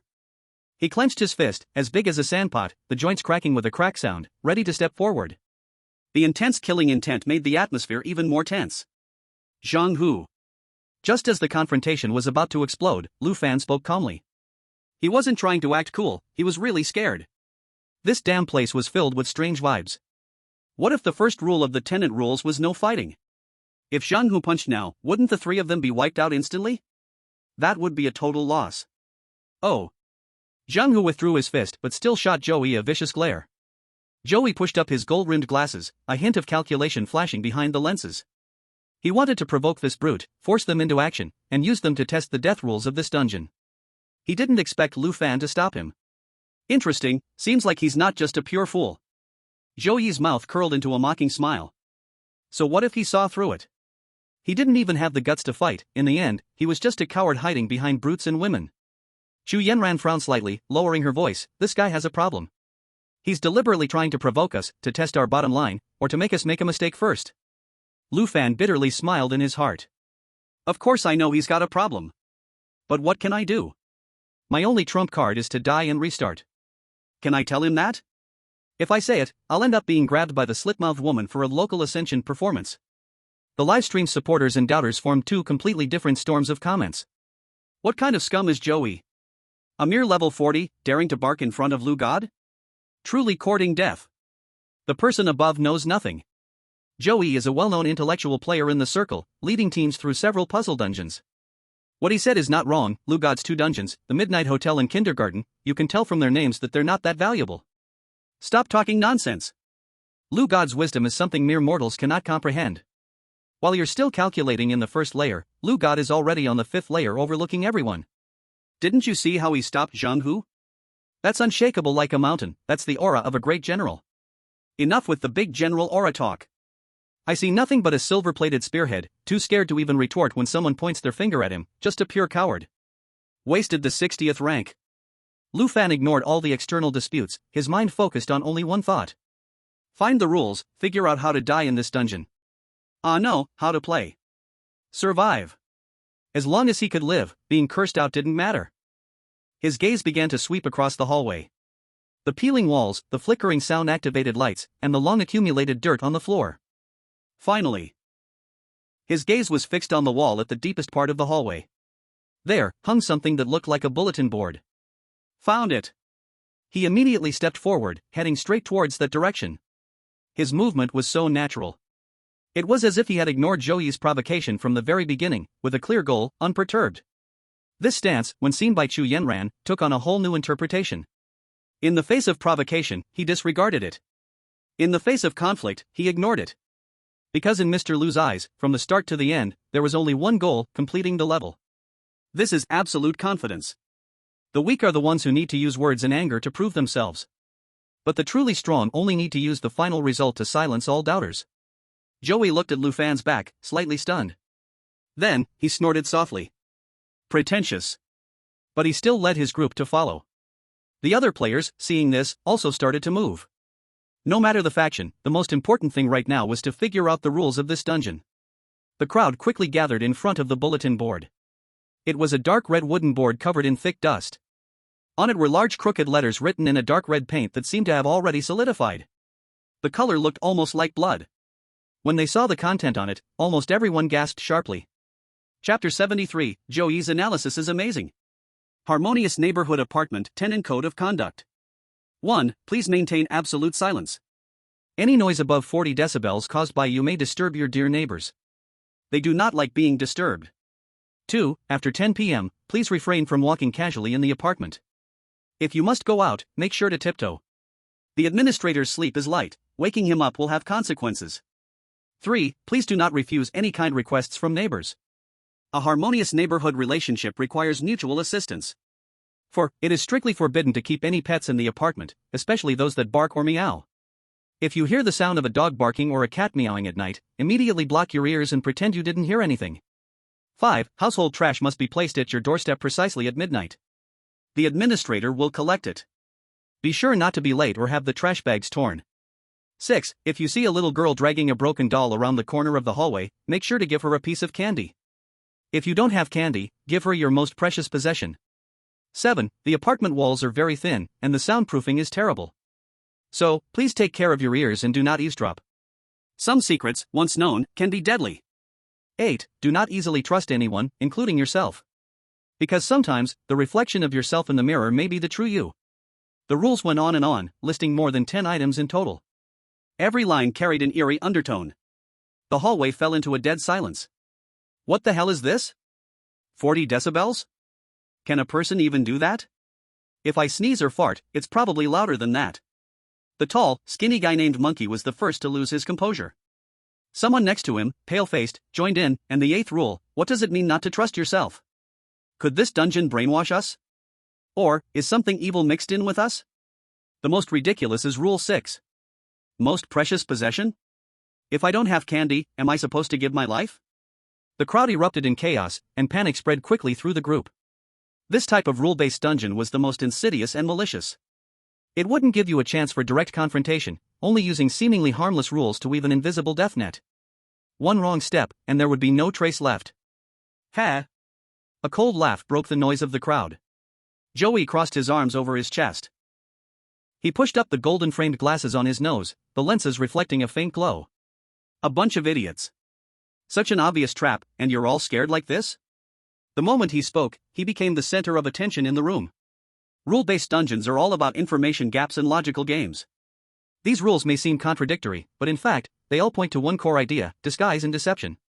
The first and second rules ask us to remain silent, which is the surface meaning. The deeper meaning is to reduce our presence and avoid drawing attention from neighbors and administrators. The third rule, do not refuse requests, is a blatant trap. Combined with the 8th rule, do not trust anyone, we can conclude any request from a neighbor is a deadly bait. The right approach is to find a way to avoid these requests without directly refusing them. As for the 6th rule, give candy to the little girl, it's a classic: choose between two death options. Candy is the safe path, while the most precious thing undoubtedly refers to our lives or core items. What is this testing? Whether you have the brains to use items and resources to trade for your life.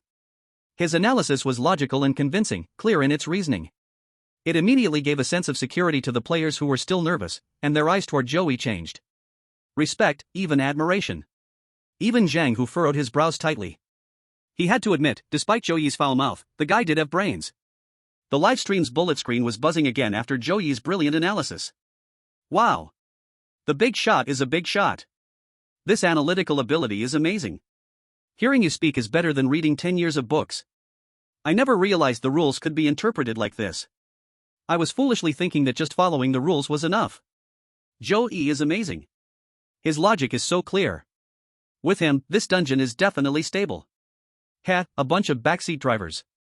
Our Lord Lou had already seen through everything, he just couldn't be bothered to say it.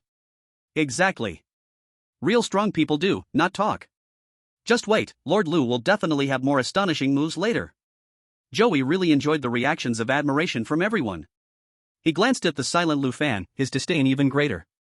The few players who were still on the fence now looked at him with more trust in their eyes. Joe Bro is amazing. Now we're saved. The monkey immediately flattered him, then shot a sideways glance at Lou Fan. Unlike some people, who wear a big title, but when the time comes, can't even make a fart. Lou Fan ignored the barking dogs around him.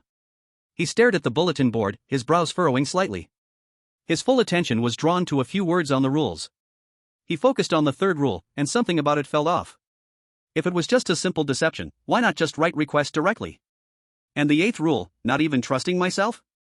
Then, are the thoughts in my mind truly my own, or are they being implanted? The more Lou Fan thought about it, the more he felt a chill run down his spine. This damn dungeon was full of traps. Lou Bro! A loud shout beside him broke Lou Fan's train of thought. Zhang, whose fist cracked, veins bulging on his neck, this son of a bitch is throwing shade at us, I can't take it anymore. Even if it's against the rules, I'll break his arm. Come back.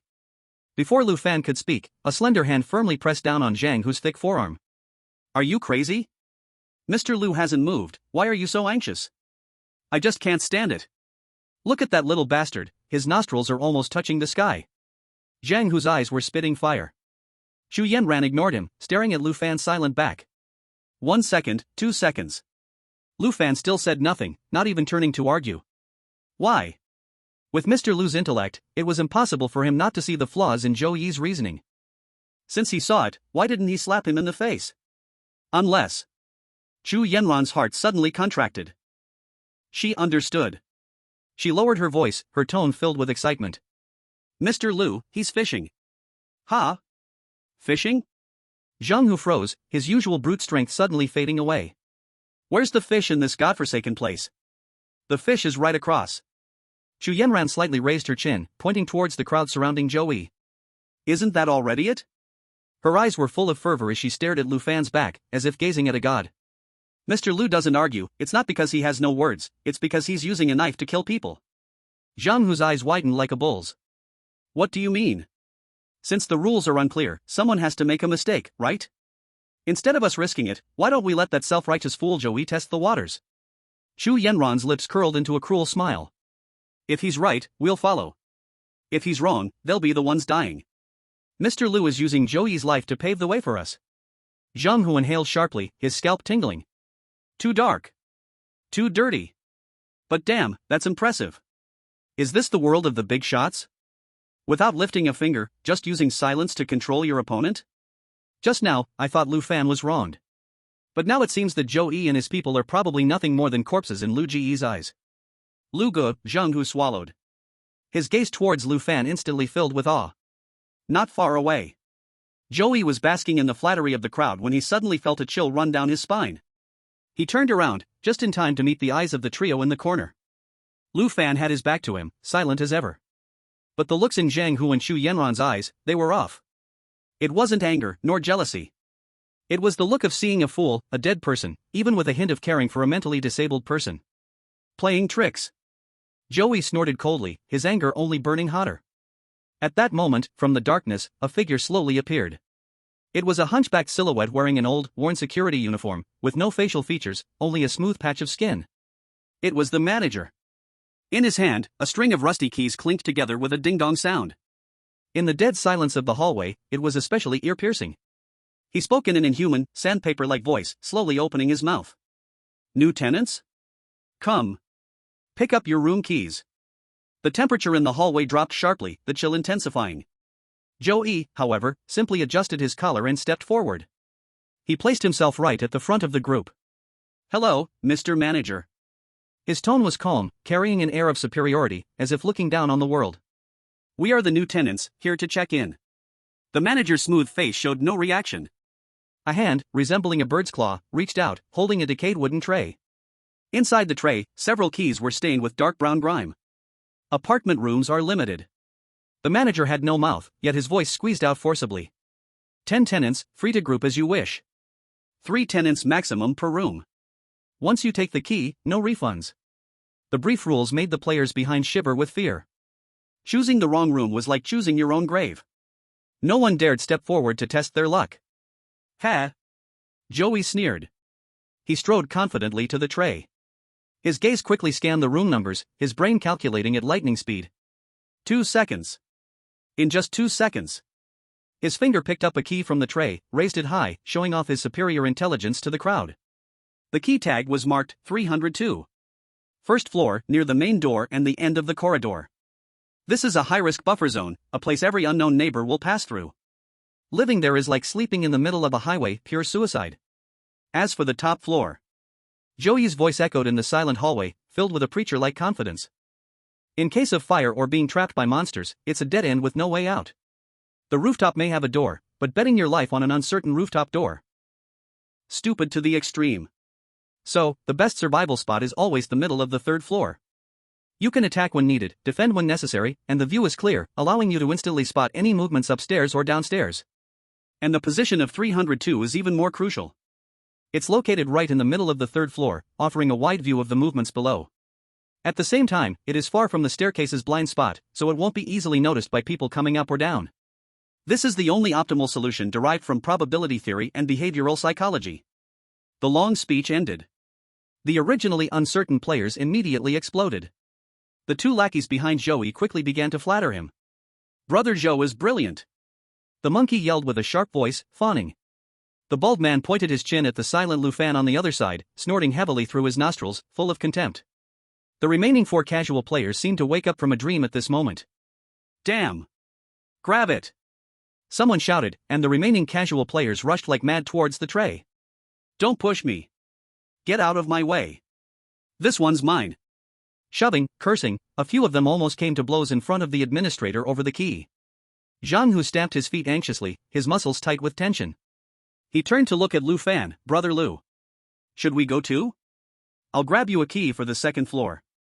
If that doesn't work, I'll snatch that 302 key from that glasses guy. An icy hand tightly gripped him. Chu Yenran blocked in front of him, don't move. Mr. Lu hasn't acted, so there must be a reason. Lu Fan really didn't move. His hands were in his pockets, silently watching this farce unfold. Grab? What's there to grab? This place is called Harmonious Neighborhood Apartments, not a 5-star resort. Will living in 302 stop the ghosts from killing you? Do ghosts really care about floor feng shui? Talking about probability theory here, something's wrong with the brain. Soon, the crowd dispersed. In the decaying wooden tray, only the last key lay alone. Rust the heaviest, bloodstains the thickest. 104. The one at the very end of the first floor corridor. Lu Fan walked over, pinched the 104 key between 2 fingers, and casually tucked it into his pocket. In horror movie tropes, such rooms are usually where the flag is sacrificed. But maybe, following the reverse trope, this might be where the key to clearing the game is hidden. At this moment, Joey had already climbed a few steps. He stopped, looking down at Lu Fan, who had taken the 104 key. Prophet? He sneered, his mockery almost tangible. First in the ladder? He shook his head, looking at Lu Fan as though seeing a dead man. Can't even grab a safe house key. I really don't know how you managed to get those titles. Zhang Hu immediately exploded, his fists clenched so tightly they cracked. Fuck! Shut the hell up!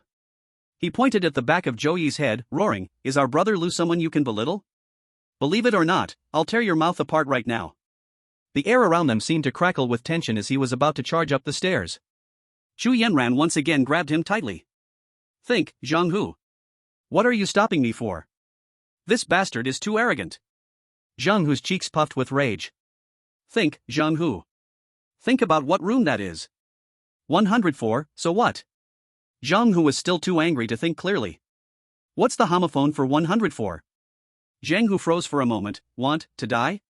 Exactly. Chu Yenran's tone was agitated. If even you know such an obvious death hint, Joey, that so-called high IQ fool, must also know it's a dead end. Then, do you think Mr. Lu wouldn't know?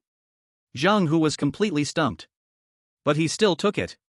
Not only did he take it, but he didn't hesitate for a second. Zhang Hu was still processing. Why? Because for a true strong person, a so-called safe house is just a shelter for the weak to seek psychological comfort. Place oneself in a deadly situation, then survive. Chu Yenran looked at Joey on the stairs with deep disdain. Only the most dangerous place hides the core clue for clearing the level. Think carefully. Where does the administrator's action route start? First floor. Where is the main door? First floor. Joey took 302, he is hiding. He is using little clever tricks to avoid risk. Chu Yenron's chest rose and fell violently. And Mr. Liu. He is hunting. He is going to use himself as fishbait, he is going to wipe out in one pot all the dirty things in this building. Boom. Zhang Hu only felt the top of his skull struck by thunder, in an instant he understood everything. Zhang Hu slapped his thigh. Damn. So that's how it is. I knew Brother Liu could not possibly admit cowardice. Brother Liu is fishing for law enforcement. He wants to wipe out in one pot all the ghosts that came in. Just now he still felt wronged, now looking again at Lu Fan's back with hands in pockets and head lowered, how could that be fear? That was clearly the loneliness of a master, the pride of not bothering to explain to ants. His confidence instantly became full. Zhang Hu straightened his back and spat a mouthful of saliva toward Joey on the stairs. Bah! Holding a broken third-floor key as treasure, those who do not know would think you won 5 million.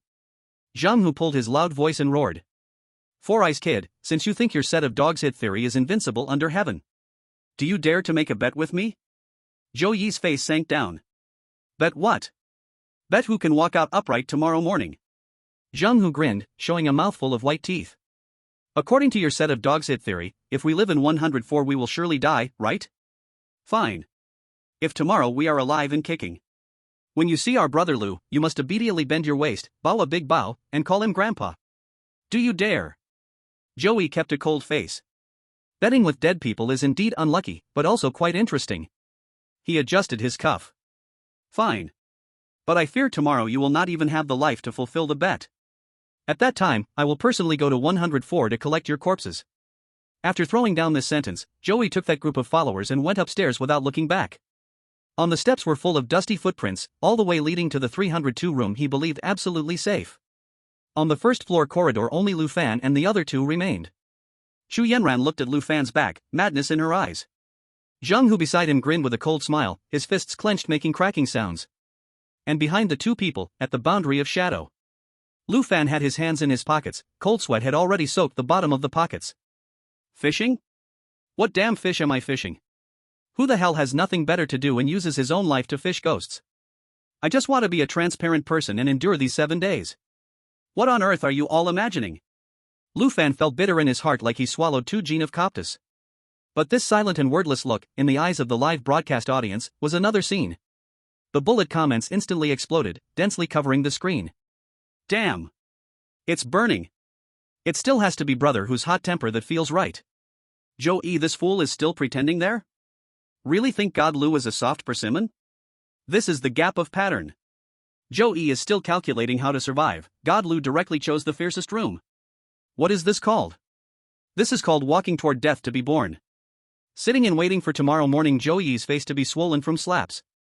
Screenshot taken, tomorrow make it into a ghost animal video. Stop bragging upstairs, what if tomorrow they really get cold? 104 is indeed fierce. Cold? Are you joking?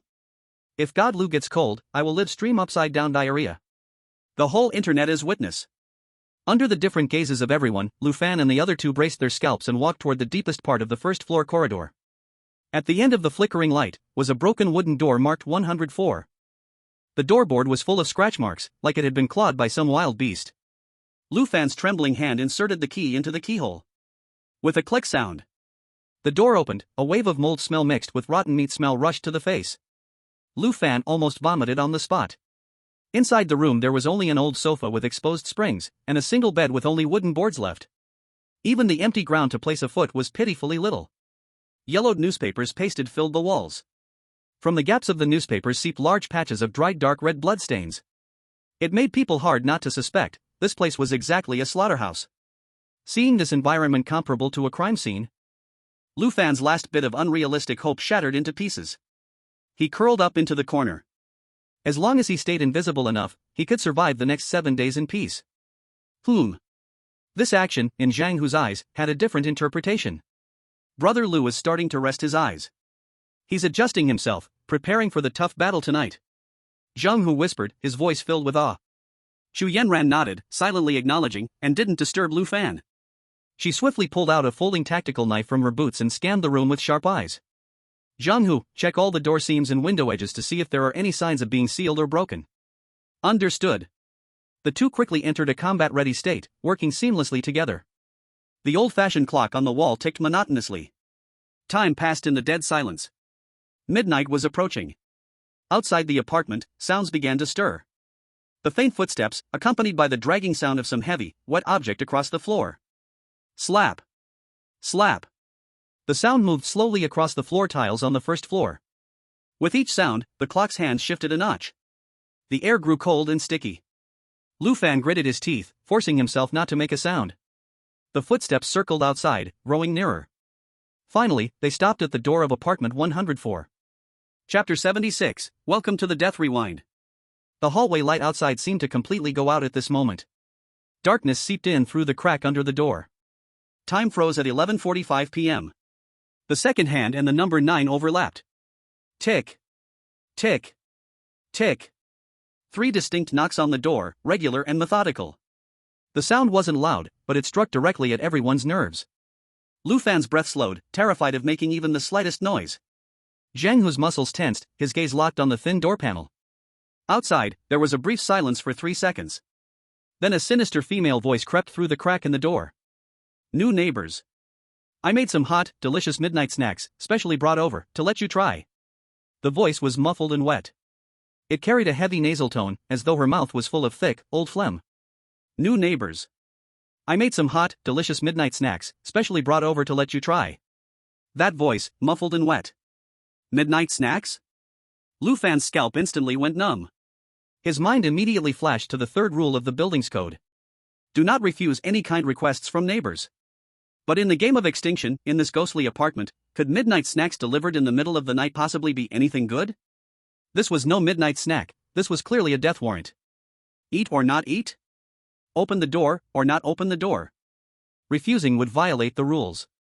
Not refusing, opening the door and accepting the midnight snack, who knew what would happen next? This was an absolute deadlock. Mr. Lu. Chu Yanran gripped her knife tightly, glancing back at the corner. In her eyes, Lu Fan still sat calmly on the broken sofa. His eyes were deep, his posture unmoving. Not even his breath showed the slightest disturbance. The mountain could collapse before him and he would remain unchanged. Such composure. Chu Yanran's heart raced. She knew Mr. Lu was waiting for the flaw hidden behind the rules. Zhang Hu's forehead dripped with cold sweat, and he too held his breath, not daring to act on his own. The three of them fell into an eerie silence. 1 second. 2 seconds. 10 seconds passed. The person outside finally lost patience. The once fake, polite enthusiasm suddenly turned into a venomous curse. Why aren't you answering me? Are you refusing my kindness? Unforgivable. Unforgivable. A strong murderous intent pierced through the door, causing the temperature in the room to drop several degrees. It's over. Silence was judged as refusal. Before Lu Fan could even figure out how to respond to this sudden shift. Bang! A deafening crash. The already worn-out wooden door. With the entire doorframe, a massive force directly blasted it into countless flying fragments. In the midst of the flying wood chips, a terrifying figure appeared at the door. At the door stood an extremely deformed body. The woman wore a dirty nightgown, her belly grotesquely bulging. Her thin belly was almost stretched into a transparent membrane. Half of her face had already rotted away, and pale, white maggots crawled all over her white, exposed cheekbones. Her remaining eye was filled with an extreme malice. In her hand, she held a stone pot, filthy with black grime. The pot had no fire beneath it, yet the thick soup inside was violently boiling. Bubble. Bubble. A strong, foul smell spread through the air. On the surface of the soup floated a few bloodshot eyeballs, rolling up and down in the boiling water, the pupils staring intensely at the 3 people in the room. Since you don't like my midnight snack.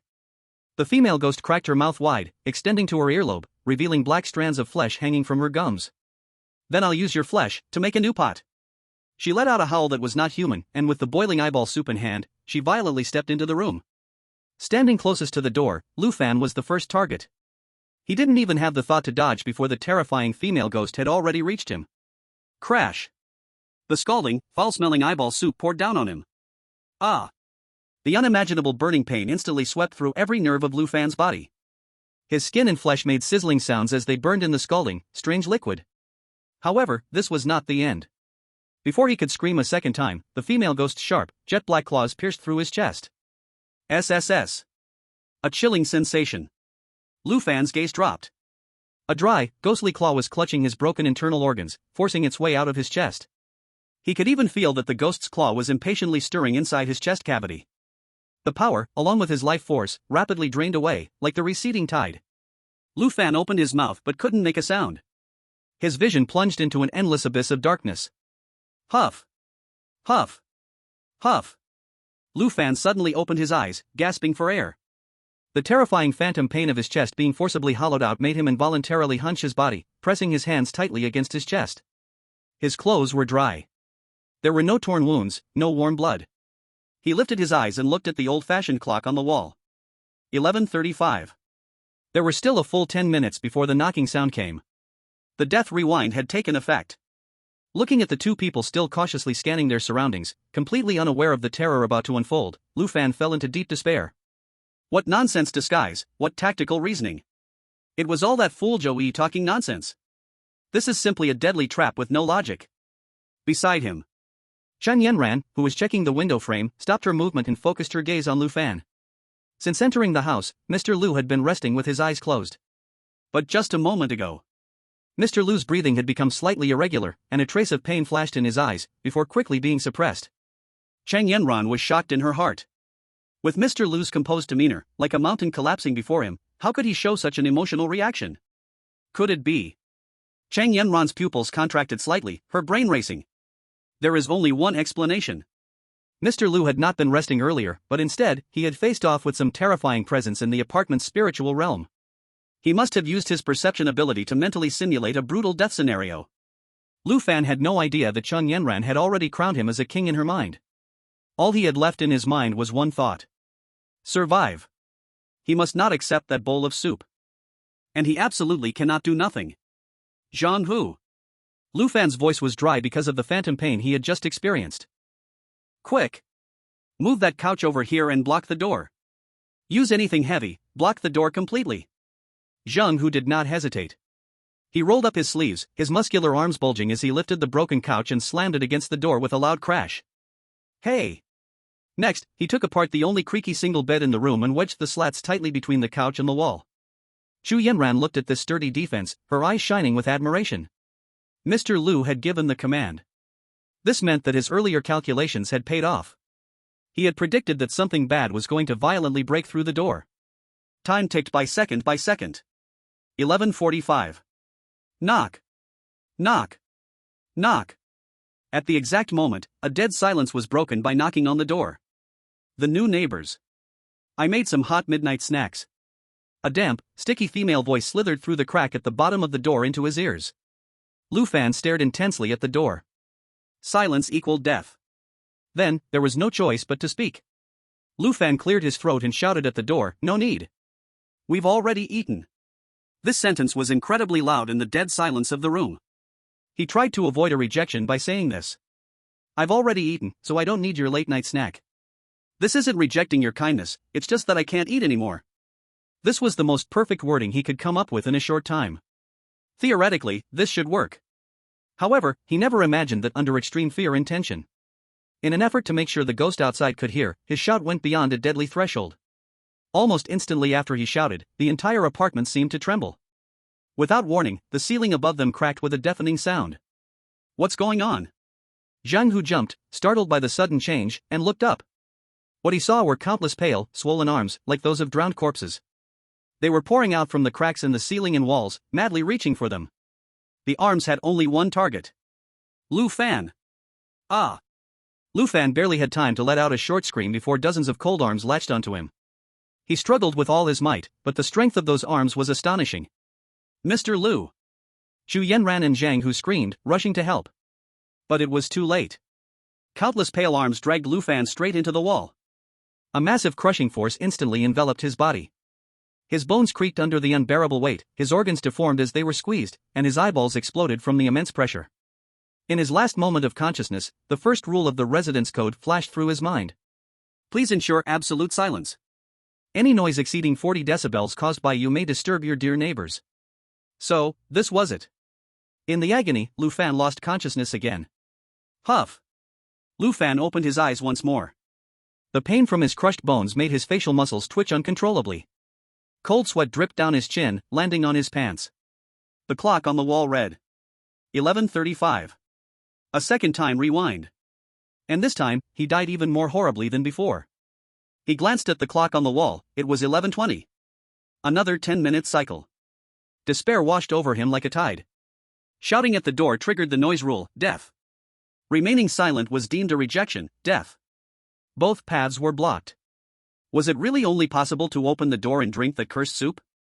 Lu Fan's body trembled uncontrollably from fear and pain. Chu Yenran noticed his abnormality. Mr. Lu, what's wrong? You look terrible, her voice had a hint of concern. Lu Fan opened his mouth, wanting to say something, but his throat was too dry to make a sound. What could he say? Should he say, we will die in 10 minutes? No one believes it when I say it, and instead, it might trigger that damn forbidden word, and I'll be taken by that terrifying woman with a split mouth as a snack. It's fine. Lu Fan held his knee and slowly stood up straight. Blocking the door is useless. Hacking the language bug does no good. This is a dead end that jumps left and right. There's death both ways. Lu Fan walked step by step to the wooden door, covered in scratch marks. He stopped. Today, I'll see for myself. If I open this door, where will this bowl of soup spill to? Zhang Hu was about to move the sofa, but he found Lu Fan already standing in front of the door. Lu Gu? Not blocking the door anymore? Zhang Hu scratched his head, looking puzzled. Lu Fan didn't answer. He just stood there quietly, his hands hanging naturally, staring at the peephole on the door. His back radiated a sense of dead silence after giving up. But to Chu Yenran, this was like thunder striking the ground. Mr. Lu is not pretending anymore? He is unguarded, not retreating. He is going to give up all the tricks and face the fear behind the door with this seemingly weak body. What insane confidence! What domineering arrogance! Chu Yenran bit her lip hard, suppressing the boiling passion in her chest. She gripped the knife handle tightly. The real hunt is finally about to begin. 11:45. The knocking sound came on time. Knock, knock, knock. New neighbor, midnight snack. This time, Lu Fan didn't hesitate for a second. He suddenly yanked the door open. That rotten face, covered in white maggots, slammed into his nose. The strong, fishy smell rushed to his head. Lu Fan bit his tongue hard, using the pain to steady himself. He stretched out his trembling hands and took the stone pot, still bubbling with foam. Tea? Thank you. The dry syllables squeezed out from between his teeth. The female ghost seemed a bit surprised by Lu Fan's cooperation. She opened her mouth, full of shredded meat, and showed a creepy, eerie smile. She didn't leave. Instead, like a terrifying statue, she stood still at the door. With her cloudy eyeball, she stared at Lu Fan without blinking. The meaning was clear. Drink. Drink it in front of me. Lu Fan knew he had no way out. He closed his eyes, lifted the stone pot. Suppressing the strong urge to vomit, he poured a mouthful directly into his mouth. The crimson, sticky liquid slid down his throat. The taste was indescribable. It was as if a mixture of corpse water and sulfuric acid. This soup wasn't even something meant for the living to drink. As soon as he swallowed, Lu Fan felt like his internal organs were filled with high-concentration acid, instantly starting to melt. Ugh! The stone pot smashed heavily onto the cement floor. Lu Fan fell to his knees, his fingers wildly digging at his throat.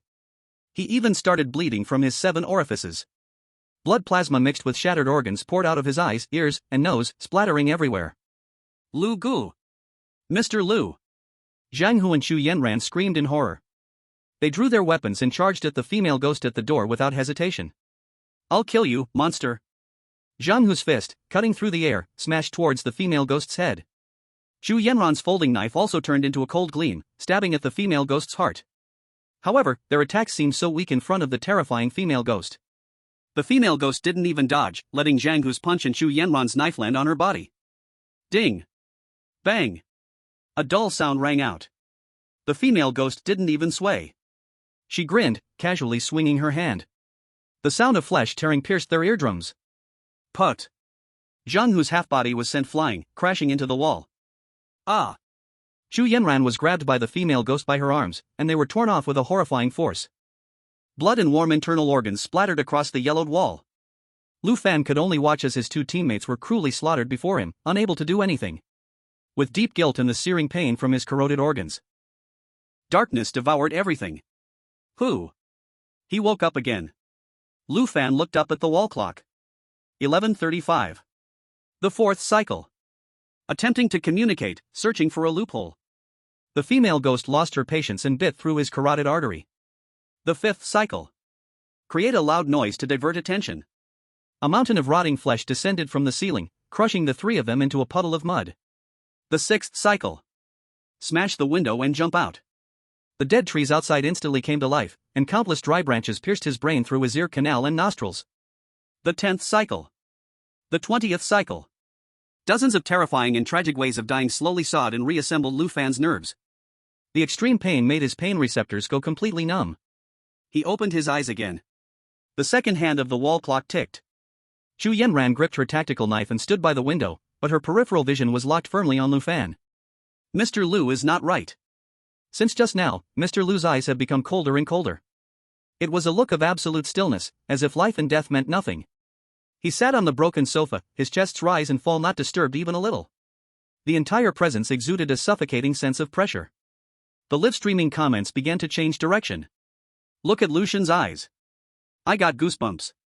It's too cold, this is not the look a person should have when facing a life-threatening situation. He's definitely running calculations. Look, he's totally unguarded, this is a mental battle with the monster going on thousands of times. Mao Tai collapses before him, and his face doesn't change. He's standing firm against the fiercest monster, this heart, I call it divine. Lu Fan couldn't care less what others thought. The mark around his throat still ached faintly. In the previous cycle, he had been grabbed by the furious female ghost, her hand pressing his neck to the ceiling. Suffocating, his vision quickly faded to black. But in the final second before his consciousness cut off, his peripheral vision swept across the old-fashioned pendulum clock on the wall. 11:55. These four numbers fiercely stabbed into his chaotic mind.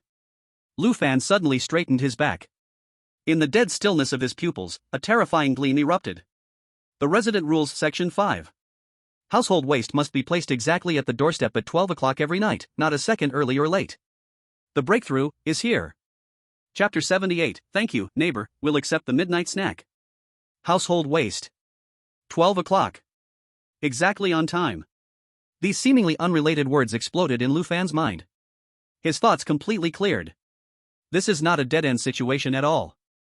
The key to breaking the deadlock was never in one single rule. It was hidden in the logical dead end created by two rules colliding. The pot of human soup that must not be refused but also must not be drunk. What if it isn't treated as food, but as household waste?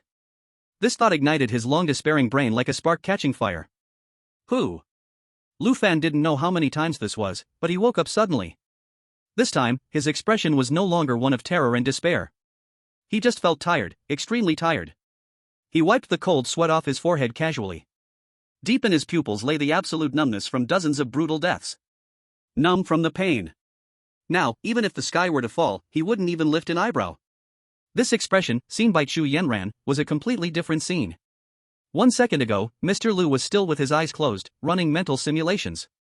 The next second, the life force in his body was instantly drained. In its place, was the bleakness of someone who has seen through life and death. It was like a lone king stepping out from a sea of corpses and blood, returning to the world weary and broken. Chu Yenran's heart trembled violently. What kind of brutal battle had Mr. Lu just fought in his mind? The viewers in the livestream who had been following Lu Fan noticed something was off. What's going on?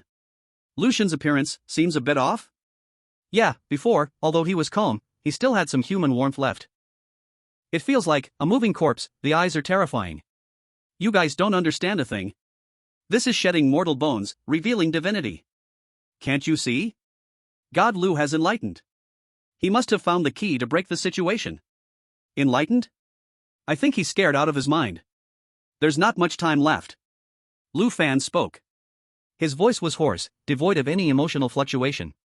Zhang Hu, go get the big black trash bag in the corner. Get ready to open the door. His tone was as flat as could be. No one knew the madness and tremors inside him. This was the last chance. If he lost, his mind would completely collapse. If he won, he would live. Zhang Hu was petrified. Brother Lu? Get the trash bag? Open the door? There might be monsters outside. We're not just blocking the door, but you're going to open it? It's not that easy to find death. However, when his gaze met Lu Fan's lifeless eyes, the words left in his throat were stuck. What kind of gaze was that? Hollow, exhausted. Yet, it held a kind of solemnity, as if it already knew every outcome. Under that gaze, Zhang Hu felt his soul tremble. He dared not ask another word, immediately obeying and running to the corner to grab the big black trash bag, opening its mouth. Xu Yanran didn't speak. But the hand gripping the folding knife trembled slightly from excitement. She knew.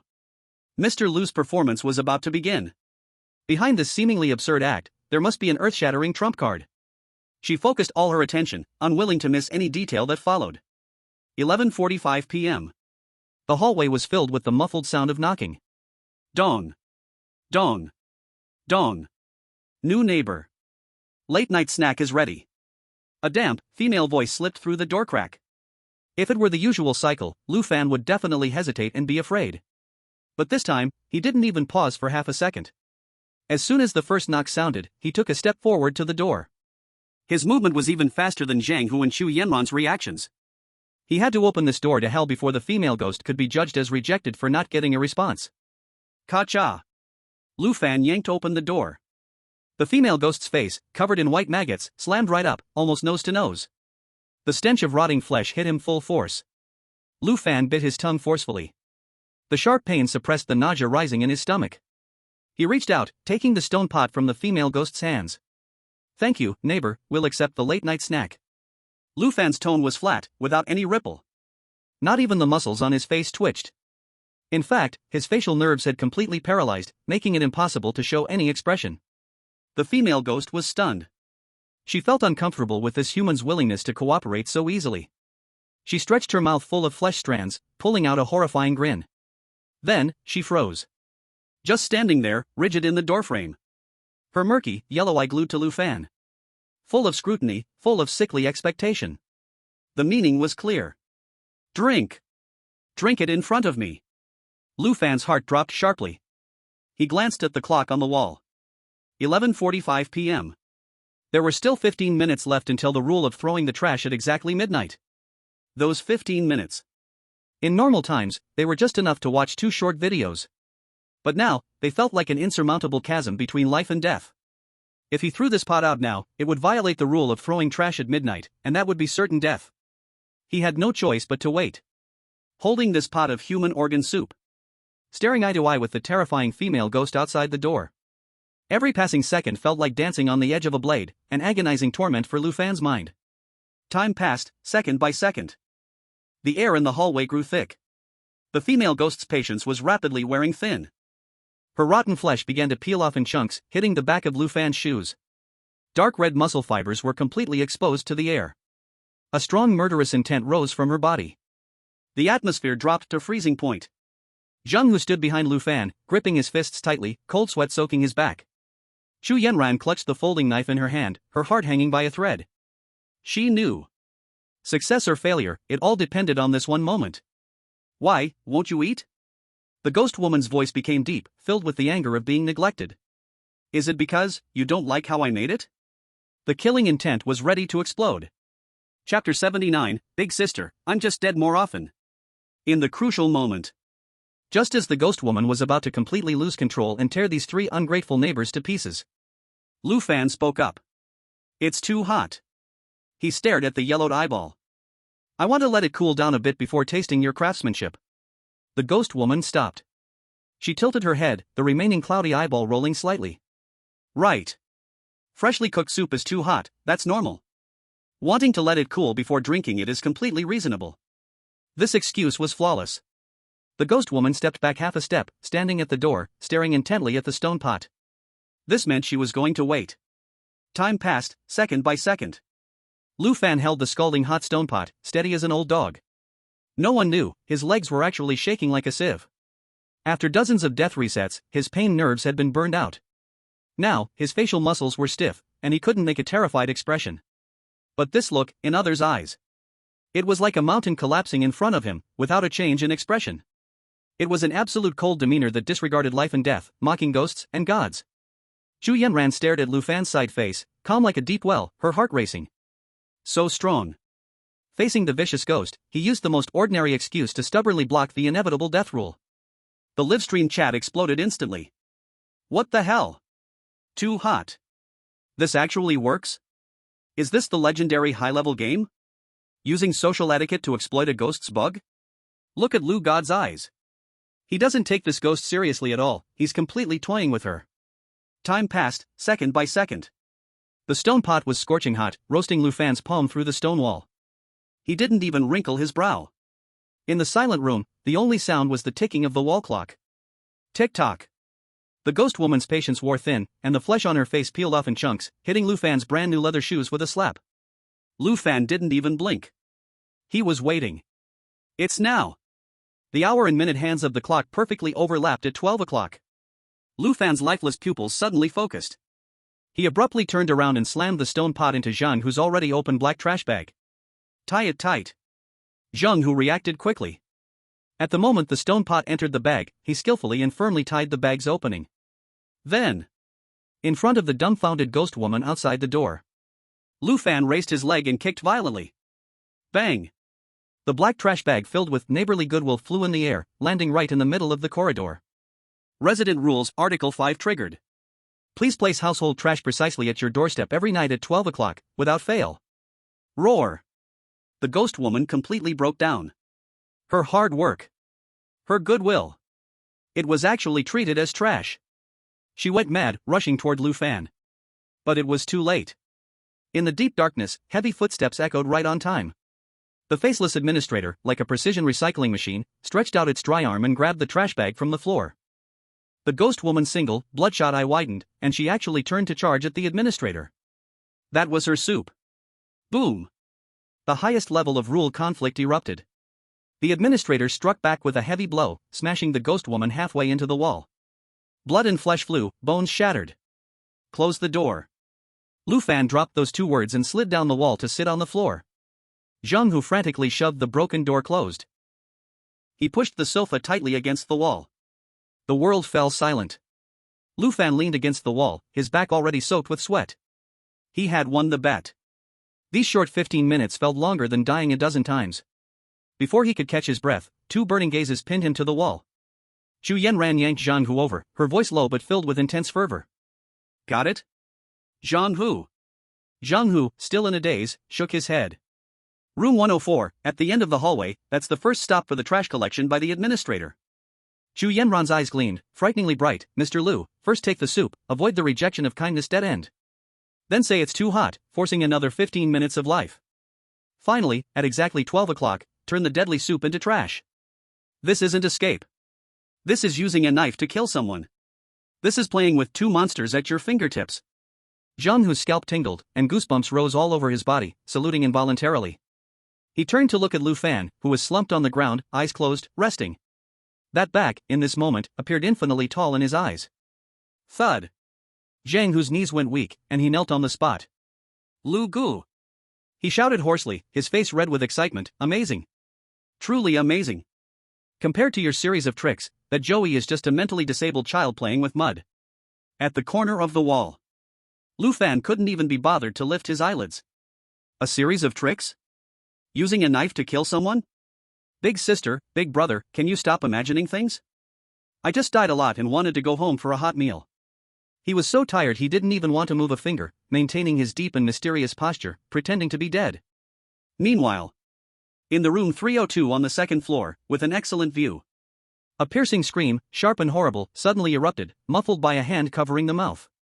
The self-proclaimed genius Joey had also encountered the female ghost neighbor delivering food. He tried to use his analytical skills, speaking carefully, not directly refusing. But the female ghost didn't fall for it at all. The monster, patience worn thin, instantly went berserk and tore apart the security door. In a state of extreme fear, Joey kicked his usual follower, the bald man, out the door.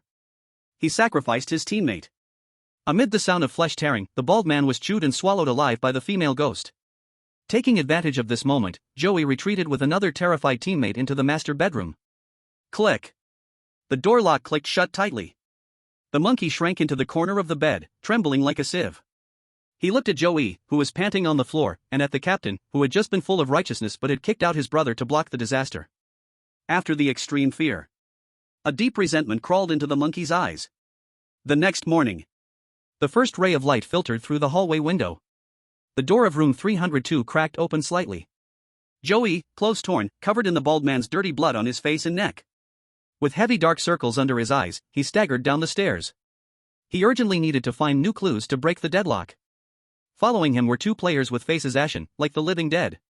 They had believed Joey's rules, and two of their teammates had their throats ripped out alive.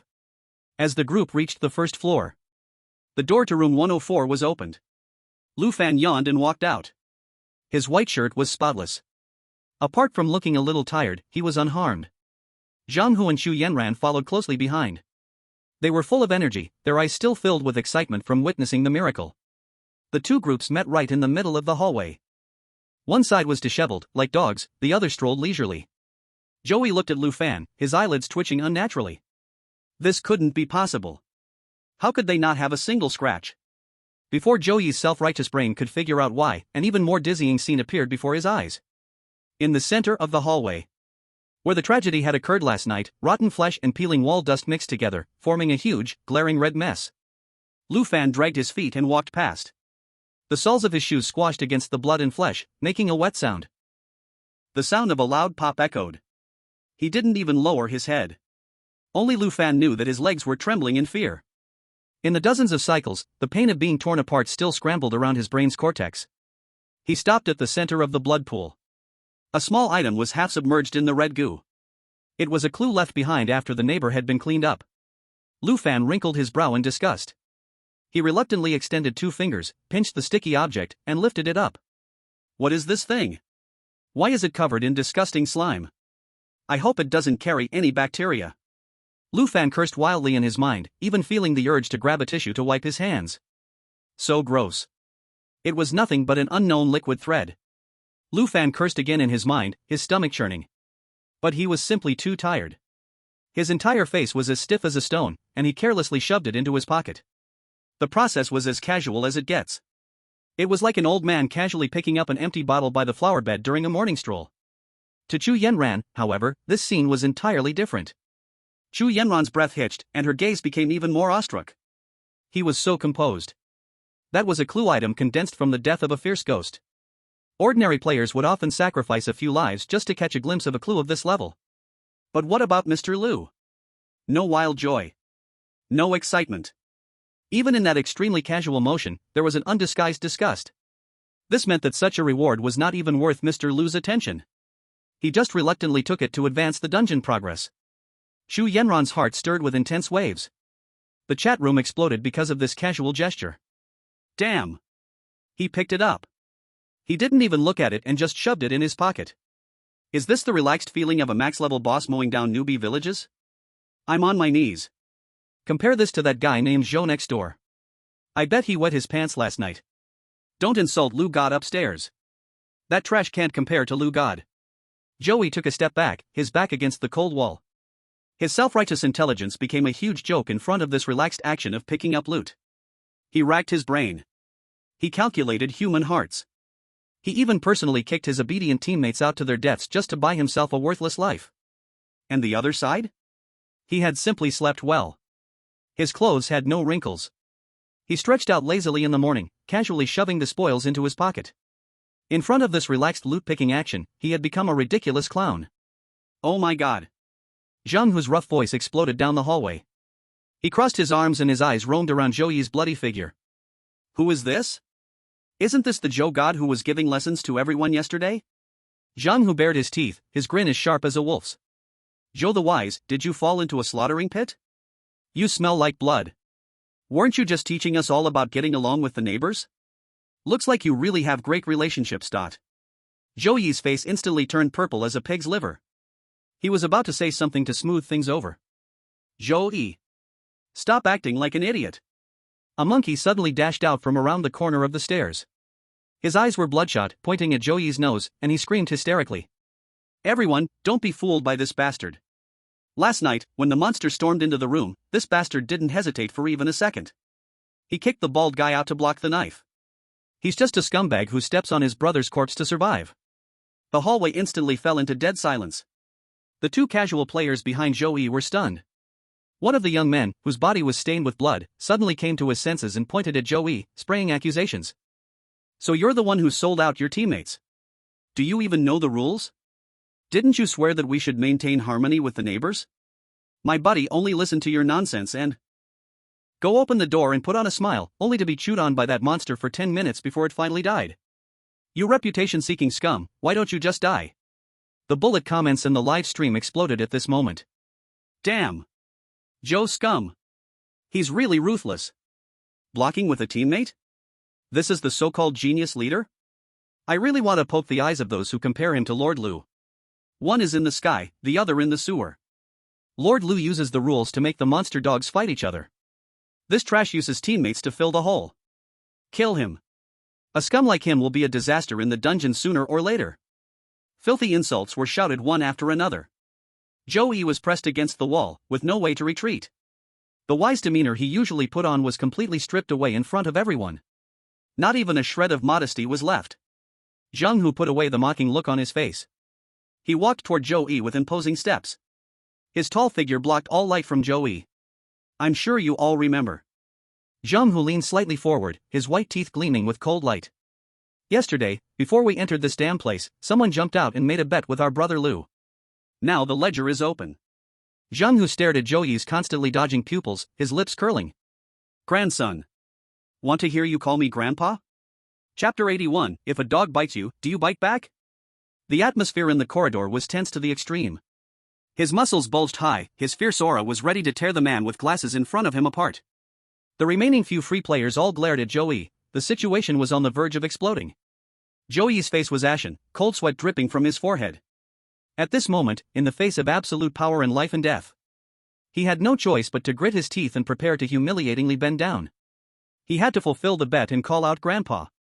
Lu Fan stood to the side, his face expressionless, his pupils deep. He exuded a calmness that made him seem above the fray. But inside, he was screaming in frustration. Can you crazy people stop making trouble? This kind of meaningless dispute is pure self-destruction. If Zhang Hu really punches down, the terrifying faceless administrator is patrolling nearby. If that thing is attracted, no one here will even know how they die. Seeing Joey's knee bend halfway, Lu Fan suddenly spoke, his tone calm. Zhang Hu, enough. Zhang Hu froze, turning his head with a face full of confusion. Brother Liu. This grandson last night.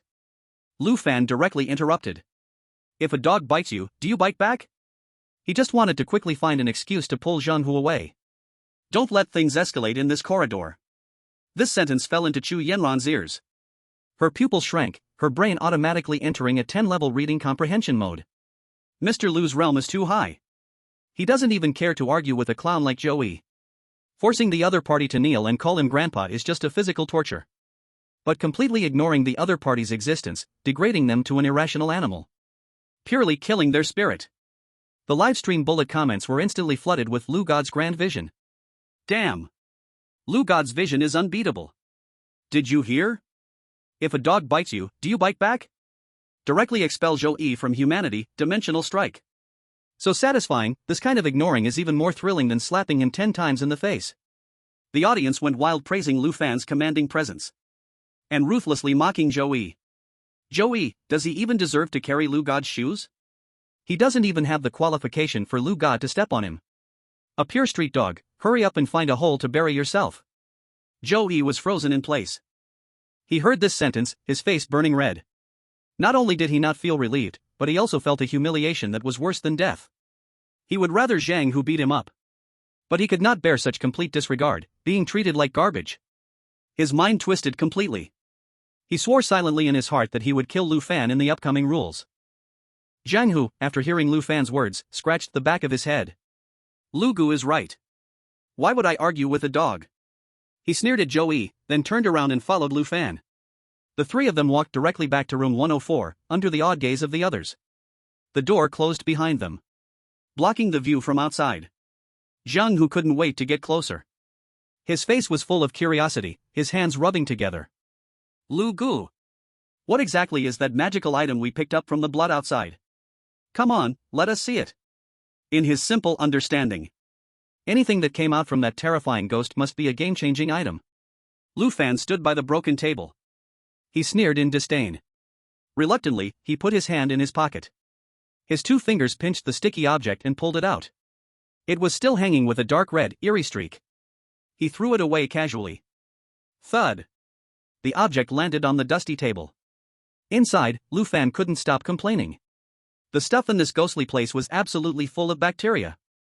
Maybe even some unknown parasites. It's enough to make me sick. But Xu Yanran didn't show a hint of disgust. She approached it as if it was a treasure. She carefully pinched the object, gently wiping off the sticky residue. She was afraid of damaging the treasure that Mr. Lu had risked so much to get. Once clean, the true form of the item finally revealed itself on the broken table. It was a half-broken wooden comb, radiating a chilling aura. Just then, a system prompt sounded in the minds of the 3 of them simultaneously. Special clue item found, neighbor Mrs. Zhang's comb.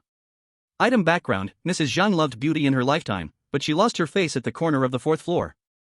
Item effect, with this, one can resist a direct mental pollution from the 4th floor and above.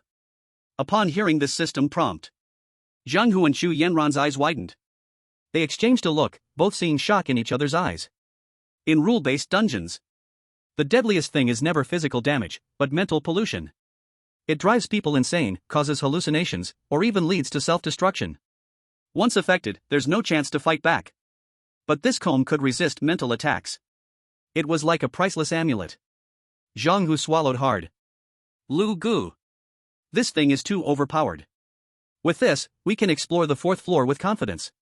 Just then, a very light knock sounded from outside the door. Knock, knock, knock. The sound was kept low, controlled within a safe decibel range. Lu Fan frowned. Zhang Hu directly walked over and opened the door. Outside stood the tall, thin monkey, along with a few remaining random players. They shrank back, gathered nervously in the hallway. The slaughter they experienced last night had completely destroyed their mental defenses. After seeing Zhou Yi's sinister true face, they now only wanted to cling to Lu Fan, the real powerhouse. The monkey bent down, rubbing his hands together, a smile full of flattery on his face. Lu God. Brother Hu. We were wrong, before we didn't see things clearly. We're voluntarily giving up the information we got at the cost of a comrade's life. We only hope Lu God can show us mercy and let us follow behind to do some minor tasks. Chapter 82, The Only Path Leads Upward. The random players didn't dare to hide anything. They almost fought to spill all the information they obtained with the sacrifice of a comrade's life. They were terrified of taking too long, afraid that Lu Fan, with his deep and mysterious ways, would kick them out. One of them covered his face, his voice breaking. The 2nd floor. The 2nd floor has a couple who always fight. The sound of things breaking in the middle of the night, it's like a building being torn down. The monkey crossed his arms, his teeth chattering. The 3rd floor is also wrong. Apart from Zhou Yi's group in room 302, at the end of the hallway, there's a butcher who always sharpens his knives in the middle of the night. Chick. Chick. A few surviving solo players stared at Lu Fan, waiting for their fate to be decided. Xu Yanran held her small notebook, recording all this information. The tip of her pen moved quickly across the paper, making a rustling sound. She closed the notebook, her eyes sharp. Although the 1st floor was cleared by Mr. Lu, giving us a temporary safe zone, we were lucky to survive one night. But don't forget, the system has released the final task. The core goal is to earn the title of Model Resident. If you just hide in the doghouse on the 1st floor and do nothing, even if you survive 7 days, the system will just erase you in the end. Her gaze turned to the broken bloodwood comb on the table. So, exploring upwards is the only way to survive. And this comb is the trump card Mr. Lu has prepared for all of us. Zhang Hu nodded repeatedly, pounding his fists in his palms. The girl is right. With Brother Lu leading, we'll fight straight from the 1st floor to the top. Take care of those pretentious neighbors, no fear we can't get that stupid title. The solo players listened, hearts burning with excitement. Their eyes on Lu Fan were like watching a god walking among humans. Yet, at this moment, Lu Fan sat on the tattered sofa, chin slightly raised, looking deep and thoughtful.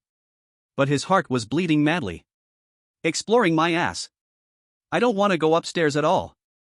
I just want to curl up in this doghouse on the 1st floor for 7 days, who cares about that stupid model title? Why? Why does this damned game always force me to die? He had no trump card. Only a rotten life that can die and come back, and a secret he cannot tell anyone. Going upstairs is no different from walking into a meat grinder. But the atmosphere had been built to this point, he couldn't even say no. If he showed even a bit of fear, these people's faith would collapse, the scene would go out of control instantly. He could only endure. While everyone was heatedly discussing how to divide the exploration route, a sudden change occurred. Outside the corridor, a strange cat's cry suddenly rang out. Meow. The sound was sharp, mournful, twisting and turning. It did not sound like any known feline could make. It was more like a newborn baby, a few months old, being ripped apart alive, letting out the most painful cry. The cry-like cat sound froze the entire 104 room immediately. Everyone's mind flashed with the content of the notice board. Resident Rules Article 4. No pets are allowed in the apartment, especially those that make noise. If you hear barking or meowing at night, immediately cover your ears and pretend you heard nothing. Almost by reflex. The fastest, Zhang Hu and Xu Yanran, raised their hands sharply, covering their ears tightly, not leaving a single gap. They held their breath, faces red. The solo players were even more terrified, spirits shattered. Some just lay on the ground, pressing their heads hard with their palms. The 104 room, noisy a moment ago, fell into absolute silence instantly. You could hear a pin drop. Lu Fan's scalp went numb from fear. He immediately did the same, pressing both hands hard against his ears. His strength was so great his ear bones ached. Not enough. He felt it was still not safe enough. He bent his head, burying it deeply between his knees, curling up. I can't hear, I'm deaf. He repeated in his mind frantically, thinking if he followed the rules perfectly, he could survive this. However, the mournful cat cry did not weaken even a bit because of physical isolation. Meow. It sounded again. This time, it seemed it didn't even need to travel through air. Physical soundproofing was a joke. That sharp cry, ignoring the flesh and bone barrier, directly resounded inside his skull. It felt as if his brain was being brutally pierced by hundreds of steel needles. Lu Fan let out a muffled groan of pain. Immediately, a harsh scratching sound echoed from outside the door. Screech, screech. Soon, the scratching sound crawled along the wall and moved to the window. The thing outside, it was coming in. It locked onto all the prey in this room, those covering their ears. Escape. He must escape from that window right now. Lu Fan's survival instinct screamed wildly, urging him to run immediately. But he couldn't move. The rules demanded, pretend you didn't hear, any extra movement could trigger a fatal judgment. Just when Lu Fan was stuck in this dilemma, a sudden bone-chilling coldness surged through his hands. He felt in terror. His hands, tightly covering his ears, were gripped by an irresistible force. The force was ridiculously strong. It seeped in through the gaps in his fingers, little by little. Then, it forcibly pried each of his 10 fingers, one by one, off his ears. Lu Fan struggled desperately, but it was useless. His hands were completely pulled apart. His ears were fully exposed to the air. Bang! The window glass shattered with a thunderous crash. A huge black cat, the size of a hunting dog, crashed through the window. The cat turned its head. What was on top was not a cat's face at all, but a pale, swollen, corpse-spotted adult face. The human face opened its mouth, revealing 2 rows of sharp teeth, and pounced toward the defenseless Lu Fan. Crack! Lu Fan felt a chill in his neck. Warm blood, like a fountain, spurted from his severed trachea. It splattered everywhere. The world quickly fell into darkness. Chapter 83, The Human-Faced Black Cat Breaks the Window and Kills. Who? Lu Fan suddenly opened his eyes. His pupils instantly shrank to the size of needle points. The phantom pain from his throat being bitten by the human-faced black cat made him gag uncontrollably. Cold sweat instantly soaked his clothes. What just happened? Damn it! He had covered his ears, so why could that cat still attack him? Why could that strange force still force his hands open? Lu Fan glanced at the old-fashioned wall clock. The time had returned to 30 seconds before the cat's cry sounded. Everything was as usual. It was as if the death just now was nothing but a nightmare. But Lu Fan knew it wasn't. His mind raced rapidly. 30 seconds. Only 30 seconds. After 30 seconds, the deadly cat's cry would come again. Covering his ears was useless. Then use something else. Make the physical soundproofing perfect. Lu Fan sprang up from the sofa, his movements so violent that it startled everyone. He grabbed the moldy, torn cloth on the sofa, and with all his strength, tore it into strips. He then picked up half a bedboard and slammed it hard onto the ground. The wood cracked loudly. He grabbed a handful of sharp wood shavings, mixed with the cloth strips, and recklessly stuffed them into his ears. He shoved it deep inside, and his eardrum throbbed with pain. When all of this was done, it was exactly 30 seconds. Meow. That baby-like, mournful cry came. The sound pierced through the cloth strips, ignored the wood shavings, and exploded deep inside his mind. Lu Fan's vision went black, and he almost fainted on the spot. The crisp sound of glass shattering reached his ears. A strong, fishy wind hit his face as the human-faced black cat broke through the window. This time, it didn't pry open Lu Fan's hands, because his ears were already blocked by foreign objects. Its sharp claws slashed open Lu Fan's chest. Warm organs mixed with blood, flowing all over the floor. Excruciating pain engulfed his consciousness. The second death reset. When he opened his eyes again, time had once again returned to 30 seconds before. Covering his ears was a dead end. The sound didn't travel through the air at all. Since passive defense meant certain death, then it was time to strike actively. Make an even louder sound to drown it out. As long as I can't hear the cat's cry, it doesn't count as a violation. Maybe, like last time, the rules will collide, and... Lu Fan had already disregarded the terrifying gaze of the others. At the moment when the countdown hit 0, he took a deep breath and then yelled with all his might, unleashing the most hysterical roar of his life. Ah! The river flows east. The terrifying noise exploded in room 104, shaking the dust off the walls. The faint cat meowing outside the door was completely drowned out. Chu Yanran and Zhang Hu took 2 steps back, scared by this sudden burst of singing. The scattered people covered their ears, their faces full of fear. Before Lu Fan could sing the second line, a massive oppressive force descended. The door and half the wall were instantly crushed by an invisible giant force. In the midst of the dust, the faceless administrator, wearing an old security uniform and lacking facial features, stepped over the wreckage and walked straight to Lu Fan. Rule 1 death warning, noise exceeds 40 decibels. The faceless administrator extended its withered arm and grabbed Lu Fan's arms. Crack! It pulled outward. Before Lu Fan could even feel the pain, his vision spun violently. He saw his lower body still standing in place, while his upper body was violently torn apart. Organs and blood spilled everywhere. Third death rollback. When he opened his eyes again, Lu Fan was on the verge of madness. Blocking, not possible. Making noise, not possible. Then run. If I can't provoke, I can always dodge. He turned around and charged toward the dusty window, kicked it open, and jumped out. Without caring about the darkness outside, he leaped straight out the window. Just as his feet landed, the strange vines that disguised themselves as water pipes under the wall came alive. Hundreds of vines grew wildly, wrapping around Lu Fan like a rice dumpling. The sound of his bones shattering in rapid succession filled the night. He was squeezed into a puddle of flesh that couldn't be distinguished.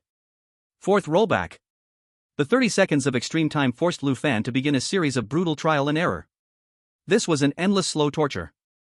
On the 5th time, he used a table to block the window, only to be flattened into a pancake along with the table by the black cat. On the 6th time, he closed his eyes and pretended to be dead, but the black cat leisurely chewed through his limbs. On the 7th time, he ordered Zhang Hu to hold his arms, but the black cat pierced him with a claw, skewering both of their heads like sugar-coated haws. On the 8th time. On the 10th time. On the 15th time. In this suffocatingly brief cycle of death, Lu Fan exhausted all the methods he could think of. Resistance, dodging, seeking cover. All useless. That human-faced black cat was nothing more than a cold-blooded executioner programmed with a set routine. Whenever the cat meowed, death would inevitably come. Each death was the most extreme physical destruction. Ripped open by sharp claws. Crushed by sharp fangs biting the carotid artery. Torn apart by the faceless administrator. Strangled into a pulp by the strange vines. These brutally real sensations were etched into his fragile nerves over and over again. The accumulated extreme pain reached a breaking point that could no longer be endured. Finally, after dying a full 17 times, something was completely severed inside him. He no longer felt fear. Nor did he feel pain. All that remained was an abyss of numbness. When the 18th rollback arrived, the familiar, broken ceiling once again appeared before his eyes. Lu Fan didn't gasp. Nor did he panic. He simply sat on the broken sofa, no longer making any moves. In his eyes, there was no longer any emotion that a living person should have. An emptiness. A dead silence. Chapter 84, yes, it's this look. Chu Yanran, who had been observing Lu Fan in secret, noticed the sudden change in his aura. She held her breath, her heart tightening. The living presence of that man was gone. He sat there like a lifeless statue. Chu Yanran held her breath. This. Mr. Lu is conducting a mental domain simulation. This crisis is so serious that even he has become this solemn. The viewers in the live broadcast room exploded in response. Holy hell, Lord Lu, this state is not right at all. Why does it feel like he seems dead? Stop talking nonsense upstairs. This is called shedding the mortal body, divine nature showing. Did you not notice? He does not even blink once. This means his spirit is already highly focused to the point of going beyond the body's instinct reaction. Too terrifying, I can feel a wave of cold air even through the screen. This time's monster, what level is it exactly? The other people in the room, including Zhang Hu, were all shocked by the deathly silent aura on Lu Fan's body, each one so scared that they did not dare make a sound. They did not know, Lu Fan was not thinking. He had given up thinking. 17 cycles. 17 experiences of being cruelly tortured and killed in all kinds of ways. And that female neighbor before, the dozens of times she tortured and killed him, had already completely destroyed his will to survive. He even began to envy those people who were killed with one strike. At least they did not need to taste this endless despair. After this time, so what? There would still be the next time, and the time after next. This kind of torture with no end in sight made people collapse even more than death itself. His brain was completely blank. In his spiritual world there was only endless pain echoing. To resist was death. To avoid was death. Since either way was death, then let it be death. Tired, let it be destroyed. He slowly closed his eyes, waiting for the 18th death to come down. Right at this time. Meow. That sound like a baby crying exploded again inside everyone's brain. Zhang Hu raised his hands by instinct to cover his ears. The movement was done halfway. Stopped. It was not that he did not want to move. It was that the whole apartment building, together with space itself, was forcibly imprisoned by an absolute power. A powerful pressure descended. The black cat that was originally ready to break the window did not even have time to scream, and exploded into a cloud of blood mist in midair. The footsteps of the faceless manager in the corridor stopped suddenly, then fled in panic. Time froze. Everyone in the room could not move at all. Their bodies were imprisoned in place by a terrifying power. Not even one finger could move. Xu Yanran's pupils shrank to the extreme. She saw in horror that the ceiling of the room was silently cracking open. That was not a physical level of breaking. It was space itself, being torn open by an unimaginable great power into a pitch-black opening. Behind that opening was deep chaotic void. Immediately after, a foot stepping on black high heels walked out. The skin color was deathly pale, carrying a breath of death. As that foot landed, a tall figure slowly walked out from the crack of space. On her face, she wore a black veil as thin as cicada wings, covering her appearance, only revealing a pair of indifferent eyes looking down at all living beings. She only stood there, and she became the center of the whole world. All the terror in the apartment, in front of her, seemed small and ridiculous. Xu Yanran's body trembled violently without control. That was not fear. It was a kind of deepest surrender coming from life instinct. As if the woman in front of her was her creator. She could not even lift her eyelids to look directly at the tip of that woman's shoe.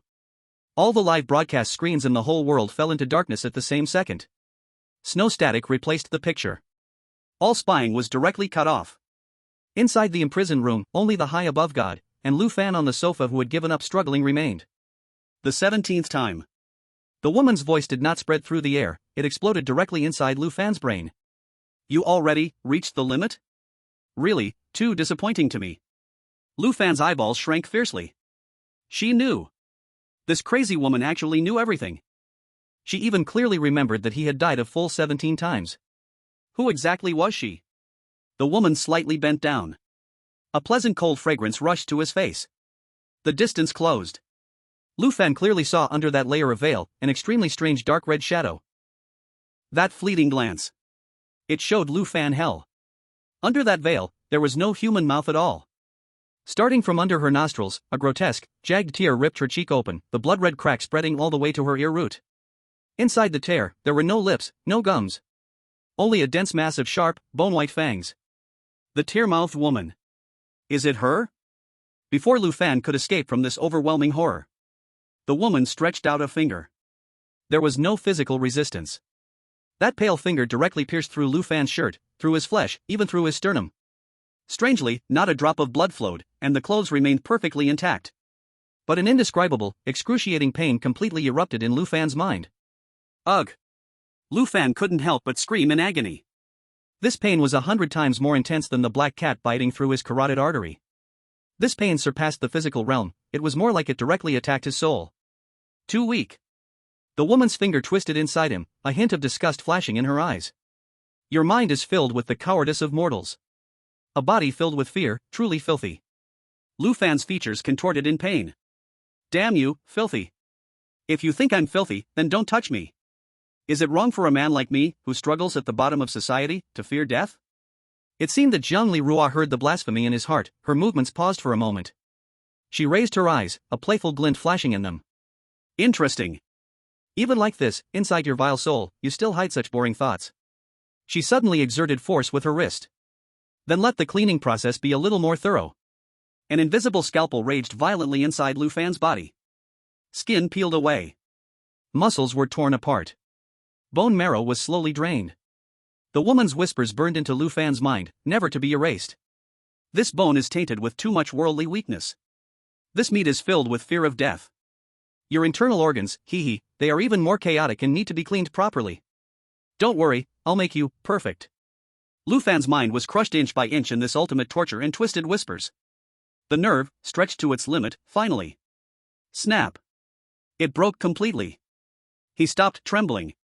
Slumped on the broken sofa, his hands naturally hanging down. The pain mask on his face gradually faded, his muscles returning to absolute calm. He stared with open eyes. But his pupils had completely darkened, turning into stagnant water. Hollow. Cold. But deep within that dead silence, a thick hatred took root. The woman's movements stopped. The scalpel disappeared into the void. Under the veil, the grotesque blood-red tear exaggeratedly curled up. She smiled. To the utmost satisfaction. Yes. That's the look. Keep trying to live, I look forward to our next meeting. She took half a step back in her high heels. The pitch-black rift in space swallowed her up once again. All the strange phenomena were instantly wiped away. The confinement was lifted, time began to flow again. Lu Fan's mind had completely collapsed. The darkness devoured everything. Chapter 85, Stealing the Bell While Covering Your Ears? Huff. Huff. Huff. Lu Fan, like a drowning man breaking free from the deep sea, suddenly sat upright from the sofa. His eyes were bloodshot, his pupils dilated. In the room, Zhang Hu and the scattered players stared at him with extremely strange expressions. This time, the time he returned to wasn't 30 seconds. There was still a long time before the cat's cry would sound. But that excruciating pain and collapse still lingered in his mind. His whole body was shaking. Ah, huff. He opened his mouth but couldn't produce a complete syllable, only able to howl. His whole body curled up, trembling violently. He had gone mad. 17 deaths, plus the tear-mouthed woman's torment, which was more terrifying than death itself. That stretched to the limit nerve had snapped. Lu? Brother Lu? Zhang Hu looked at the completely out-of-control Lu Fan, full of concern, cautiously trying to approach. What's wrong with you? Did you have a nightmare? The casual players exchanged glances, uncertain. Just a moment ago, Lu Xun was calm, unshakable, like a mountain. How did he suddenly become like this? Only Chu Yanran remained calm. She furrowed her brows, her gaze scanning Lu Fan back and forth. She didn't believe it. With Lu Xun's rock-solid temperament, it was impossible for him to be defeated by a nightmare. This doesn't make sense. So, there's only one explanation. A lightning bolt exploded in Chu Yanran's mind. Disguise. This must be Lu Xun's disguise. He had tried repeatedly to use his ability to break through, but failed. This meant that the terrifying entity hiding in the dark could read his thoughts, even predict his actions. So, this time, Lu Xun went the other way. He used this fake illusion of mental collapse to confuse the enemy, making them drop their guard. By showing weakness, he was looking for the fatal flaw. So that's how it is. What a profound psychological game. Realizing this, Chu Yanran looked at Lu Fan with renewed admiration. She walked up to Lu Fan's side and squatted down. With a concerned tone, she asked, Mr. Lu, what's wrong? What exactly did you see just now? She wanted to cooperate with Lu Fan and make this act flawless. But little did she know, at this moment, Lu Fan had truly broken down. He wasn't acting at all. Hearing Chu Yanran's question, he could only squeeze out a few words in a voice on the verge of breaking. Cat, meowing. Don't cover your ears, cover, will die. Singing, will die. Can't run, all, will die. These words sounded like meaningless madness to Zhang Hu and the casual players. Cat meowing? Covering ears? Singing?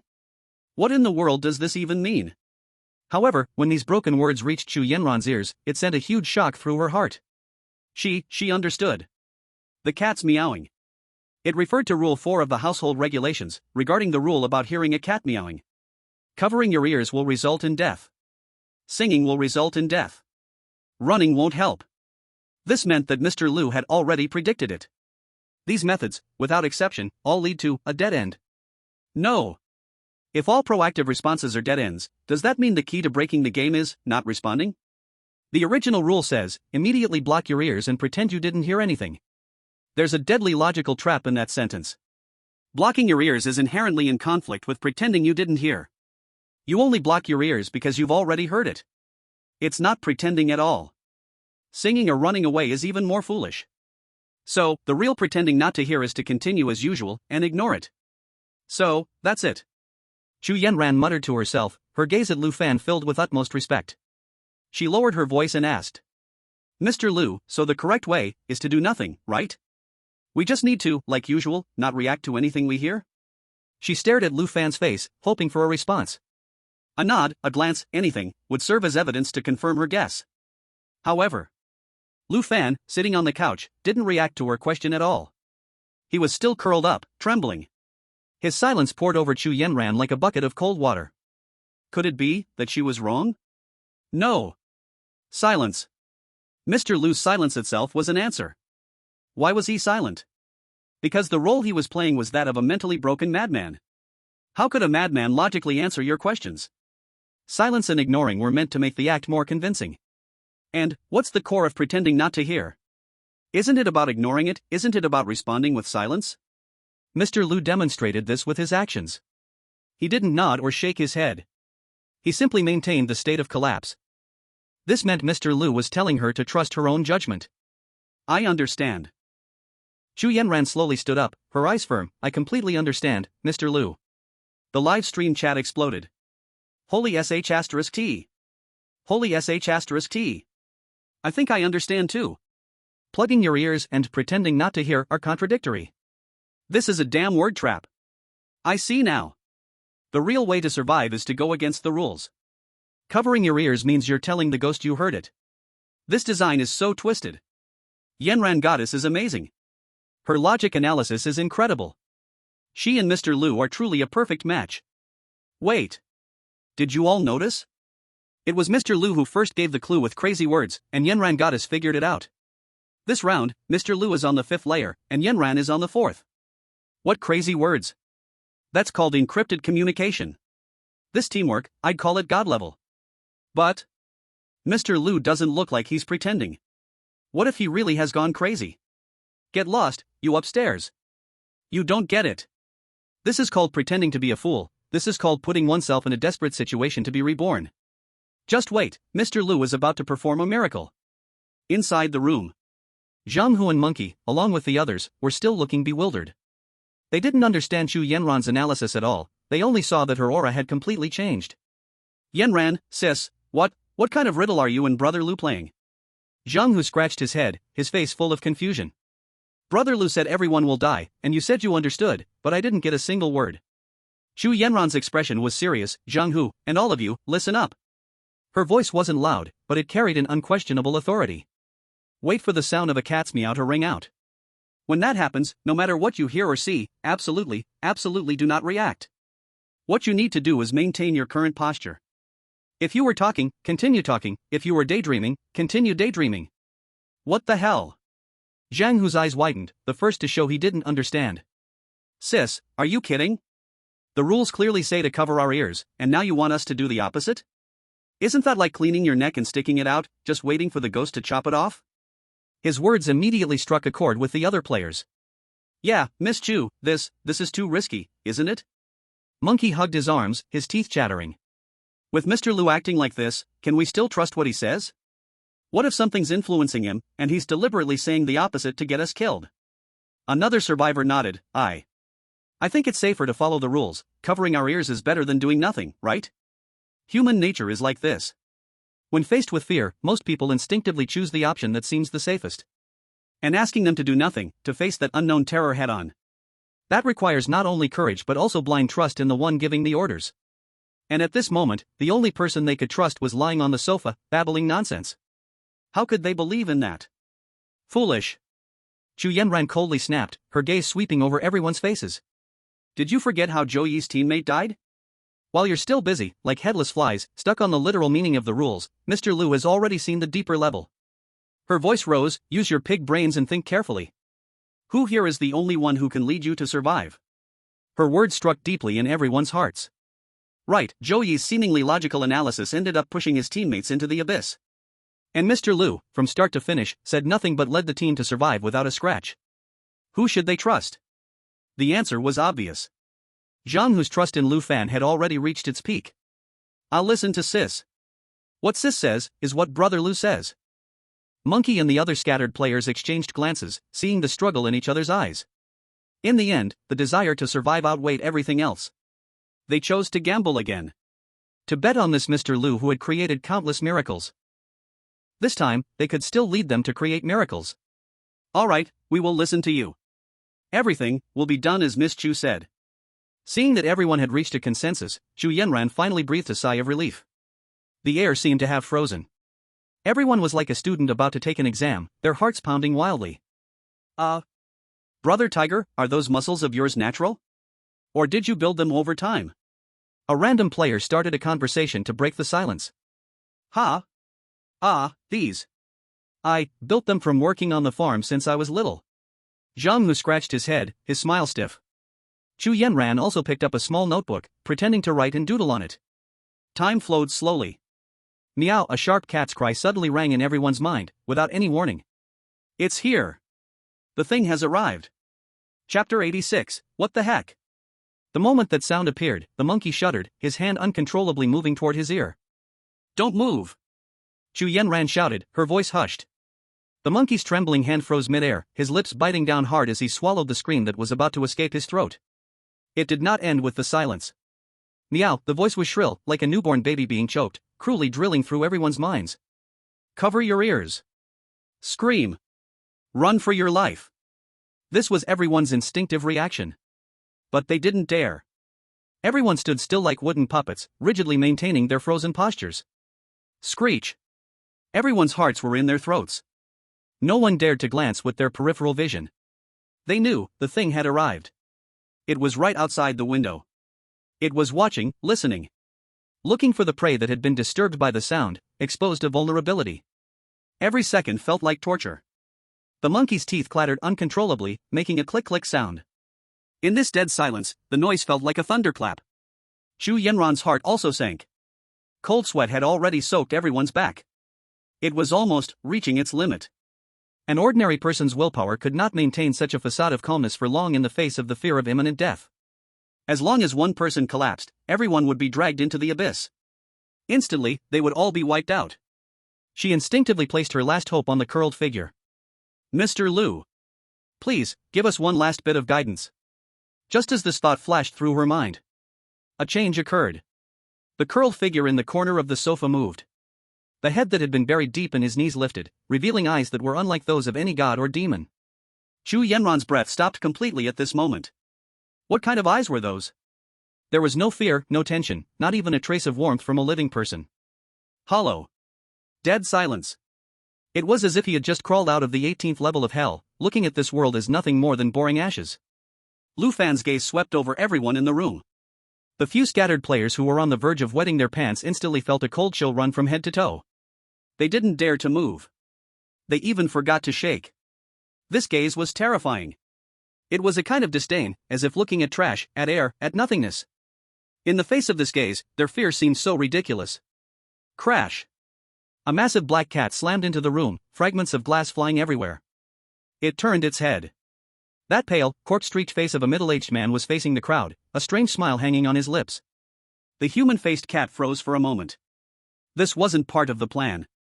Normally, these two-legged sheep would have been covering their ears, screaming, and running around by now. Why was everyone so still like statues today? It found it boring, yet was a little puzzled. Finally, it pressed its huge face up to Lu Fan's, its nose almost touching his. The stench of death sprayed across Lu Fan's face. Lu Fan slumped on the sofa, not even blinking, his pupils dilated, as though he hadn't even seen the monster in front of him. It wasn't that he was fearless, but the excruciating pain of dying 18 times. At this moment, the world in his eyes was nothing but a meaningless void. The human-faced black cat stared at him without moving for half a minute. It confirmed it. The one in front of its eyes could not be called a living person at all. The black cat gave a bored yawn. It turned around and jumped out of the window, quickly blending into the thick night outside the corridor. Dead silence lasted for a full 10 seconds. Confirming that thing really left. Thud. The monkey was the first to collapse to the ground like rotten mud, gasping hard, like a fish thrown out of water. Alive, alive. Zhang, who held his knees with both hands, sweat crashing down from his chin. My damn mother. Zhang, who swallowed hard, his voice shaking, Brother Lu, that I killed just now was damn perfect. I really could not hold it in and almost screamed. But then your eyes swept over me, that was so cold. I was frozen on the spot, only one thought in my head, Brother Lu does not move, why the hell should I move? Zhang, who shivered, in his eyes besides worship, there was a deep fear. The monkey crawled and rolled over, his face pale but twisted with excitement. Awesome. Really awesome. That monster was almost face to face, and God Lu did not even move his eyelashes. This is directly staring the monster into fear. Everyone talked at once, looking at Lu Fan like they were looking at a living god. Shallow. Chu Yanran spat out 2 words, instantly calming the scene. She pushed her glasses, her tone full of professional certainty. You think this is only self-control? Wrong. Very wrong. Mr. Lu is using action to tell us, the only solution to break the rule, ignore. She pointed at the broken window, her voice rising. Covering ears is fooling yourself, it tells the ghost I hear you. The real pretending not to hear is a heart calm like still water. It is you show teeth and claws in front of me, and in my eyes, you are not even a fart. Why did the monster leave? Because from Mr. Lu it could not get even a tiny bit of fear feedback. This is the highest realm of clearing the level, direct dimension crushing. Zhang, who listened with blank eyes and slapped his thigh. Got it. This is called Mount Tai collapsing and the face does not even turn red. The live stream comments instantly exploded. Add a chicken leg for Sister Yenran. Full score reading skill. Did you hear? What is called general style? Godlu, I am not targeting anyone, I am saying all ghosts here are trash. Staring the monster into depression? This mental quality, is Godlu a bomb disposal expert in real life? Next door Joey is still playing Palastrix, Godlu already started cultivating Immortal, this is the gap. The room was crazy hot, everyone worshipping this deep and unfathomable big shot. And at this moment, Lu Fan, the center of opinion, was still lying on the broken sofa.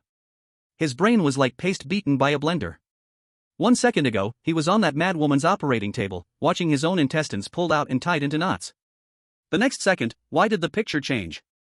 No scalpel? No slit-mouthed woman? Only a group of big men around him, green light in their eyes, like they were about to eat him? Lu Fan moved his stiff fingers in confusion. What is going on? Rewind? Where is that cat-faced monster? Why did it not come in and bite me? And why are these people looking at me with worship on their faces? Chapter 87 The Bloodstained Diary Book. Inside room 104, the fishy smell left by the human-faced cat had not yet faded. Lu Fan was still lying on the sofa, his head stuffed with cotton, heavy and messy. The feeling of facing death just now still lingered. And new horror had quietly arrived. Outside the corridor, the scalp-numbing footsteps came back again. Sha sha. That was the sound of shoe soles dragging across dusty ground, once, and once again, stepping on everyone's heart. The hearts they had just put down were lifted to their throats again. Zhang, who widened his eyes, tightly covering his mouth, even his breathing stopped. A beam of light shone in from the broken window, showing a tall black shadow slowly passing by. The faceless administrator. It was on routine patrol, and did not throw a single glance into the room. However, just as the black figure reached the center of the window, the bottom of its oversized security uniform swayed unnaturally. Thud. A soft sound. A small, dark booklet slipped out of its pocket, falling onto the cement windowsill outside. The administrator remained completely unaware and vanished into the darkness at the end of the hallway. In the room, everyone's gaze was locked tightly on that object. A small booklet soaked in dark red bloodstains, its corners badly torn. Lu Fan's eyelids twitched uncontrollably. This was definitely a crucial clue. The core tool to uncover the truth of this haunted place.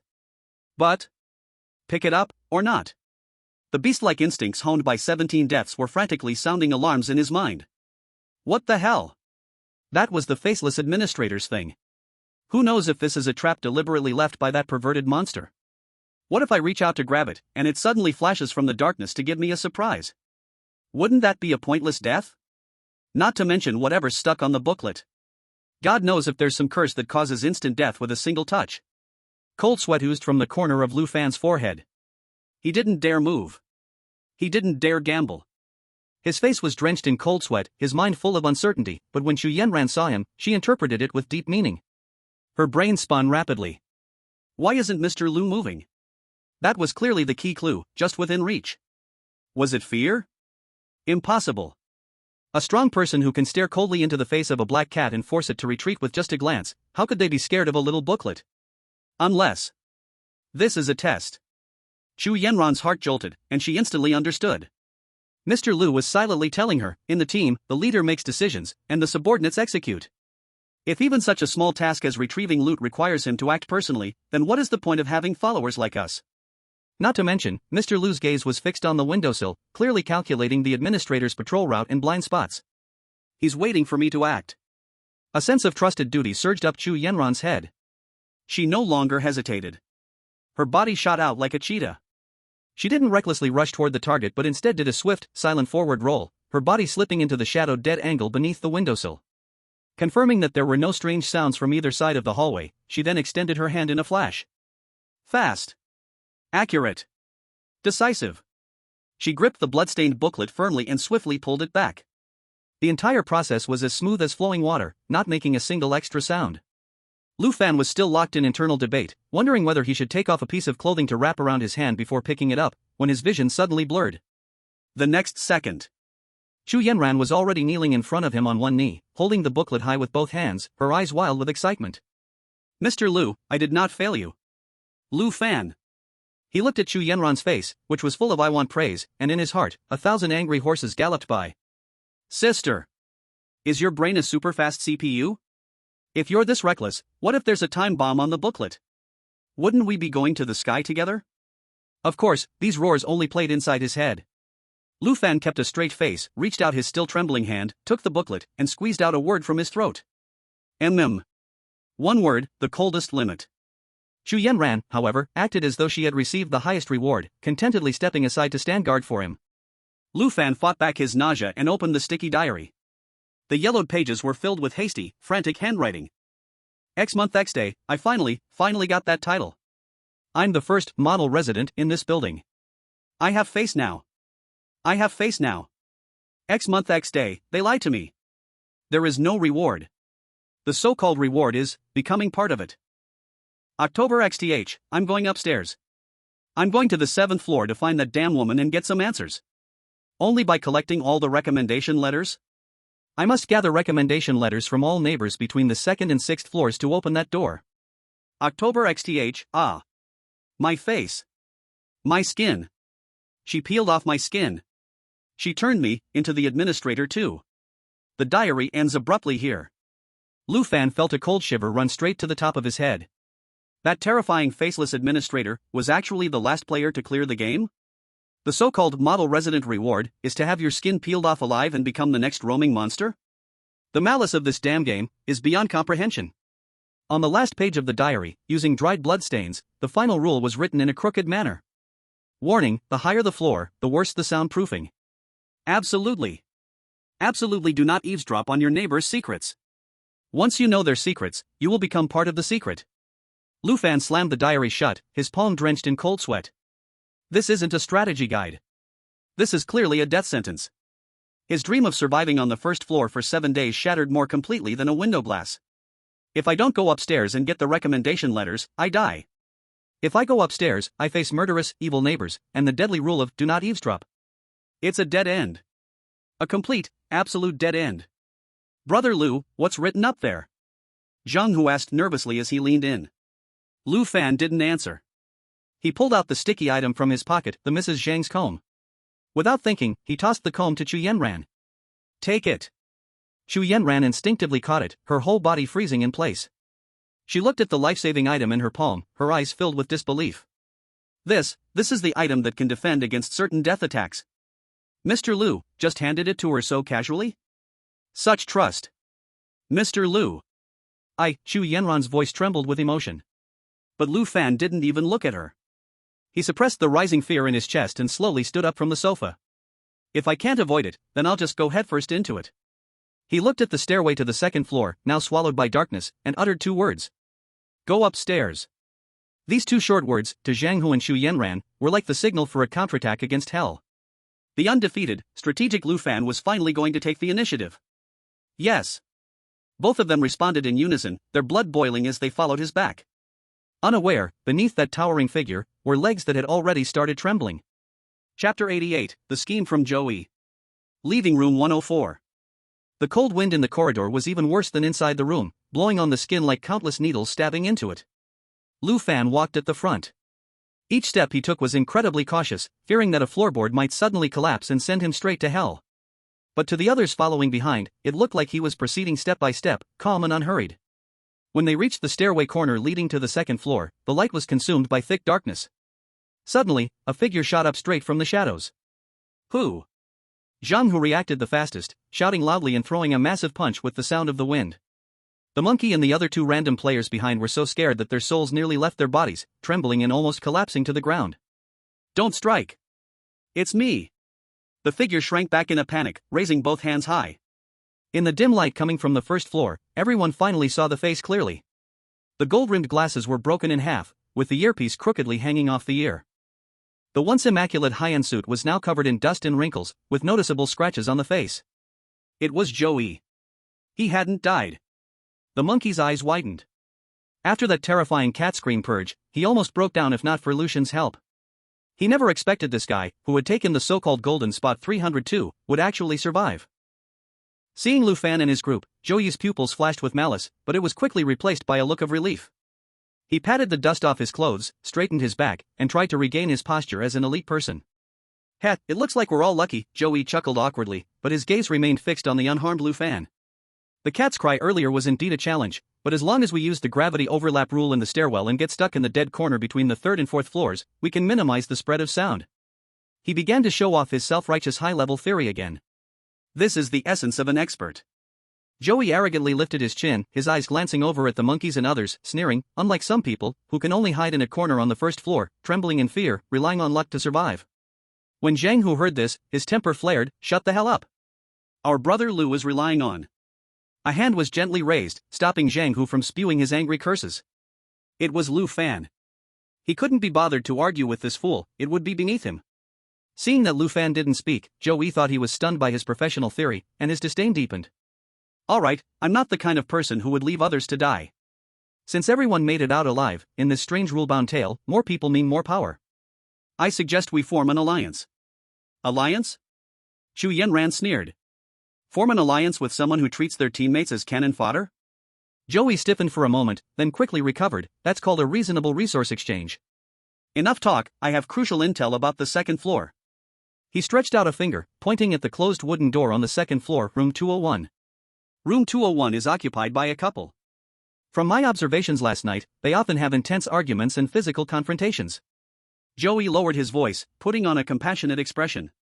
The resident code of conduct clearly states in Article 3, please do not reject kind requests from neighbors. Harmonious neighborhood relations require mutual help. Since this couple is arguing, it's a family issue. If we actively mediate and help them restore harmony, isn't that the greatest mutual help? As long as the mediation succeeds, they will definitely give us the clues we need as thanks. This reasoning sounded logically sound, flawless. Even Zhang, who was left dumbfounded. "Listen, that makes some sense?" Zhang, who scratched his head, "The noise upstairs is really dangerous. If we don't try to stop it, the noise will definitely exceed 40 decibels. When the manager comes, we'll all be done for." A cold smile curved at the corner of Joey's mouth. He was gambling. He was betting that Lu Fan and his group didn't understand the hidden, malicious traps within the rules. The reason he suggested going to room 201 was to make Lu Fan's group the sacrificial pawns, to consume the murderous rules of the ghosts inside. Once they both suffered, he would reap the benefits. "Mr. Lu, what do you think?" Joey looked at Lu Fan, gesturing politely with a please motion, lowering his posture as much as possible. "You are the top expert on the ladder, and such a chance to earn merit, of course, I wouldn't dare take it all for myself." Lu Fan looked at Joey's fake smile, every cell in his body screamed. This bastard was definitely full of shit. Mediating? Mediating a ghostly couple's argument in a horror film? This was like the old man of longevity hanging himself. What does tired of life mean? Just as Lu Fan was about to refuse or simply kick this jerk to the second floor to handle the mediation himself, suddenly a fragrant breeze brushed past his ear. Chu Yanran leaned in, her voice lowered to a whisper, but her tone trembled with excitement. "Mr. Lu, he's throwing bait. This Joey obviously has bad intentions and wants to use us as pawns." "But..." Xu Yanran's eyes sparkled with sharpness. Instead of rejecting him and letting him hide in the shadows to cause trouble, why not play along with his plan? You saw through his trick already, right? Since that's the case, let's follow his script. At the critical moment, strike back and show him what real strategy looks like. Lu Fan. What do you mean by see-through? I just feel like this is going to end badly. But Xu Yanran's words, play along with the plan, pushed him right into the fire. If he rejected it now, wouldn't that mean admitting he couldn't see through Zhou Yi's little trick?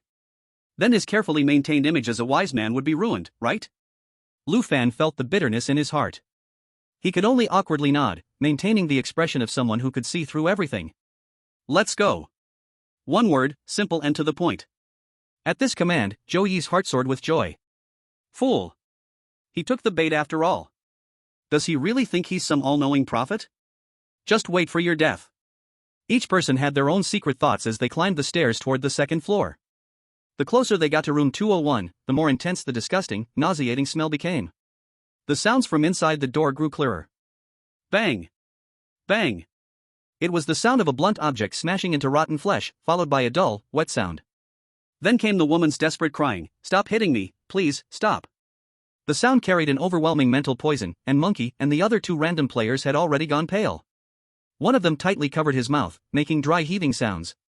When they reached the door of room 201, Joey slyly stepped back half a step, hiding behind Zhang Hu's large body. "Brother Zhang, you're big and strong, you look reassuring. The important task of knocking and mediating falls on you." Zhang Hu was a straightforward man and didn't think much, rolling up his sleeves and preparing to step forward. "Fine. I'll go. Isn't it just mediating? I'm a professional at this in the village." Lu Fan stood behind, his eyelids twitching faster and faster. Something was wrong. Something was seriously wrong. The suffocating feeling of death approaching made the hairs on his body stand up. But before he could say anything to stop it, Zhang Hu's huge hand, like a fan, slammed heavily on the door of room 201. Bang! Bang! Bang! "Hey, old man, old woman, neighbors. Stop fighting. Can't you talk it out?" The moment the knocking sound rang out, the crying and the smashing stopped instantly. There was dead silence. Then came the sound. Creak. The deep red wooden door slowly opened a crack. Chapter 89, Eavesdropping is a Death Sentence. There was no light behind the door crack. Only a darkness that could devour souls. Hatred poured out like a flood breaking through a dam, swallowing them whole. In that instant, Joey silently shrank back 2 steps, hiding completely in the shadow of the stairs. His eyes glinted with the cruelty and anticipation of a venomous snake. Die. Die, all of you. As long as I can use your lives to verify the killing rules of the second floor, the strategy will be mine alone. Zhang Hu had no idea disaster was looming. He even scratched his head and called out to the crack in the door in a silly, honest way, "Hey, big brother, big sister, neighbors, fighting so late isn't good for the mood." Before he could finish, bang! The wooden door was shattered by an unimaginable terrifying force from the inside. Wood splinters and stinking liquid sprayed everywhere. What appeared in front of them was not a couple fighting. It was a housewife wearing a bloodstained apron, half of her head already rotting away. Her left eyeball had fallen out of its socket and hung like a fruit on her cheek, swaying with her movements. In her right hand, she held a heavy kitchen knife, blood dripping drop by drop from the blade onto the floor. The only intact right eye gleamed with overwhelming hatred. You have been eavesdropping on our private matters? You all know?" Her voice of questioning instantly changed everyone's expressions. Lu Fan suddenly remembered the last warning in the diary. Never eavesdrop on your neighbor's secrets. Once you know their secrets, you become a part of them. It's over. Zhang Hu's words earlier had already implicitly confirmed they had overheard the argument inside.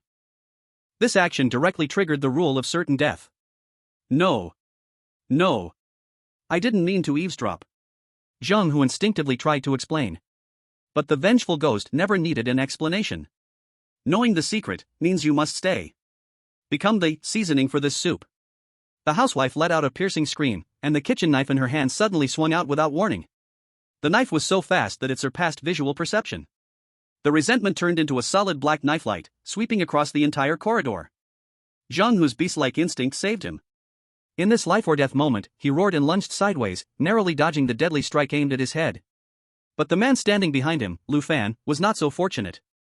He had been pushed into a more forward position, either by accident or on purpose, by that scumbag Zhou Yi. At this moment, faced with the unavoidable killing blow, Lu Fan couldn't even shout a word like damn out. The black knife light met no resistance and cut into his waist. Excruciating pain. Lu Fan felt his vision spin wildly. He looked down. Then, he saw his lower body still standing straight in place. But his upper body was slowly sliding to one side. Warm blood spurted out like a fountain, staining Zhou Yi's face, which was grinning from a distance, with crimson red. His vision plummeted to the ground. Endless darkness descended. Huff. Huff. Huff. Lu Fan's pupils violently contracted. The terrifying phantom pain from being cut in half made his stomach churn, almost making him vomit on the spot. The surrounding scenery changed. It was no longer the bloody and vengeful door of room 201. Instead, it was the dim corner of the first-floor stairs. In front of him, Zhou Yi was brushing off the dust from his body, wearing that hypocritical smile on his face. Looks like everyone's luck is pretty good. I suggest we form an alliance. Time rewound to a few minutes ago. Back to the moment when he first met Zhou Yi, that scumbag. Zhou Yi. That hypocritical bastard. He had known all along. He definitely knew this was a deadly trap from the start. The talk about mediation, about kindness, was all an excuse. This was not some family dispute, this was a deadly eavesdropping trap. As long as you admit to hearing the sound, as long as you show any intention of interfering, you would be deemed an eavesdropper and then be cut in half by that ghostly housewife, chopped into meat paste. Fury. A towering fury. Since you want to play, then I'll play with you to the end. Mr. Lu, what do you think? Zhou Yi's disgusting voice sounded again. Lu Fan slowly raised his head. His gaze was as cold as if he were looking at a corpse. This time, he didn't nod woodenly like before. He just coldly stared at Zhou Yi, not saying a word. He took a step forward and heavily shoved Zhou Yi with his shoulder, walking briskly toward the second floor. Zhou Yi stumbled back from the push. A flash of intense malice passed through his eyes, but was quickly replaced by wild joy. He sneered inwardly, in such a hurry to die? Even better. The group arrived in front of room 201 again. The bang-bang sounds of meat hitting flesh and the woman's shrill crying once again pierced their eardrums. Zhou Yi repeated his old trick, hiding behind Zhang Hu again, and said, "Brother Zhang, you go. Go to hell." Zhang Hu was about to agree when a cold voice suddenly interrupted him. It was Lu Fan. His voice wasn't loud, but it carried a burning anger. You think you're worthy to meddle in other people's family affairs? However, these words, spoken to the ears of Chu Yanran behind him, were like thunder striking the ground. Chapter 90, Who's worthy to meddle in others' affairs? One sentence reveals the path to survival. Chu Yanran's beautiful eyes widened. You think you're worthy to meddle in other people's family affairs? This sentence echoed wildly in her mind. Mr. Lu was scolding Zhou Yi, wasn't he? No. It wasn't just a simple insult. With Mr. Lu's depth of mind, how could he vent his emotions meaninglessly at such a life-and-death moment? This sentence was a clue. Chu Yanran's brain raced, starting a level 10 reading comprehension process. Why can't we interfere? Because it's someone else's household matter. What is the core of the harmonious neighborhood code? It's mutual help, but the premise is boundaries. If it were an ordinary neighborhood, helping each other would be fine. But this is a haunted apartment. The neighbors here all have unspeakable secrets. Taking the initiative to mediate means admitting that you heard their quarrel, admitting that you're snooping on their privacy. This directly violates the hidden rule in the diary, no eavesdropping on secrets. The mediation suggested by that idiot Zhou Yi is basically a dead end. It's like putting your neck under the knife of the rules. I see now. Chu Yanran trembled all over. Mr. Lu is warning us, keep your distance, never cross the line. But... Chu Yanran furrowed her brows slightly. If we don't interfere and let them continue to argue, the noise will eventually exceed 40 decibels, and the first rule will be triggered. Then we will all die together. We can't admit we've heard the argument, but we need to solve the noise problem. Is this a paradox? No. Chu Yanran looked at Lu Fan's tall back, and suddenly understood in her heart. Since we can't mediate as neighbors, we can suppress it with a higher rule. What rule can override the privacy of neighbors? That's the overall environment of the apartment. It's the first rule of the resident code. Please maintain absolute silence. We're not here to stop a fight, we're here to maintain the apartment rules. We don't need to know what you're arguing about, and we don't care who is right or wrong. We only care about one thing: your noise is bothering me. This is a noise complaint. This perfectly avoids the eavesdropping judgment. Because even if I don't understand what you're saying, as long as the volume increases, I have the right to file a complaint. Use rules to counteract rules. Fight fire with fire.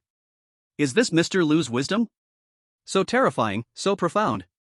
Chu Yanran's face turned red with excitement. She quickly walked to Lu Fan's side, lowered her voice, full of admiration. Mr. Lu, I understand your point now. You want to tell us not to be deceived by appearances. We don't need to be peacemakers, we just need to be law enforcers who maintain the rules. Lu Fan's heart skipped a beat. What? When did I tell you this? I just wanted to curse that fool Joey. But when he looked at Chu Yanran's "I've got it, watch me perform" expression. If he said I don't know, this girl would probably split right there. And hearing her, it seemed like this might actually work. Law enforcers? Complaints? At least, it seems more reliable than stopping a fight. Lu Fan forced himself to stay calm, his eyelids twitching slightly, then nodded mysteriously. Another one of those single words. But in Chu Yanran's eyes, this was approval. She turned and walked toward the tightly closed door of room 201. She didn't, like Zhang Hu, innocently prepare to knock.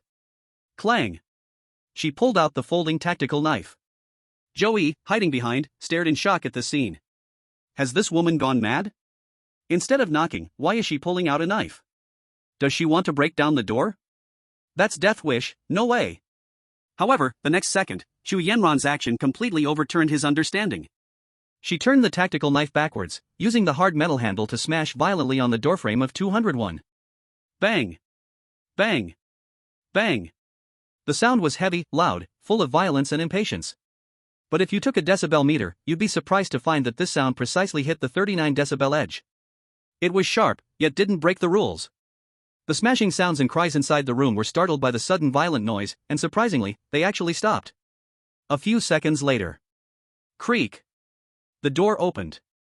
The terrifying housewife, with half of her head smashed, appeared again. She was holding a dripping blood kitchen knife, her resentment even stronger than last time, and her one eye was flashing with the murderous light that seemed ready to tear everything apart. You guys? Dare to. Before the ghostly housewife could finish speaking, Chu Yanran didn't even wait. She didn't even wait for the eavesdropper's judgment to take effect. She stepped forward, her aura fully unleashed, and pointed at the ghostly housewife's head, unleashing a relentless scolding. What are you shouting about? What time is it? Don't you know that the first rule of the resident code is to keep quiet? Your noise has long exceeded the limit. It's seriously disturbing the rest of the other residents. Is this what you call a model resident? Is this your neighborhood etiquette? If you make even the slightest noise again, disturbing the peaceful environment of this apartment, I will immediately call the manager to come and remove all you noisemakers. This outburst was like a storm, overwhelming and fierce. It was as if she was a furious property manager scolding rule-breaking tenants. This righteous complaint directly triggered the apartment's core logic, harmony above all. The ghostly housewife was stunned.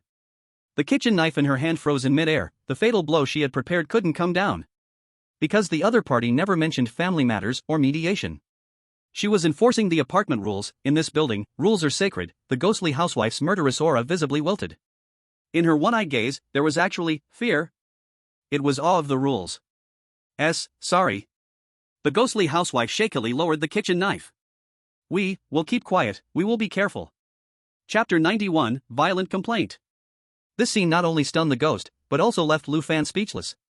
He stood behind, his legs weak, barely holding onto the wall to prevent himself from collapsing. Big sis. Are you this bold? That's a ghost. A fierce ghost that could chop someone in half with a kitchen knife, and you're accusing her of having no manners?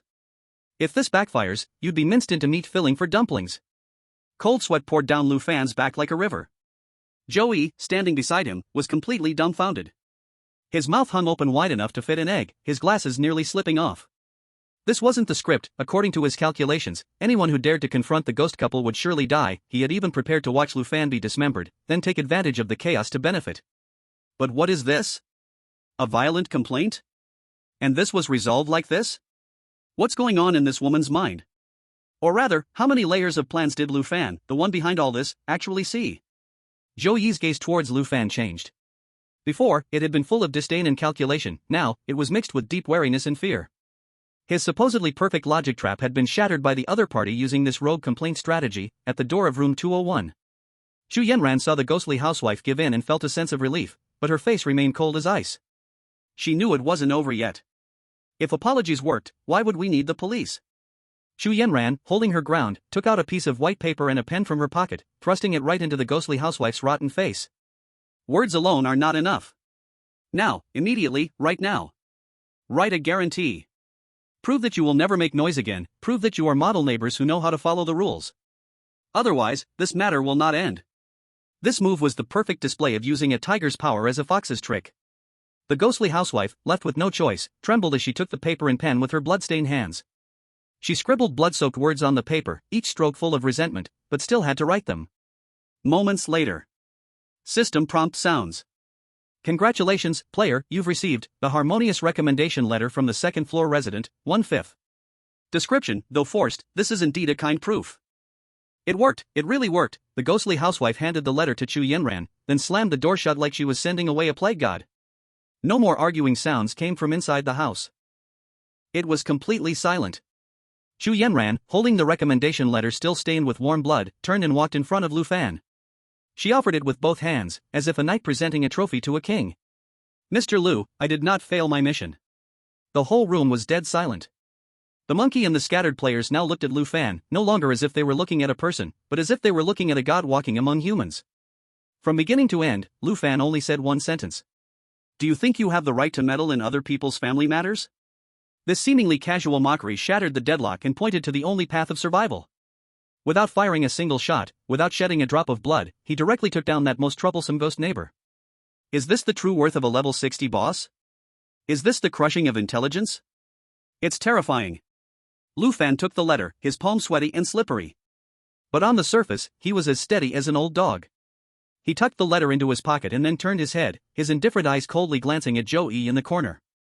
Your brain will only get you killed. Lu Fan's words came from the heart. If you hadn't tried to mediate, would we have almost been wiped out? But to Zhou Yi, these words were like a nuclear explosion. It was humiliation. It was a blatant crushing of intelligence. Zhou Yi gritted his teeth so hard that blood seeped from his gums. His self-esteem was shattered by Lu Fan's glance. The plan he was so proud of was, in front of Lu Fan, nothing but child's play, laughable to the extreme. But he dared not explode. The strange scene just now had already proven that Lu Fan held the key to the game he couldn't understand. Opposing Lu Fan now meant death. Zhou Yi took a deep breath and forced a smile that was uglier than crying. He lowered his head and bowed deeply. I deserve to be taught, Mr. Lu. I was short-sighted and almost ruined everything.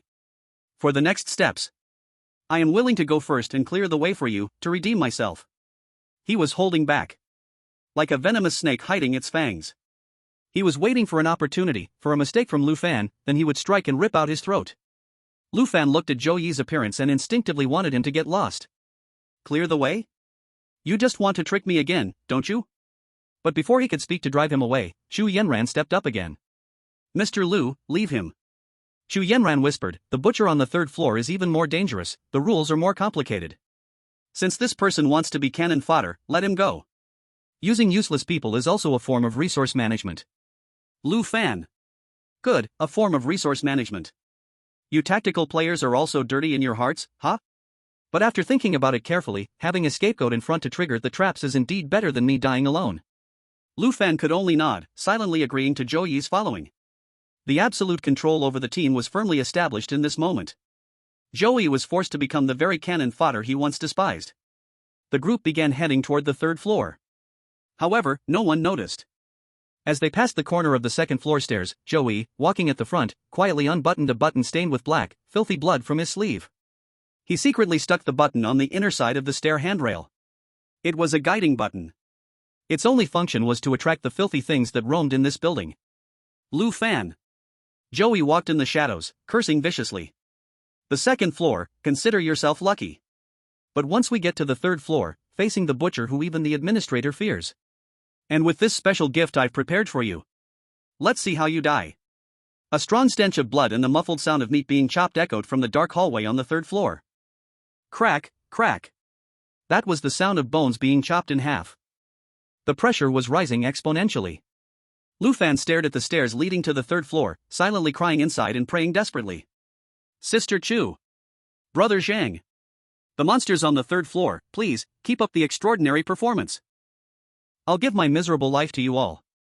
Chapter 92, The Butcher's Chopping Block, Who is the Fish? The hallway on the third floor felt even more suffocating than the 2 floors below. The walls were coated with a thick layer of dried blood, darkened and crusted over. Creak. Creak. The regular sound of bone chopping came from the deepest room of the corridor, room 304. Joey walked at the front of the group. He was slightly hunched, his posture extremely humble, scouting ahead for any danger for Lu Fan and the others. Lucian, don't worry, I'll make sure every step is taken carefully. He turned back, a flattering smile on his face. But his back was almost pressed tightly against the left wall. His fingers, hanging by his side, secretly twisted in the shadow, crushing the blood-stained button with force. A faint wave of resentment spread out. Lu Fan's nerves immediately tensed. Something was wrong. There was something else in this corridor, besides the butcher chopping bones. Something else had been attracted here. It was ahead, and behind. The live broadcast's chat room instantly warned. Shit, Joey is up to something again, he's definitely holding a monster attracting tool. This bastard still hasn't given up, Lucian, be careful. Lu Fan's internal alarm blared, forcing himself to stop, but outwardly, he remained as calm as ever. Zhang Hu, behind him, had already been driven crazy by the creak bone chopping sounds.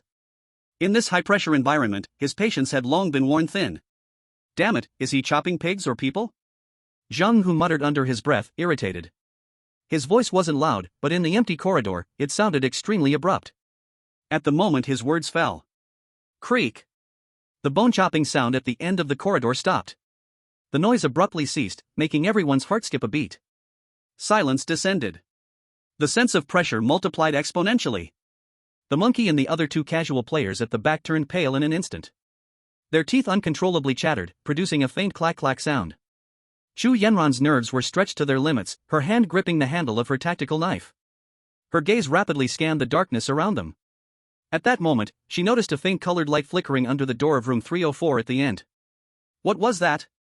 Like the reflection of candy wrapper. Tenant Rules Article 6, the little girl with the doll, needs candy.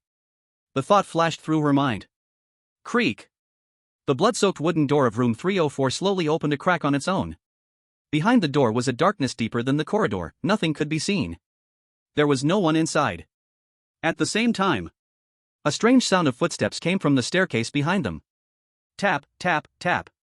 The sound was faint, like a child wearing ill-fitting leather shoes, walking up the stairs step by step. Something was coming up from below. Lu Fan's heart was screaming wildly. It's here. It's here. The deluxe package of a front and back pincer attack is here. Joey, you bastard, you really have bad intentions. Lu Gu. Up ahead. Zhang Hu saw the door open and subconsciously moved forward to check. But Lu Fan grabbed his thick arm with surprising strength. Zhang Hu was stunned, following Lu Fan's gaze to look behind. Lu Fan didn't speak, only lifted his chin towards the direction of the stairs. His face had no expression, his eyes calm as a deep, bottomless cold pond. Everything had been anticipated. Chu Yenran saw this and instantly relaxed, her tense heart finally at ease. She understood, Lucian had already seen through Joey's little tricks. From the moment Joey walked close to the wall, Lucian had known he was luring monsters. He had intentionally stopped, not out of fear, but to wait. He was waiting for Joey's backup move to be triggered. He grabbed Zhang Hu.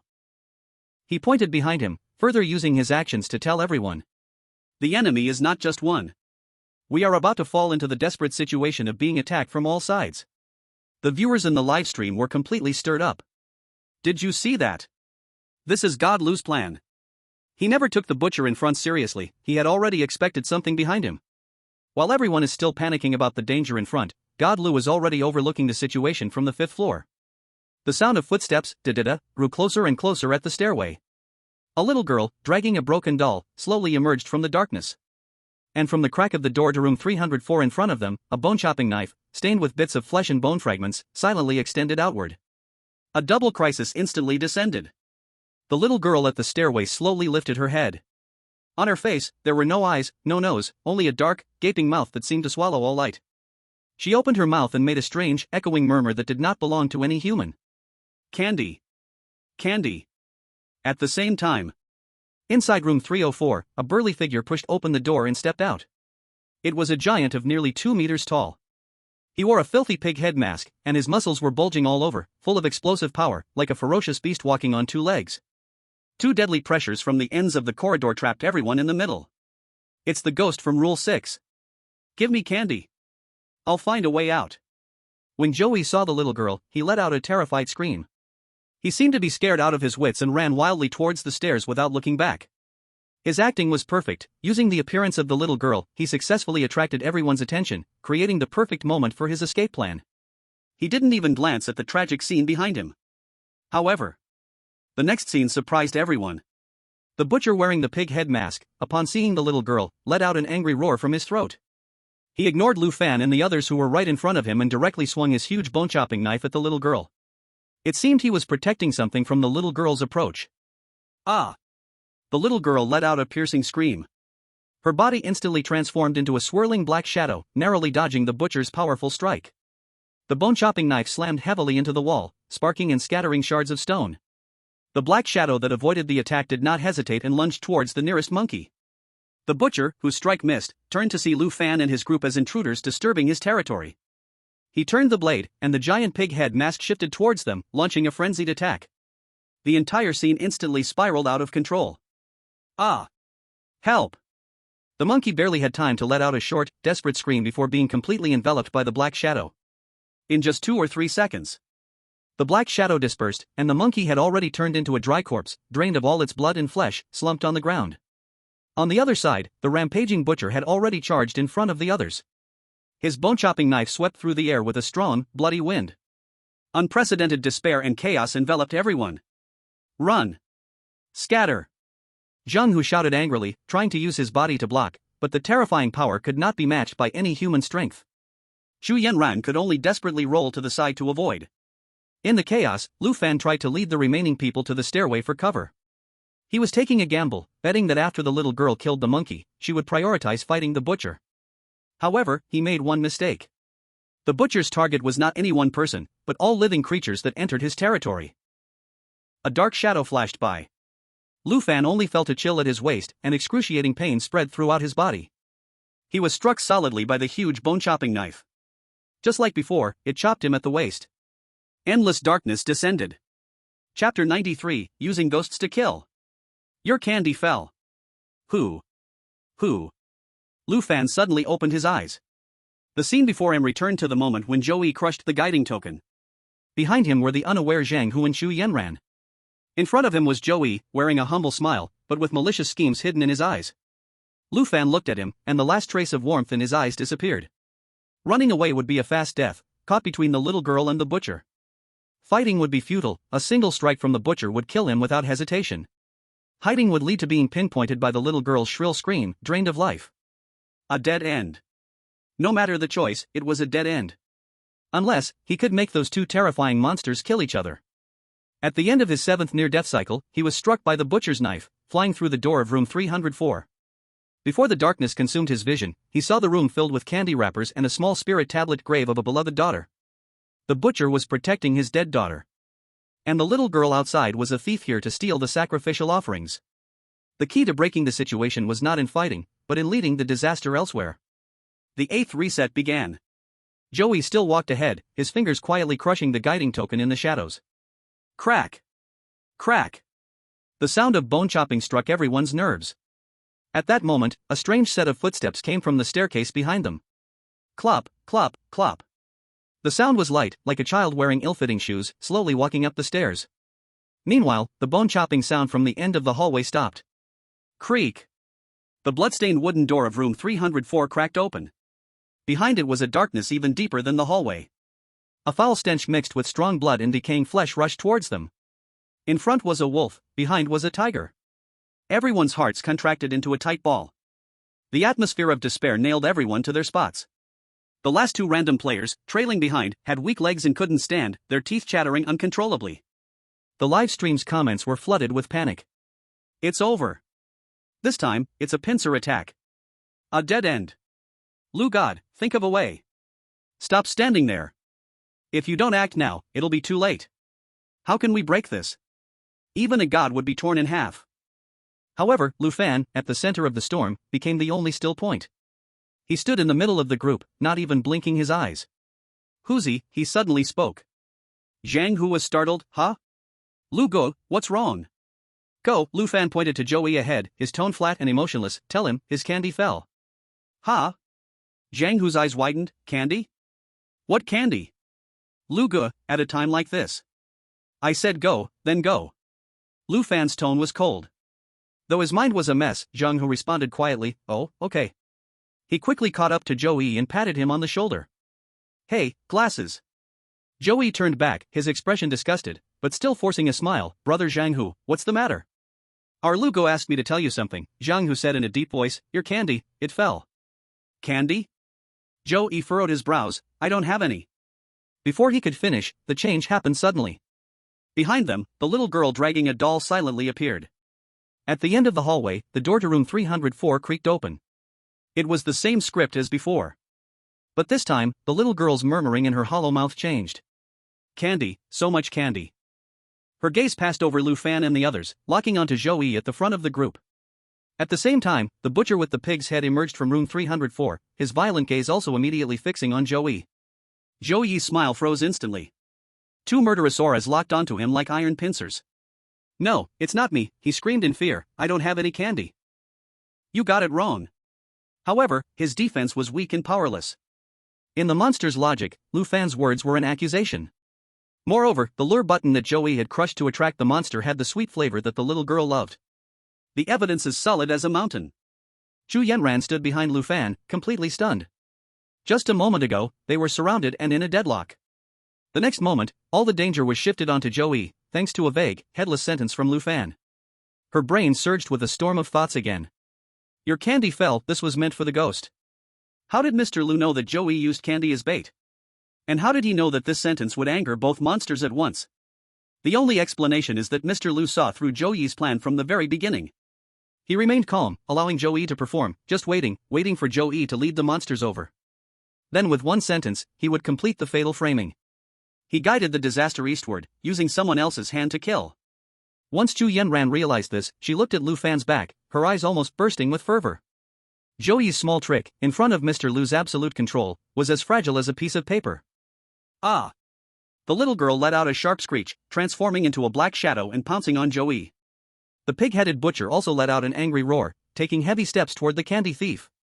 In an instant, Joey went from the hunter to the prey being chased by two ferocious beasts. "Lu Fan, you set me up." He let out a venomous roar, crawling and scrambling as he tried to escape upstairs. However, the butcher's bone-chopping knife and the little girl's black shadow, one from the left and one from the right, had already blocked off all his escape routes. That dark corridor became his slaughterhouse, from which he could not escape. What's going on?" Zhang Hu watched, dumbfounded, lowering his voice to ask, "Why did they start fighting?" Chu Yanran tried to calm her restless emotions. "This is Mr. Lu's strategic move. Joey wanted to lead the monster to harm us, and Mr. Lu just went along with it, pinning the fatal candy label back onto him." Chapter 94, Joey's Last Card. Joey felt the two deadly killing intentions from behind, his face turning pale, but he didn't completely give up hope. Under the threat of death, a crazy, vicious smile erupted from his eyes. "Lu Fan, do you think you can kill me like this?" While awkwardly fleeing upstairs, he pulled out a small, ancient copper mirror from his chest and, with all his strength, slammed it hard onto the ground. Crash! The copper mirror shattered with a loud sound. A strange scene occurred. From the broken mirror shards, a black smoky figure, identical to Joey, crawled out. He. The shadow in the mirror let out a series of creepy laughs and actively confronted the little girl's black shadow that was charging at it. This was Joey's trump card, the Omen Mirror. The black mirror image and the little girl's black shadow became entangled, temporarily holding off this troublesome enemy. But facing the other enraged monster, Joey was still in a life-threatening situation. The pig-headed butcher's bone-chopping knife grazed his scalp, leaving a terrifying scratch on the wall, deep enough to see the bone. Joey was so frightened his soul nearly left his body, and he scrambled desperately toward the stairs on the 4th floor. Damn! This guy has so many trump cards. He's even pulling out a death substitute. What use is that? Mr. Lu says you're doomed, you won't survive to the next chapter. Run, don't let Mr. Lu be disappointed, die on the 4th floor so we can watch. Zhang Hu was completely stunned. Damn, what is that? A clone technique? He felt a chill at Joey's sinister tactics. However, Lu Fan's attention never wavered from Joey, who was running away. His gaze was fixed on the pig-headed butcher, who had stopped in place because of the mirror image's appearance. He noticed that the butcher's attention was entirely drawn to the few candies scattered from the mirror image. His massive, burly body even trembled slightly. It wasn't anger, but more like sadness. Lu Fan did not chase after Joey. He walked step by step, carrying a terrifying aura that could crush an ordinary person, toward the rampaging butcher. What is Lu Shan doing? Don't go. That thing slashes one person with each strike when it's mad. I don't understand, but I'm deeply shaken. Every step Lucian takes is on a height I can't comprehend.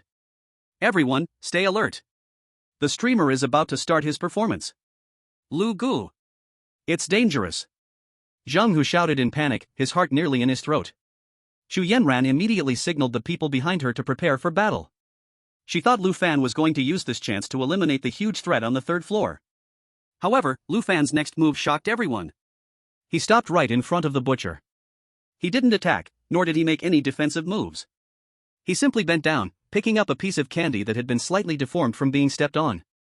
Then, with hands that seemed numb from experiencing death, he awkwardly, slowly, unwrapped the colorful candy wrapper. He held out the translucent fruit candy in front of the butcher. In a voice that was incredibly tired, hoarse, but strangely soothing, he softly said, "Your daughter must really like candies, right?" The butcher's massive body, wearing a pig's head mask, trembled violently. The corridor fell into an absolute silence. What the hell? What the hell? My scalp is tingling. So that's it. A heart-wrenching attack. No, this is an attack on the soul. Lucian isn't fighting, he's attacking the heart. I'm broken, brothers. Who would have thought the terrifying butcher's backstory is? Drip. A drop of dark red liquid slowly dripped from the filthy pig's head mask. That was tears? The intense resentment around the butcher began to slowly dissipate, visibly fading away.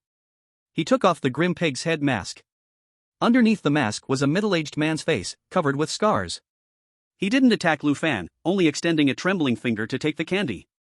Then, he pointed to the slightly ajar door of room 304, letting out a beastly, sorrowful wail from deep in his throat. Lu Fan understood his meaning and led the group with complicated expressions into the room. Inside the room, on a small bed lay the long-dead body of a little girl. Around her, various candies were piled up. He wasn't a madman.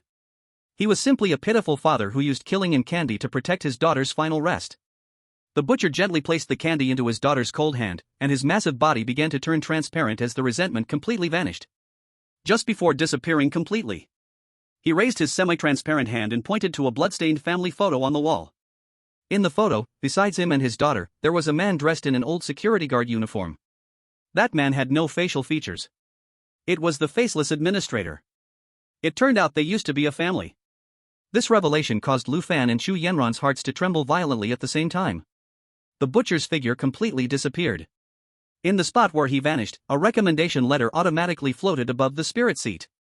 The third recommendation letter was now in hand. Lu Fan walked forward and picked it up, but the content of the letter sent a chill down the spines of everyone present. In the name of a father, I recommend these guests to you. They helped me protect my daughter's peace.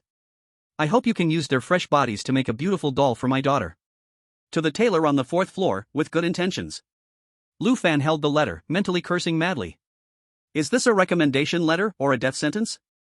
Do you ghosts have some huge misunderstanding about the word good intentions? But on the surface, he only carefully folded the letter and tucked it into his pocket. Xu Yanran immediately began analyzing. This is a loyalty oath. It's the key to unlocking the fourth floor. But it also means that the tailor on the fourth floor will harbor a great deal of malice towards us. Zhang Hu nodded forcefully. Anyway, just follow Brother Lu, that's all we need to do. The group was about to leave the sorrowful room. Upstairs, suddenly, a scream as sharp and mournful as Zhou Yi's could be heard. The scream was filled with endless fear and pain, as though enduring the most terrifying torture in the world. Then came the sound of a sewing machine working at high speed, the dada-dada noise, clearly coming down from the ceiling. Zhou Yi's trump card seemed to have been used up. The tailor on the fourth floor had already started working. Chapter 95, Tailoring, Who's the Right Size? The fourth floor arrived. Unlike the slaughterhouse downstairs, this place was excessively clean. The walls were snow white, the floor was so shiny it could reflect one's image. Only on both sides of the hallway were rows of pale human mannequins standing. They had no facial features, but it felt as if they were staring at each intruder. Holy shit, the atmosphere changed completely. How is this fourth floor so clean like a 5-star hotel? The more this is the case, the more I'm scared. When things seem off, there must be something wrong. Those mannequins, why do I feel like they're staring at me? My scalp is tingling. Before anyone could adapt to the eerie cleanliness, a strong smell of blood hit their noses. In the middle of the hallway stood a brand new mannequin. It was wearing a new garment still soaked in blood. It was a complete human skin. On the face part of the skin, the features were twisted, and the eyeballs bulged out. Frozen in an expression of extreme terror. It was Joey. The Joey who had calculated everything, even using a substitute death tool. At this moment, he had been stripped clean and turned into an art piece. Ugh. The surviving random players immediately broke down, clutching the walls and vomiting uncontrollably. At that moment, the butcher's recommendation letter in Lu Fan's pocket suddenly became hot, burning his skin. At the end of the hallway, the door to the tailor's workshop opened. Is this the new material introduced by Chang? A gentle and soft woman's voice floated out, accompanied by the sound of fine gears meshing. Come in quickly, let me see, who should I take measurements from? To enter or not to enter? No choice. Walking into the workshop, this place was like a terrifying version of a fashion show. The walls were covered with design sketches, and in the corners were rolls of variously colored fabric. Some had pores, some had tattoos, some were pale, all were human skin. In the center of the room sat a monster, half ceramic, half mechanical. She wore a smiling mask, one hand held a scalpel, the other held a sewing needle. This was the boss of the fourth floor, the tailor. Here it comes, the boss of the fourth floor. The pressure is too strong. There's not a single normal thing in this place. The butcher chops meat, the tailor peels skin. Unbelievable. Lucian is expressionless. He must be analyzing the tailor's weaknesses. Welcome. The tailor nodded slightly, the gears in her joints clicking loudly. Since you're a friend of Chang, let's play a little game. She elegantly pointed to the strange mannequins all over the room. Here are all my works. Please choose the most fitting piece of clothing to wear. Once you wear it, you'll be a distinguished guest and can leave. As she spoke, the smile on her mask grew even wider. If none of them fit, then I'll have to personally tailor the clothes for each of you. Silence. Everyone froze. This was clearly a game of certain death. The clothes on those mannequins had sleeves that reached the ground, some had pants legs only a few centimeters long. Others had waists as thin as bamboo poles, not something a normal person could wear at all. How could anyone find a fitting one? This is over, it's a death trap. No matter what, it's a dead end. Isn't this like directly sentencing us to death? Lucian. Lucian is still looking. He must have a plan. Lu Fan looked at those clothes, his eyes empty. There was no other way, he could only risk his life. First reset. Lu Fan walked toward the long-sleeved gown, his hand just reaching in. The sleeve tightened like a python in an instant. Crack. Every bone in his body shattered. Dead. Second reset. Lu Fan chose a slim vest. As soon as he put it on, the vest closed like a bear trap. Cut at the waist. Dead. Third reset. Lu Fan tried on a pair of shorts. An invisible blade flashed, and both legs were cut at the knees. The pain was so intense he could not even scream. Dead. Fourth time. Lu Fan stood still, tired. 3 terrible deaths in a row, that really hurt. Now his eyes held no fear, only a deep numbness as if he had seen through the world. This look, in the tailor's eyes, had changed meaning. Oh? This gentleman does not move, does he have a unique insight into my work? There was a trace of appreciation in the tailor's tone. Such calm and steady manner, you must also be a connoisseur who pursues ultimate beauty? Lu Fan did not even lift his eyelids. Connoisseur my foot. I'm just numb from dying, I want to rest a moment. But suddenly a spark flashed in his muddled mind. The tailor said we are materials. He wants us to choose fitting clothes. Normally, people wear clothes, but this is a horror game, the logic is reversed. Who said the clothes must be worn by us ourselves? Xu Yanran stood beside him, palms sweating, too anxious to speak. In her eyes, Lu Fan was as calm as still water, those eyes seemed to see through the illusion of the rules. God, Lu understood. Look at his eyes, those are eyes that see through everything. Look. Lu is moving. Under everyone's anxious gaze, Lu Fan did not go to any clothes. He walked straight to the corner, lifted a naked blank mannequin. Then, dragging the heavy mannequin, he went to the long-sleeved gown. Since a living person cannot wear it. Lu Fan, expressionless, skillfully picked up the gown and put it on the blank mannequin. Perfect fit. Size just right. The whole room went silent. Wow. Wow. Can it be like this? I'm stunned. Dressing a mannequin? What does this mean? The tailor's rotating scalpel stopped, the gears made a jam sound. What are you doing? Lu Fan brushed the dust off the mannequin, speaking in the calm tone honed by death. Putting fitting clothes on your guest. Isn't this the rule of the game? Upon hearing this, Xu Yanran was shocked, her whole body trembling. She understood. In the tailor's eyes, a mannequin with a perfect body is the guest, and flawed living humans are just materials. Trying to wear clothes yourself is admitting you are material, and the result is being flayed and remade. The only way to survive is to break the human wears clothes thinking trap. God. A true God. Breaking the game. Damn, he actually broke the game. Lou plays the rules with ease. Reverse thinking. This is the thinking of a true top player. We think how to survive, Lou thinks how to satisfy the ghost. I kneel, completely kneel, this vision, this brain, Joey can't even tie Lou's shoes. After a long while. The stiffness on the tailor's mask disappeared, a soft smile appeared on her face. You are right. You are not rough material, you are like me, someone who appreciates beauty, a master. She slightly turned, making a path. Welcome, esteemed guest. Chapter 96, False Kindness, the key to the 5th floor. The ceramic tailor carefully put the human skin-made clothing onto a blank mannequin. She delicately adjusted the collar. Everyone's eyes fixed tightly on the mannequin wearing human skin. The tailor patted the mannequin's shoulder with satisfaction. The smiling face on her mask turned toward Lu Fan. Very perfect. You truly are a knowledgeable connoisseur. Then, from under the old sewing machine on her workbench, he pulled out a rusted brass key. Guests introduced by a Chang are always such a surprise. The tailor handed the key to Lu Fan. This is the key to the 5th floor. Lu Fan stared at the key, which had a few dried bloodstains on it. He didn't want to take it at all. All he could think about was running back to the broken sofa on the 1st floor and lying down. The 4 floors above, each more twisted than the last. He had no idea what inhuman torture awaited on the 5th floor. Who the hell wants to go to the 5th floor? Why can't this damn game just let people hide quietly for 7 days? Although his mind was screaming wildly, there wasn't a single muscle twitch on Lu Fan's face. After countless deaths and resets, his facial nerves had long lost the ability to express emotions through pain. To anyone else, his expression was one of absolute indifference, as if a mountain collapsed before him, and yet his color didn't change. Lu Fan raised his hand. 2 fingers pinched the key, and he gently pulled it away. Thank you. His voice was hoarse, carrying an extreme fatigue and laziness. No need to thank me, you deserve it. The tailor's voice was still gentle.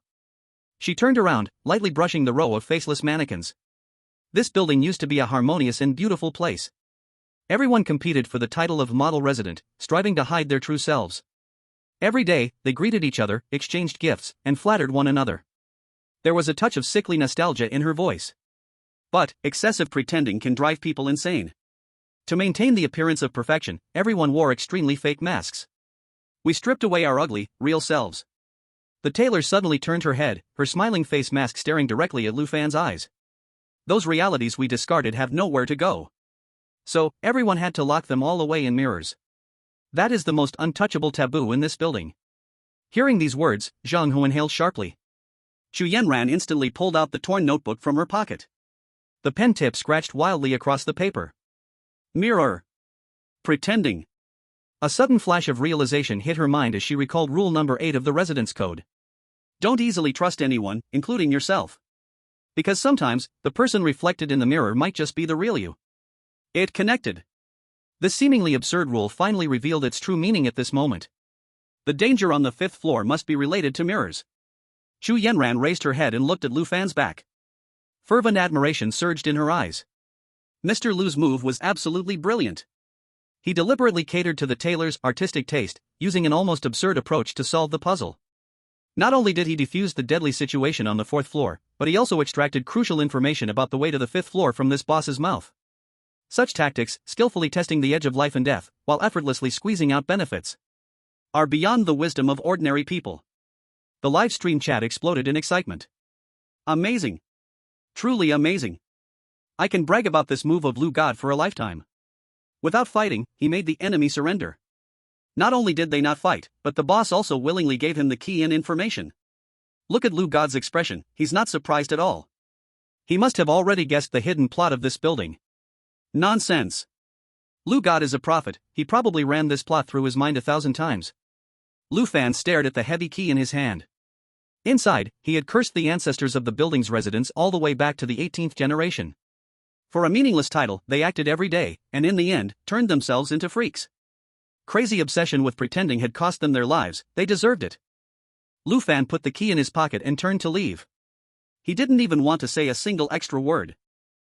Talking too much means making mistakes. Hurry up and finish the process, slip away quickly, that's the way to go. Zhang Hu and Xu Yanran immediately followed suit when they saw this. The remaining two terrified wandering players, even more so, scrambled and crawled out of this terrifying studio. The door slowly closed behind them. The seamstress stood still, watching Lu Fan decisively leave. The smile on the mask twisted. Not even a single extra word to say? It seems this hypocritical calm really can't trap him. What an intriguing guest. The air in the stairwell was still cold. Everyone stepped on the dusty steps, climbing toward the 5th floor. Walking at the front, Lu Fan's legs were shaking from exhaustion. But he could only tough it out. Once he stopped, the calm he had pretended would completely collapse. Arriving at the platform on the 5th floor, Lu Fan inserted the brass key into the lock hole. Click. The heavy iron door was pushed open. The scene inside caused everyone's breath to come to a sudden halt. There was no hallway here. No tightly shut doors. This was an entire massive open space with no partitions. On both sides of the space, dozens of huge full-length mirrors were densely placed. But each mirror was covered with a thick black cloth. The floor was covered with a thick layer of yellow paper money. The air smelled sharply of pesticide, mixed with a disgusting rotten stench. On the white wall directly in front of the door, someone had written a line of big characters with dried, blackened blood. The characters were shockingly large, each stroke carrying a desperate madness. They were just too noisy. Lu Fan looked at the words, his heart tightening. The color of the blood and the paper money on the floor. A very ominous premonition rushed up to the top of his head. Chapter 97, the source of Rule 4, they were just too noisy. 5th floor. There was no hallway, no rooms. Only a vast, open space. Dozens of full-length mirrors, covered with black cloth, were neatly arranged on both sides. The air was filled with the sharp smell of pesticides, and the floor was covered with yellow paper money used for the dead. Brother Lu, this place is a bit eerie. Zhang Hu deliberately lowered his voice, afraid of disturbing whatever was under the black cloth. Suddenly, a cold wind rose, and the paper money on the floor was swept into the air. Meow. Woof. The heart-wrenching, mournful cries of cats and dogs suddenly exploded in the empty floor. The sound didn't travel through the air. It directly pierced through the bone and skin, stabbing into everyone's brain nerves. The noise was too familiar. It was the same cry made by the human-faced black cat in the hall on the 1st floor. Ah! The wandering player at the back of the group immediately broke down. The resentment of dozens of animals before death shattered his sanity on the spot. It's so noisy. Stop it. Please stop, I beg you, stop. He went mad, scratching his scalp, his bloodshot eyes staring desperately at the nearest full-length mirror. It was an instinctive desire to survive. Hide inside. Stop. Xu Yanran screamed in fear, but it was too far away to be of any use. The black cloth was about to be lifted. Once the truth that the seamstress had locked up on the 4th floor was revealed, absolute annihilation would await them. Bang! At the critical moment, a cold hand firmly pressed down on the wandering player's shoulder. It was Lu Fan. The lesson from the 1st floor, where covering the ears led to certain death, was still fresh in their minds. There was only one way out. Look at me. Lu Fan's voice was deep like iron. Open your eyes wide. Don't close them. Don't cover your ears. Be the same as usual. The wandering player stiffened all over and looked up into Lu Fan's hollow, dead eyes. In those eyes, there was no fear, only indifference to life and death. At that moment, the pressure in Lu Fan's eyes even surpassed the ghostly cries. The wandering player stood stiffly in place. He breathed heavily but dared not make any extra movements. Xu Yanran and Zhang Hu said nothing, immediately doing as instructed. The desperate screams of the cats and dogs wildly tested their ears, the sound waves almost shattering their eardrums. But the prey showed no reaction. It was as though they were howling at a group of stones. After a dozen seconds, yellow paper fell from the sky. The screams stopped abruptly, the crisis was over. Zhang Hu's legs went weak, and he collapsed to the ground, his chest heaving violently. My dear mother, my brain's almost been shattered by that dog barking. Xu Yanran opened her eyes, her back drenched in cold sweat. But in her eyes, there was a flicker of excitement as if she had just cleared the fog. She had figured it out. I understand. Xu Yanran's voice trembled as she pointed at the phrase on the wall, they were just too noisy. What's written here is the hidden history of this apartment building. Rule 4 of the resident guidelines, pets are strictly prohibited. If you hear them barking, you must pretend you don't hear it. Rule 1, absolute silence is required. All the deadly rules stem from the 5th floor. Xu Yanran shook the little notebook in her hand. The residents here, back in the day, were fighting for the model resident title. They perfected their disguise to create the illusion of absolute silence. But pets don't understand the rules. Their barking tore through the veil of hypocrisy. So, the building manager, or some extreme residents, brought in highly concentrated pesticides. She inhaled the pungent smell that still lingered in the air. They poisoned all the cats and dogs in the building. The blood-written words on the wall are the killer's arrogant defense. Because they were too noisy, they deserved to die. And these piles of yellow paper are nothing but cheap confessions bought to ease the conscience of the perpetrators. The light in Xu Yanran's eyes grew brighter, and her fervent gaze locked onto Lu Fan's back. Mr. Lu's judgment just now was truly spot on. He had already seen through this bloody past and precisely grasped the mindset of these animal spirits. As long as we don't make any noise-hating moves. And don't trigger the old rule from back then that making noise equals being tortured to death. We can break the deadlock without a scratch. The casual player, after hearing this explanation, started crying on the spot. He propped himself up with his hands and gave Lu Fan a resounding bow. God, Lu. My gratitude is beyond words. You've saved my worthless life once again. On the surface, Lu Fan remained calm like an old dog, but inside, his mind was pouring blood in frustration. Judgment? What judgment? I don't have the time to analyze the history of this crummy building. I was just afraid your dumb hand would pull the cloth and release the things in the mirror to kill me. If you want to die, don't drag me into it. A sudden change occurred. The full-length mirror beside him moved.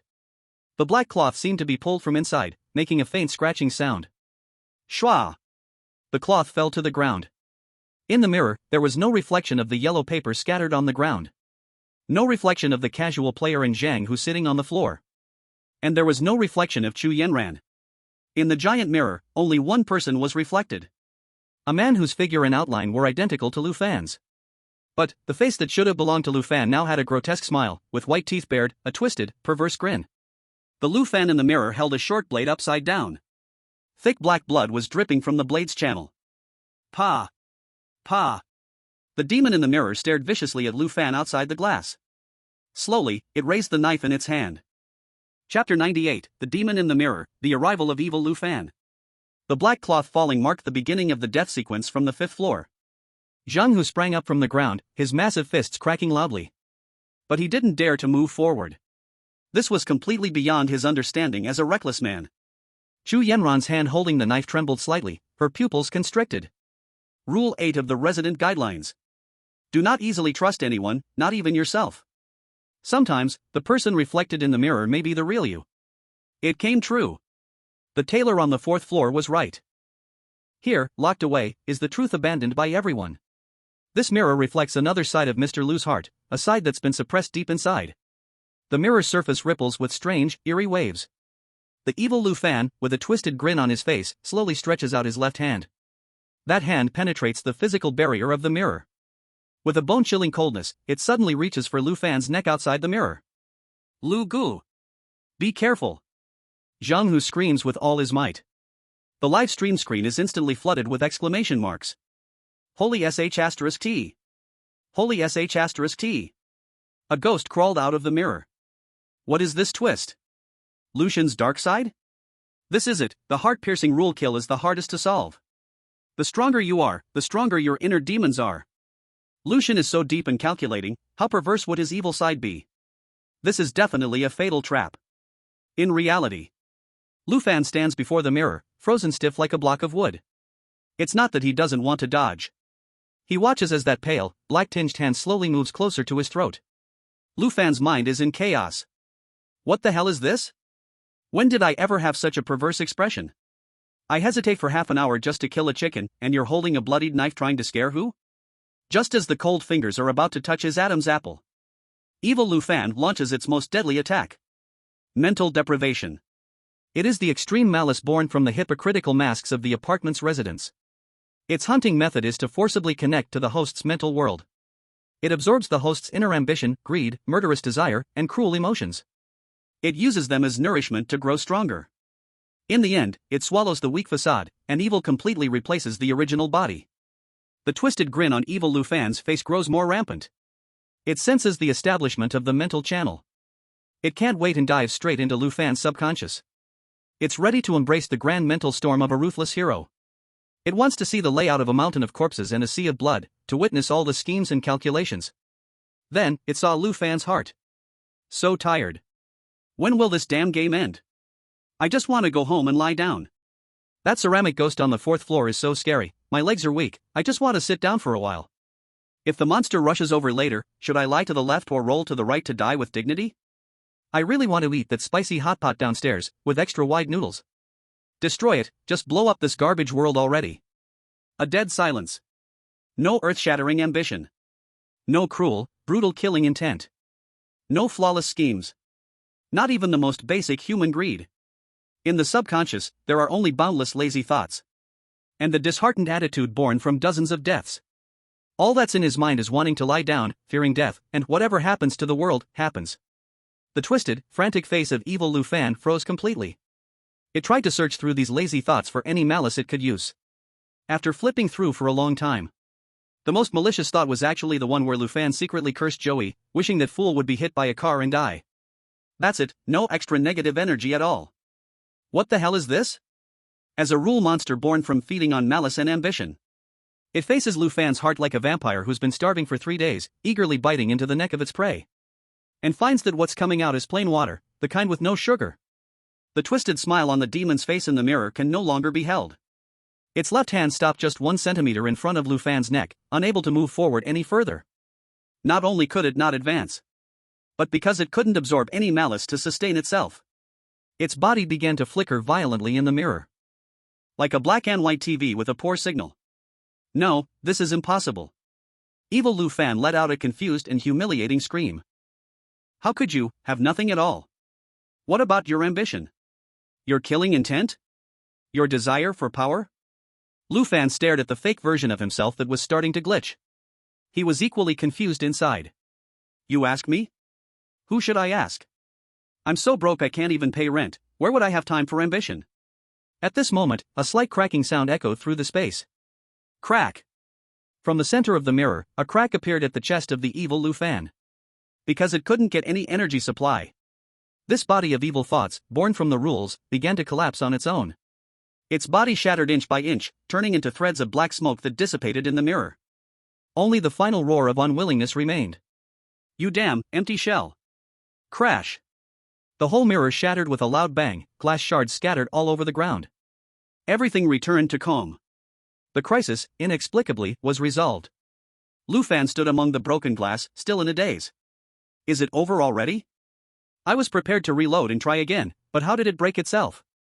Is the quality this bad? The hallway was silent. Behind him, Zhang Hu had his mouth wide open, his jaw almost touching the ground. Chu Yanran stared blankly at Lu Fan's tall figure. Her breathing became more and more rapid. She suddenly turned her head, looking at the pile of broken glass on the floor, her voice trembling with extreme excitement. It's so scary. Mr. Lu's mental realm has already reached this level. Chu Yanran's words spread through the empty 5th floor. Zhang Hu scratched his head. Sis, what do you mean? Why did the ghost break by itself? The rules are that the mirror reflects the true evil, drawing from people's negative desires. Chu Yanran's gaze was burning. For ordinary people, even those top players on the ladder list, as long as they are in this terrifying ghost story, they will inevitably feel fear, rage, greed, or murderous intent. As long as there is even a tiny bit of negative emotion, it will be infinitely magnified and eventually devoured by the inner demons. But Mr. Lu did not. Chu Yanran pointed to the pile of broken glass. That monster from the rules was starved to death. Zhang Hu's eyes went wide. Mr. Lu's inner world has not a single trace of distractions. No greed for power, no murderous intent for the ghosts, not even the fear of life and death has been erased. This is the ultimate detachment from emotions. It's pure, absolute rationality. He has stripped his mental world down to a completely void realm. Any monster that feeds on desires would be like a drop of water falling into a vast desert in his mental world, instantly evaporated. Once this layer by layer reasoning was laid out, the live stream chat was momentarily still. Then, like a volcanic eruption, the screen was completely flooded. Holy **T. Ultimate detachment from emotions. Absolute rationality. The monster tried to feed on the boss's malice, only to find that the boss had no emotions, and starved to death. What kind of godly realm is this? Has Lu God severed all his emotions? No wonder Lu God always has a blank face, turns out he's already transcended the fear of ordinary people. A true strong person doesn't need to defeat their inner demons, because they don't even give the system the chance to create them. Lu God is amazing. Kneeling to Lu God. The dense barrage of messages completely covered the screen. After hearing Chu Yenran's explanation, Zhang Hu was covered in goosebumps, layer after layer. His gaze toward Lu Fan could no longer be described as admiration. It was the gaze of someone looking at a god. My goodness. Zhang Hu dropped to one knee with a thud, cupping his hands in a salute. Brother Lu, today I've really learned something. To be able to suffocate even the evil ghost in his heart to death, your determination, even gods would have to bow down and pay their respects. In the front, Lu Fan stood with his back to them. His hands in his pockets, his posture straight like a pine tree. No matter how fanatical the two behind him were, he remained silent, not even turning his head. He perfected the demeanor of a profound expert to the extreme. However, looking at the shattered glass all over the ground, Lu Fan's eyes twitched wildly. The highest level of forgetting emotions? Absolute nothingness? Sister, have you read too many cultivation novels? I was clearly just thinking about the wide noodles and spicy hot pot downstairs. That ghost must have been killed by my cowardice, even chickens wouldn't dare to kill.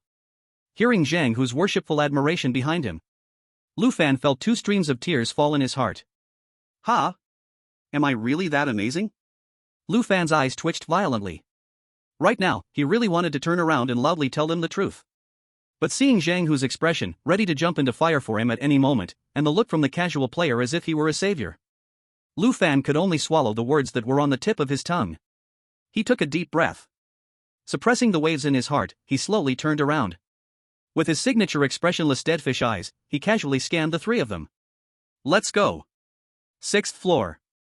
The two simple words. But they filled Chu Yenran and the others with an overwhelming sense of power. Lu Fan ignored the mirrors still covered with black cloth. He just wanted to quickly pass the level and leave this haunted apartment. He took a step forward and walked toward the stairs leading to the 6th floor. Chu Yenran hurriedly followed.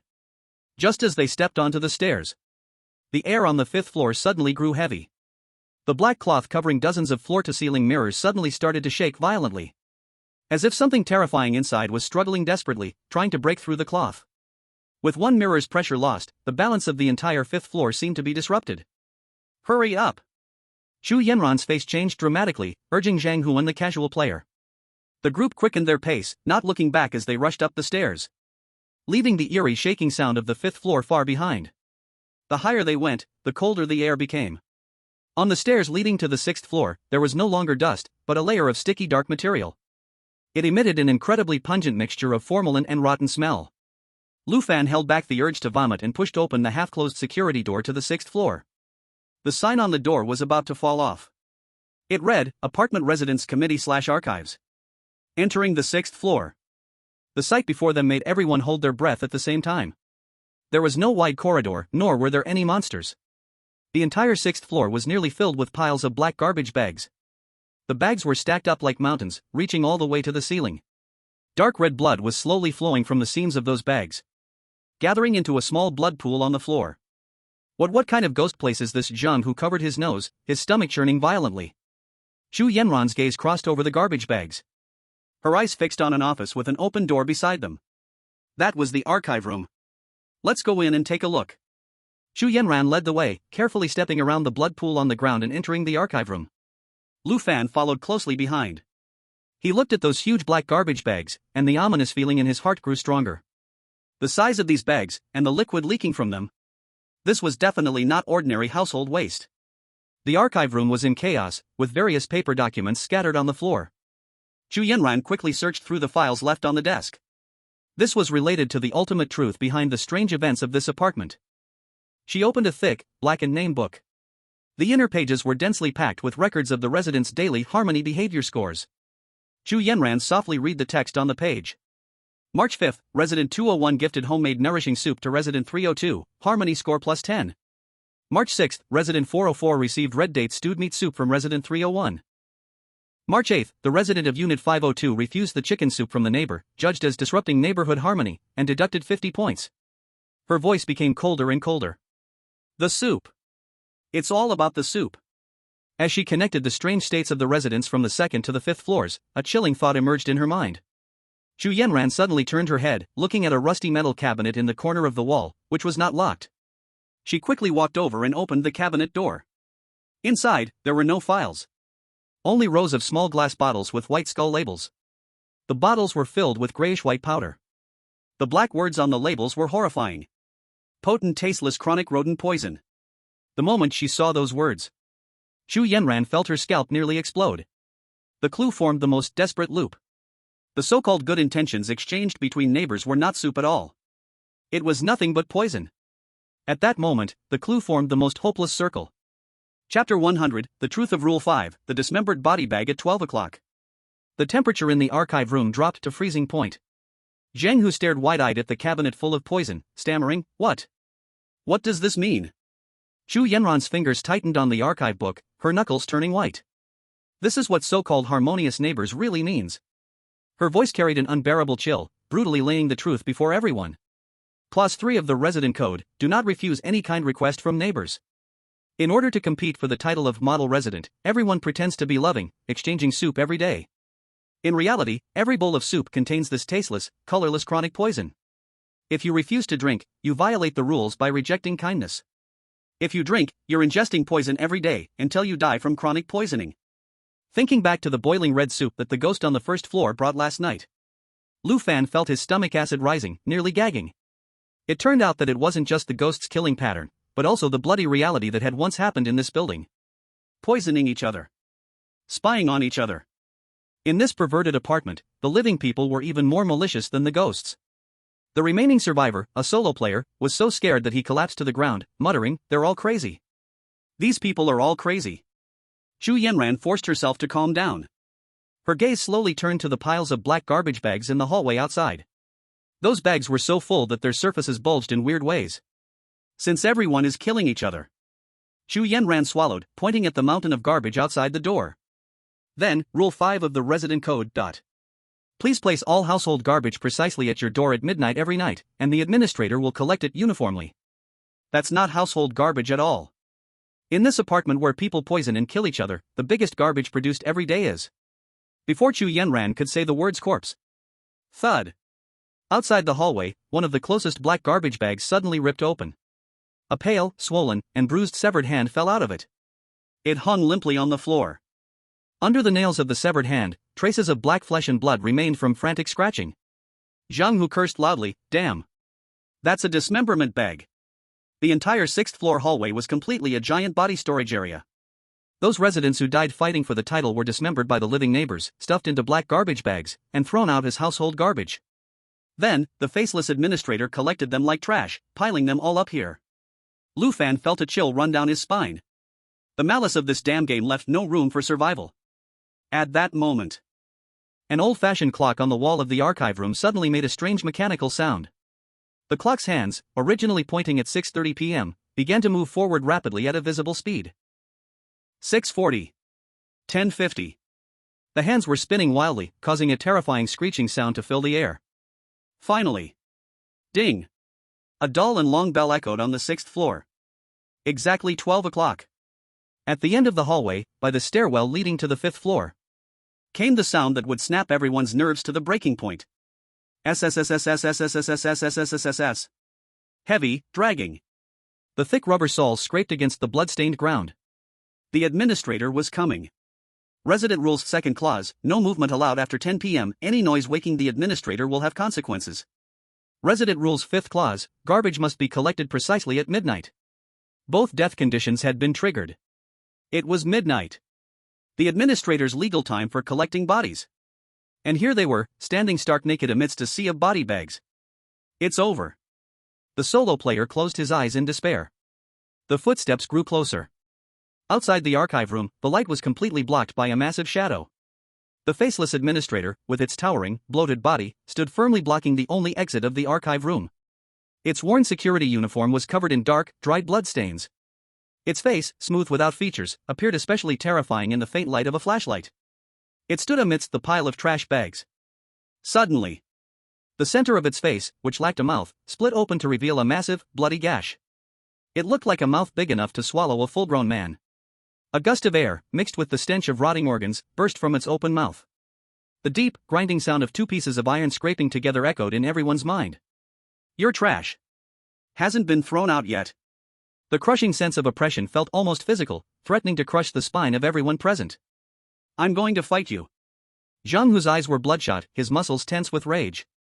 Facing certain death, this wild bear chose the most direct form of resistance, violence. He pulled out a candy from his waist and swallowed it without hesitation. Courage and blood sugar candy, real men face things head-on. After taking, strength and physique temporarily increase by 30%, pain is reduced by 30%. Single use. Zhang Hu roared as he lunged forward. His iron fist cut through the air, heading straight for the administrator's gaping bloody mouth. However, the gap in power couldn't be filled with courage. The administrator didn't even need to move much. It simply raised its dry arm and swiped outward. Bang! A dull impact sounded. Zhang Hu's immense strength, something he was proud of, was nothing but a joke in front of this monster. His massive body was slapped away by an irresistible force. He flew through the air in a wide arc, crashing through the solid wooden desk in the archive room, and landing in the rubble, vomiting blood, unable to even stand. Instant kill. Complete battle power suppression. The solo player's psychological defense completely shattered. He crawled and scrambled to the deepest corner of the wall, screaming hysterically. Mr. Liu. Help me, Mr. Liu. I don't want to die yet. Chu Yanran gripped her tactical knife tightly. Cold sweat dripped from her chin. Her brain was working frantically, but she couldn't find a single possibility of survival. She couldn't win. She couldn't escape. The deadlock was already set. All she could do was cast a desperate look toward the person next to her. The core of the team, the man who had created miracles along the way. Mr. Liu, what do we do? Chu Yanran's voice trembled uncontrollably. At that moment, Lu Fan. He stood next to the filing cabinet, his back straight. His hands casually slipped into the pockets of his long pants. He had not taken a single step back, not even the slightest shift in his shoulders. He calmly stared at the massive creature outside the door. There wasn't a trace of fear belonging to a living person in his eyes. Only endless depth. And an indifference that transcended life and death. But in reality, Lu Fan's heart was already screaming. Help! How would I know what to do? What use are you asking me for? Zhang Hu was knocked away by a slap from that bear. With my small frame, I can't even fill its tooth gap. This monster is not only disgusting in appearance, but it hurts so much when it hits. Soon I'll definitely be chewed up and swallowed. This crappy game is unbearable for even a second. Chapter 101, The Real Use of a Recommendation Letter. Zhang Hu had just been slapped away, blood coughing from his mouth, struggling to rise up and fight desperately. Don't move. Lu Fan barked lowly. He had to stop Zhang Hu. If this continued, that bear would really turn into a pile of minced meat. But at this moment, Lu Fan still showed no expression on his face. It wasn't that he remained calm in the face of danger. It was that the nerves on his face had long been numbed, and he couldn't form any other expression. In fact, the hands he had stuck in his pants pockets were shaking violently, beyond his control. Not just shaking. The three items in his pocket, the harmonious recommendation letter from the ghost couple on the second floor, the kind recommendation letter from the pig-headed butcher on the third floor, and the brass key from the ceramic tailor on the fourth floor, were emitting a scorching heat. Hot enough to make Lu Fan's thigh burn intensely. It's almost done. It's really going to be roasted. Fine, just let me die. Before being chewed up by this monster, do I have to be half-roasted in my pocket first? What a crappy game. Lu Fan cursed angrily in his mind. He could no longer stand the burning sensation and suddenly yanked his hands out of his pocket. The two bloodstained letters and the key were slapped heavily and disgustedly onto the dusty desk. In order to hide the mess from being burned, he forced himself to keep his dead fish face in place. Looking at the dry, approaching hand, Lu Fan gritted his teeth and forced out a sentence to muster courage. Throwing trash, huh? Here, take it. This is the trash you wanted. Smack. The moment the envelope hit the desk, the entire sixth floor shook violently. The bloodstains on the envelope suddenly came alive. They turned into wisps of dark red light, rising from the paper. That is... Chu Yanran's eyes widened in terror. The red light rapidly intertwined and twisted in midair. In the blink of an eye, it transformed into dozens of thick, barbed blood-red chains. Roar! The chains, accompanied by a sharp wind sound, shot toward the faceless administrator at the door, like venomous snakes coming out of a hole. The administrator, sensing extreme danger, swung its dry arm in an attempt to block. Too late. The blood-red chains ignored its physical defense. They pierced through the old security uniform, tightly wrapping around its limbs, torso, and neck. This scene almost made Chu Yanran's scalp explode. Her brain erupted into a level 10 storm, and all the clues connected at this moment. This is the resentment from the residents on the second and third floors. Chu Yenran's voice was so excited it changed pitch. It's the backlash from the lower floors. From the moment Mr. Liu received the recommendation letters, he had already planned for this step. He wasn't following the rules, he was collecting the class resentment of those oppressed ghosts and monsters to deal with the biggest lackey. The administrator, bound by the blood-red chains, let out an extremely painful muffled roar. It struggled desperately, making the chains creak under the tension. But these chains carried the accumulated resentment of countless days and nights from the lower floor residents. The family tragically killed on the second floor. The father who lost his daughter on the third floor. The tailor driven mad on the fourth floor. All that power formed an unbreakable shackle at this moment, pinning the ruthless collector of bodies firmly in place. Beside the desk, Lu Fan was cursing endlessly in his heart. How did this thing explode? It can even turn into iron chains to bind people? I just casually threw it on the desk because I was hot, okay? He had no time to listen to Chu Yenran's useless analysis about class resentment. The monster was under control. Why wait for death? Let's go. Lu Fan lowered his voice and dropped a single word. Leading the charge out of the archives room. Zhang Hu yanked the collapsed player off the ground, and along with Chu Yenran, followed closely behind Lu Fan's footsteps. They rushed frantically over the bloodied floor and shredded body bags. The chains wouldn't hold for long. It was a race against death itself. At the end of the corridor, a door appeared that was completely different from any other floor below. It wasn't a broken anti-theft door, nor a blood-stained wooden door. It was an extremely luxurious, heavy redwood door inlaid with golden edges. Above the door hung a shiny golden plaque. On the plaque, 4 large words were written in wild calligraphy. Model Resident. The brushstrokes soared like dragons and phoenixes, radiating an air of arrogant superiority. On both sides of the door, the walls were no longer covered in peeling wallpaper, but in bizarrely colored murals. In the frantic few seconds of running, Chu Yenran's eyes quickly swept over those murals. These images completely completed the puzzle in her mind. The first picture, a well-dressed man in a suit standing on the roof, overlooking the little people below who were fighting each other. The second picture, the man in the suit throwing down a bone, and the little people cutting off each other's limbs to grab it. The third picture, the little person who got the bone, had his face peeled off by the man in the suit, and was hung on the wall like a trophy. Chu Yenran's eyes reddened.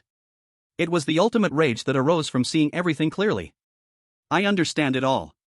She gritted her teeth and growled as she ran, her eyes full of murderous intent. Rule 7, absolutely never eavesdrop on secrets, because the building manager forced 201 to commit domestic violence to death and suppressed all public opinion in the building.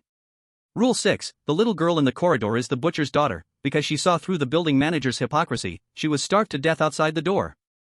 There is no such thing as neighborhood harmony in this building. All the horror is the building manager on the top floor, who made these rules to control the entire building's assets and establish absolute control through class bullying. Chu Yenran's words were like a fire. It burned all the fear in Zhang Hu and the player's heart, turning it into an overwhelming rage. This wasn't a supernatural survival game. It was a twisted human massacre. But Lu Fan, running at the front, didn't hear a word of it. He gasped heavily, with only one thought in his mind. Open the door. Hurry and get inside. My legs are about to break. Chapter 102, Kick the Model Resident Plaque to Pieces. The redwood door was right in front of him. Behind the door was the source of all this evil. The building manager, who made the rules and treated the lower-level residents like breeding materials for venomous insects. But Lu Fan's steps came to a sudden halt in front of the door. He gasped heavily, his heart pounding so fast he felt it would burst out of his throat. Running here had already been his limit. He looked up at the golden-edged redwood door. The murderous aura leaking from the door crack was 10 times more terrifying than all the monsters from the 6 floors below combined. Inside was definitely the ultimate boss of this hellhole. Lu Fan swallowed a dry lump of saliva with difficulty, his legs turning to jelly. He really didn't want to be the first one to rush in and get sliced up. Although dying meant he could restart. But the pain of being ripped apart by the ultimate boss, he didn't want to experience it for even half a second again. He slowly turned his head. With a gaze that almost begged, he looked at Zhang Hu and Chu Yenran behind him. The unspoken message in his eyes was clear as day. 2 big brothers and sisters, the atmosphere is set, could you please do me a favor and open the door? Even if we have to die, could you let me die behind you? However, this look, full of retreat and surrender, fell into the eyes of Chu Yenran, who was in an extreme state of excitement, just having uncovered the brutal truth of the apartment. It instantly caused a cataclysmic shift. Chu Yenran stared at Lu Fan's calm profile. Her heart pounded wildly. She understood. She fully understood the grand scheme behind Mr. Lu's gaze. Mr. Lu didn't push the door directly, but was waiting for us. Xu Yanran's eyes were red, and there was even a glimmer of tears in the corners of her eyes. Her voice trembled slightly with excitement. He used the backlash of the ghosts on the lower floors on the 6th floor to lock down the most vicious dog, the administrator. He had already seen through the cannibalistic class nature of this building. But he wasn't greedy for credit, he didn't take it all for himself. At this moment, in front of this door that represents ultimate authority and ultimate evil, he stopped, turned, and looked back at us. Xu Yanran suddenly turned her head, her gaze burning as she stared at Zhang Hu. Every word was like a hammer. Mr. Lu is telling us no more being parasites that only know how to hide behind gods. This is Mr. Lu's final exam for us. He wants us to step forward, with our own hands. To tear apart this hypocritical, high-end mighty facade. To smash this cannibalistic class bullying. Lu Fan stood there, dumbfounded. No. I didn't. Please stop saying nonsense. I just simply wanted you to step forward and take the risk, damn it. How many huge volumes of political economy are you carrying in your head? But Lu Fan was given no chance to clarify. This deafening monologue directly ignited Zhang Hu's bloodlust. Zhang Hu, who had previously feared the redwood door, now had his chest completely ignited by a fire called revolutionary faith. Brother Lu had good intentions, leaving the chance to stand out, to face the enemy for us. How could I let Brother Lu down? To hell with model tenants. Zhang Hu let out a roar like a tiger descending the mountain. His muscles immediately bulged, turning red from the rush of blood. He ignored Lu Fan standing in front of him and charged forward like a bulldozer at full speed. With an unstoppable, destructive, all-or-nothing violent momentum. He slammed into the redwood door that symbolized status and power. Boom! The earth-shattering sound exploded on the 7th floor. The massive redwood door that looked indestructible shattered instantly under Zhang Hu's violent force. Like paper, it exploded into pieces. Wood chips and broken metal hinges flew in all directions. Even the golden plaque above the door that read Model Tenant was shaken off and fell to the ground with a clang, shattering into pieces.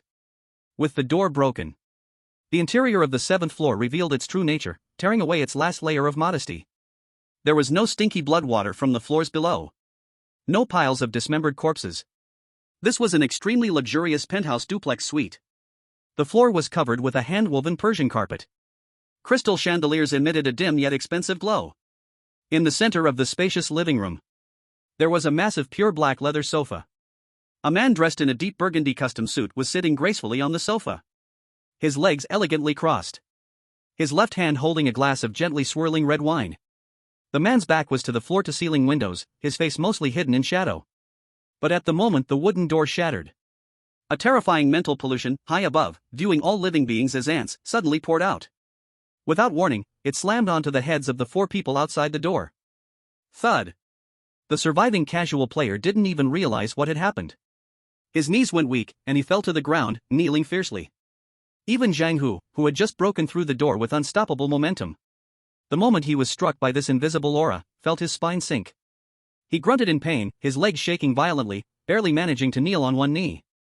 Xu Yanran gritted her teeth, using her tactical knife to brace against the ground, barely managing not to fall. This is the creator of the rules. The absolute king of this apartment.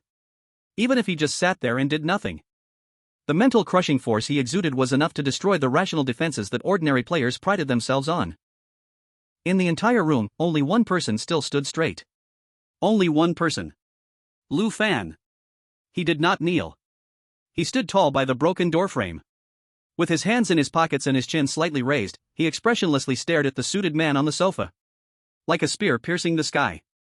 Xu Yanran caught a glimpse of this scene, her eyes filled with fervor and awe. How strong is Mr. Lu? This is the mental pollution of a royal-level monster, and he is completely immune. But the truth is, Lu Fan did not want to kneel. He was so scared by this sudden terrifying pressure that his muscles completely locked up. He felt as stiff as a concrete slab. Let alone kneeling. He couldn't even move a toe. His hands in his pockets shook like he had Parkinson's. He could only force a stiff expression and desperately maintain a facade of composure. The man in the suit slowly lowered his wineglass. He let out a very light chuckle. Rude guest. He did not stand up, just casually snapped his fingers. Snap. The crystal chandelier in the living room instantly switched to a blinding white light. The man's face was completely exposed under the light. It was a handsome face that was almost demonic, pale to the point of showing no trace of blood. But what truly shocked the eyes was the wall behind him. A whole wall. Thickly and intricately, there hung over 100 human faces that had been completely skinned, displayed with delicate pins. The man's mouth twisted into a cruel smile. His gaze locked onto the only person standing, Lu Fan.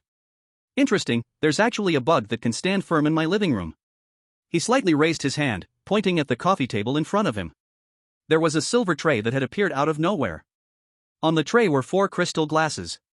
The glasses held a thick liquid that radiated a ghostly green glow. As the highest reward for reaching this point, the suited man's voice directly penetrated the eardrums, forcibly exploding in everyone's minds. Drink this cup of wine of goodwill. And then, become a limited edition collectible behind me. Resident Rules Chapter 3 Force Trigger. Do not refuse any goodwill requests from neighbors. A top-level rule kill, forcibly triggered. Chapter 103 This broken sofa is too hard, I want your Simmons. Drink it. The building manager shook the wine glass. Zhang Hu knelt on one knee on the Persian carpet, gasping heavily, I won't drink. This green thing looks deadly. Zhu Yanran held a tactical knife in one hand, the tip stabbing into the wooden floor. Not drinking is also death. She gasped, saying. Why? Zhang Hu asked. Resident Rules Chapter 3, you cannot refuse your neighbor's goodwill request.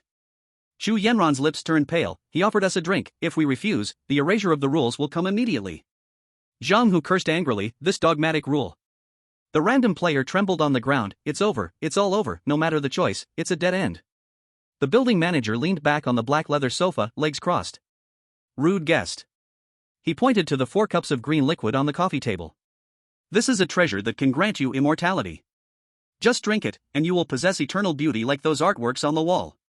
Zhang Hu glanced at the over 100 human skins on the wall, gagged, you perverted bastard. The building manager remained unmoved. He turned his head, his gaze passing over the kneeling people, locking onto Lu Fan standing by the doorframe. In the entire room, only Lu Fan stood. His hands were in his pockets, body standing straight. Lu Fan did not look at the 4 cups of poison. He could not look at them at all now. His neck was cramping. The moment he pushed the door open and was hit by that invisible aura, all his muscles sounded the alarm, completely locking up. He was now nothing more than a concrete pillar dressed in clothes. His legs were weak, and his hands in his pockets shook as if he were using a power drill. But he couldn't move an inch. This made him appear, in the eyes of others, even prouder and more upright than a pine tree. Aren't you afraid of me? The building manager asked, holding a wine glass. Lu Fan didn't answer. He didn't dare to speak, fearing that if he opened his mouth, his trembling tongue would get bitten. Zhu Yanran turned her head with difficulty. Mr. Lu, don't drink. You must not touch that glass. The building manager smiled. Not touching the glass is like rejecting my goodwill. The rules of this building, even I can't break them. How do you want to choose? The building manager stared at Lu Fan with interest. Lu Fan's eyes moved very slowly. He didn't want to choose. He just wanted to go back to the first floor. Following the movement of his eyes, Lu Fan's peripheral vision drifted toward the back of the living room. There was a half-open wooden door. A dim yellow sleep light filtered through the crack in the door. Inside was a spacious bedroom. In the center, there was a super king-sized bed, 2.5 meters wide. It was covered with pure white silk bedding. Beneath it was a top-quality imported Simmons mattress, 30 centimeters thick. Lu Fan's breath stopped for a moment. The bed. A real bed. Not the worn-out single sofa in room 104 with springs sticking out. Nor the hard cement floor. It was a bed that could sink you in, as soft as a cloud, a top-tier bed. Lu Fan had curled up on that broken sofa in room 104 for the entire night. Add to that the inhumane torture of 17 consecutive death resets. His mind and body had long reached the brink of exhaustion. Now seeing that bed was like someone who had been thirsty for 3 days and nights in the desert, finally seeing an oasis. Sleepiness. An extreme craving for sleep surged like a tidal wave. This overwhelming desire for sleep, in that moment, pushed away his fear of death. The building manager noticed the tiny change in Lu Fan's breath. He thought that the stubborn man in front of him finally couldn't bear the pressure and was about to give in. Do you see that bedroom? The building manager set down his wine glass. As long as you drink this glass of wine, you can stay there forever. Never again will you have to face the fear and slaughter outside. The building manager lifted a cup of fluorescent poisonous wine from the coffee table and pushed it forward. Come, accept my goodwill. The scattered player held his head and wailed, take it. Big brother, just take it. We'll follow you to the grave. Zhang Hu gritted his teeth, Lu bro. Don't listen to his nonsense. Worst case, we die. Zhu Yanran stared at Lu Fan straight back, her palms covered in sweat. What will Mr. Lu do to break the deadlock? He must have a way, right? Lu Fan finally moved. His stiff neck made a slight sound. He pulled out his right hand from his pocket.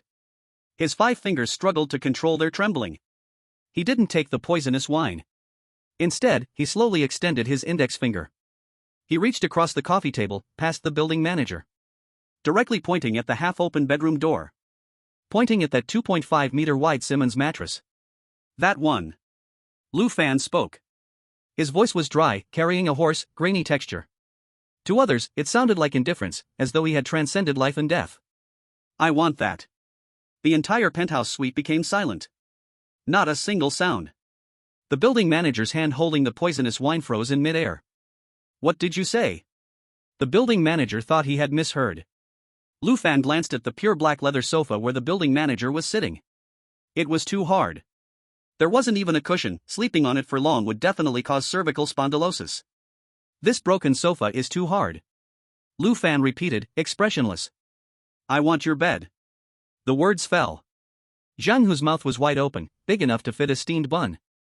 The scattered player had even forgotten to wail. The bullet screen instantly took over the live stream screen. What is he doing? Does he even know what he's doing? Is this something a person would say when they're in extreme fear? Unbelievable. While everyone is considering whether to drink the poison, Lu God directly started choosing where to sleep. Complaining that the sofa is too hard? Wants the building manager's bed? This move, I can brag about it until next century. This is heart-piercing. This is even crazier than directly slapping the building manager twice. So arrogant. So overwhelming.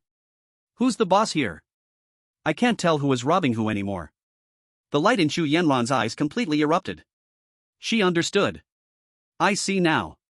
Chu Yanran tightened her grip on the tactical knife and stood straight. Sis, what do you understand? Zhang Hu asked, looking confused.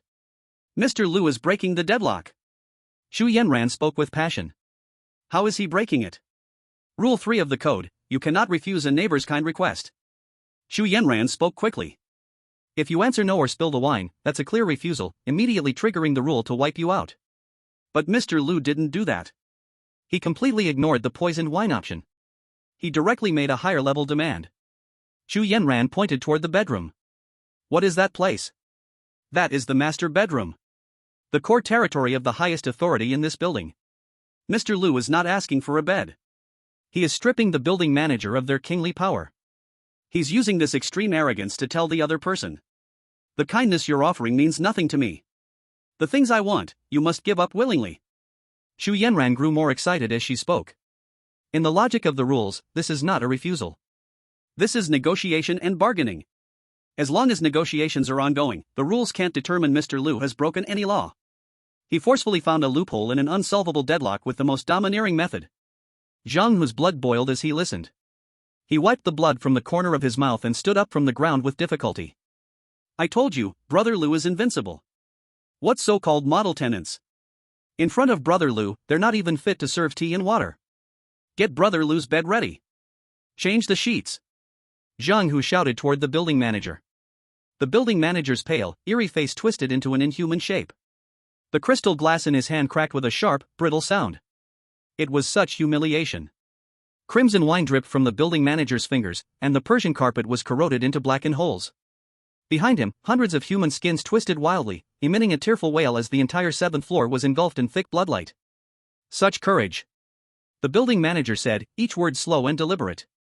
Since I set these rules, you're the first one who dared to speak to me like this. The building manager casually tossed away the bloody shards of glass.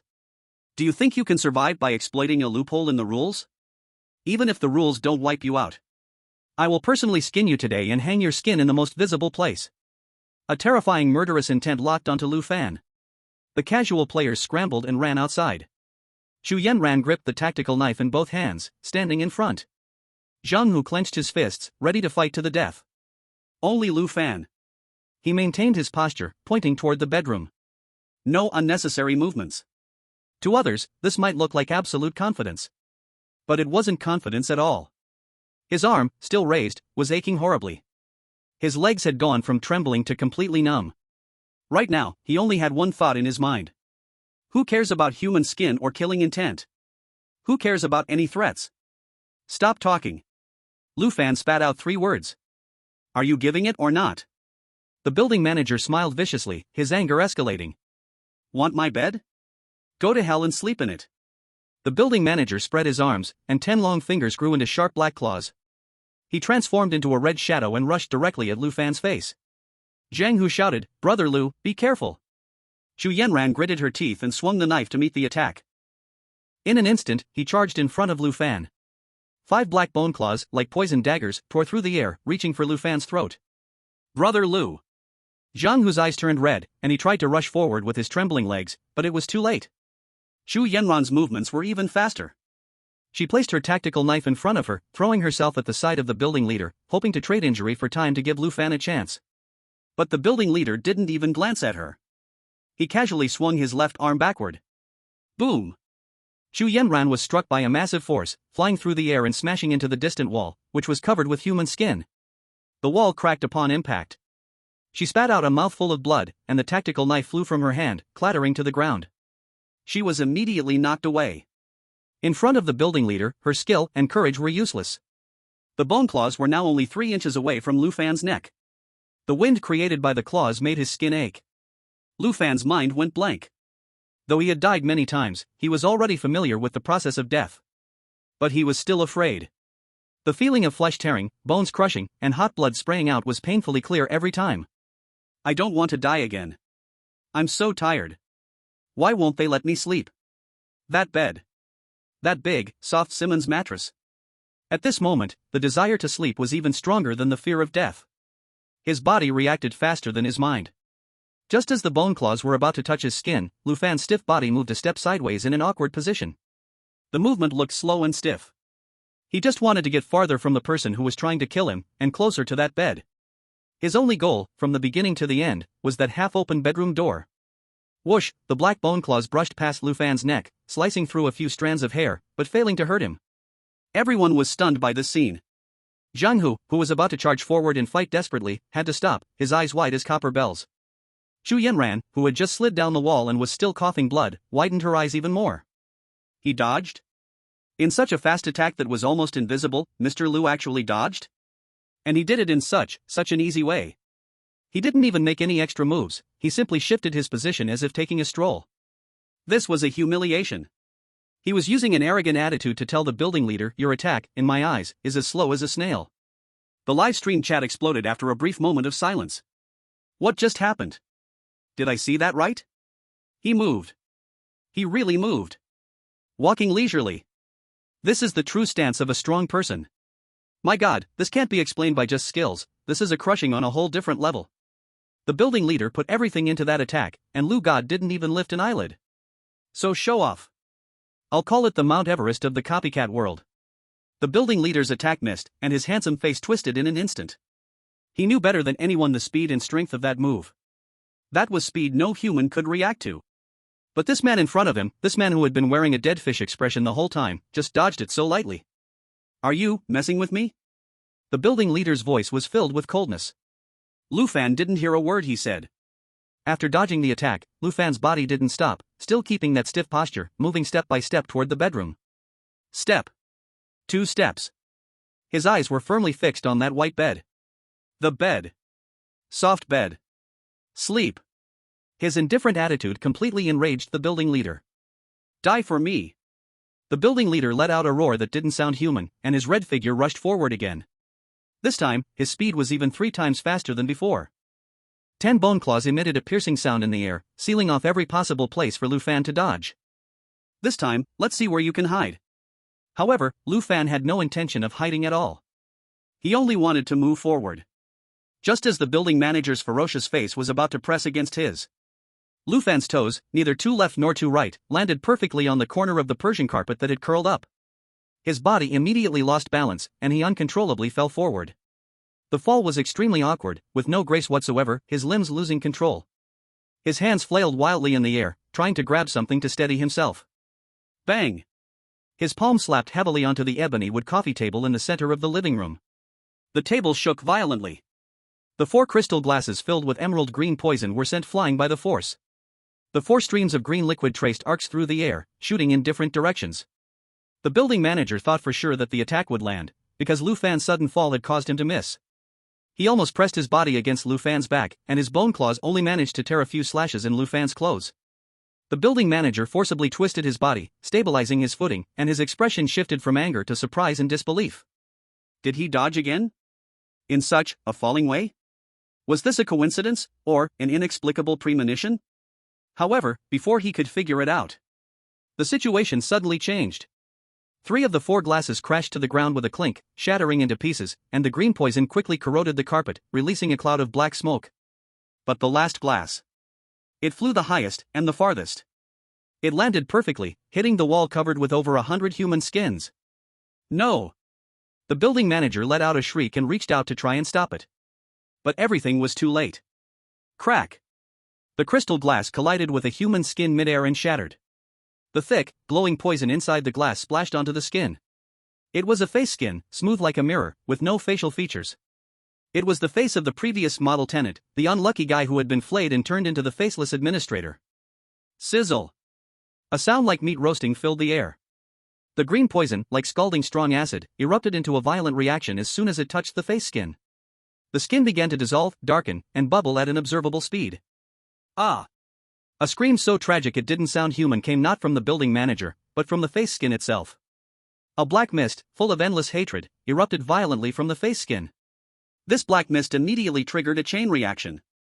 On the wall, the 100 or so human skins, with expressions of varying horror and death, all came alive at once. Their eyes snapped open, and black tears flowed from their hollow eye sockets. Their mouths stretched wide in silent screams to their limits. Ah, ah, ah, ah, ah. The souls of the 100 dead screamed in unison at that moment. This was not a physical sound, but a direct mental assault on the soul. The terrifying sound waves, like a tsunami, swept through the entire living room on the 7th floor. Put! The building manager was the first to be affected, clutching his head as black blood poured from his 7 orifices, staggering backward as his carefully tailored suit shredded bit by bit. These vengeful spirits had all been tortured and killed by his own hands. Now, all their hatred had turned into vicious curses, coming back to haunt him. Zheng Hu and Xu Yanran, who were on the ground, were also struck by this mental shock, their heads spinning and their ears filled with wailing and howling. But their impact was much smaller than that of the building manager. It's the rules backlash. Xu Yanran struggled to raise her head, staring at the crumbling wall of human skins, her eyes filled with shock. Mr. Lu, he predicted everything. He wasn't avoiding it all. His target from the very beginning was that cup of poison. This poison was used by the building manager to deal with the challengers. But for those vengeful souls that he had already turned into artworks, this cup of wine of kindness was the most deadly poison. He fell down on purpose, using this most unnoticed way, sending the poison wine to the place it should go, and igniting the anger of all the vengeful souls. This is not a coincidence. This is shocking, calculating power. Zhang Hu was stunned again and again. He looked at that back figure that was climbing up from the ground, and the worship in his eyes had already turned into something real. Brother Lu is truly a godlike man. And at this moment, Lu Fan. He had just climbed up from the ground, his brain still buzzing. The fall just now was too hard, his knees and elbows were burning with pain. He did not notice at all what big thing had happened behind him. He only heard a burst of very loud screaming, so loud that his brain hurt. He shook his head, supported his weak legs, and continued to move toward the target that he had been thinking about every moment. Right now, he does not want to care about anything. He only wants to sleep.